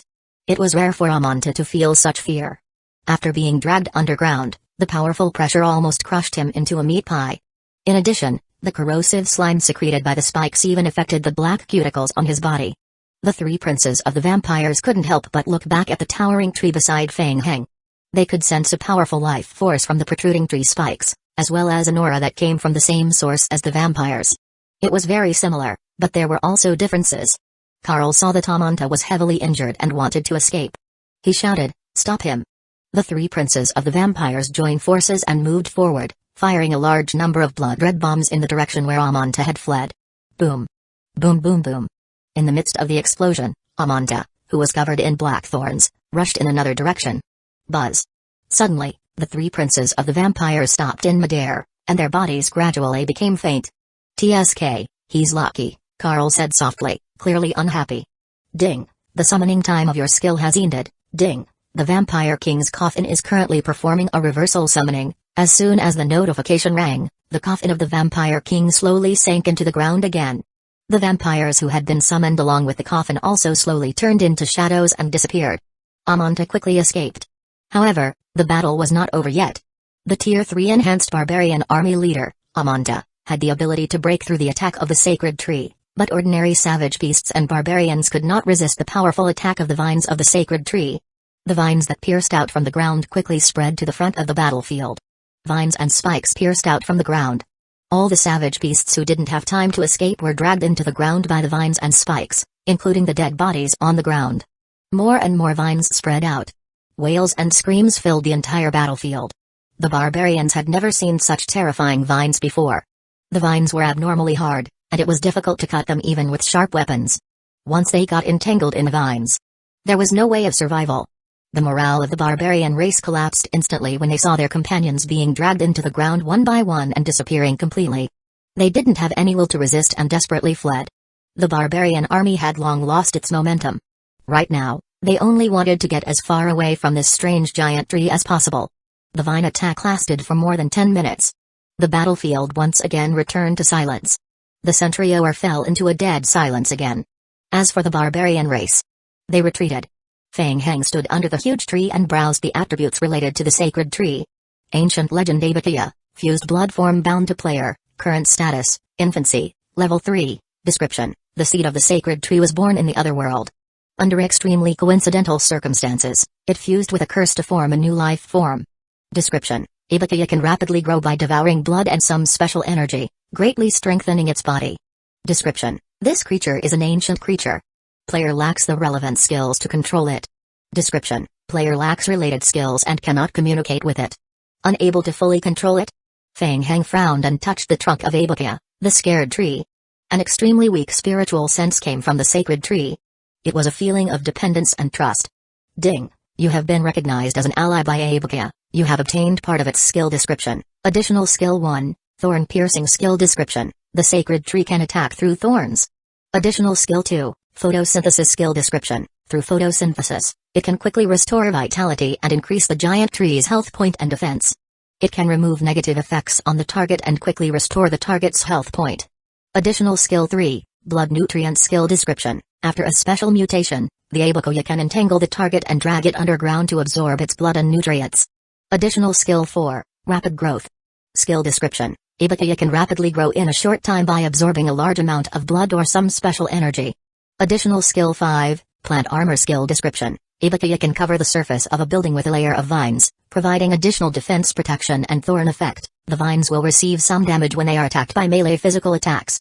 Additional skill 6, bloody miasma, currently inactive. Skill description, through photosynthesis, a miasma mixed with blood toxins can be produced in the area of the sacred tree. The effect of the miasma is to ignore friend or foe. So it turns out that he had unknowingly raised a pet? Moreover, it was still in its infancy? Feng Heng couldn't help looking up at the huge tree beside him. Such a huge tree, and you're telling me that it's still in its infancy? After thinking about it carefully, Feng Heng felt that it was troublesome. Although the scared tree was strong, it didn't seem like there was any way to transplant it. Ding. The branch of the player's realm mission World of Forests has been changed. Mission branch options. Please try to grow Abakia into a mature form to obtain more information about the World of Forests. Simple, this mission branch is recommended. Looking at the game prompt that popped up again, Feng Heng pondered in his heart. Judging from the current situation, he still had to raise the level of the sacred tree of Abakia in this original world. What a headache. But speaking of which, the game prompt had said that the scared tree had absorbed some special energy and entered a state of rapid growth. What did it absorb? Forget it, let's not think about this for now and focus on the battle. Feng Heng raised his head and looked at the battlefield ahead. Under the effect of the scared tree of Abakia, the entire battlefield had been covered in green. There were sharp spikes and vines everywhere. All the bodies of the barbarian race and savage beasts were dragged to the ground and devoured by the sacred tree. There was no need to clean up the battlefield. Amidst the green, there were large patches of crystal blue. 1064 winning. While lying down looking at the large area of mutation crystals left on the ground, Feng Heng simply waved his hand forward. If he could gather the 500 tier 2 mutation crystals he needed to level up, he would definitely have enough. Ding. You have obtained tier 1 mutation crystal 2871 pieces and tier 2 mutation crystal 756 pieces. Ding. Player has met the current level up conditions. Do you want to level up? Ding. Player has leveled up to level 28. Due to the player's innate skill, the player has received an additional 253 zombie clones. Ding. The current number of zombie clones, 1518. Ding. 2000 tier 2 mutation crystals will be consumed to upgrade the player's character level in the next stage. As the prompt about the main plot disappeared from his vision, The ground around Fang Hang's feet began to roll again. The newly born zombie clones crawled out from the gaps of the pierced vines and stood shakily behind Fang Hang. Fang Hang clenched his fist lightly. He had not touched the upper limit of intermediate games yet. His character level could continue to increase. With the increase in level, the number of zombie clones would gradually increase with each level up, except for the upper limit of some skills that could continue to be increased. He had just broken through to 1,000 clones not long ago, and now he had 1,500 clones. When I return to the prison, I can think of a way to modify a group of lickers and increase my combat power. Apart from that, Fang Hang looked at the game prompt. Players could upgrade their talents for the first time at level 10. According to some sources, there would be a second enhancement after the first one, but there was very little information about talent enhancement. There was a rumor that the related explanation would be triggered when the level reached level 30. He was currently level 28, so his next level up would arrive soon. 3 teams of Empire Griffins flew high up in the sky in a triangular formation. Under Tang Minayu's insistence, Tang Mo took the elite Griffin regiment to the village for investigation. From afar, the party could see a large horde of savage beasts on the ground. Your Highness, we've reached the maximum distance. If we get any closer, we will be attacked by the barbarians' falcons. It was the first time Tang Minayu and the other players had seen such a huge battle. They were shocked to see the tide-like monster horde. Wei Tao was worried for Fang Hang. Fang Hang has always been a strong individual, Mikhail said in a low voice. Since he has already learned about the game prompt that the barbarian team is attacking the village in advance, he should be able to make an effective response. Tang Mo looked into the distance and said, the barbarians seem to have been attracted by the village. We can find a way to give them a taste of their own medicine. What do you think, President Wen Dun? The old mage president, who was wearing a high-tier robe, looked at the rear of the barbarian army in the distance and nodded. He said, Your Highness, we can cast a forbidden spell together and cause some trouble for the barbarian army. After he said that, Wen Dun frowned. The rest of the mage's expressions also changed slightly. What was that? Everyone looked into the distance and couldn't help but feel suspicious. What was that strange power? Whoosh! Everyone could see the blood-red pillar of light rising from the village in the distance. Boom! Boom boom boom. Even further ahead, dense explosions came continuously. Even though they were riding on the back of the griffin, everyone could still feel the violent shaking of the earth in the distance. Everyone was bewildered. What's that? The barbarian race? It doesn't seem like it. Wen Dun shook his head and said, the energy fluctuation is very strange. I've never sensed it before. Tang Minayu and the others looked at each other and saw the strange look in each other's eyes. Vampires? Did Fang Hang borrow the strength of the vampires in this trial environment? If it was Fang Hang, it was really possible. You guys, look. One of the elite guards saw something extremely shocking and raised his hand to point into the distance. In the distance, a towering giant tree rose from the ground, and a green color visible to the naked eye spread out in all directions with the giant tree as the center. That's a tree? The confusion on everyone's faces deepened. This time, even Wei Tao and the others could not understand. They could understand the words of the vampires, but what was with this tree? Tang Mo looked at the high-tier mages behind him and asked, What's that? The group of mages stared at the giant tree in the distance with grave expressions. Your Highness, I've never seen such a powerful wood-type spell before. From the spell's effect, it's a powerful forbidden spell. A forbidden spell? Tang Mo opened his mouth and looked at the battlefield in front of him, muttering to himself, there's actually a roaming mage in this village who can cast an unknown forbidden spell on his own? The situation in front was unclear and Tang Mo didn't dare take people to check it out. In just a short moment, the giant tree on the battlefield was already full of leaves. Including the village area, everywhere was gradually covered in green. Then, the entire barbarian army in front of them fell into great chaos. One of the elite guards looked forward and said in disbelief, the barbarian race has fled? The barbarian army was in a state of chaos starting from the front army, and soon the riots spread to the entire legion, and the entire army began to flee at high speed. The barbarian army was quickly collapsing. This is a good opportunity. Tang Mo's eyes narrowed and he turned to look at the high-tier mages. Take advantage of the enemy's confusion and use a large-scale forbidden spell to cut off their retreat. Yes. Your Highness. The 5 mages responded in unison and focused their attention on preparing to cast a large-scale forbidden spell. Tang Minayu and the other players who participated in the trial were still confused. They communicated with each other with crazy eyes. What was the situation in the village? Didn't Fang Hang choose to retreat? And what the hell was that large green forest that was rapidly spreading outward? How did the barbarian race suddenly collapse? Before Wei Tao and the others could sort out their thoughts, lines of game prompt appeared in their retinas. Ding! The player led the village to defeat the barbarian army of Amonta. Ding. The main storyline has changed. Ding. Tabulating. Ding. The player's trial mission invasion of the barbarian race has been completed in advance. The player's trial mission score has been greatly increased. Ding. This trial rating has been upgraded to. The player team can choose to complete this trial in advance and exit the trial. Ding. Before the trial time ends, the player can continue to stay in the trial to explore the subsequent missions and improve the trial rating. Ding. Continuing to stay in the trial may cause the trial rating to drop or even fail. Ding. Player has received an additional 10 hours of trial time. Player's remaining trial time, 25 hours. The sudden game prompt stunned all the players. They subconsciously lowered their heads and looked at the barbarians who were running away in the chaos. What did that mean? They really won? The barbarian race had fled? The mission was completed just like that? Winning while lying down? Immediately after, Hueco could not suppress the joy on his face.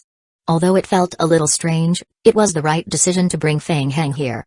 This wave of money was worth it. 1065 The legendary Mage Meteorite Fall was a forbidden spell cast by 5 high-tier mages. The dense meteorite fireballs fell from the sky, causing great damage to the scattered barbarian army. The fleeing barbarians had no time to care about Tangmo and the others in the air. Half an hour later, the battlefield returned to silence. With the village as the center, the area within a 500-meter radius was covered in a layer of green vines. In the sky, the team looked at each other again. The strange green area in front of them was filled with evil. Do you want to go down and take a look? Okay, let's go. Be careful. After waiting for more than half an hour and flying a few circles in the sky outside the newborn forest, the griffins landed on the edge of the vine forest. The area in front of them had been reduced to a forest covered in vines and tree roots. The mages could not help but feel shocked when they saw this scene.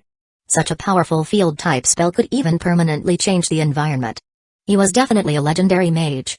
Kai kai kai. When everyone heard the sound, they immediately looked in the direction of the sound vigilantly. At the edge of the vine area, vines continued to spread out from the depths of the forest, wrapping around the barbarian corpses outside the forest area and dragging them into the depths of the forest.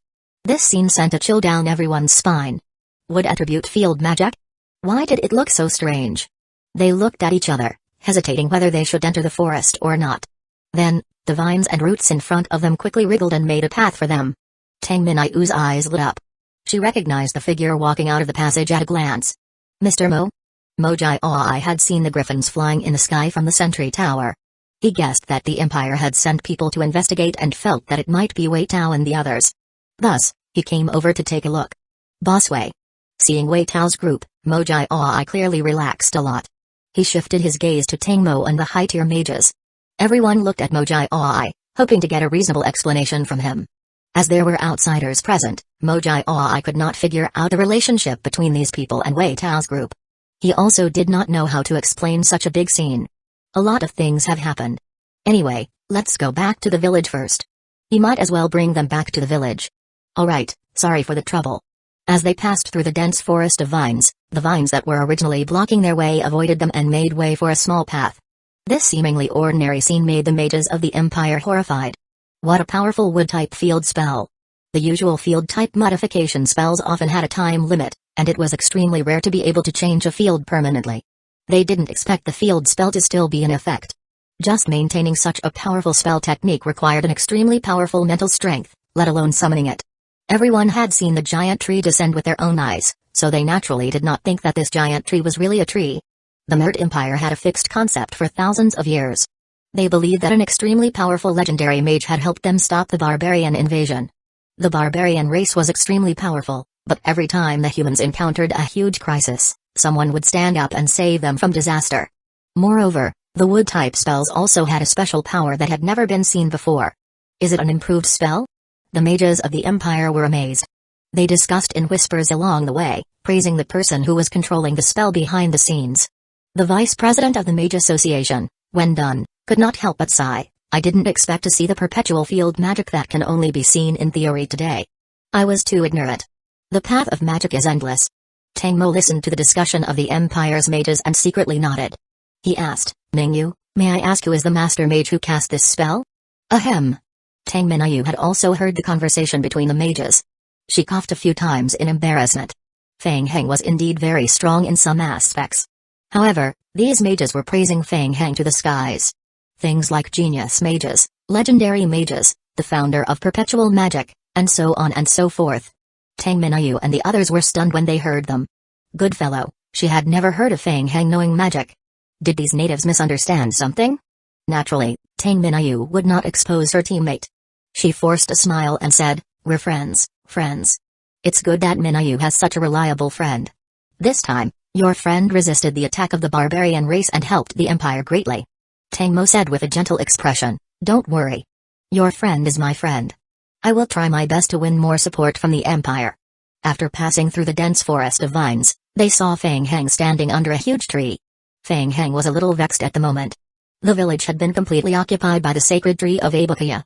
He had tried to communicate with Abakuya many times, but there was little effect. He could only feel a small part of the emotions from Abakuya. At least for now, he had not learned how to transplant Abakuya. Moreover, Abakuya seemed to like this place very much and was a little resistant to the transplant. Not to mention the transmigration. What a headache. The feeling that Abakuya gave Feng Heng was that of a child who had just been born with intelligence, and it was very emotional. Feng Heng was trying to build a better relationship with Abakuya to see if he could trick it so that he could transplant the plant. The Empire's guardian army standing behind Feng Heng also didn't dare to speak loudly. They realized that the power of the Necromancer in front of them was not someone they could afford to offend. Ninth Highness.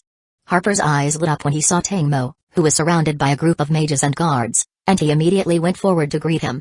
The others had never seen Tang Mo before, but Harper's reaction made them realize that Tang Mo was of high status. So, they all came forward to pay their respects. "Hello, I am Tang Mo." Tang Mo stepped forward and looked at the masked Feng Heng. He had not expected the legendary mage who had cast such a powerful forbidden spell to be so young. Tang Mo's admiration for Feng Heng increased. A powerful mage living in seclusion. Perhaps he didn't want to reveal his real name. "Thank you for your help to the Empire." Feng Heng looked at the young man in front of him who was dressed elegantly. "Empire? Ninth Highness?" Feng Heng didn't know much about the royal family in this aboriginal world, so he looked at Wei Tao and the others.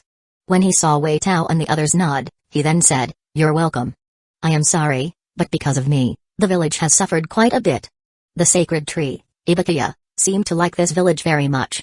It covered the entire village with a layer of vine armor, so much so that the villagers who were hiding in the village found that their windows and doors were covered with vines and locked in their homes. Feng Heng spent some time communicating with Abakuya before he managed to open the door. 1066 A choice. If it wasn't for Mr. Feng's help, the entire village would have died at the hands of the barbarians. The effect of spell affected the villagers. This time you have made a great contribution to the Empire. Tang Mo will report it truthfully to the Empire and will not treat you badly. Ding. The player has successfully resisted the barbarian invasion. The reputation of the Empire has been raised to friendly. The Empire merit system has been activated. Ding. The player has received 50,000 merit points. A row of exchange columns appeared on Feng Heng's retina. After a quick glance at the exchange column, Feng Heng found that most of the items available for exchange were materials, weapons, and soldiers.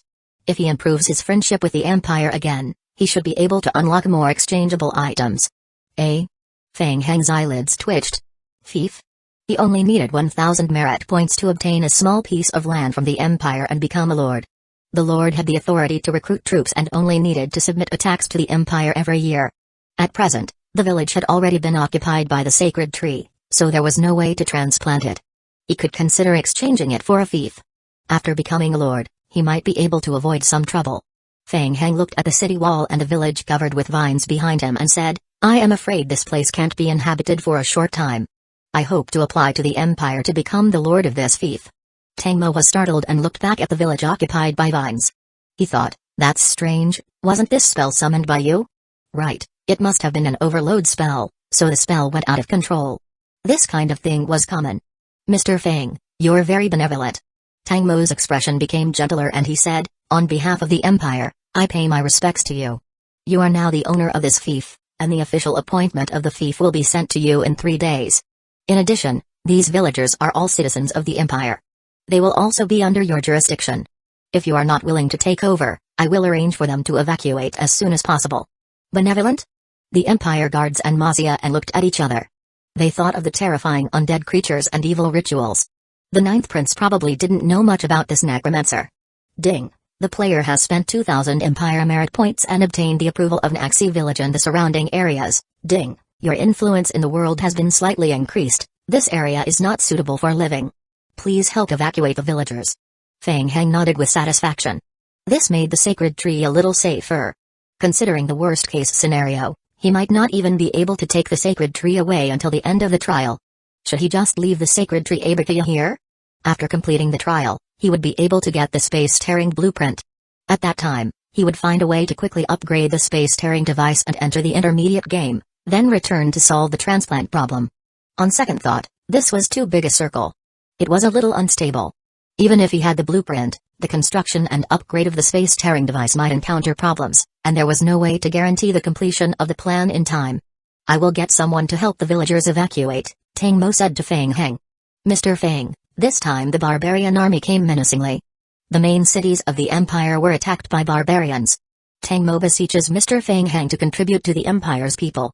Ding, you have triggered an optional main storyline mission frontline battle. Mission description: you defeated the barbarian army led by Amanta, but the empire is still under attack. Tang Mo has sent you an invitation to go with you to the frontline city under attack to snipe the barbarian army. Mission requirement: defeat the barbarians at the front line. Mission rewards: additional game trial time and additional trial rating increase. Feng Heng's eyelids twitched. To the main battlefield? However, could he really fight the barbarians on the battlefield? The Tier 3 barbarian was too terrifying. He had only won by luck and managed to suppress the barbarian with the power of the sacred tree. There was no way to transplant the sacred tree at the moment, so it was impossible to pull it over to fight.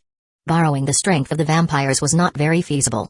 The Vampire King's coffin had just been summoned, and the cool down time began again. Moreover, the Prince of the Vampires had just been awakened from a dormant state and had just experienced a battle. Forcibly waking the prince again would lead to a significant drop in combat power. Furthermore, the barbarians were currently at war with the Empire, and it would be too late by the time his skills cooldown was over. No matter from which perspective, rejoining the battlefield was not a good choice. He could get some benefits, but not much. Feng Heng revealed an embarrassed look. The vice president of the Mage Association, Wen Dun, who was standing behind Feng Heng, said in a deep voice, "Ninth Highness, I am afraid you don't know. Losing control of the spell will cause great side effects. I am afraid it will take a while to recuperate before he can recover his strength. The damage to spiritual power is not like physical damage. The damage from forced combat is even more terrifying." "Ah, I see. I was being rude, please don't mind me." Tang Mo looked at Feng Heng with an apologetic expression. There was such a powerful legendary mage who could contend with the entire barbarian army on his own. Tang Mo wanted to persuade Feng Heng to help the Empire. Tang Mo's face was sincere. "Sir suffered such a serious injury for the Empire and I feel uneasy. Why don't you return to the Empire with Minayu to recuperate? The Empire will definitely do its best to treat you." Ding, you have triggered the optional mission The Empire Under the Dark Clouds. Mission title: The Empire Under the Dark Clouds. Mission description: under the attack of the barbarians, the Empire is still shrouded in dark clouds. Please return to the Empire's main city to conduct an in-depth investigation and try to trigger the follow-up mission. Mission requirement: find the follow-up mission. The first thing Feng Heng felt when he saw the task prompt was inexplicable. Then, he thought that this might be a hint from the game. The starting point of the next phase of the main storyline mission was likely to be in the main city. Feng Heng thought for a while and then shifted his gaze to Tang Minayu and the others. Tang Minayu and the others also looked thoughtful. There was not much use in staying here. To the Empire. There were more resources there. For example, the purple essence. For example, more research materials related to the barbarian race.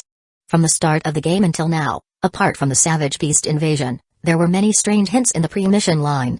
Thinking about it carefully, there was still a lot more to explore in the main trial mission. If he wanted to get a higher rating, he had to start from this aspect. Other than that, there was also the black stone that he had found at the bottom of the lake. Feng Heng had just communicated with Kaiyu Yokang. Based on what happened to the sacred tree Abakia, when it first grew, he could basically conclude that Abakia had absorbed the remaining energy in the black stone, thus achieving the effect of rapid growth. Therefore, it was all thanks to the stone that they were able to defeat the barbarian army. The stone was related to the main storyline. He might find more game tips in the main city. 1067 deployment. If he could find more stones, wouldn't he be able to help the sacred tree Abakia accelerate its growth rate? Maybe he could transplant it by then? Even if he couldn't transport the tree, there were many resources in the Empire. The sacred tree could absorb and devour a wide variety of energy, and it might be able to devour something else. At the thought of this, Feng Heng immediately nodded and said, "That's good too. I've always wanted to visit the Empire." "That's great, Mr. Fang. Let's have a good chat after I return from my victory. Seeing that Tang Minayu was ready to return to the main city, Tang Mo also felt at ease. After talking to everyone, he left in a hurry and prepared to take people to the nearest front line of the Empire's main city to support them. After the people of the Empire left, Wei Tao looked at Fang Heng. He found Fang Heng pleasing to the eye no matter how he looked at him. Fang Heng, it's all thanks to you this time. Even now, they still didn't know what had happened or how they had won this trial game. It didn't matter, they won anyway. It felt good to win while lying down. Half an hour later, a logistics team of the Empire's Griffin set off from the village and brought Fang Heng and the others back to the main city of the Empire. It would take 4 hours to fly to the nearest major city in the Empire. From there, they could use the Empire's Mage Tower to teleport to other major cities. Kaiyu Yokang and 2 others also followed Fang Heng. Compared to the excited Sandy, Kaiyu Yokang, who had his research interrupted, was very upset. However, when he heard that he could purchase a high-level laboratory after returning to the main city, Kaiyu Yokang reluctantly agreed. The mission was successfully completed, and everyone relaxed a little. The 2 sides roughly told each other what had happened after they had separated. Let the Empire handle the main battlefield. In fact, even if we go there, we will not be of much use. Returning to the city to trigger the main storyline mission is a better choice. However, we need to be even more careful. There are very few players in the western villages of the Empire, but it will be different once we enter the main city. We will definitely meet many players there, and it will be very troublesome if we are recognized. Yes, I understand. Tang Minayu nodded repeatedly. It's not easy for us to come to this trial. We have to get a higher trial score, right? The players were in a good mood. After all, they had won while lying down with Fang Heng's help. At most, they had been under a little more mental pressure along the way. Otherwise, the whole process could be said to have been very relaxed. Although the higher the final rating of the trial, the more rewards one would receive, this time, everyone's original expectation was to pass. Now, they had already passed and even received an A-level trial rating. In fact, Tang Minayu felt that there was still room for compromise. She continued, Tang Mo just told me that he will take the Empire's mage team to the Empire's front line to support. It is expected that he will return to the city to meet us after the barbarian invasion is over. We still have some spare time. Mikhail looked at the crowd and asked, so, where should we start our investigation next? Art. Scientific research. Make money. Sandy, Kaiyu Yokang and Tang Minayu said almost in unison. Sandy's voice was high-pitched and excited, while Kaiyu Yokang's voice was much lower. Hey. What are you all talking about? Fang Heng. You be the judge. Sandy looked at Fang Heng with dissatisfaction. He felt that Fang Heng, as a person chosen by the god of art, should be able to make a clear judgment. Fang Heng had a headache. The 3 of them didn't sound very reliable. Wei Tao had the same thoughts as he glanced at Tang Minayu with dissatisfaction. It was fine that the 2 game characters were causing trouble, but Tang Minayu was also blindly meddling in the game. Wei Tao coughed lightly and pulled everyone's thoughts back to the right path. He nodded and said, at present, there are still many missions that we can explore, such as the secrets of the Caesar Forest, the secrets of the underground cave, the coffins that Fang Heng obtained from the cave, and the black stones found at the bottom of the lake in the dragon mosquito nest. Everyone could not help but start to think along Wei Tao's line of thought. Fang Heng also squinted his eyes. He had already thought of the starting point for the next stage of the investigation. The black stone. Mikhail frowned and asked, Wei Tao, do you think these are related to the barbarian invasion? Yes, I do have that feeling. Anyway, let's check it out. Wei Tao looked at Tang Minayu as he spoke, what do you think? Yes, I think you're right. On the surface, Tang Minayu kept nodding her head, but in her heart, she was a little perfunctory. She thought, you've already paid, so you're the boss. But I still want to make money. Of course, she couldn't make it too obvious that she was slacking off for money. Tang Minayu seemed to have thought of something. She squinted her eyes and looked at Wei Tao with a smile. The Princess of the Empire has a special status and can enter many special areas. I suggest that we divide our work in advance and immediately act after we enter the main city. What do you think, President Tao? Wei Tao nodded and said, that's right. It's less dangerous inside the city. We can buy more time if we split up. All right. Tang Minayu's eyes lit up. The follow-up will definitely need financial support. I will be in charge of the finance part. After defeating the barbarians, Fang Heng collected some rare materials from a small part of the corpses of the savage beasts. Even though it was only a small amount, it was enough to exchange for a decent sum of money in the empire. In addition, the ears of the barbarian race could also be exchanged for merits in the empire. Fang Heng. Fang Heng. When Sandy heard that they were going to split up, he was suddenly interested. He raised his hand and said, look at me, look at me. I have a good idea. What? The Empire Royal Library. Look, look, this is the brochure I found in the village. Sandy took out an old and worn publicity brochure from his arms. There were a few black patches on the brochure, which looked like it was used to pad the table legs.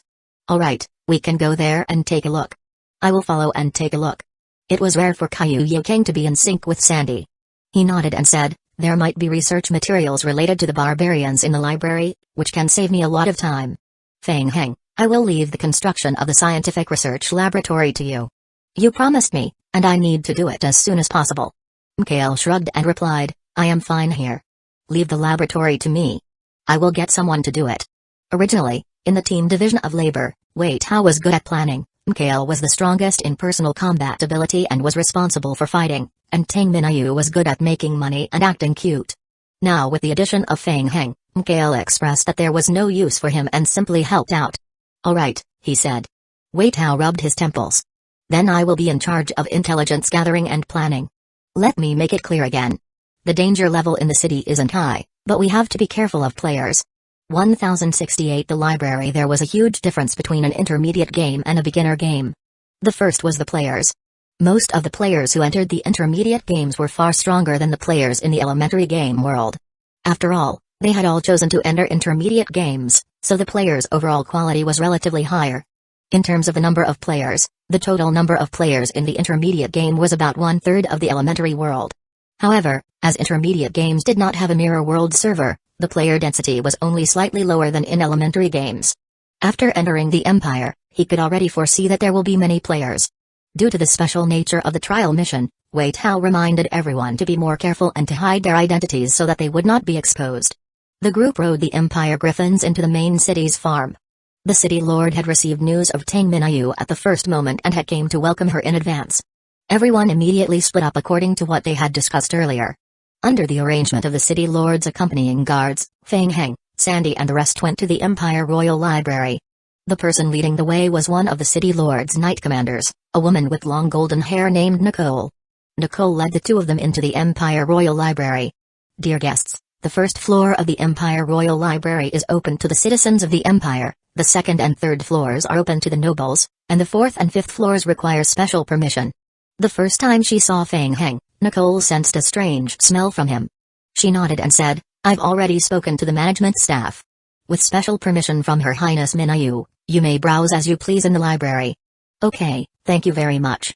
Sandy's face was filled with excitement as he walked towards the art exhibit books that he was interested in.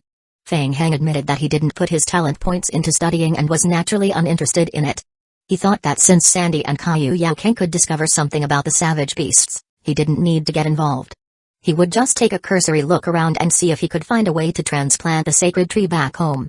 Wondering if spells could do that, Feng Heng climbed up one level by one level. The higher the level of the library, the fewer people there were. Soon, Feng Heng found a book titled The General History of Magic in the Empire on a bookshelf on the outside on the fourth level. Spells. Feng Heng muttered to himself in a low voice. In the game world, players usually summarized certain academic studies as spells. In addition to the completely opposite sacred study and necromancy, there was also the study of elements, natural life, space, and so on. There was a natural barrier between some academics.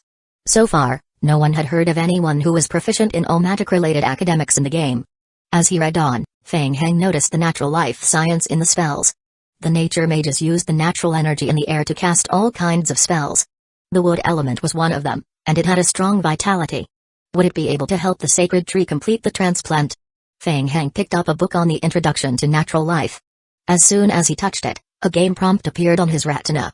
Ding! The player's willpower is higher than 45, physique is higher than 60, and intelligence is higher than 50.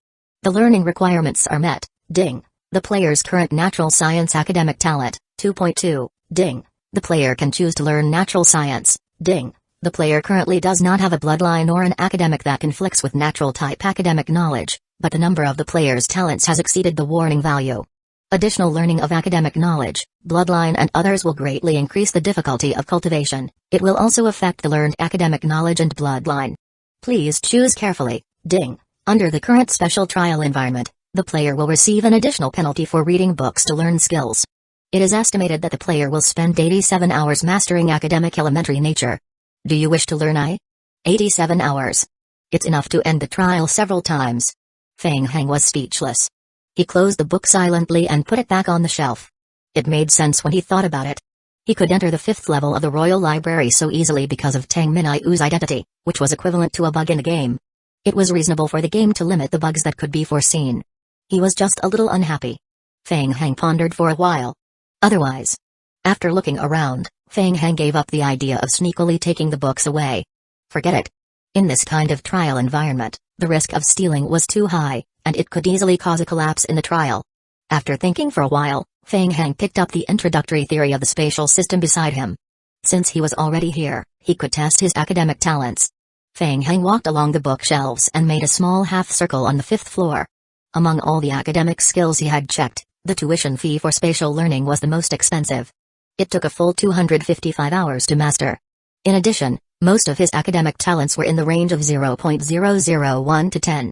He was only very talented in fire elemental spells. It was as high as 98 points. However, it wasn't very useful. The mark on the back of his hand had the ability to slowly improve his academic talent. The prerequisite was to find the correct cultivation method. It seemed that the effect of learning was quite low, only increasing talent by 0.0001 each time. However, as long as it was combined with talent skills and thousands of zombie clones under his command to train day and night, the efficiency of improvement was extremely terrifying. For example, his necromancy talent. And then there was. Feng Heng squinted his eyes. The sacred study. Feng Heng's gaze swept across the overview of the sacred study on the bookshelf. This continent also had a holy court. However, the royal family of the Merit Empire had always been prejudiced and wary of religion. They had strict control over religion, and the development of the holy court in the empire had always been restricted. Similarly, necromancy scholars were extremely rare on this continent. Feng Heng roughly flipped through the Merit Empire magic academic lecture notes in his hands and couldn't help feeling indignant for necromancy. Due to some people's intentional promotion, necromancy was maliciously defamed on this continent. It was even considered a symbol of disaster. Disaster? What nonsense was this? Feng Heng was very unhappy. In the real world, he had received a lot of care from the Necromancer Association and had unconsciously treated himself as a member of necromancy. Feng Heng put the book back and opened another book. It was actually an undead skill book. Feng Heng's eyes lit up. Ding. The player has fulfilled the skill record conditions. Ding. The player can choose to copy the skill Bone Spear into the Book of the Dead. After the copying is completed, the player can use the Book of the Dead to release the skill. Ding. The player's current level of necromancy can only learn a maximum of 3 elementary necromancy skills. The Book of the Dead can only record a maximum of 5 spells. Ding. The player can spend 100 merit points to copy it. In the trial state, the consumption is 5 times that of the normal state. Ding. Do you want to choose spell copy? 1069 Ghost Tower skill copying? This was good. He could copy the skill into the Book of the Dead and use it as a medium to release the skill. Copied skills were considered derivative skills, so most of them did not have a level. This was similar to the dispelling technique of the holy element. It was just that the price was a little expensive. Whatever. At the current stage, he was not interested in anything that could be exchanged with Empire merit points. Copy it. Feng Heng confirmed in a low voice. Ding. Player has successfully copied the skill Bone Spear. Skill, Bone Spear. Skill description. A bone spear extends from the Book of the Dead to battle. The bone spear has an elementary poison effect. The strength of the bone spear is related to the player's level of necromancy, the strength of necromancy talent, and the player's basic attributes, etc. Skill description. The bone spear can cause additional damage after being thrown and can be detonated under control.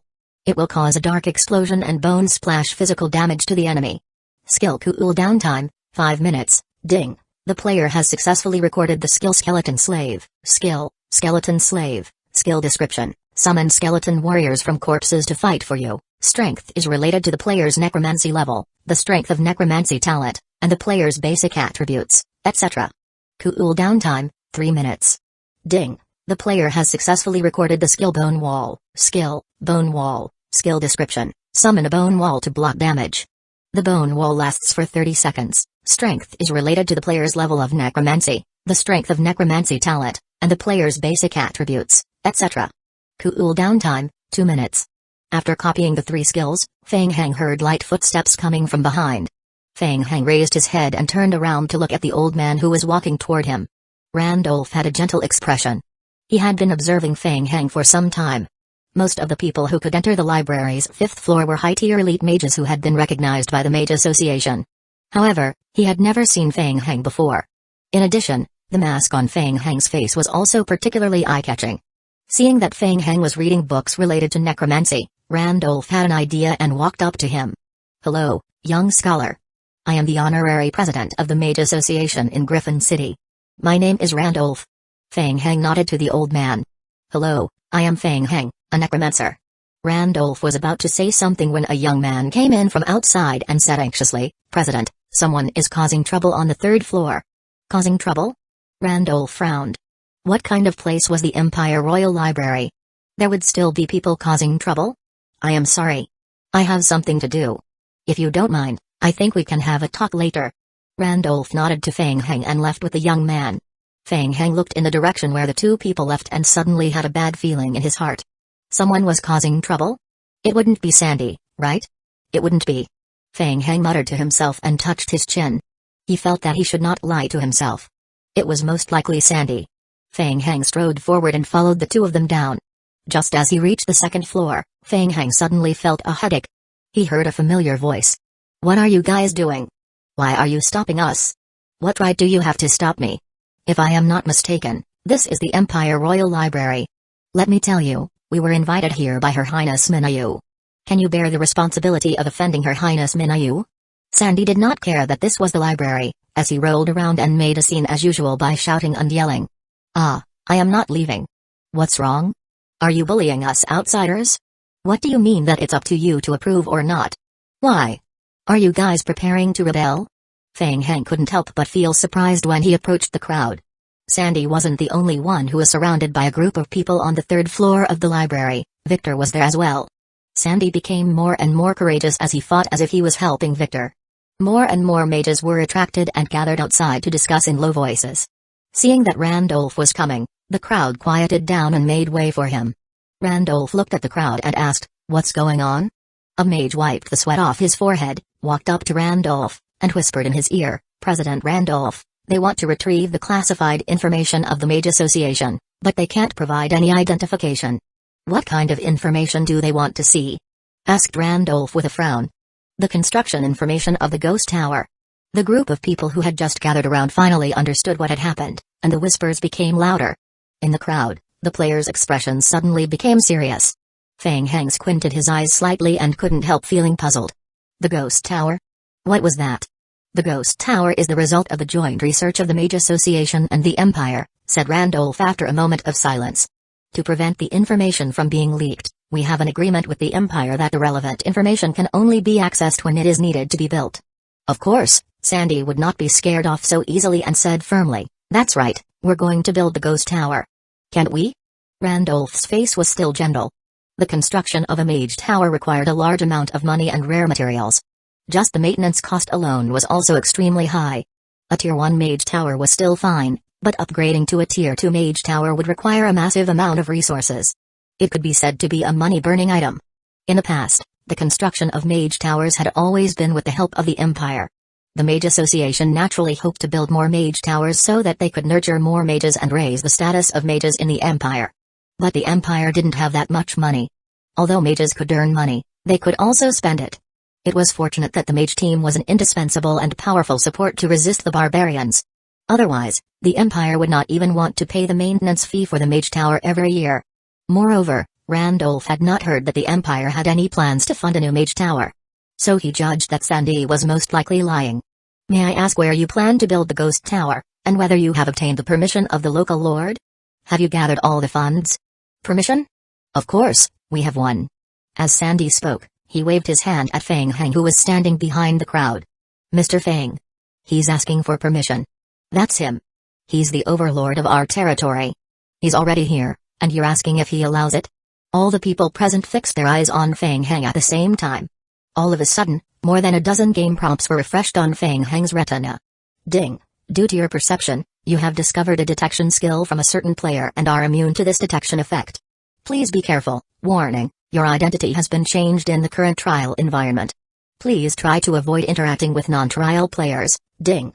Due to your perception, you have weakened the effect of a player's detection skill. 1070 hostile mission. More than a dozen game-related prompts flashed on Fang Heng's retina. The players' were really troublesome. Fang Heng was rather speechless. And Sandy too. Before entering the city, Wei Tao had repeatedly told him to be low-key, but now he had started to attract hatred for himself. Helplessly, this was just how NPCs were. Now that things had come to this, Fang Heng simply took a few steps forward and stood in front of everyone with his identity as a participant. Everyone was secretly suspicious. Such a young feudal lord, and he wanted to build a ghost tower in his territory? Was he that rich? And why did it have to be the ghost tower? Was it because he had a powerful necromancy mage under him? Randolph's eyes also flashed with a bit of surprise. Thinking of Fang Heng's identity as a necromancer, he suddenly had more doubts about the authenticity of constructing the mage tower. Could it be true? They're going to build a ghost tower? You are the feudal lord? May I ask where you are from? Fang Heng frowned, lowered his voice, and casually made up a story. That's right. I've just inherited a piece of the Empire's fief. That's my hometown, and that area is called the Land of Plague. The Land of Plague? The mages from the Empire started to whisper among themselves again. No one had ever heard of this place. For a moment, many of the mages present began to imagine things. Why did it sound like a lie? The players and the natives had different thoughts. They had already obtained some fragmented identity information about Fang Heng through various detection spells. Fang Heng, the feudal lord of the Empire and a necromancy mage, had a close relationship with Her Highness Minayu. With Fang Heng's help, Sandy felt that he had gotten back at them. He snorted proudly, Humphrey, did you hear that? We have the Empire's fief. If you don't believe me, you can go to Tang Minayu to verify it. Can you show us the information on the ghost tower? Don't waste our time, okay? Faced with Sandy's overbearing attitude, Randolph still had a gentle expression. He did not question the matter about the feudal lord. Instead, he said, the Mage Tower is a shared magic secret between the Mage Association and the Empire. The Mage Association has the responsibility to prevent the secret from being leaked. Therefore, the construction of the Mage Tower needs to be reviewed and filed by the Mage Association. Fang Heng was startled when he heard that. A Mage Tower. Fang Heng suddenly realized that the Ghost Tower was a Mage Tower that specialized in necromancy. No wonder Victor was interested. Oh, right. The Mage Tower could be used to quickly teleport between two Mage Towers through space. In the current trial game, the Mage Tower was something similar to a space-tearing device. If he could really build a Mage Tower and connect to the sacred tree, he would save a lot of time. Why does it have to be so troublesome? Sandy mumbled softly, before continuing to ask, how are you going to conduct the audit? We need to confirm your territory and the funds you've raised from the Mage Association, as well as evaluate your ability to build a Mage Tower. In addition, the operation of the Mage Tower requires sufficient mage apprentices. The Mage Association will evaluate the situation of the fief. Once the construction is confirmed, the Mage Association will assist the feudal lord in the construction of the Mage Tower. In addition, the Mage Association receives no less than 20 applications to build a Mage Tower every year. However, the stock and production of magic cores required for the construction of a Mage Tower have always been extremely limited. Therefore, the Mage Association will select 2 applications from each year to approve the construction of the Mage Tower and provide the magic cores. While Fang Heng was listening, he suddenly heard a game prompt. Ding! It has been detected that the player has the qualification to upgrade the high-tier space-tearing device. The mission is being generated, ding, as the player has received the A-level trial reward in advance and a level-up blueprint reward. The player has received an additional reward mission. The reward mission difficulty has been increased by 100%, and the reward for completion has been increased by 200%, ding. There will be no punishment for failing the reward mission, ding. The player has triggered the mission Magic Building. Mission title, Magic Building. Mission description: in this world of magical wisdom, humans can fuse spells with buildings to make them more powerful. Current stage mission requirement: the Mage Association is suspicious of your identity. Please prove your strength, complete the registration with the Mage Association, and obtain the Mage Tower construction blueprint. Current stage reward: 25% reduction in construction time and construction cost of the Tier 6 space-tearing device. Increases the strength of Tier 6 space-tearing device by 25%. Mission penalty: none. Special description: after completing this phase of the mission, you can trigger the next phase of the mission. Ding. Adjusting the difficulty level. Some players will receive relevant hostile missions. Fang Heng was moved. There was no penalty for failure, and he could even get an additional 200% reward. Although the difficulty had also increased by 100%, just from the value alone, it was a huge profit. At the same time, all the players at the scene received the game mission prompt. Ding. The player has triggered the team mission, Competitor of the Mage Tower, mission difficulty, unknown mission description. A feudal lord who claims to be a necromancer has come to the royal library to borrow books on the construction of the Mage Tower. He will become a strong competitor for the construction of your Mage Tower.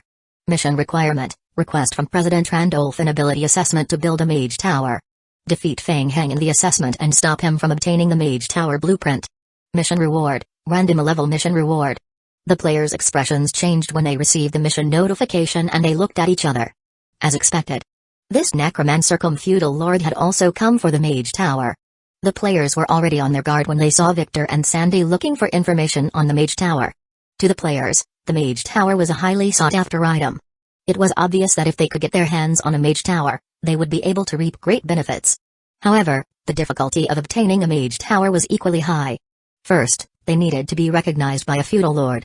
Players could attack a feudal lord by force, bribe, and manipulate behind the scenes, or simply complete empire missions to increase the empire's merit points and apply to become a feudal lord. It was extremely difficult for them to become a feudal lord. Apart from gathering enough merit points, they also needed to have a high affinity with the empire's royal family. Next, they had to find a way to get a large sum of money to invest in the construction of the Mage Tower and find a way to convince the high-tier mages to participate in the construction of the Mage Tower. Finally, the Mage Association only provided 2 magic cores to the outside world every year. They also had to face competition from various indigenous people and try to improve their relationship with the Mage Association, hoping to gain an advantage in the distribution of magic cores. Otherwise, who would have the time to waste on the second or third floor of the library every day? Wasn't it just to increase their favorability rating? 1071 Necromancy in action originally, these people were all competitors. However, now that the party mission had been triggered, everyone's interests were the same. Stop Feng Heng. Many people shifted their gaze to one of the players. Wan Changban. After the sudden barbarian invasion yesterday, many player teams and guilds had mobilized people to the front line to support and freeload on missions. Most of the players who stayed behind had missions on hand or were not strong enough. Not long ago, Wan Changban had made a breakthrough and was accepted as a student by the vice president of the Mage Association in Griffin City, so he couldn't leave. He was considered the strongest among all the players present. Wan Changban secretly calculated in his heart. Then, he took a few steps forward and stood in front of Feng Heng, looking at him. My lord, you don't have to be so anxious. There are very few necromancers in the association and I have many questions for you. Eh? Seeking advice? Feng Heng's eyes swept over the person who came. Under the mask, his expression turned serious. It was very troublesome. The player's mission was probably to prevent him from obtaining the Mage Tower construction blueprint. Several thoughts flashed through Feng Heng's mind in a short time. Wan Changban then turned to President Randolph and said, President, we'd like to apply for Lord Feng Heng's ability assessment to confirm whether he has the qualifications to build his own Mage Tower. Evaluation? Looking for a fight? Feng Heng reached out his hand. A dark book of the dead appeared in his hand. He looked at Vice President Randolph and asked, President Randolph, do you agree with this ability assessment? Randolph thought for a moment. The Mage Association's ability assessment would usually be carried out within the compound. Most of the time, it was just a formality. Just now, he had sent someone to confirm Feng Heng's identity as the feudal lord at the first possible moment and was preparing to find a reason to delay Feng Heng. If it was confirmed that Feng Heng really wanted to build a Mage Tower, the Mage Association would naturally be willing to. He was afraid that there would be a problem. The ability assessment was a good excuse to stall for time. Moreover, he also wanted to see the strength of this necromancer. Necromancy was too rare in the entire empire. Of course, said Randolph with a gentle expression. The Mage Association approves of this assessment. We can check the Mage Tower's blueprint after passing the assessment? Randolph could feel the confidence in the other's tone. Yes, if there's no problem with your status as a feudal lord, you can look up the blueprint of the Mage Tower. However, the distribution of the magic cores will still need to be decided after you provide the complete application information and a discussion between the Mage Association and the Empire. Randolph looked around as he spoke. This is a library. In order to prevent the books from being damaged, we should go to the square to do an ability assessment. What do you think, my lord? Alright. What? Did they start fighting? Who are they? One of them is a foreign necromancer from our association. King Spirit System. Yes, it's over at the square. They said they wanted the blueprint for constructing the ghost tower, but for some reason, they started fighting. Let's go and take a look. There were very few mages in the Mage Association who studied necromancy. When they heard that the necromancy maid was participating in the ranking assessment, it immediately caused a huge commotion. In the square outside the library, more and more players and members of the Mage Association gathered to watch. Feng Heng's retina was filled with a new round of game props. Thanks to the special fake identity he obtained during the trial, Feng Heng's identity could still be hidden. Randolph walked to the center of the square.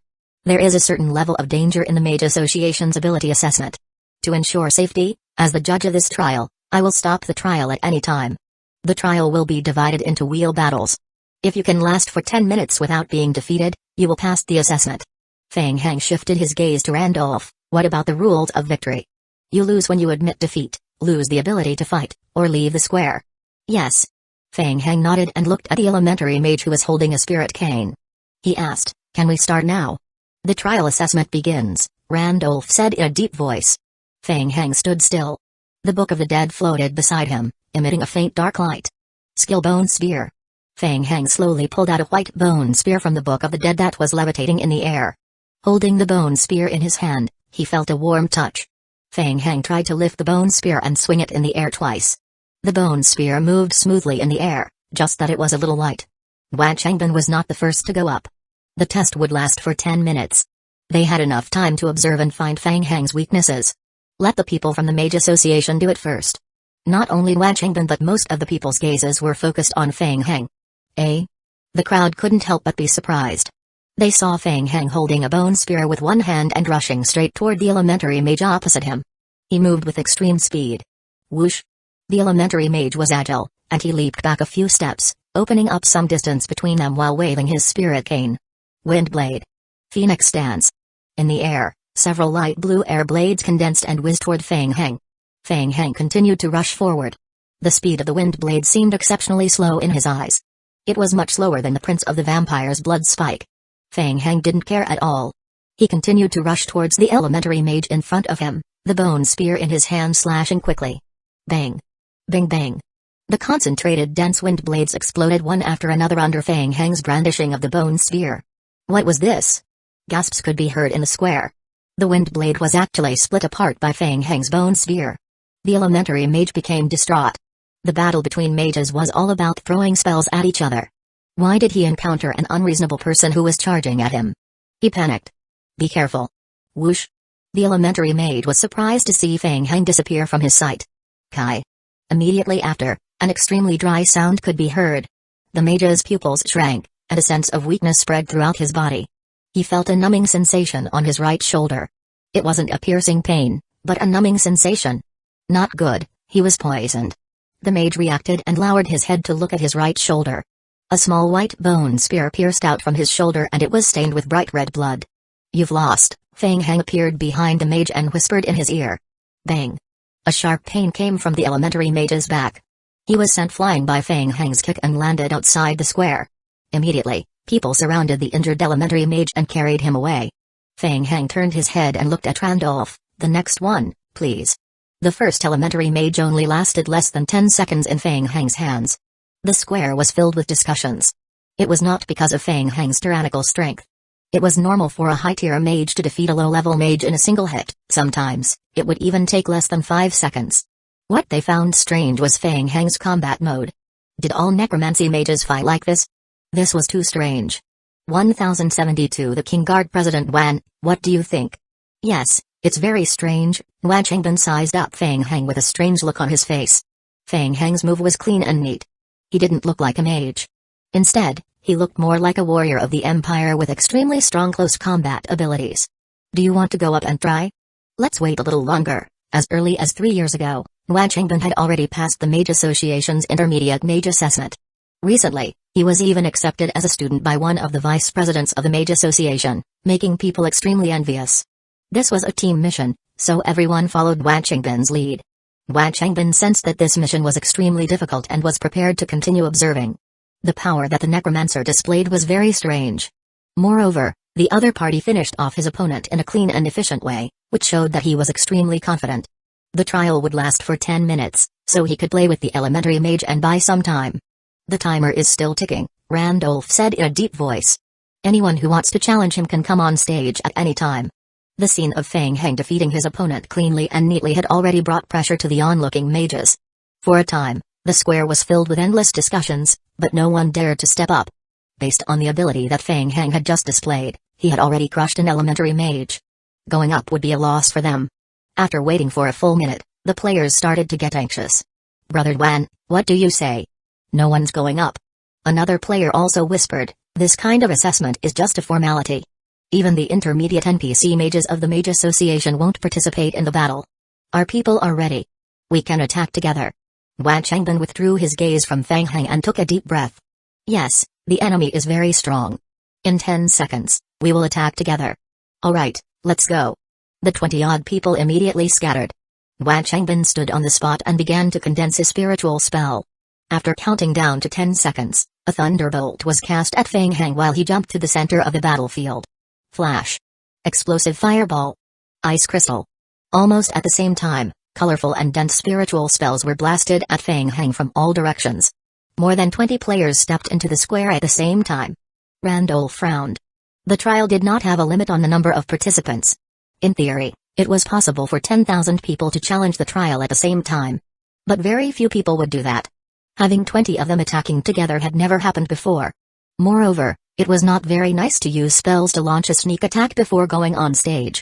Frowning, Feng Hang raised the bone spear in his hand and kept waving it forward, trying to block the spells coming from all directions. It was extremely troublesome. A large number of spells had the effect of spiritual tracking, so it was impossible to avoid them and he could only block them. Boom. Boom boom. The bone spear directly scattered the fireball in the air. The fireballs that exploded in the air could still cause a small amount of damage to him. Luckily, the damage was low. Feng Hang's health had only dropped by less than 2%, so their attacks were no threat to him at all. The effect of the undying body immediately filled up the health point that had dropped. However, the ice crystal spell and other weakening spells were troublesome. Boom boom boom. After the ice crystal exploded, a layer of frost covered Feng Hang's body, which slowed down his movement speed at attack speed. Feng Hang was about to move subconsciously when he raised his eyebrows. A swamp had appeared under his feet, and tiny vines extended out from the swamp, binding his feet. The effect of this spell was very effective against Feng Hang. Not only was it difficult to dodge, but the additional negative effects couldn't be removed by the undying body effect. He had to end the battle quickly. Feng Hang's pupils flickered with a sharp light. There was an uproar in the audience again. This was crazy. In such a situation, 80% of the mages would open a magic shield or escape by using spatial spells, while the remaining 19% would choose to use spells to fight. No one expected that Feng Hang could rely on the bone spear in his hand to block the magic attacks continuously. Feng Hang was still persevering. At first glance, the colorful spiritual spells were completely smashed away by Feng Hang's bone spear. He was not affected at all. When Wan Changbin saw his intermediate-level thunderbolt spells being destroyed by Feng Hang's bone spear, his eyes revealed a hint of surprise. He could clearly see that Feng Hang had been affected by the AO damage and the paralyzing effect of the thunderbolt. But why did he look like he wasn't injured at all, and he could still continue fighting? Continue. Let's see how long he can last. Wan Changbin had just given the order when he suddenly froze. Whoosh!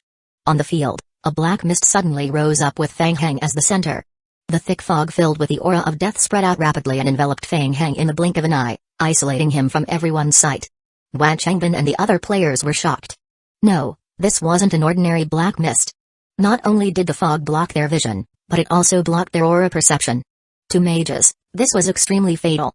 After the players lost their perceptual target lock on Feng Hang, they could only rely on their feelings and cast AO spells at the possible locations where Feng Hang might be. Whoosh! Suddenly, a black shadow swept out from the side of the black mist. Skeleton? Everyone was shocked when they saw the jade-like skeleton covered in pitch-black bones. The King Guard held a long black bone saber and went straight to a player in front of him. Randolph stared at the King Guard with a serious expression. Undead-type summoned creatures, skeletons? It was completely different from the concept of the slow and weak skeletons. Why was it so fast? The players who were being approached by the King Guard were shocked. Their minds were under great pressure, and their hearts were in a mess. 2 fireballs were fired forward. Bang! Bang! The 2 fireballs landed on the King Guard one after another and exploded. Hulu! The King Guard scuttled out of the explosion of flames. It seemed to be unaffected. The long sword in its hand slashed forward, drawing a black light in the air. Shield! Randolph's brows were tightly locked together as he formed a seal with both of his hands. Buzz! A shield appeared in front of the players. Boom! The moment the shield was opened, it was destroyed by the King Guard. The players protected by the shield were also sent flying out of the battle circle in the aftermath of the explosion. Very strong. All the mages in the square turned their eyes to the King Guard. What's with that skeleton? How could its strength be so high? The soul fire in the eyes of the King Guard summoned by the Shrine of Bones flickered, and it continued to chase after another player. Fuck. Don't come over. Seeing his companion's miserable state, the other player quickly threw 7 or 8 wind blades at the King Guard. The wind blades hit the King Guard and left 2 tiny scratches on its black bone armor. Fuck. Seeing that the wind blade was ineffective, the player cursed and admitted his bad luck. He directly jumped out of the battle square and surrendered. Woo woo woo woo. The King Guard changed its direction again and chased after the next player. 1073 Guard, don't panic. Use control-type spells to control it first. His teammates fell one after another, and a layer of cold sweat seeped out of Duan Changban's forehead as he loudly commanded. The sudden appearance of the King Guard increased the pressure on him. He could only rely on various negative spells to weaken it and then think of countermeasures to solve the problem. Everything was under control. Boom boom boom. A large number of control-type spells were thrown at the King Guard. Unlike Feng Heng, the battle style of the King Guard was more fierce. It directly withstood the explosive magic damage and fought through them one by one. In a short while, 6 players left the battlefield one after another. Duan Changban glared at the King Guard. The King Guard was also restricted and weakened by the negative effects of various spells. Its movement speed was also reduced. It was considered stable. All of a sudden, Duan Changban's heart thumped violently. From the corner of his eyes, he saw a figure darting out of the black mist. This was bad. It was Feng Heng. Feng Heng broke free of the spell's restraint and dashed out of the aura of the Death Realm. He immediately dashed toward the nearest mage player. The bone spear in his hand was thrust forward. Kai. The mage watched helplessly as the white bone spear in Feng Heng's hand swept across his face, leaving a bloody mark. Bang. A sharp pain came from his lower abdomen, and he was sent flying with a kick. Feng Heng controlled the King Guard and they rushed into the group of mages from 2 directions to kill them. He would start from the weak ones. Fuck. Duan Changban cursed in his heart when he saw his teammates falling one after another. Was Feng Heng's combat mode learned from the undead skeletons? Dealing with 1 King Guard was already the limit, and now they had to deal with 2 of them. Were all necromancy mages monsters? And there had to be 2 such monsters. In the blink of an eye, more than 10 players were slaughtered by Feng Heng and the King Guard. The mages' attacks were unable to cause any effective damage to Feng Heng and the King Guard. Once they got close, they lost all hope and were killed almost instantly. The opponent was clearly using the most basic undead skill, but his ability was so. Duan Changban clenched his teeth tightly. No, he was going to lose. The difference in strength between the 2 sides was too great. He had to use scrolls. Go all out. Boom. Duan Changban made his decision and took out a scroll from his backpack. Gather the lightning. All of Duan Changban's spiritual energy was instantly sucked out. The purple light gathered at the tip of the staff. An extremely faint blue shadow condensed behind Duan Changban, and the shadow made a posture of drawing a bow and shooting an arrow. Whoosh! The light blue arrow formed by the electricon shot toward Feng Heng. Feng Heng was rushing toward a mage player when he suddenly felt a sense of danger. He quickly changed his target and stood still. He turned around to face the incoming arrow and formed a seal with his hands. The Dark Book of the Dead floated in front of Feng Heng. Bone wall. A huge wall of bones rose from the ground. Boom. In an instant, a 3-meter-tall bone wall rose from the ground in front of Feng Heng. That's... Duan Changban's pupils contracted, and a hint of despair flashed through his eyes. Bone barrier? Randolph's eyes were also full of surprise. It was only an elementary skill of the undead element. An ordinary beginner necromancy mage would be able to summon a shield-sized barrier. However, Feng Heng could actually summon such a tall and thick bone barrier? Could he be a master necromancy mage? Boom. The lightning arrow exploded on the bone barrier. A hint of disappointment and hatred flashed through Duan Changban's eyes. He didn't hate Feng Heng, but he hated this stupid mission. What a fucking mission. Not only did he fail the mission, he even lost a magic scroll and offended a powerful necromancy mage NPC. What a huge loss. The difficulty of this mission was only worth an A-level random reward? He didn't want the reward anymore. Swish. Feng Heng scuttled out from behind the exploded bone barrier and arrived in front of Duan Changban, throwing a punch forward. Seeing that his opponent didn't put up any resistance, Feng Heng loosened his fist a little. Bang. A shield appeared in front of Duan Changban. Duan Changban was blasted out of the battle ring by a punch and flew backward. President Duan? Seeing that their leader had been defeated, the remaining players who were still holding on immediately cried out in their hearts. The King Guard and Feng Heng wouldn't give them a chance. They immediately chased after the remaining players. In less than half a minute, the players in the battle circle either surrendered themselves or were directly thrown out of the battle circle by Fang Heng and the King Guard. Only Fang Heng and the King Guard were left on the field. Randolph looked around again and nodded. Is there anyone else who wants to continue the challenge? For a moment, the square fell into a brief silence. The mages couldn't help but wonder what would happen if they went up to challenge it. Most people came to the same conclusion: they couldn't win against Fang Heng. Suddenly, the crowd opened up a path. What's going on? Nicole led a few Empire guards and hurriedly entered the crowd. What was going on? Did they start fighting just like that? She had just returned to the City Lord's castle to report and immediately received the news that Her Highness Minayu urgently summoned Fang Heng. Just as she was about to come and pick up Fang Heng, she heard the news that Fang Heng was fighting with the Mage Association and rushed over to check. Seeing everyone's dagger-drawn looks, Nicole felt inexplicable. Nicole looked at Randolph and asked, Mr. Randolph, Fang Heng is the distinguished guest of Her Highness Minayu. He is a feudal lord who has just received his fief. May I ask if there is any misunderstanding? Most of the people in the square recognized Nicole. She was one of the guards of Griffin City. So, this necromancer was really the feudal lord? The square was filled with soft discussions again. Wan Changbin was protected by Randolph's magic shield. In fact, he was not in a bad condition and did not suffer many injuries. He had recovered his spiritual energy a little. However, when he heard Nicole's words, his mood became even worse. He had already known the identity of the feudal lord Fang Heng through the game's prompts. Now, he had offended a powerful feudal lord. Shouldn't he think of a way to apologize? Nicole, it was just a misunderstanding. I have just accepted Mr. Randolph's assessment from the Mage Association and exchanged my experiences with the people from the Mage Association. I really cherish this opportunity. Fang Heng looked at Randolph and asked, Mr. Randolph, I passed the assessment, right? Randolph glanced at the mages in the square again and asked, is there anyone else willing to take the challenge? Seeing that no one responded, Randolph replied gently, congratulations, young man. Your strength is amazing. I've already had someone make a copy of the blueprint you wanted. Please come with me to receive it. Under everyone's gaze, Randolph brought Fang Heng back to the library. 1074 deal in the Royal Library. Randolph handed over a magic scroll to Fang Heng. Ding, you have obtained the Magic Blueprint Ghost Tower. Item, Magic Blueprint Ghost Tower, Magic Replica. Description, after consuming this scroll, you can learn how to build the Ghost Tower. Description, as this item is a spell replica, the blueprint will disappear completely after use.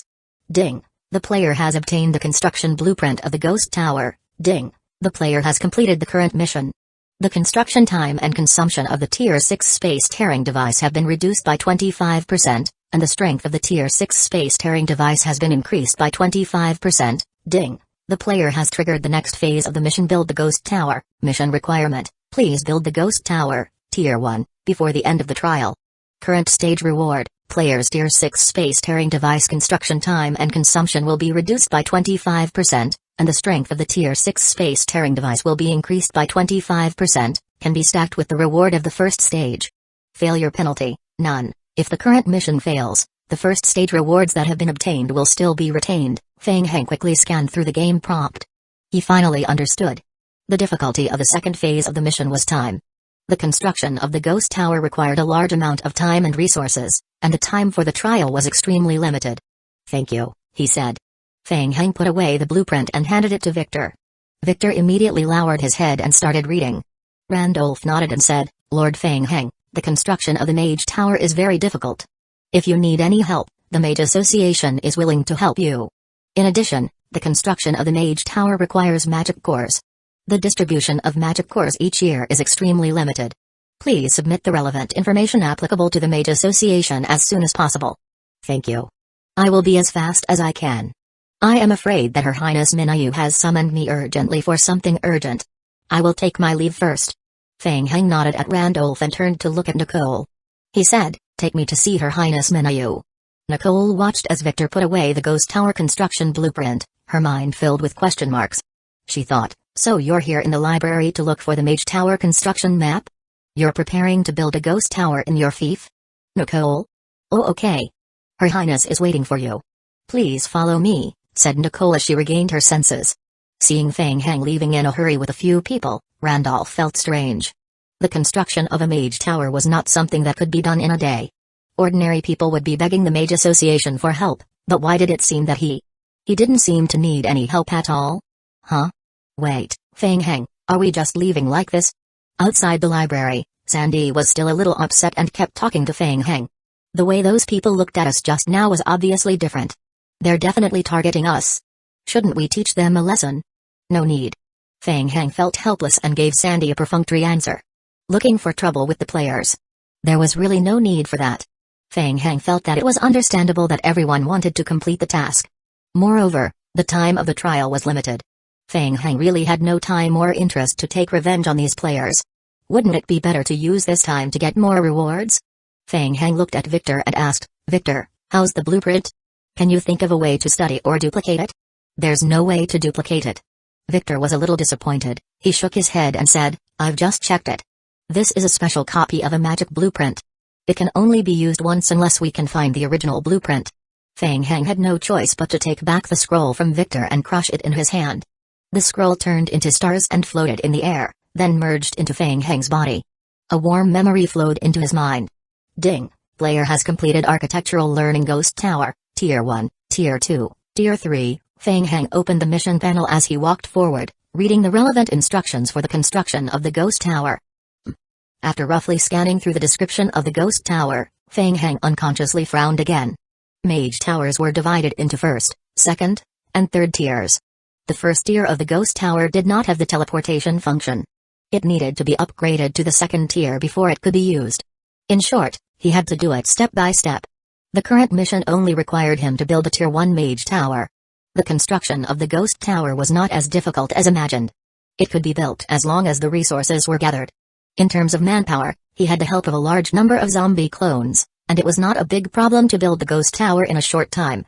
In terms of special resources, perhaps due to the scarcity of necromancers, the ghost crystal was not in high demand on the market. It could be bought as long as one had money. Other than the magic cores that Randolph had repeatedly emphasized, the problem now was money. Purchasing the building materials for a ghost tower required a large amount of money. Where could he get the money? Ask the Empire for some? With Tang Minayu's ability, could she borrow money from the Empire? While Feng Heng was thinking, he suddenly found that Nicole, who was leading the way, had stopped and he almost bumped into her. Nicole turned around and said, Lord Feng Heng, Her Highness Minayu is waiting for you on the second floor of the restaurant. She ordered that no one is allowed to approach. I will not bring you in. Please forgive me. After saying that, Nicole gestured. The Empire guards behind them stepped forward and guarded all the entrances and exits of the restaurant. Sandy was stunned. What? We can't go in? Nicole hesitated for a moment before nodding. Her Majesty Minayu is referring to anyone. The two of you can take a rest in the hotel next door. Sandy pouted and looked at Feng Heng unhappily, saying, Feng Heng, I think there's something wrong with Tang Minayu. Yes, she has a problem. Feng Heng gave a perfunctory reply and shrugged his shoulders. He said, you guys wait in the next room for a while. I will be right out. After saying that, Feng Heng walked into the restaurant.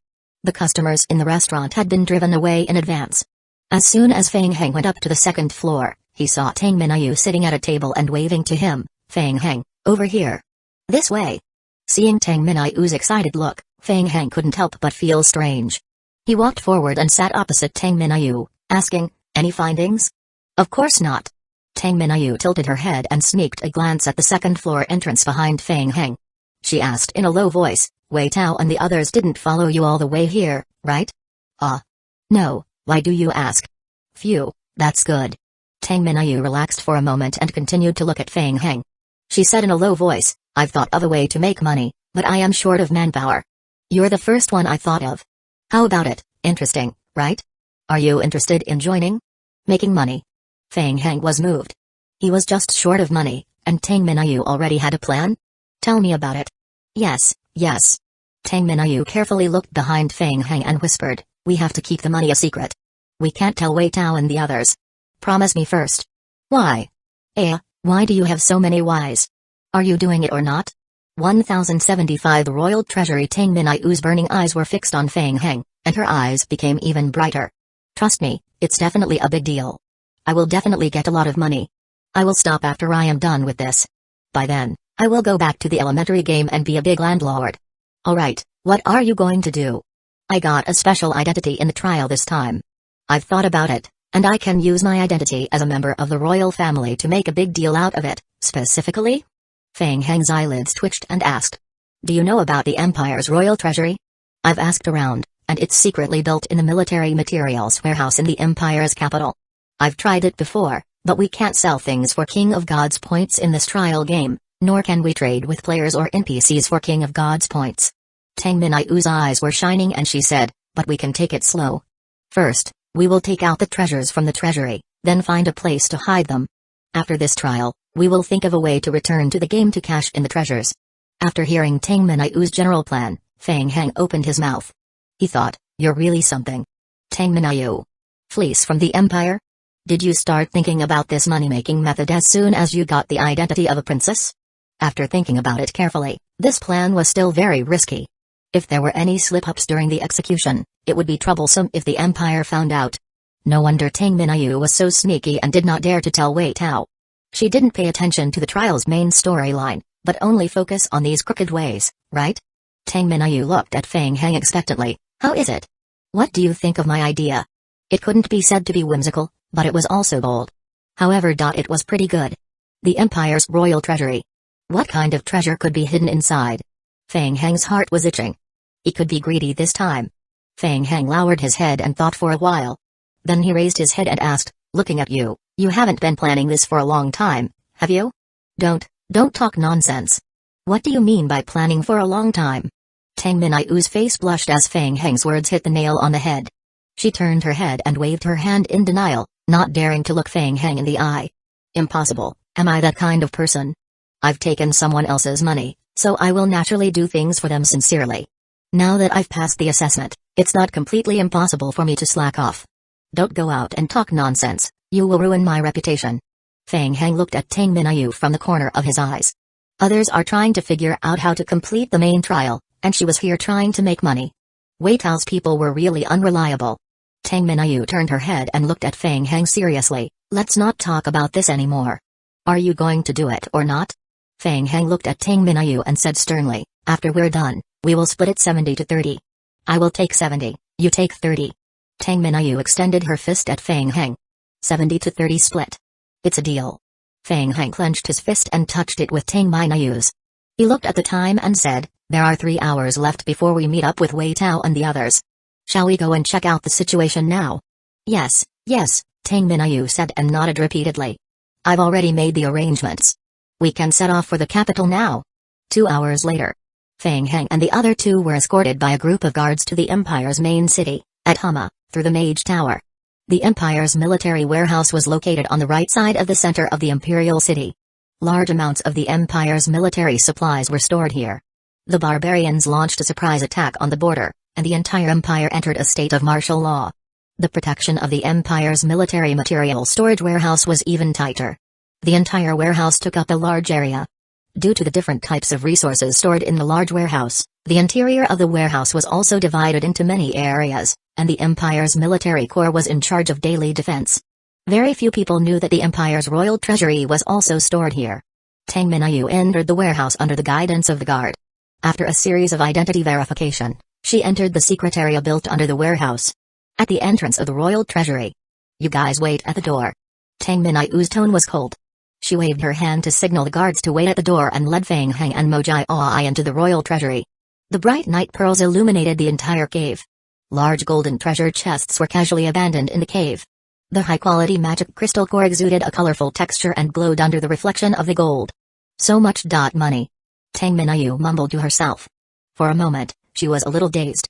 Mojai Ai also stood at the side and was at a loss for words. Fang Heng was also surprised. He pushed Tang Minayu's shoulder and whispered, wake up, what's your next step? Let's try and see if we can bring some out. Mojai Ai was the first to recover from his shock. He walked forward and tried to touch one of the treasure chests. Fuck, no, I can't get it without permission. Tang Minayu also came back to her senses. She wiped the drool from the corner of her mouth and followed him to the nearest treasure chest. She also received a notification that she could not bring it with her. After trying out a few treasure chests in a row, Tang Minayu finally accepted her fate. She stopped, her eyes full of unwillingness. The Empire has set up a magic seal on the treasure chests here. Once they are moved, an alarm will be triggered, and the guards will rush in to check. Mojai Ai looked at Tang Minayu with eager eyes. He asked, what do you mean? You can't even take your own things? Tang Minayu spread her hands, her tone full of helplessness. Who asked me to be a fake? And I am a girl, not the rightful heir to the royal family. Alright, let's look around carefully and see if there are any other discoveries. The three of them looked at each other and nodded in unison. They then began to explore the large cave. The entire warehouse room was set up with a magic prohibition spell, and the aura of most of the items was sealed. However, Fang Heng could still sense the subtle power fluctuations of some items that leaked out from the seal. Following the fluctuation of power, Fang Heng walked to the front of a golden box. The box was filled with thin sheets the size of a mirror. Some runes were also carved on the thin sheet. What was this? Puzzled, Fang Heng reached out his hand and touched the rune mark. Item: Magic Core. Description: a magic core specially produced by the Mage Association. It is a necessary material for building a mage tower. Due to the scarcity of raw materials, production is extremely limited. Special description: a treasure stored in the Empire's treasury. Under the current environment, this item is protected and cannot be put into the bag. Warning: if this object is moved, attacked, sealed, or triggered by any person, the Empire will view him as an enemy. Warning: in the current state of the game, the player cannot trade with other players. This is a magic core? The necessary material for building a mage tower? Upon closer inspection, the box was covered with rune marks and was filled with more than 50 cores. 1076 broken. Fuck, the Mage Association even said that the production was limited. The Empire was truly rich. What if he sold so many magic cores for money? Fang Heng took a deep breath and shifted his gaze to the other side. The golden treasure chest was filled with purple light. What the? Purple essence? Enemy of the barbarian race, the purple essence. 5 full golden boxes of purple essence. Fang Heng walked to the box and was almost blinded by the purple essence. Fuck. This amount of purple essence was enough for him to forge several sets of equipment. Fang Heng. Fang Heng. Quickly come and look at this. Mojai Oi opened an extremely large golden box and let out a cry of surprise. He then called Fang Heng over to check it. Fang Heng put down the purple essence in front of him and walked to Mojai Oi's side. What the fuck? Fang Heng's eyes lit up immediately. There was a black stone in the golden box. An unknown stone? Fang Heng stretched out his hand and touched the stone. That's right. It was this familiar feeling. There were even fine holes on the surface of the stone. Compared to the black stone found at the bottom of the lake in the dragon mosquito nest, the stone hidden in the treasury was bigger, and the power it contained was more obvious. If only he could bring it back for the sacred tree to devour. Fang Heng's heart started to beat violently. There were so many treasures in the royal treasury. This was completely beyond Fang Heng's expectations. However, everything was good, but how could he take them out? Fang Heng felt a little headache again. He covered his forehead and lowered his head, deep in thought. Fang Heng had also carefully observed the defense situation of the guards outside the royal treasury when he was led by the Empire Guard to enter the royal treasury. It was very strict. There was a sentry every 5 steps and a sentry every 10 steps. There were also all kinds of magic ears and traps. Tang Minayu returned to Fang Heng's side after circling around the treasury for a while. Almost every item in the treasury of the Merit Empire's royal family was of high quality. Any item that was casually taken out could be exchanged for at least a few dozen King of Gods points. If he could sell them all, he would definitely make a fortune. Tang Minayu looked at Fang Heng with anticipation and asked, Fang Heng, how is it? What do you mean how is it? Get that thing out. Tang Minayu looked carefully at the entrance of the treasury and lowered her voice. I heard that you used to be very good at digging sewers. Should we also dig a tunnel and think of a way to take out all the treasures in the treasury? Fang Heng was speechless for a moment. So she planned to work with him so that he could dig a sewer? She was too reckless? Fang Heng looked around at the defense of the treasure house. Digging a sewer here did not seem feasible. The Empire had set up a large number of magic seals in the treasury, and any slight movement or touch would trigger a magic alarm. Even if there were none, the loud noise and tremors caused by the digging of the tunnel were too obvious. The guards outside would definitely notice. It's too difficult. There will be a lot of noise when digging the tunnel. The success rate is almost 0. Then what should we do? Tang Minayu's face fell when she heard that. Fang Heng, why don't we follow the barbarians and fight the Empire?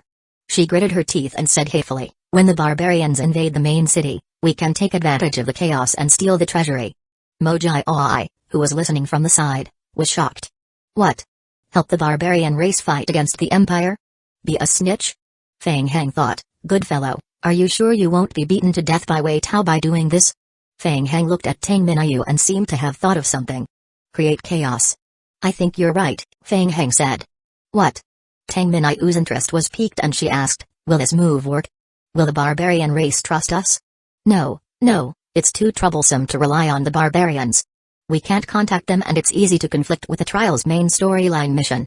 But Fang Heng stopped talking and suddenly had a flash of inspiration. But what? The greater the risk, the greater the reward. It's not easy to came to this trial, so I can't make a loss. Seeing Fang Heng suddenly stop hesitating, Tang Minayu thought that he was scared and tried to goad him. She looked at Fang Heng and asked, "You're scared? This is my last job. After this, we will stop. I will go find my handsome boy, and you go find your fair lady." What nonsense was this? Fang Heng squinted his eyes and organized his thoughts. He then raised his head and said, "There's no need to go through the trouble of looking for the barbarians. The royal treasury is connected to the Empire's heavy military material warehouse. I am just thinking about what would happen if we find a way to blow up the Empire's military material warehouse." Blow up? Tang Minayu's heart skipped a beat, and then her eyes lit up. Mojai Ai's heart turned cold when he heard that. Blow up the Empire's military warehouse. Are you guys crazy? Why did it sound more unreliable and risky than being a traitor to the barbarians? Yes. Fang Heng nodded and said, "Think of a way to cause a huge explosion here. By then, the entire warehouse will fall into great chaos. The situation is urgent. You can think of a way to take over the temporary control of the warehouse as the Empire's princess. Order the guards to evacuate the materials in the royal treasury for the purpose of protection." Sure. Tang Minayu's heart was surging with emotions as she listened. She nodded repeatedly. Looking at Fang Heng, she felt that she had found a confidant, and her eyes were full of excitement. "When the time comes, we will send people to receive them in advance and take all the resources in the treasury." Mojai Ai felt a chill down his spine as he listened to the two of them discussing. It can't be, right? Why did it sound like Fang Heng and Tang Minayu, these two villains, were very dangerous? The barbarians were crazy, right? They could only fight the Empire head-on, but the two of them were plotting to ignite an explosion behind the scene. They were like terrorists. Okay, the problem now is that if we want to cause huge chaos in the warehouse, a small explosion is definitely not enough. Following Fang Heng's train of thought, Tang Minayu lowered her head and pondered. There must be an explosion of a certain scale to cause enough chaos in the camp. We need to have the ability to enter the Empire's warehouse, Fang Heng said. We also need to have the courage to send the explosives into the warehouse. It's best if we can push the blame on them so that we can get out safely after it's done. Tang Minayu agreed. Yeah, the barbarians definitely can't. We can't convince them to help us. Besides, with my ability, I can't allow too many unknown items and people to be sent here for a stroll. Suddenly, Tang Minayu and Fang Heng's eyes met. Players. The two of them said almost in unison. That's right, players. Who was the most courageous in the game? Of course, it was the players. As long as there were benefits, anything could be stuffed into the Empire's warehouse, not to mention explosives. Mojai Ai carefully swallowed his saliva. Oh no, they were serious. Two big bosses, we're in the middle of a trial, right? It's dangerous to communicate with players, right? Moreover, the players aren't stupid. They don't have to offend the Empire. 1077 guidance. The trial isn't a big problem. Be careful when you work and try not to be discovered by the players. I think we don't have to come into contact with the players directly. We can find ways to guide the players to help us. Yes, we will guide them from the side. When it came to making money, Tang Minayu's brain worked quickly, and her potential was fully unleashed. She was full of energy.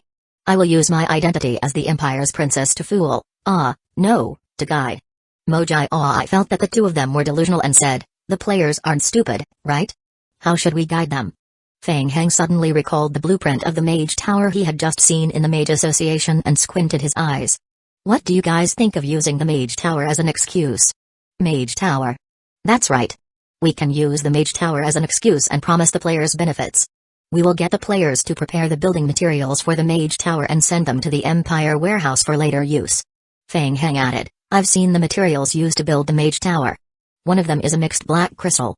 This crystal is unstable and will explode easily when it comes into contact with the fire element crystal core in the Empire warehouse. It's also very powerful. It's feasible. Fang Heng is a genius. Tang Minayu's cheeks were flushed with excitement as she looked at Fang Heng with a burning gaze. What? This person was actually so greedy. If it really went as smoothly as Fang Heng said, this would be a big haul.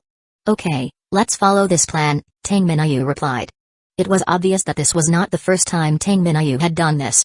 She looked at Fang Heng excitedly and asked, by the way, how do we trick the players into coming here? In a short period of time, Feng Heng had perfected his hoodwinking plan. Let me think. Well, actually, we don't need to trick all the players. We only need to trick some of them.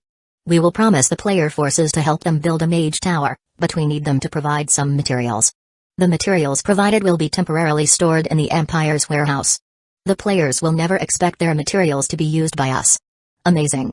Tang Minayu added, in order to increase credibility, I can write a guarantee letter with my identity as the Empire's princess and write to them personally. With the Empire's endorsement, the players will not suspect anything. Looking at Feng Heng and Tang Minayu's crazy plan that was gradually being perfected, Mojai Oai's heart was beating wildly. It could really be played like this? Who had the players offended? It was just a game and they had to be tricked by the two of them. After thinking about it carefully, Mojai Oai felt that if he was a player who did not know about the situation, he would definitely be deceived.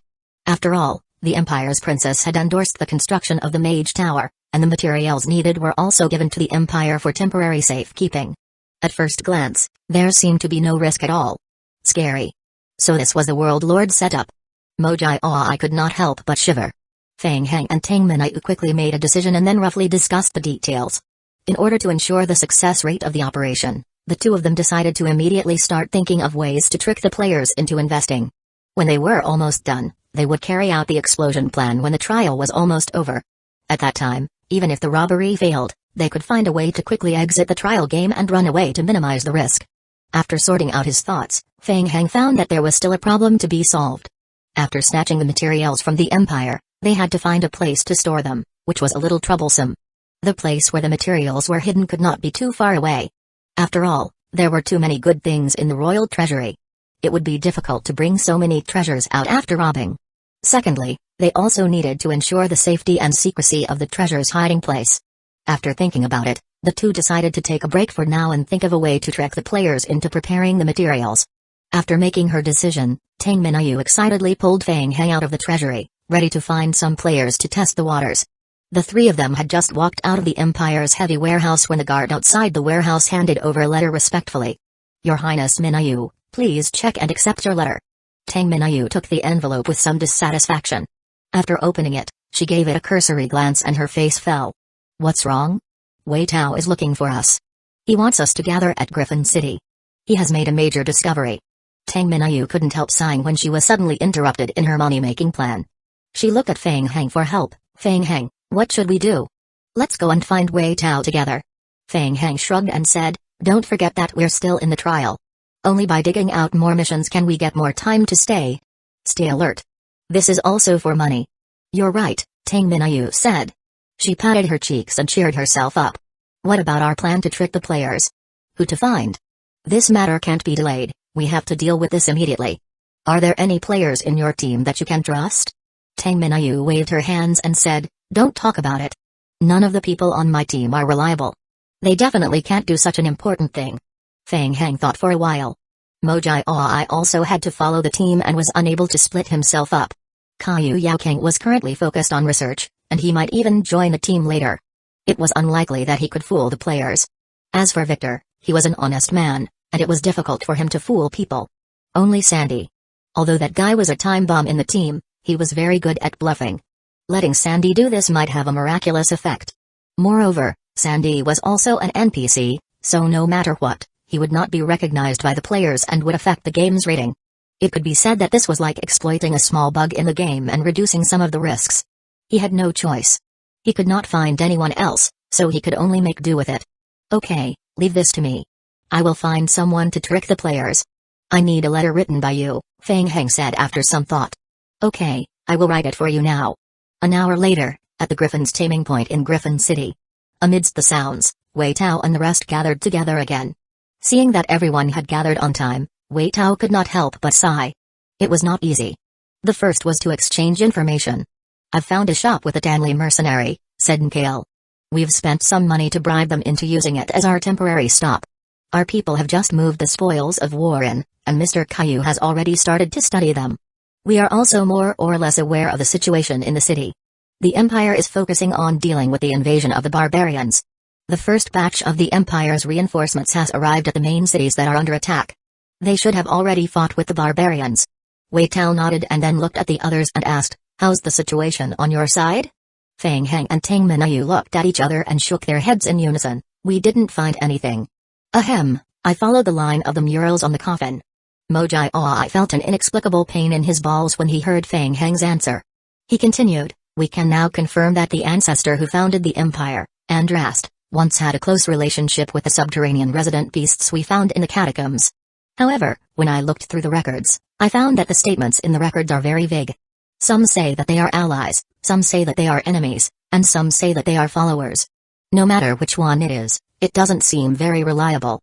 1078 Re-entering the catacombs. In addition, from the latest report provided by the military, it is suspected that the barbarian invasion this time is related to the abnormality of the ley lines a few months ago. After the anomaly in the ley lines occurred, many cracked passages leading to the catacombs appeared in many territories of the empire. Most of them are concentrated in the northern and southern regions of the empire.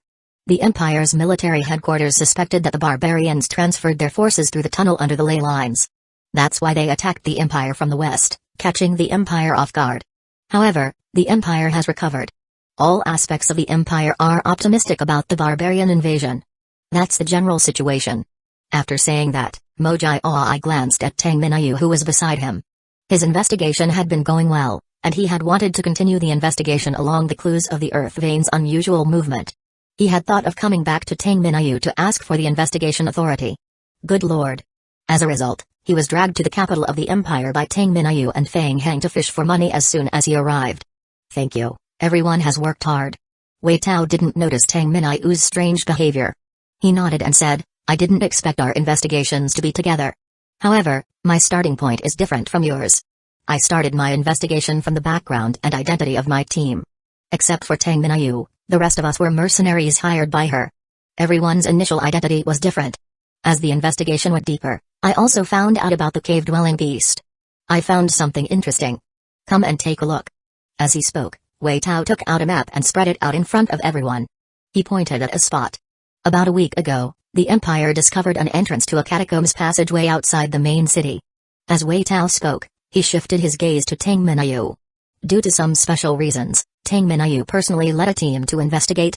It's not clear what exactly happened during the investigation, but after the investigation ended and they left the catacombs, Tang Minayu immediately ordered the entire catacombs to be sealed off, and no one is allowed to enter or leave. Everyone looked at Tang Minayu in unison. Tang Minayu was at a loss. She shook her head and said, I don't know. Yes, just like you, we don't have any of these memories. Wei Tao continued, after this incident, Tang Minayu recruited outsiders to form our team in a low-profile manner. We then secretly went to the catacombs crack passageway outside Hani City to investigate. After that, it should be what we experienced when we entered the trial game. From the analysis of some scattered clues, we concluded that the original exploration team that entered the outer cave of Hani City should be larger in scale, and there was even a translator who knew the language of the cave's resident beasts. However, they encountered danger in the process of entering the cave, which led to casualties. Gale rubbed his temples and tried to analyze. Alright, let's make a reasonable guess. Could it be that Tang Minayu found some clues in the catacombs and then went to search in Hani City? Yes, I think the same as you. Wei Tao continued, I am very lucky. While I was investigating, I found a scholar from the Empire who studied the cave-dwelling beasts. He was the one who brought Tang Minayu into the cave. Everyone was shocked when they heard this. And then? Asked Mikhail. What did Tang Minayu experience at that time? They don't remember anything. They only remember accompanying Her Highness Minayu into the cave.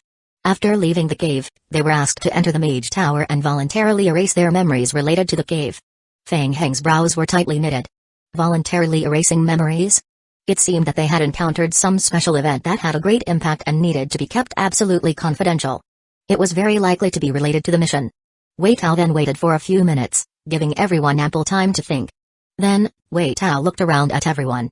We don't know what exactly happened in the cave, but I think everything is connected. I suggest that the next step of our investigation is to use the cave as a breakthrough point and enter the cave again to investigate.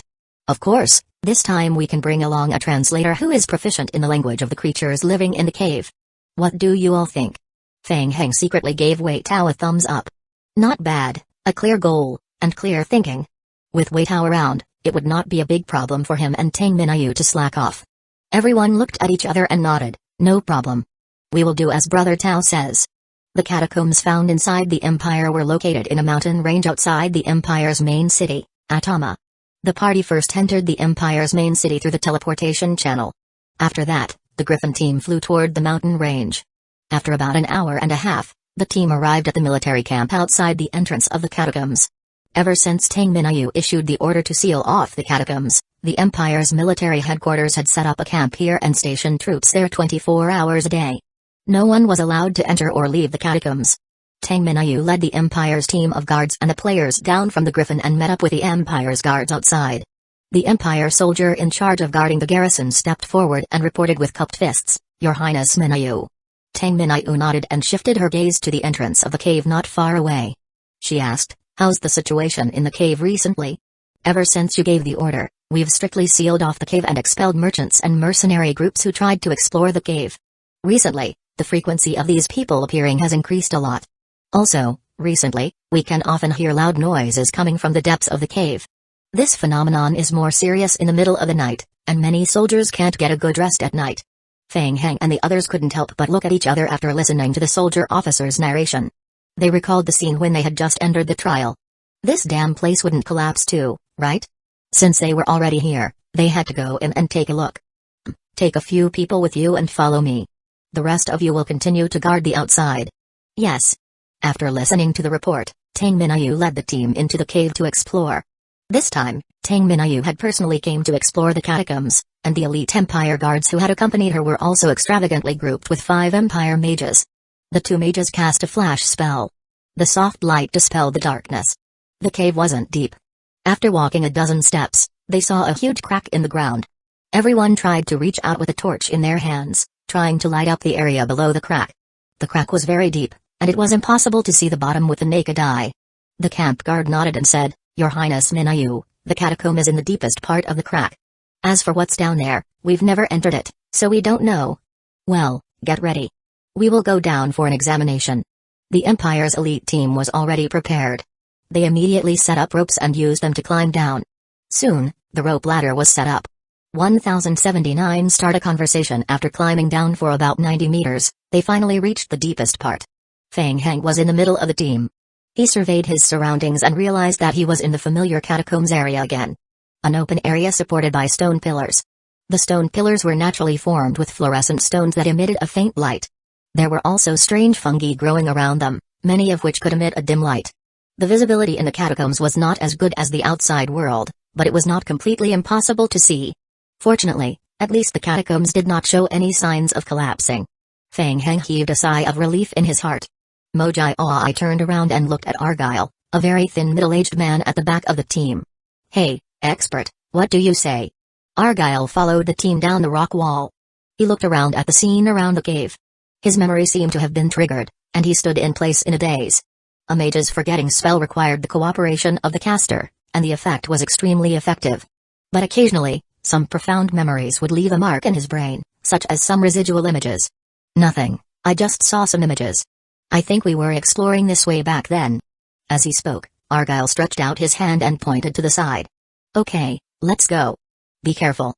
The group did not waste any time and followed Argyle's directions carefully.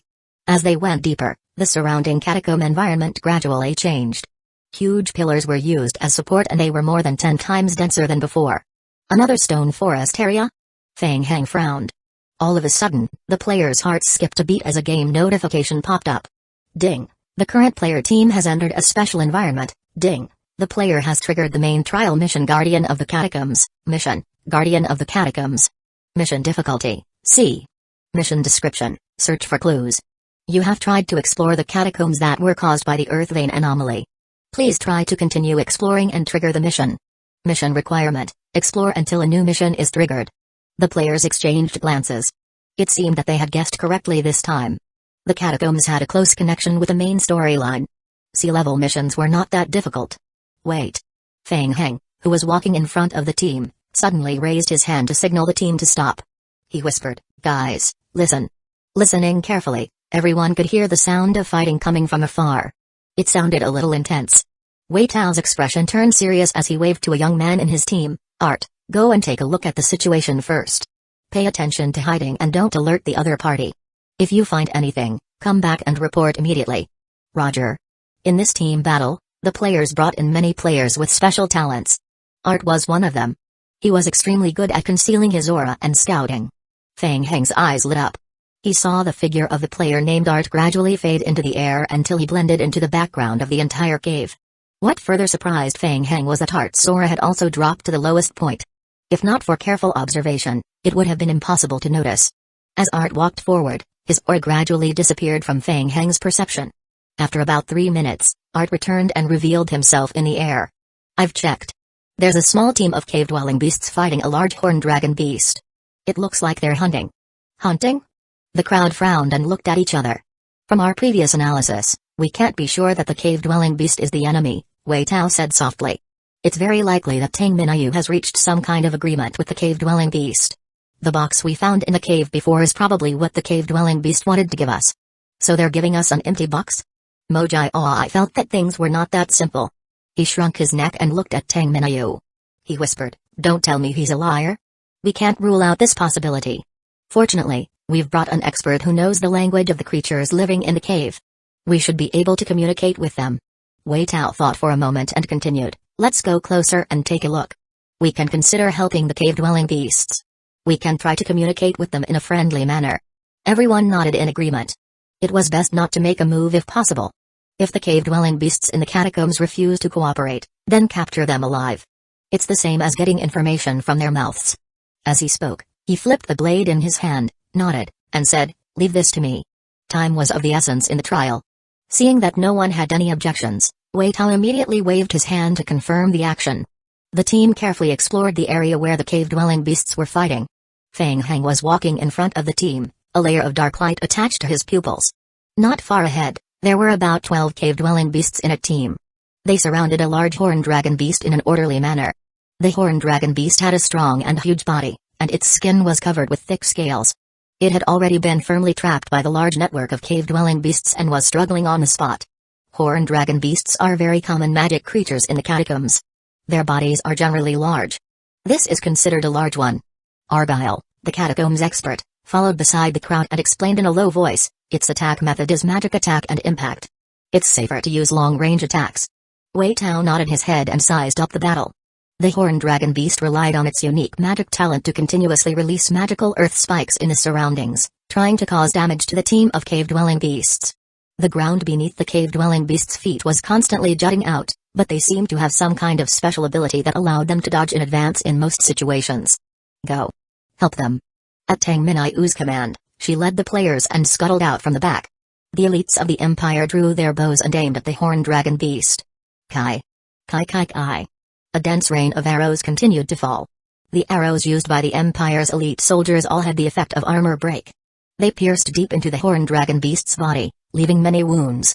The horned dragon beast was trapped in the net and couldn't dodge. It could only take the beating passively. It let out a shrill cry and struggled even more. However, the more it struggled, the faster the blood flowed out of the wound. When the cave-dwelling beasts saw the human team enter the battlefield, they were a little confused at first. However, they quickly stabilized themselves and backed away in cooperation. In the end, they simply left the range of the battle and carefully observed the group of humans and the horned dragon beast. Soon, the horned dragon beast trapped in the net stopped breathing. It was only then that the group realized that the team of cave-dwelling beasts behind them had gathered around a batch of materials and was on guard. Maybe they're not a hunting team, but a transport team. They were attacked by the horned dragon beast while transporting the materials. Everyone looked at each other. The catacomb expert Argyle took the lead, shouting gulu gulu sounds, and led the group forward carefully, trying to communicate with the other team of cave-dwelling beasts. 1080 The devil hearing Argyle's shout, the hostility of the cave-dwelling beasts seemed to have reduced a little, and they also responded with a gurgling sound. Fang Heng looked at Argyle communicating with this group of cave-dwelling beasts. However, it seemed that Argyle's skills were not very good. After talking and gesturing for a long time, the cave-dwelling beasts still looked a little confused. Mojai I was getting a little impatient. He walked to Argyle's side and asked in a low voice, "How is it? What did they say?" "They're a small team responsible for transporting ores and supplies nearby. They were transporting a batch of important supplies when they were attacked by the horned dragon beast halfway." Argyle nodded and continued, "He thanked us for our help. I asked him where we could meet their leader, but he didn't seem willing to take us there. He said something strange. It seems that the Earth vein has encountered a major crisis recently." As he spoke, Argyle's brows furrowed tightly. He looked at the cave-dwelling beast in front of him, which was constantly making rumbling sounds, and his face showed a puzzled expression. "Hurry up," Gale urged. "Just tell him that the Princess of the Empire wants to talk to their leader." "Alright, I will try." Argyle nodded again and gave Tang Minayu a questioning look. "Yes, I will do it." Tang Minayu had the self-awareness of being a tool, and she walked to Argyle's side as support. Argyle cleared his throat and was about to say something when suddenly, the team leader of the cave-dwelling beasts became nervous after noticing Tang Minayu. He raised his spear and pointed it at her. After staring at Tang Minayu for more than 10 seconds, the team leader became extremely excited again. He waved the spear in his hand randomly and growled threateningly. Some of the other cave-dwelling beasts were also acting strangely. They became visibly nervous, and even their hands holding the bone spears were trembling. What did that mean? Why were they reacting so strongly? Tang Minayu was a little confused. Gulu gulu. Just as Argyle was wondering, the leader of the cave-dwelling beasts suddenly let out a howl, and a dozen or so of the beasts behind him turned around and ran. The cave-dwelling beasts ran in a panic as if they had discovered something extremely terrifying. They even abandoned the supplies they were transporting, and some even threw away the weapons in their hands, fleeing in all directions. Did they run away? It had happened so suddenly that Mikhail did not have time to react and chase after them. In the blink of an eye, the cave-dwelling beasts scattered like birds and beasts, quickly disappearing into the depths of the cave. Didn't someone say that they were transporting very important materials? The crowd could not help but look at Tang Minayu. They were still chatting happily at the beginning. Why did it change after seeing Tang Minayu? Were they so scared that they didn't even want their materials? Wasn't this change in attitude a little too fast? Tang Minayu was also confused. "Why are you all looking at me?" Mojai Oi frowned, adjusted his wording, and asked carefully, "After all, humans and the cave-dwelling beasts in the catacombs have different aesthetic standards. Could it be that they think you're too ugly? Did you scare them? Get lost." Tang Minayu looked at the professional interpreter and asked, "Can you do it or not?" "What did they say?" Argyle looked at Tang Minayu from head to toe. After all, humans had a limited understanding of the language system of the cave-dwelling beasts, and their pronunciation was not accurate, so he could only say that he knew a little. During a conversation, he could guarantee that his accuracy was about 60 to 70% by guessing. Argyle pondered for a moment, then frowned and said, "I am sure?" They were shouting a very special word when they were running. I often see this word in books. If it was in our more common language, it would be similar to devil, demon, etc. Devil? The crowd looked at Tang Minayu again. Tang Minayu also blinked her eyes, feeling even more innocent. Why did she suddenly become a devil?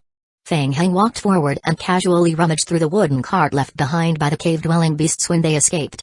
There were boxes of crystals in the cart. Fang Heng picked up a piece of crystal and observed it on his palm. Item: Black Cloud Crystal, quality, extremely high. Description: a relatively rare ore, usually used as a magic and alchemy material. So it was an ore. The cart was filled with special black cloud crystal ores. If he remembered correctly, the production of this kind of ore was not high above the ground. There were a lot of black cloud crystals on the cart, but almost every piece of ore was of the best quality. Fang Heng stuffed 2 sets of crystals into his backpack. Ahem. Wei Hao coughed lightly to pull everyone's attention back and said, "Don't make wild guesses. Since they're a small team that's transporting ore, there might be a mining area occupied by the cave-dwelling beasts in the cave nearby. Let's chase them and see what we can find." "All right." Everyone nodded one after another, but in their hearts, they were thinking that the next time they encountered a cave-dwelling beast in the catacombs, they should not let Tang Minayu go out to meet people first. After a simple preparation, the team moved forward again. It was a peaceful journey. Fang Heng continued to move forward along the dense stone forest. After walking for about 15 minutes, he saw an underground mining area that was being mined. The group stopped outside the mining area to observe. The entire mining area was unusually quiet, and not a single person could be seen. The interior of the exploitation site was extremely chaotic. Many of the digging tools and the half-mined ore had been thrown to the side in a mess. There were also many overturned ore boxes on the right. A large number of mined ores were packed into boxes and thrown to the side. It was as if the mining area had suddenly encountered a crisis, and the miners hurriedly evacuated. Outside the exploitation site was a temporary camp for the cave-dwelling beasts. The construction level of the cave-dwelling beasts did not seem to be high, and the camp looked very dilapidated. Wei Tao walked into the temporary camp and did a rough check before saying in a deep voice, "The traces are still very new. They should have just evacuated not long ago. It couldn't have been more than half an hour." Upon hearing this, everyone could not help but look at Tang Minayu. Could it be that the cave-dwelling beasts in the catacombs had chosen to run away because they had received news of Tang Minayu's arrival? Being stared at by everyone, Tang Minayu suddenly felt baffled. "Why are you all looking at me? I have nothing to do with this." Wei Tao said in a low voice, "Let's search the camp and the surroundings first and see if we can find anything." "Yes." Everyone answered in unison and began to search the mining area. Feng Heng walked to the side and started to study the ore area. Black Cloud Crystal Mine. This mine was not bad. If the catacombs world was not so dangerous, he could consider letting the zombie clones collect ores here and sell them outside. Black cloud crystals were also one of the necessary materials for the construction of the ghost tower, but the demand was not that high. It was naturally best to have ready-made ones, as he didn't need to spend money to buy them outside. 1081 The Ultra Ahem. Taking advantage of the fact that no one was paying attention, Tang Minayu walked to Feng Heng's side, coughed lightly, and asked in a low voice, "Feng Heng, what do you say?" "Eh? What? How about we steal the things from the royal treasury and hide them here? Isn't it safer than hiding outside?" Feng Heng thought for a while and re-examined the surrounding environment. "It's a little difficult. It's hidden enough, but the nearby cave-dwelling beasts will always be a hidden danger. We need to find a way to deal with them." Yes, it's best to pull them into the team. Do you think you can bribe them with some money?" While Tang Minayu and Feng Heng were slacking off and discussing, the players had gathered some information in the temporary camp of the cave-dwelling beasts in the cave. "Everyone, come and take a look." Mojai Oi found a piece of animal skin in an old box at the back of the campsite and showed the lines on the animal skin to everyone. "Look, doesn't this look like a map?" A map? It really was. In addition to the map-like patterns on the animal skin, there were also some crooked hieroglyphics.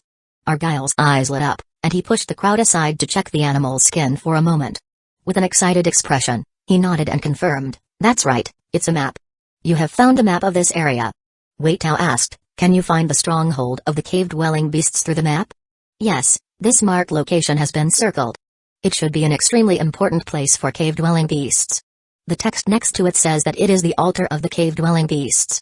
You can definitely find their gathering place there." As soon as he finished speaking, the game prompt appeared on the player's retinas again. Ding! The player has completed the current stage of the trial mission exploration of the catacombs. You will be awarded an extra hour of game time. Ding! You have triggered the next stage of the trial mission, the altar on the map. Mission title, Altar on the Map. Mission difficulty, D. Mission description, please protect Argyle from death and follow the map to find the special altar. Mission reward, additional trial game time. Time remaining, 50 minutes. If the mission is not completed before the remaining time is up, the trial will end and you will enter the evaluation stage. The players looked at each other. The difficulty of the mission was even lower than the previous search. But Feng Heng had a strange feeling. He had a feeling that the game was deliberately guiding him in a certain direction. It was very likely a trap. Helplessly, in the trial game, even if he knew it was a trap, he could only brace himself and move forward. Wei Tao had the same feeling. He carefully read the game prompt 3 times, then shifted his gaze to Argyle again and confirmed with him, "Are there any other hints on the map?" "Ah." Argyle looked down at the map again and shook his head. "There's nothing else." If it was any other time, Wei Tao might still seek stability and continue to explore before taking action. However, the time given for the mission was extremely limited. There was no time for him to seek stability. This was also one of the difficulties of the trial game.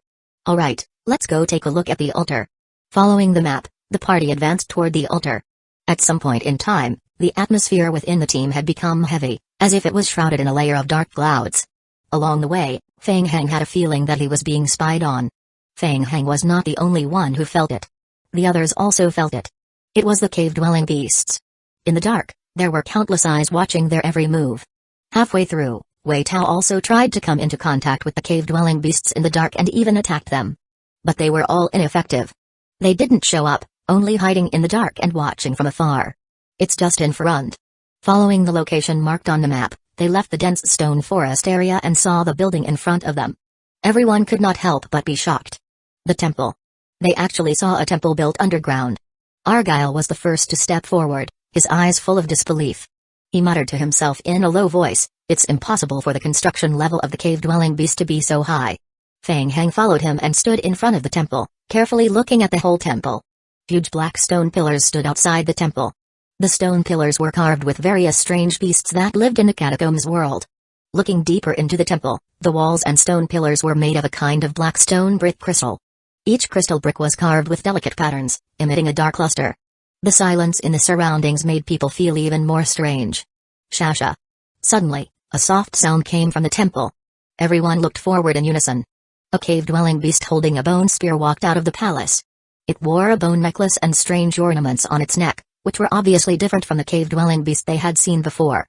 It looked like an elite creature. The cave-dwelling beast stood at the entrance of the temple, facing the crowd, and made a gurgling sound from its mouth. Feng Hang looked at Argyle and asked, "What is it talking about?" Argyle was a little scared and whispered, "It seems to be welcoming us into the temple. It wants us to follow it in to complete the prayer." Everyone looked at each other. Prayer? Feng Hang felt more and more uneasy. He couldn't help but take another look at the game prompt. A small number of zombies had committed suicide when they returned to the Empire's main city, and there were still 47 minutes left before they could complete their rebirth. Tang Minayu also stared at the temple in front of them and said in a low voice, "Everyone, this palace gives me a very bad feeling. It's very dangerous." Mojai Ai used his detection talent to check on the cave-dwelling beast and said, "It's an elite creature, the priest of the cave-dwelling beasts." "Yes." Wei Tao nodded and said, "Don't rush in. Try to communicate with him." As he spoke, Wei Tao looked at Argyle and said, "Tell him that we have no ill intentions. We want to talk to their leader. By the way, don't tell him about Tang Minayu. Just say that we're sent by the Empire. We're here with good intentions, representing the human empire to talk to their leader." Argyle nodded and took another half step forward, trying to communicate with the cave-dwelling beast. The two of them exchanged a few words in the air, and Argyle retreated again. "What do you mean?" He is very insistent. "Those who come to the altar must go through a prayer ritual. As for meeting the leader, we can discuss it later." As he said that, the game notification appeared in everyone's vision again. Ding! The player has completed the stage of the mission and has received an extra hour of trial time, triggering the next stage, the Unknown Prayer. Mission title, The Unknown Prayer. Mission difficulty, a mission description. Please follow the priest of the cave-dwelling beasts in the catacombs to complete the prayer. Mission reward, additional trial time. Time remaining, 15 minutes. If the mission is not completed before the remaining time is up, the trial will end and you will enter the evaluation stage. 1082. Falling into a trap. Seeing the game prompt, Mikhail frowned and said, "No, we don't have time. Let's follow him to pray. Let's see what kind of tricks he can play." As Wei Tao spoke, he looked at everyone and reminded them, "Get ready for battle. Leave a team outside to stand guard." Led by Mikhail, the group carefully followed behind the priest of the cave-dwelling beasts into the temple. The elite cave-dwelling beast led the way at the front. After entering the temple, everyone found that there was only a straight corridor in front of them. The two sides of the corridor were extremely wide. It was impossible to see the boundaries in the darkness, as if the darkness could absorb all light. A player suddenly whispered, "Everyone, be careful. My special talent can detect the number of enemies around us. We've been surrounded by a large number of enemies. There are at least thousands of them." Hearing this, everyone's heart sank again, and they all clenched their weapons. "I still have 45 minutes left on the cool down time of my summoning skill," Feng Hang added. "If we encounter any danger, you can consider delaying the time." "Yes." The group discussed in low voices as they carefully followed the priest. Soon, the group arrived at the end of the corridor. The end of the tunnel was connected to a huge circular hall. It was the same borderless hall, and the floor was made of bricks of different colors to form 3 circles. The closer they were to the center, the lighter the color of the crystal bricks. The hall was shrouded in darkness. The cave-dwelling beast walked to the center of the hall and stopped again. He faced Argyle, and his mouth once again made a gurgling sound. Argyle frowned and explained to the crowd, "He wants us to stand in the middle of the hall and pray with him. Tell him that we want to know who we are praying to." Argyle nodded and tried to communicate with the cave-dwelling beast. He shook his head and said, "No, he's insistent. He doesn't want to continue communicating with us. He only wants us to complete our prayers, or he won't answer any of our questions." As he spoke, the priest slowly retreated from the inner circle and stood on the outer circle, pointing the bone spear in his hand towards the inner circle. Argyle frowned and said, "He asked us to enter the inner circle and start praying. He's playing tricks. Wei Tao, you decide. What should we do?" Wei Tao looked at the remaining time and said in a low voice, "Follow the mission and complete the prayer. The mission difficulty is A level, so everyone, keep your spirits up." Following Argyle's guidance, everyone stepped forward and surrounded the inner circle in the center of the hall. The priest of the cave-dwelling beasts stood at the edge of the outer circle, made a praying gesture, and closed his eyes. Mojai Ai was puzzled and asked, "What's wrong? What does this mean?" Argyle nodded. "Just learn from him.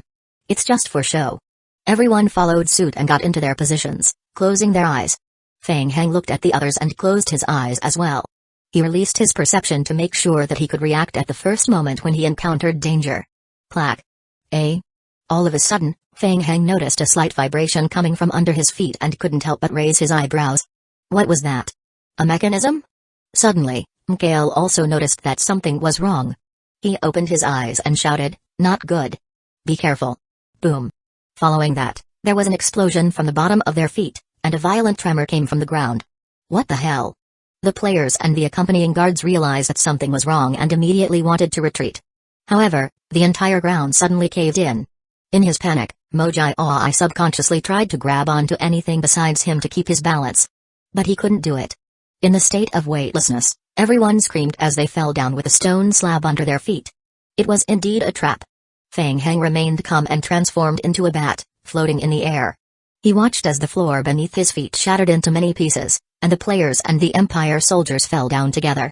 Several other players, including Mikhail, were floating in the air with some special power. Looking down, the rest of the people were falling into the darkness. Feng Heng quickly looked at the other side of the cave-dwelling beasts that led them into the hall. At this time, he had already retreated, and a dark mass of cave-dwelling beasts appeared from the darkness around him. They raised their bone spears and approached the inner circle of the hall. This was troublesome. Just as Feng Heng was thinking about how to save his teammates, he suddenly felt a huge shadow looming over him. What the hell? Feng Heng. Be careful. He looked up and saw the ceiling of the hall crashing down from above. Damn it. In the chaos, Feng Heng could only choose to fly down. After flying down for about 20 meters at a high speed, Feng Heng saw a dim yellow light flashing below. Mud trap. The magic scroll in Wei Tao's hand started to burn. The originally solid ground below was affected by the magic and quickly softened into a swamp. Tang Minayu also raised her staff in front of her. Water dragon, break. Boom. The magical elements condensed into a water dragon and blasted toward the mud below. The muddy ground was corroded by the water and softened a little. Bang. Bang bang. The players and soldiers of the Empire fell to the ground in a mess. Feng Heng felt a little relieved in his heart. Then, another heavy collision sound came from above his head. Boom. The ceiling that was falling from above was stuck in the groove of the vertical passage. Feng Heng's heart skipped a beat. He then transformed back into his human form and landed steadily in a swamp on the ground. Ho! Wei Tao heaved a sigh of relief. The magic scroll swamp trap, which was worth 2,000 King of Gods points, was also reduced to ashes. Ever since he entered the temple, Wei Tao had been on high alert. The difficulty of the mission, which was A level, was a huge hint. Fortunately, they reacted in time and the losses were still within control. Most of the players participating in this trial were combat-type elite players. Falling from such a height could not guarantee that they would not be in one piece. A few of them with weak mental fortitude had directly withdrawn from the trial before they landed. The remaining players more or less had life-saving skills. After landing, they immediately used various recovery potions to recover their health point. The soldiers who came with him were all elites of the Empire, and they had excellent physical fitness. Most of them only suffered minor injuries when they fell into the wet mud. The 3 mages of the Empire had learned elementary levitation spells, which could slow down the speed of their fall from the sky. They could also bring Argyle along with them to slowly fall from the sky. Brothers, are you alright? I am fine. It's alright, I can continue. Feng Heng looked around and observed the surrounding terrain again. They were in a circular hall, and the exit in front of them was a straight passage, with no end in sight. Feng Heng flicked his wrist and took out the Book of Creation to treat a few unlucky elite soldiers of the Empire who were seriously injured. While the party members were busy treating their wounds, a strange sound suddenly came from the hall.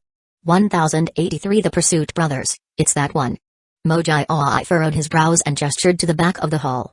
As they looked in the direction that Mojai was pointing at, many of them noticed that there was a huge greenish-gray human-shaped stone statue standing close to the wall behind the circular hall. It was over 5 meters tall and was carved out of hard gray stone. The stone statue's overall carving was relatively rough, and only its outline could be seen, let alone its facial expression. It was in a posture of lowering its head, giving off the feeling that it was looking down on everyone from high above, making people feel a strong sense of oppression from the bottom of their hearts. Whoosh! 2 rays of azure blue light suddenly appeared in the pupils of the stone statue's face. It looked extremely strange in the dark catacombs. Ka, ka ka ka ka. With the sound of a mechanism being activated, the stone statues started to shake slightly in front of everyone. The ground under everyone's feet also shook slightly. The layer of sand and rock that had been attached to the stone statue fell off in large chunks, revealing the dark metallic luster beneath. Sensing that the situation was not good, everyone on the team immediately backed away for a distance. Not good. Moji's heart skipped a beat and he shouted, "It's going to move." The stone statue's movements were a little stiff and it stepped forward with one foot. Retreat. Kai kai. Kai kai kai. The elites from the Empire immediately retaliated, and a dense rain of arrows fell on the giant stone statue. Ding ding ding.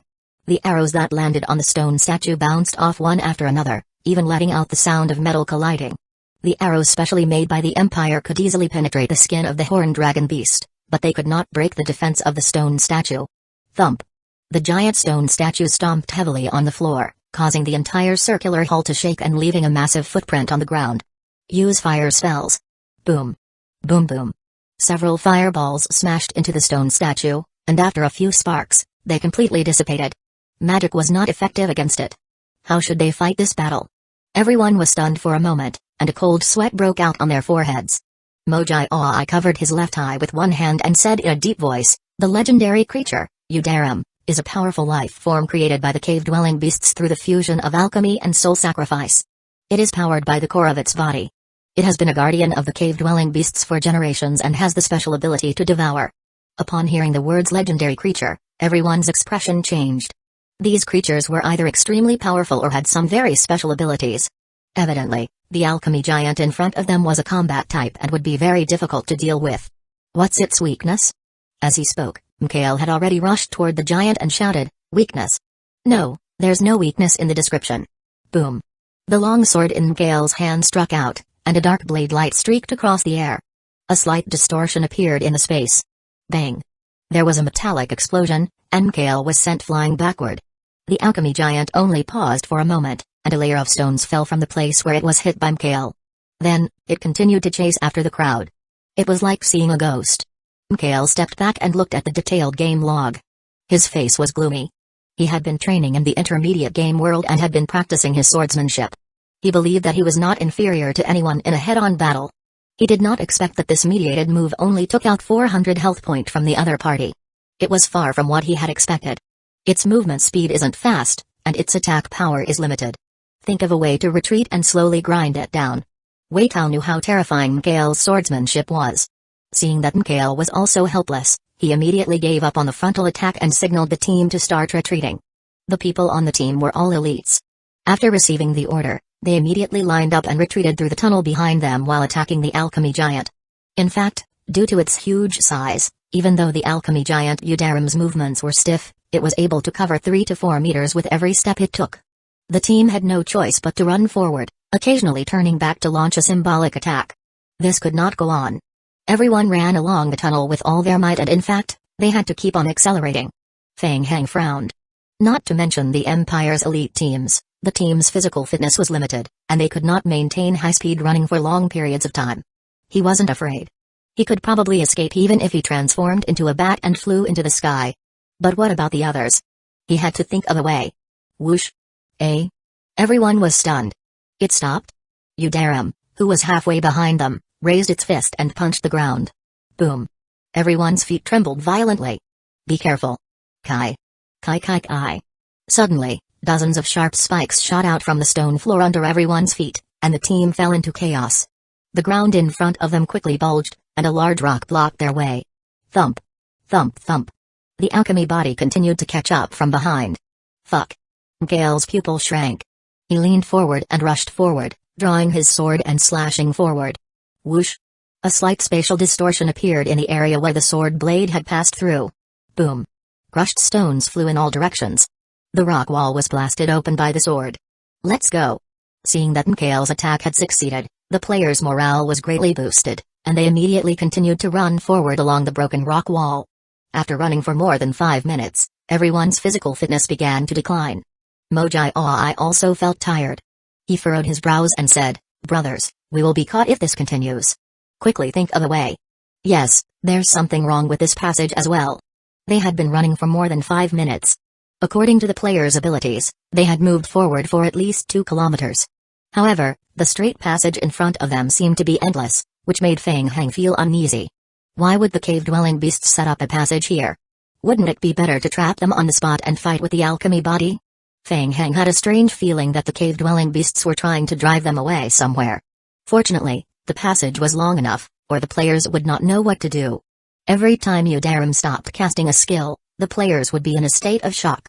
As their physical strength decreased, the team's escape speed began to slow down.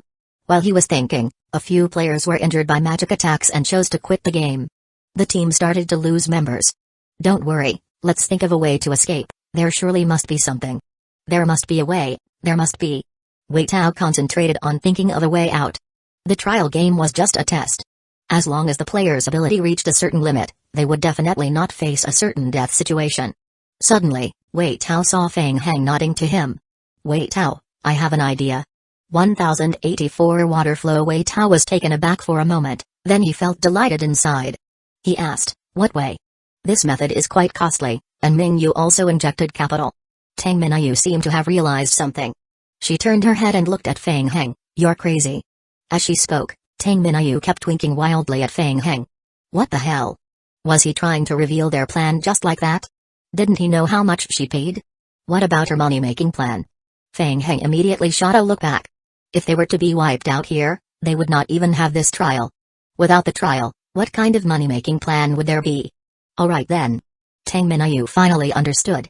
She quickly turned her head and changed her words. Brother Tao, the friendship price is 2,000 King of Gods points. Brother and sister relationship is one thing, but the price can't be any lower. So you still have a trump card that you haven't shown yet? Wei Tao agreed immediately. He said, hurry up and use it. The Federation did. I will settle the bill after we get out. Brother Tao is so domineering. Wild spending. Tang Minayu's spirit was lifted when she heard this. She shouted, Fang Heng, Mikael, help me block that big stupid guy. 20 seconds will do. I understand. Leave it to me.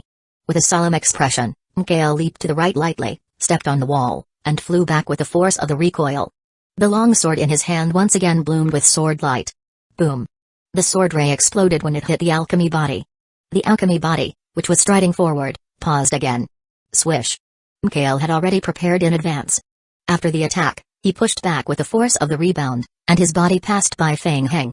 Fang Heng stood still, the Book of the Dead in front of him emitting a faint dark light. Bone wall. Switching to his necromancy form, Fang Heng lowered his body and pressed both hands on the ground. Boom. Boom boom boom. 3 giant bone barriers rose from the ground, sealing the passage. It was the first time that Mikael saw Fang Heng using undead spells to summon the bone wall, and he felt that this was Fang Heng's true strength. The giant-sized alchemy body did not slow down at all and charged straight at the bone barrier. Bang. There was a loud explosion. The first bone barrier was broken by the alchemy body Udaram without any surprises. At the same time, the speed of its charge was greatly reduced. Then came the second barrier, and Udaram had no choice but to clench his fist and advance. Boom. The second bone barrier was also smashed. The speed of the alchemy body had completely stopped. He took 2 steps forward and clenched his fist again. Boom. As the third bone barrier was shattered, Mikael's figure emerged from the broken pieces of the bone barrier and his long sword slashed forward again. Boom. The long sword's spatial distortion and explosion effect caused the alchemy body to fall back. The attack had delayed him for a few more seconds. Quick, retreat. After a successful attack, Mikael turned around and looked back. He was stunned. What was going on? Inflatable lifeboats. At the back of the tunnel, there were more than 10 inflatable lifeboats messily placed. When he took a closer look, everyone was already sitting in the inflatable lifeboat. Tang Minayu was waving at him and urging him to hurry. Mikael couldn't figure out what Tang Minayu was going to do, so he simply gave up thinking and followed Fang Heng into the lifeboat. Do it. Seeing that Mikael was about to step onto the lifeboat, Tang Minayu held the staff in front of her with both hands and poured her spiritual power into it. Water dragon, break. Boom. The huge stream of water condensed into a dragon's head in front of Tang Minayu. It roared and attacked the giant alchemy life form behind. The power of the high-level spell was extraordinary, and the giant alchemy life form, which had yet to increase its speed, was blasted back again. Explode. A great waterfall. Water curtain. Water pressure floating. Water cannon. At the same time, Tang Minayu's subordinates also threw out a dozen magic scrolls at the giant alchemy life form. A large number of high-level water spells directly caused a huge amount of water to accumulate in the passage. In a short period of time, the water burst from the back of the group, and the huge water current pushed the people in the lifeboat forward quickly. The distance between everyone and the alchemy body behind them was rapidly increasing. Fuck. This works too? Wei Tao was surprised. There was such a move? Turning back to look at Tang Minayu and Fang Heng, Wei Tao's face was full of doubt. But why would they put inflatable lifeboats in their backpacks? When did they do it? Was it when they split up? Could they have predicted this scene? Wei Tao fell into deep doubt again. He felt that Fang Heng and Tang Minayu were setting up a big trap. Mojai Ai sat in the lifeboat which was moving forward quickly along the current. However, he did not know why he felt pain in his heart. He now knew that Tang Minayu and Fang Heng had discussed about it and finally decided on a method to quickly transfer the materials stolen from the Empire's treasury. They still hadn't given up on the sewers. You're really something. Her Highness Minayu. This inflatable lifeboat and water-type spell scroll were definitely prepared for the transfer of resources from the Empire's treasury. Hee, what do you think, Fang Heng? Seeing that her first move had worked, Tang Minayu wrinkled her nose complacently. She extended her fist toward Fang Heng and said, "The plan is a success." Fang Heng couldn't help but nod when he saw that the strategy had been successfully executed. He stretched out his fist and bumped it with Tang Minayu's. Alright. Tang Minayu's plan was quite reliable. Originally, they were prepared to transfer the stolen materials from the Empire's treasury into the newly excavated sewer and store them in lifeboats. Then, they would rely on magic to create a large amount of water and use the force of the current to wash the goods downstream. Then, they would explode on the spot and completely bury the treasures underground. How many scrolls are left? Fang Heng asked in a low voice. Huh? Hearing this, Tang Minayu's good mood immediately disappeared, and then she felt her heart ache again. Water-type scrolls were priceless in the outside world, and she had to rely on her status as a member of the Empire royal family to get all the water-type scrolls from the Mage Association. This wave was all used up. Oh no, she could only use her royal status once. It was impossible to get so many water-type scrolls in such a short time. And also, she could not tell Wei Tao about the origin of these scrolls. From a certain point of view, these scrolls were worth about 100,000 Empire merit points. Tang Minayu had obtained them for free by spamming her face. It could be considered as additional compensation for the difficulty of the game trial for the weaker teams. Tang Minayu sneaked a glance at Wei Tao, who was at the side, and pondered where she could get another wave of scrolls. In any case, the situation had finally eased for the time being. Everyone, who was about to run out of stamina, finally had a chance to breathe. Looking at the large alchemy life form that was deeply submerged in the water behind him, Mikhail could not help but take a deep breath. The main body of the alchemy life form was extremely heavy, and its mobility was further restricted by a large amount of water gathered. However, this move could not cause any substantial damage to the alchemy life form. 1085 dupe. The surrounding water was quickly receding and he could clearly feel the impact of the water gradually decreasing. The speed of the lifeboat was also decreasing. He believed that the alchemy life form would soon catch up with them again. However, there was nothing he could do. This seemed to be the best situation.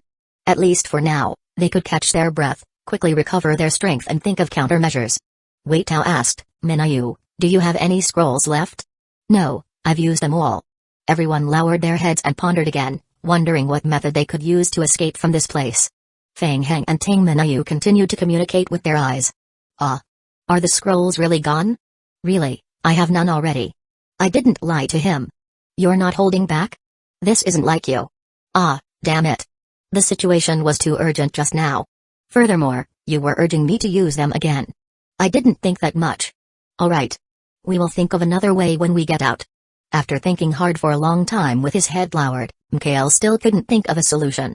Just as he raised his head, he caught the scene of Fang Heng and Tang Minayu casting amorous glances at each other. Why are you guys always looking at each other? Are you hiding something from us? You're wrong. I didn't.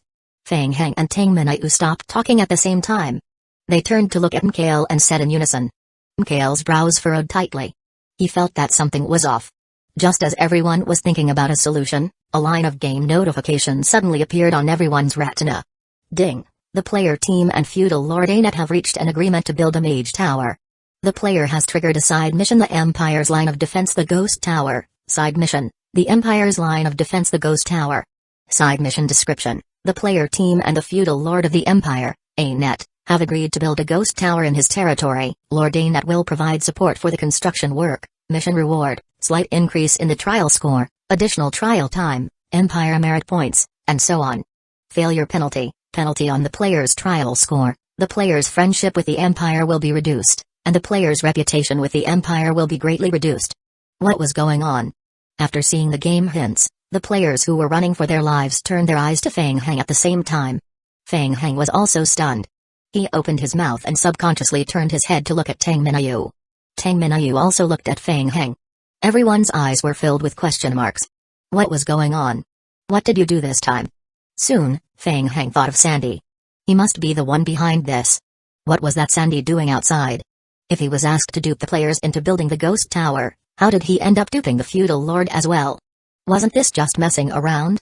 Wei Tao also noticed Feng Heng and Tang Minayu looking at each other. The strange feeling was getting more and more obvious.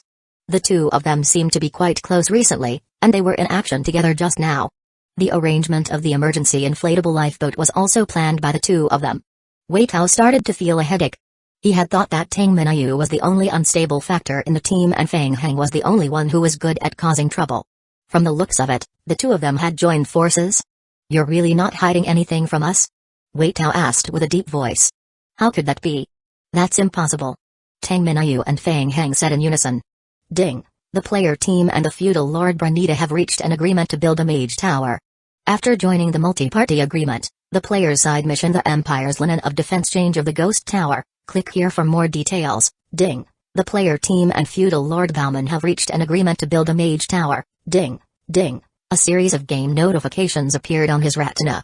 Wei Tao looked at Feng Heng and Tang Minayu and took a deep breath. It wouldn't be, right? Fine, if they were not in cahoots, surely they had to explain to him what was going on with these game hints about all these collaborations to build the ghost tower. Wei Tao's pain in the balls was becoming more and more obvious. Feng Heng and Tang Minayu looked at each other again. Why were there more and more game hints about building a mage tower together? He let Sandy dupe the players, how did he end up duping the feudal lords?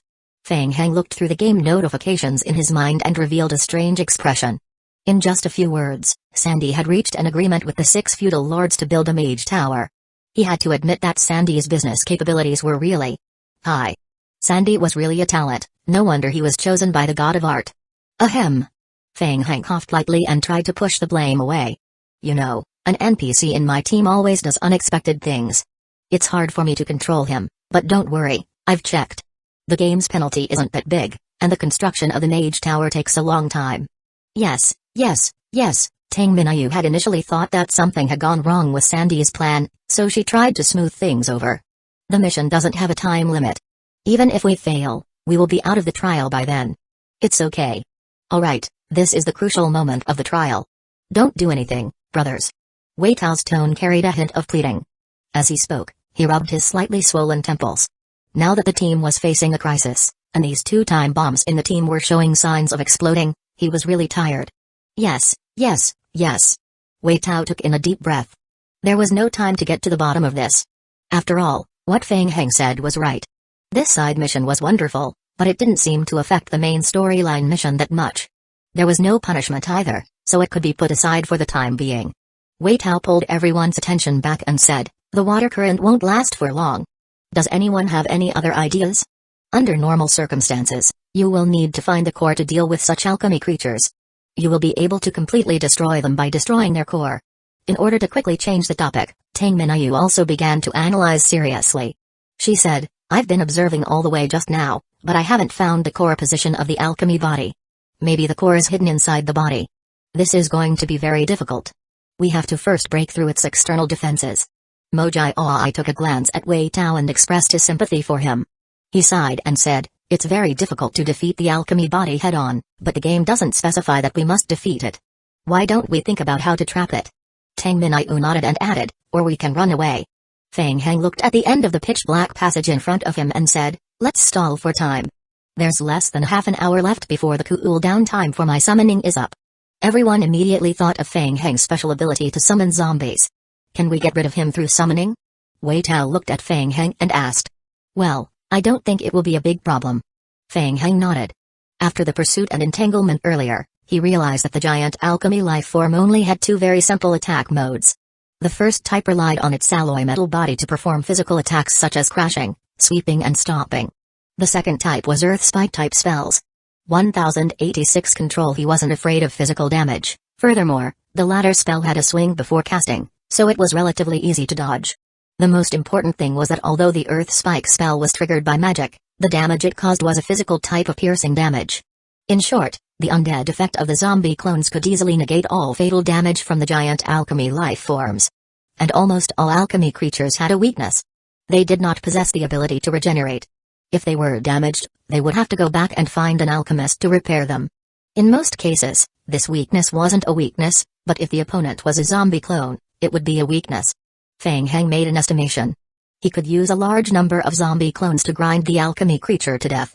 Alright, we will think of a way to stall for time. Wei Tao immediately made a decision.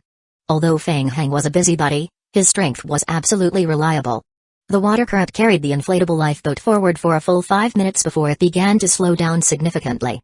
Everyone got off the lifeboat and continued to move forward in the water. A thin layer of water was left on the ground. That was strange.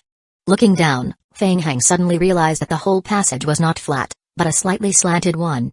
The water kept flowing in the darkness ahead. Boom. Feng Heng tried to reach out his hand and hit the wall beside him with a heavy hammer. The wall was made of a special dark-colored brick wall, which was extremely strong. A punch only left a faint mark. Feng Heng touched his chin and raised his head to look up. The top of the passage was also a solid dark brick wall, set at a height of 6 meters, a little higher than the giant alchemy body. It seemed to be deliberately designed.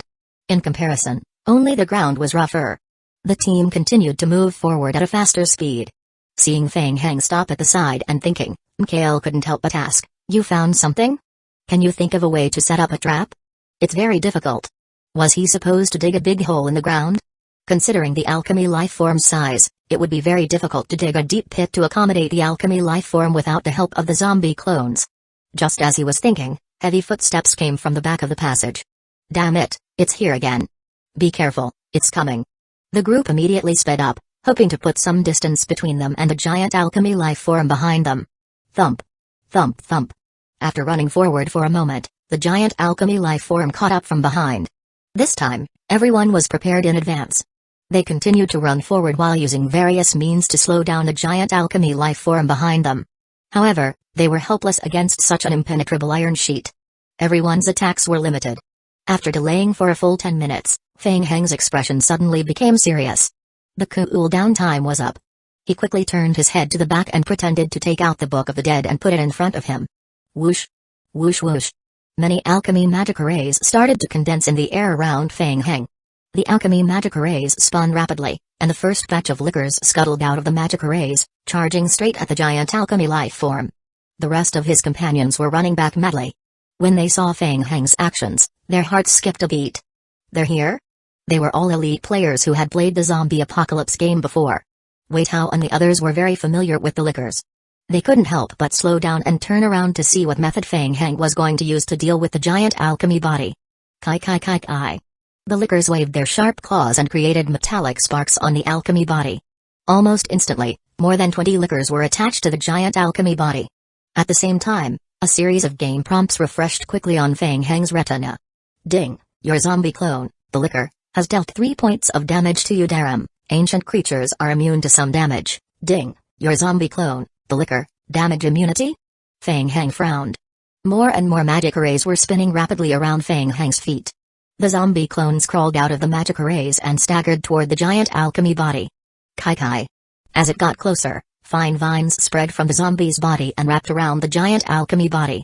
In less than a minute, everyone found that the giant alchemy body was covered with zombies and liquors. Due to the entanglement of the zombie clones, the movement speed of the alchemy body was greatly affected. Wei Tao indicated for the team to slow down and carefully observe the state of the giant alchemy life form behind them.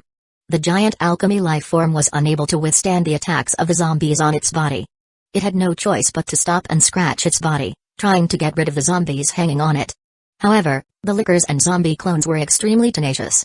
Just as it shook them off, they frantically climbed up the alchemy body. Due to its huge size, the alchemy creature's movements were unusually clumsy. It could not even lay hands on the liquor that was hanging on its neck. Ka! The alchemy life form reached out and grabbed a liquor that was hanging on its face, holding it tightly in its hand. Bang! The next moment, the liquor was crushed by the alchemy life form. Broken limbs flew everywhere. The bloody scene sent chills down the players' spines. However, the next moment, the players were surprised to find that the limbs that were left on the ground twitched a few times, and then grew back at a strange speed. Limb regeneration. Gale's eyes widened. When did the liquor's resurrection ability become so terrifying? It could be restored after being crushed? More and more zombie clones crawled out of the alchemy magic arrays and continued to pounce on the giant alchemy body. The giant alchemy body kept waving its hands to pull the zombies off its body. For a moment, it was trapped in place by a group of zombies. A legendary creature was suppressed so easily? They had been chased by the alchemy life form before. But now, the alchemy life form was so easily dealt with by zombies. Everyone felt that this was not real. Upon seeing this, I knew that Feng Heng had complete control of the situation. He leaned against the wall, took out a piece of bread from his backpack, and started to gnaw on it to speed up the recovery of his physical strength. In other words, he was currently in a trial state. Under normal circumstances, he would have left a sleeping bag on the spot and gone offline to sleep. Feng Heng had the same thought. The alchemy life form had thick skin and flesh, and its health point was also extremely high. Even if many ants could kill an elephant, it would still take some time. Hueco and the others looked at each other. They had long analyzed and studied Feng Heng's background through various internal data. They knew that Feng Heng's zombie clones were very powerful and had a strong self-regeneration ability. However, he didn't expect their recovery ability to be strengthened to this extent. Now that they had witnessed it with their own eyes, the shock they felt was far more intense than what they had read off the records. Hulu. Feng Heng heaved a sigh of relief and took a few steps back. He turned his head to look at the others and said, "It's under control for now, but it will probably take a long time to get rid of it completely. Let's think of a way to get out of this place." 1087 The elder Hueco carefully looked at the giant alchemy creature that was surrounded by zombies and asked, "Feng Heng, are they really okay?" "Of course, no problem at all." "Alright." Hueco retracted his gaze from the alchemy body. He chose to believe in Feng Heng. In fact, he didn't have a better choice in this situation. Everyone rested for a moment and after some discussion, they decided to continue exploring the place. However, this time, everyone slowed down and carefully searched along the way to see if there were any hidden traps. The pathway seemed to be endless. After wandering for more than half an hour, Feng Heng took a look at the game hints. Including the lickers, there were more than 200 zombie clones that were targeting the alchemy body and scratching at it continuously. Finally, they managed to scratch away 25% of the alchemy body's health point. At this speed, they would have to continue scratching for another 2 hours. "Guys, look. We've reached the end." Feng Heng raised his head and looked ahead. Finally, a bronze door appeared at the end of the passage. The metal door looked very simple, and there were no patterns on it. When he got closer, he found that the door was half open, as if it had been pushed open a gap. Dark light seeped out from the door. Hueco nodded to Art, who was at the back of the team. "Go and investigate." "Alright." Art walked to the front of the team. His figure once again faded into the air and carefully groped into the hall to investigate. A moment later, Art retreated and revealed himself in front of everyone. He nodded and said, "There's a dilapidated hall inside. There's a cave-dwelling beast sitting near the center. I am not sure if it's alive, so I didn't dare to get too close to check." Hueco's heart skipped a beat. He waved his hand and said, "Let's go in and take a look. Be careful." With Mikhail leading the team, everyone entered through the gap in the door. Feng Heng followed in the middle of the team. The first thing he did after entering the hall was to look at the scene in the hall. The interior of the hall was very spacious, but it was also extremely messy. Large pieces of gravel and shrapnel that had been broken by brute force were everywhere. Large cracks appeared on the ground as if it had experienced a fierce battle. What was even more strange was that it seemed like no one had been here for a long time. Many dark-colored plants grew out from the cracks in the rocks, and many of the broken rocks were covered with a layer of spores. In addition to the entrance they had entered from, the oval-shaped hall was connected to more than a dozen other entrances. "Guys, look! There are murals." Argyle's eyes lit up. He noticed the mural on the wall and called out to it in a low voice. He quickly moved closer to the right wall. Everyone's attention was also attracted by Argyle's shouts, and their eyes moved to the murals on the wall. The walls around the hall were filled with murals. Most of them had been damaged due to strong impact. Some of the murals had a large amount of gravel piled up in front of them, while other murals were completely destroyed. Argyle was very excited to see these murals. A big discovery. This was an unprecedented discovery. These murals might contain secrets related to the clan of the cave-dwelling beasts. "Quick, help me move the stones away. There is important information on the murals." Argyle was so excited that he was a little incoherent. He said, "The secret behind the clan of the cave-dwelling creatures is likely related to the construction of this place. We might be able to find a way to leave this place." As he spoke, Argyle had already walked toward the mural in front of him. He tried to move the stones that were piled up in front of the mural, wanting to see the whole picture of the mural clearly. Tang Minyu nodded and said, "Yes, let's go and help him." A few of the Empire's elites also stepped forward to help Argyle clean up the gravel in front of the mural. Hey, that person, don't you think? On the other hand, Moji Aoi's expression was grave as he pointed to the front. There was a stone chair on the right side of the center of the hall, and a figure was sitting on the chair. It was a cave-dwelling beast. Buzz. The moment they saw the cave-dwelling beast, everyone was shocked. They clearly saw the wrist of the cave-dwelling beast move and grabbed the bone spear in its hand. Everyone instantly raised their guard and assumed a vigilant posture. Be careful. Don't go near it yet. This place looked a little strange. Wei Tao gestured with his hand and carefully observed his surroundings to see if there were any traps or hidden dangers. Moji Aoi covered his left eye with one hand and tried to get information about the other party. The elder of the cave-dwelling beasts, Evil Bones, be careful. The game has indicated that he is a commander-level creature, and is extremely unstable. A commander-level monster. Everyone became even more cautious when they heard this. Should I try to communicate with him? Argyle, who was directing a few soldiers to move the gravel away, was also attracted by the crowd's shouts and asked in a low voice. Before anyone could answer, suddenly, everyone heard a light sound. Ka. The cave-dwelling beast seemed to have been in the same position for a long time. When he slowly turned his head, his bones and joints made cracking sounds. He slowly turned his head, moving his entire face toward the entrance of the cave. A strange expression appeared on the face of the cave-dwelling beast elder, Evil Bones. His gaze swept across everyone's faces until it landed on Tang Minayu. Whoosh! Evil Bones jumped up from his stone chair without any warning, raising his bone spear and charging straight at Tang Minayu. His speed was extremely fast and swift, and even formed a shadow in the air. Mikhail stepped forward and stood in front of Tang Minayu. He unsheathed his long sword and made a sword cry. Whoosh! Evil Bones nimbly leaped back and dodged to avoid Mikhail's attack range. A sinister smile appeared on the corner of Mikhail's mouth. He instantly exerted force on his feet and moved forward by a meter as if he had teleported. At the same time, he slashed his long sword forward horizontally. The blade of the sword seemed to be distorted as it tore through space. Boom! The distortion of space caused an explosion. Evil Bones flew out from the explosion and quickly attacked the other side. This. Unscathed. Mikhail was surprised. A sense of powerlessness rose in his heart, and he even began to doubt himself. He was using a type of swordsmanship that could trigger spatial distortion and cause explosive damage by tearing space. This move dealt great damage and had been successful in previous games.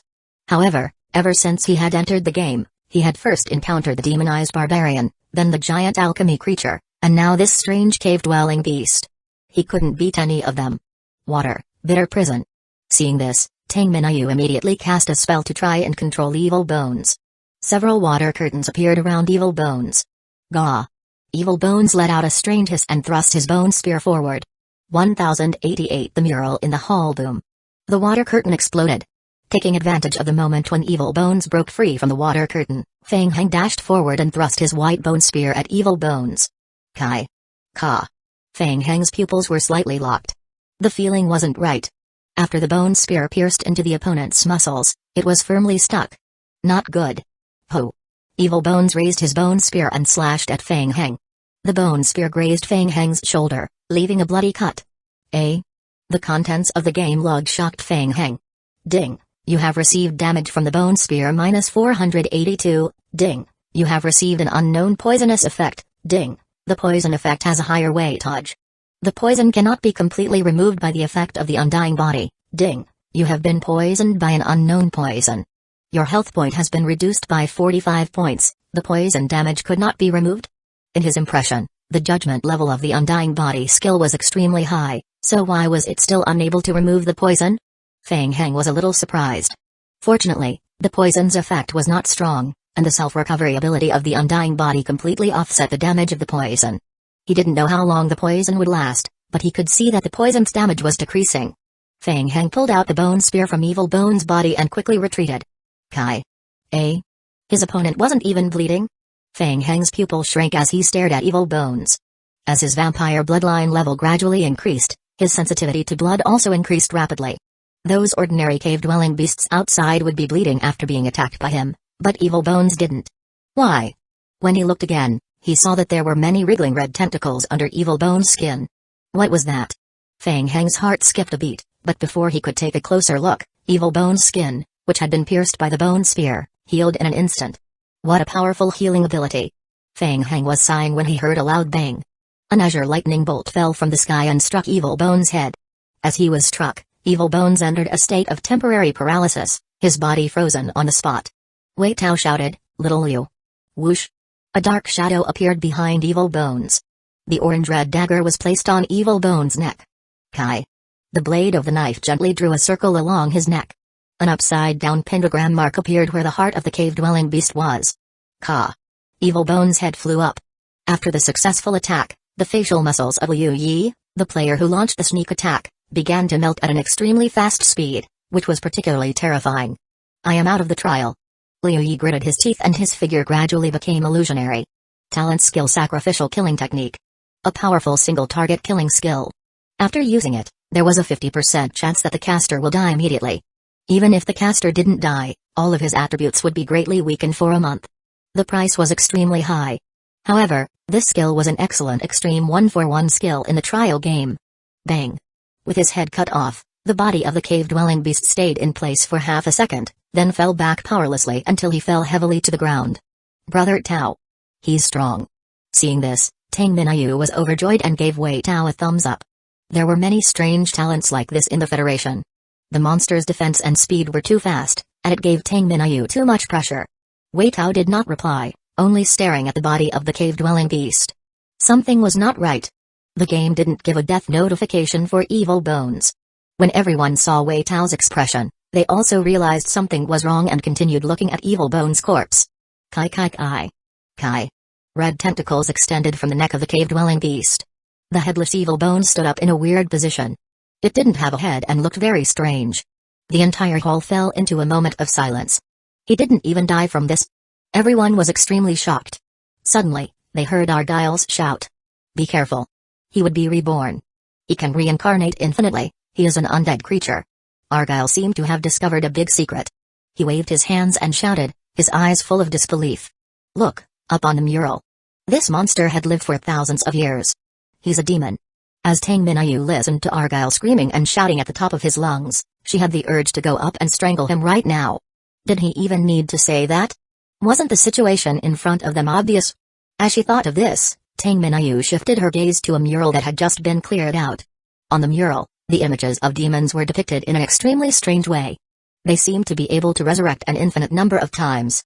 No matter if they were burned, beheaded, buried, or sacrificed, they could not be destroyed. Fang Heng also turned his head and glanced at the mural, trying to find the answer from it. That was. Suddenly, Fang Heng's eyelids twitched slightly. On the wall, there was a mural depicting the power of a demon with a few strange, crooked characters written in the corner. The strokes of the characters were familiar. At first, Fang Heng thought it might be the special language of the cave-dwelling beasts in the cave. But suddenly, Fang Heng felt that these characters were extremely familiar, as if he had seen them somewhere before. Right, it was the alchemist language. Fang Heng stared at the small paragraph of words on the mural. It was not written clearly, but it formed a noun. Fang Heng's pupils suddenly contracted. Ouroboros. The strange name made Fang Heng's heart beat violently again. This was the third time he had seen this name. Upon closer inspection, these characters seemed to have been added after the completion of the mural. Minayu. Be careful. A hurried warning sound brought Fang Heng back to his senses. Fang Heng looked to the other side. The headless cave-dwelling beast stood up in an extremely strange posture again and tried to attack Tang Minayu again. Tang Minayu quickly retreated, her staff in front of her. Water Dragon, break. Boom. The powerful water-type spell knocked Evil Bones back, and at the same time, Mikael led a few other players to attack Evil Bones. Fang Heng quickly withdrew his gaze from the mural. Now was not the time to think about this. He had to think of a way to solve the current crisis. Fang Heng quickly joined the battlefield. The headless cave-dwelling beast's speed was slower than before.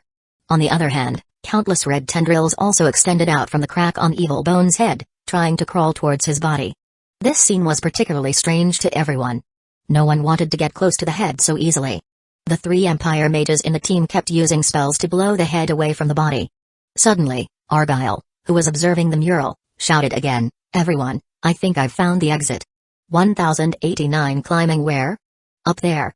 The exit is up there. Above the main hall. Looking up, everyone realized that the space above the hall was pitch black. They couldn't see the ceiling. Wei Tao said in a low voice, "Let's go and take a look." The 2 players who had learned flight-type skills immediately flew into the air.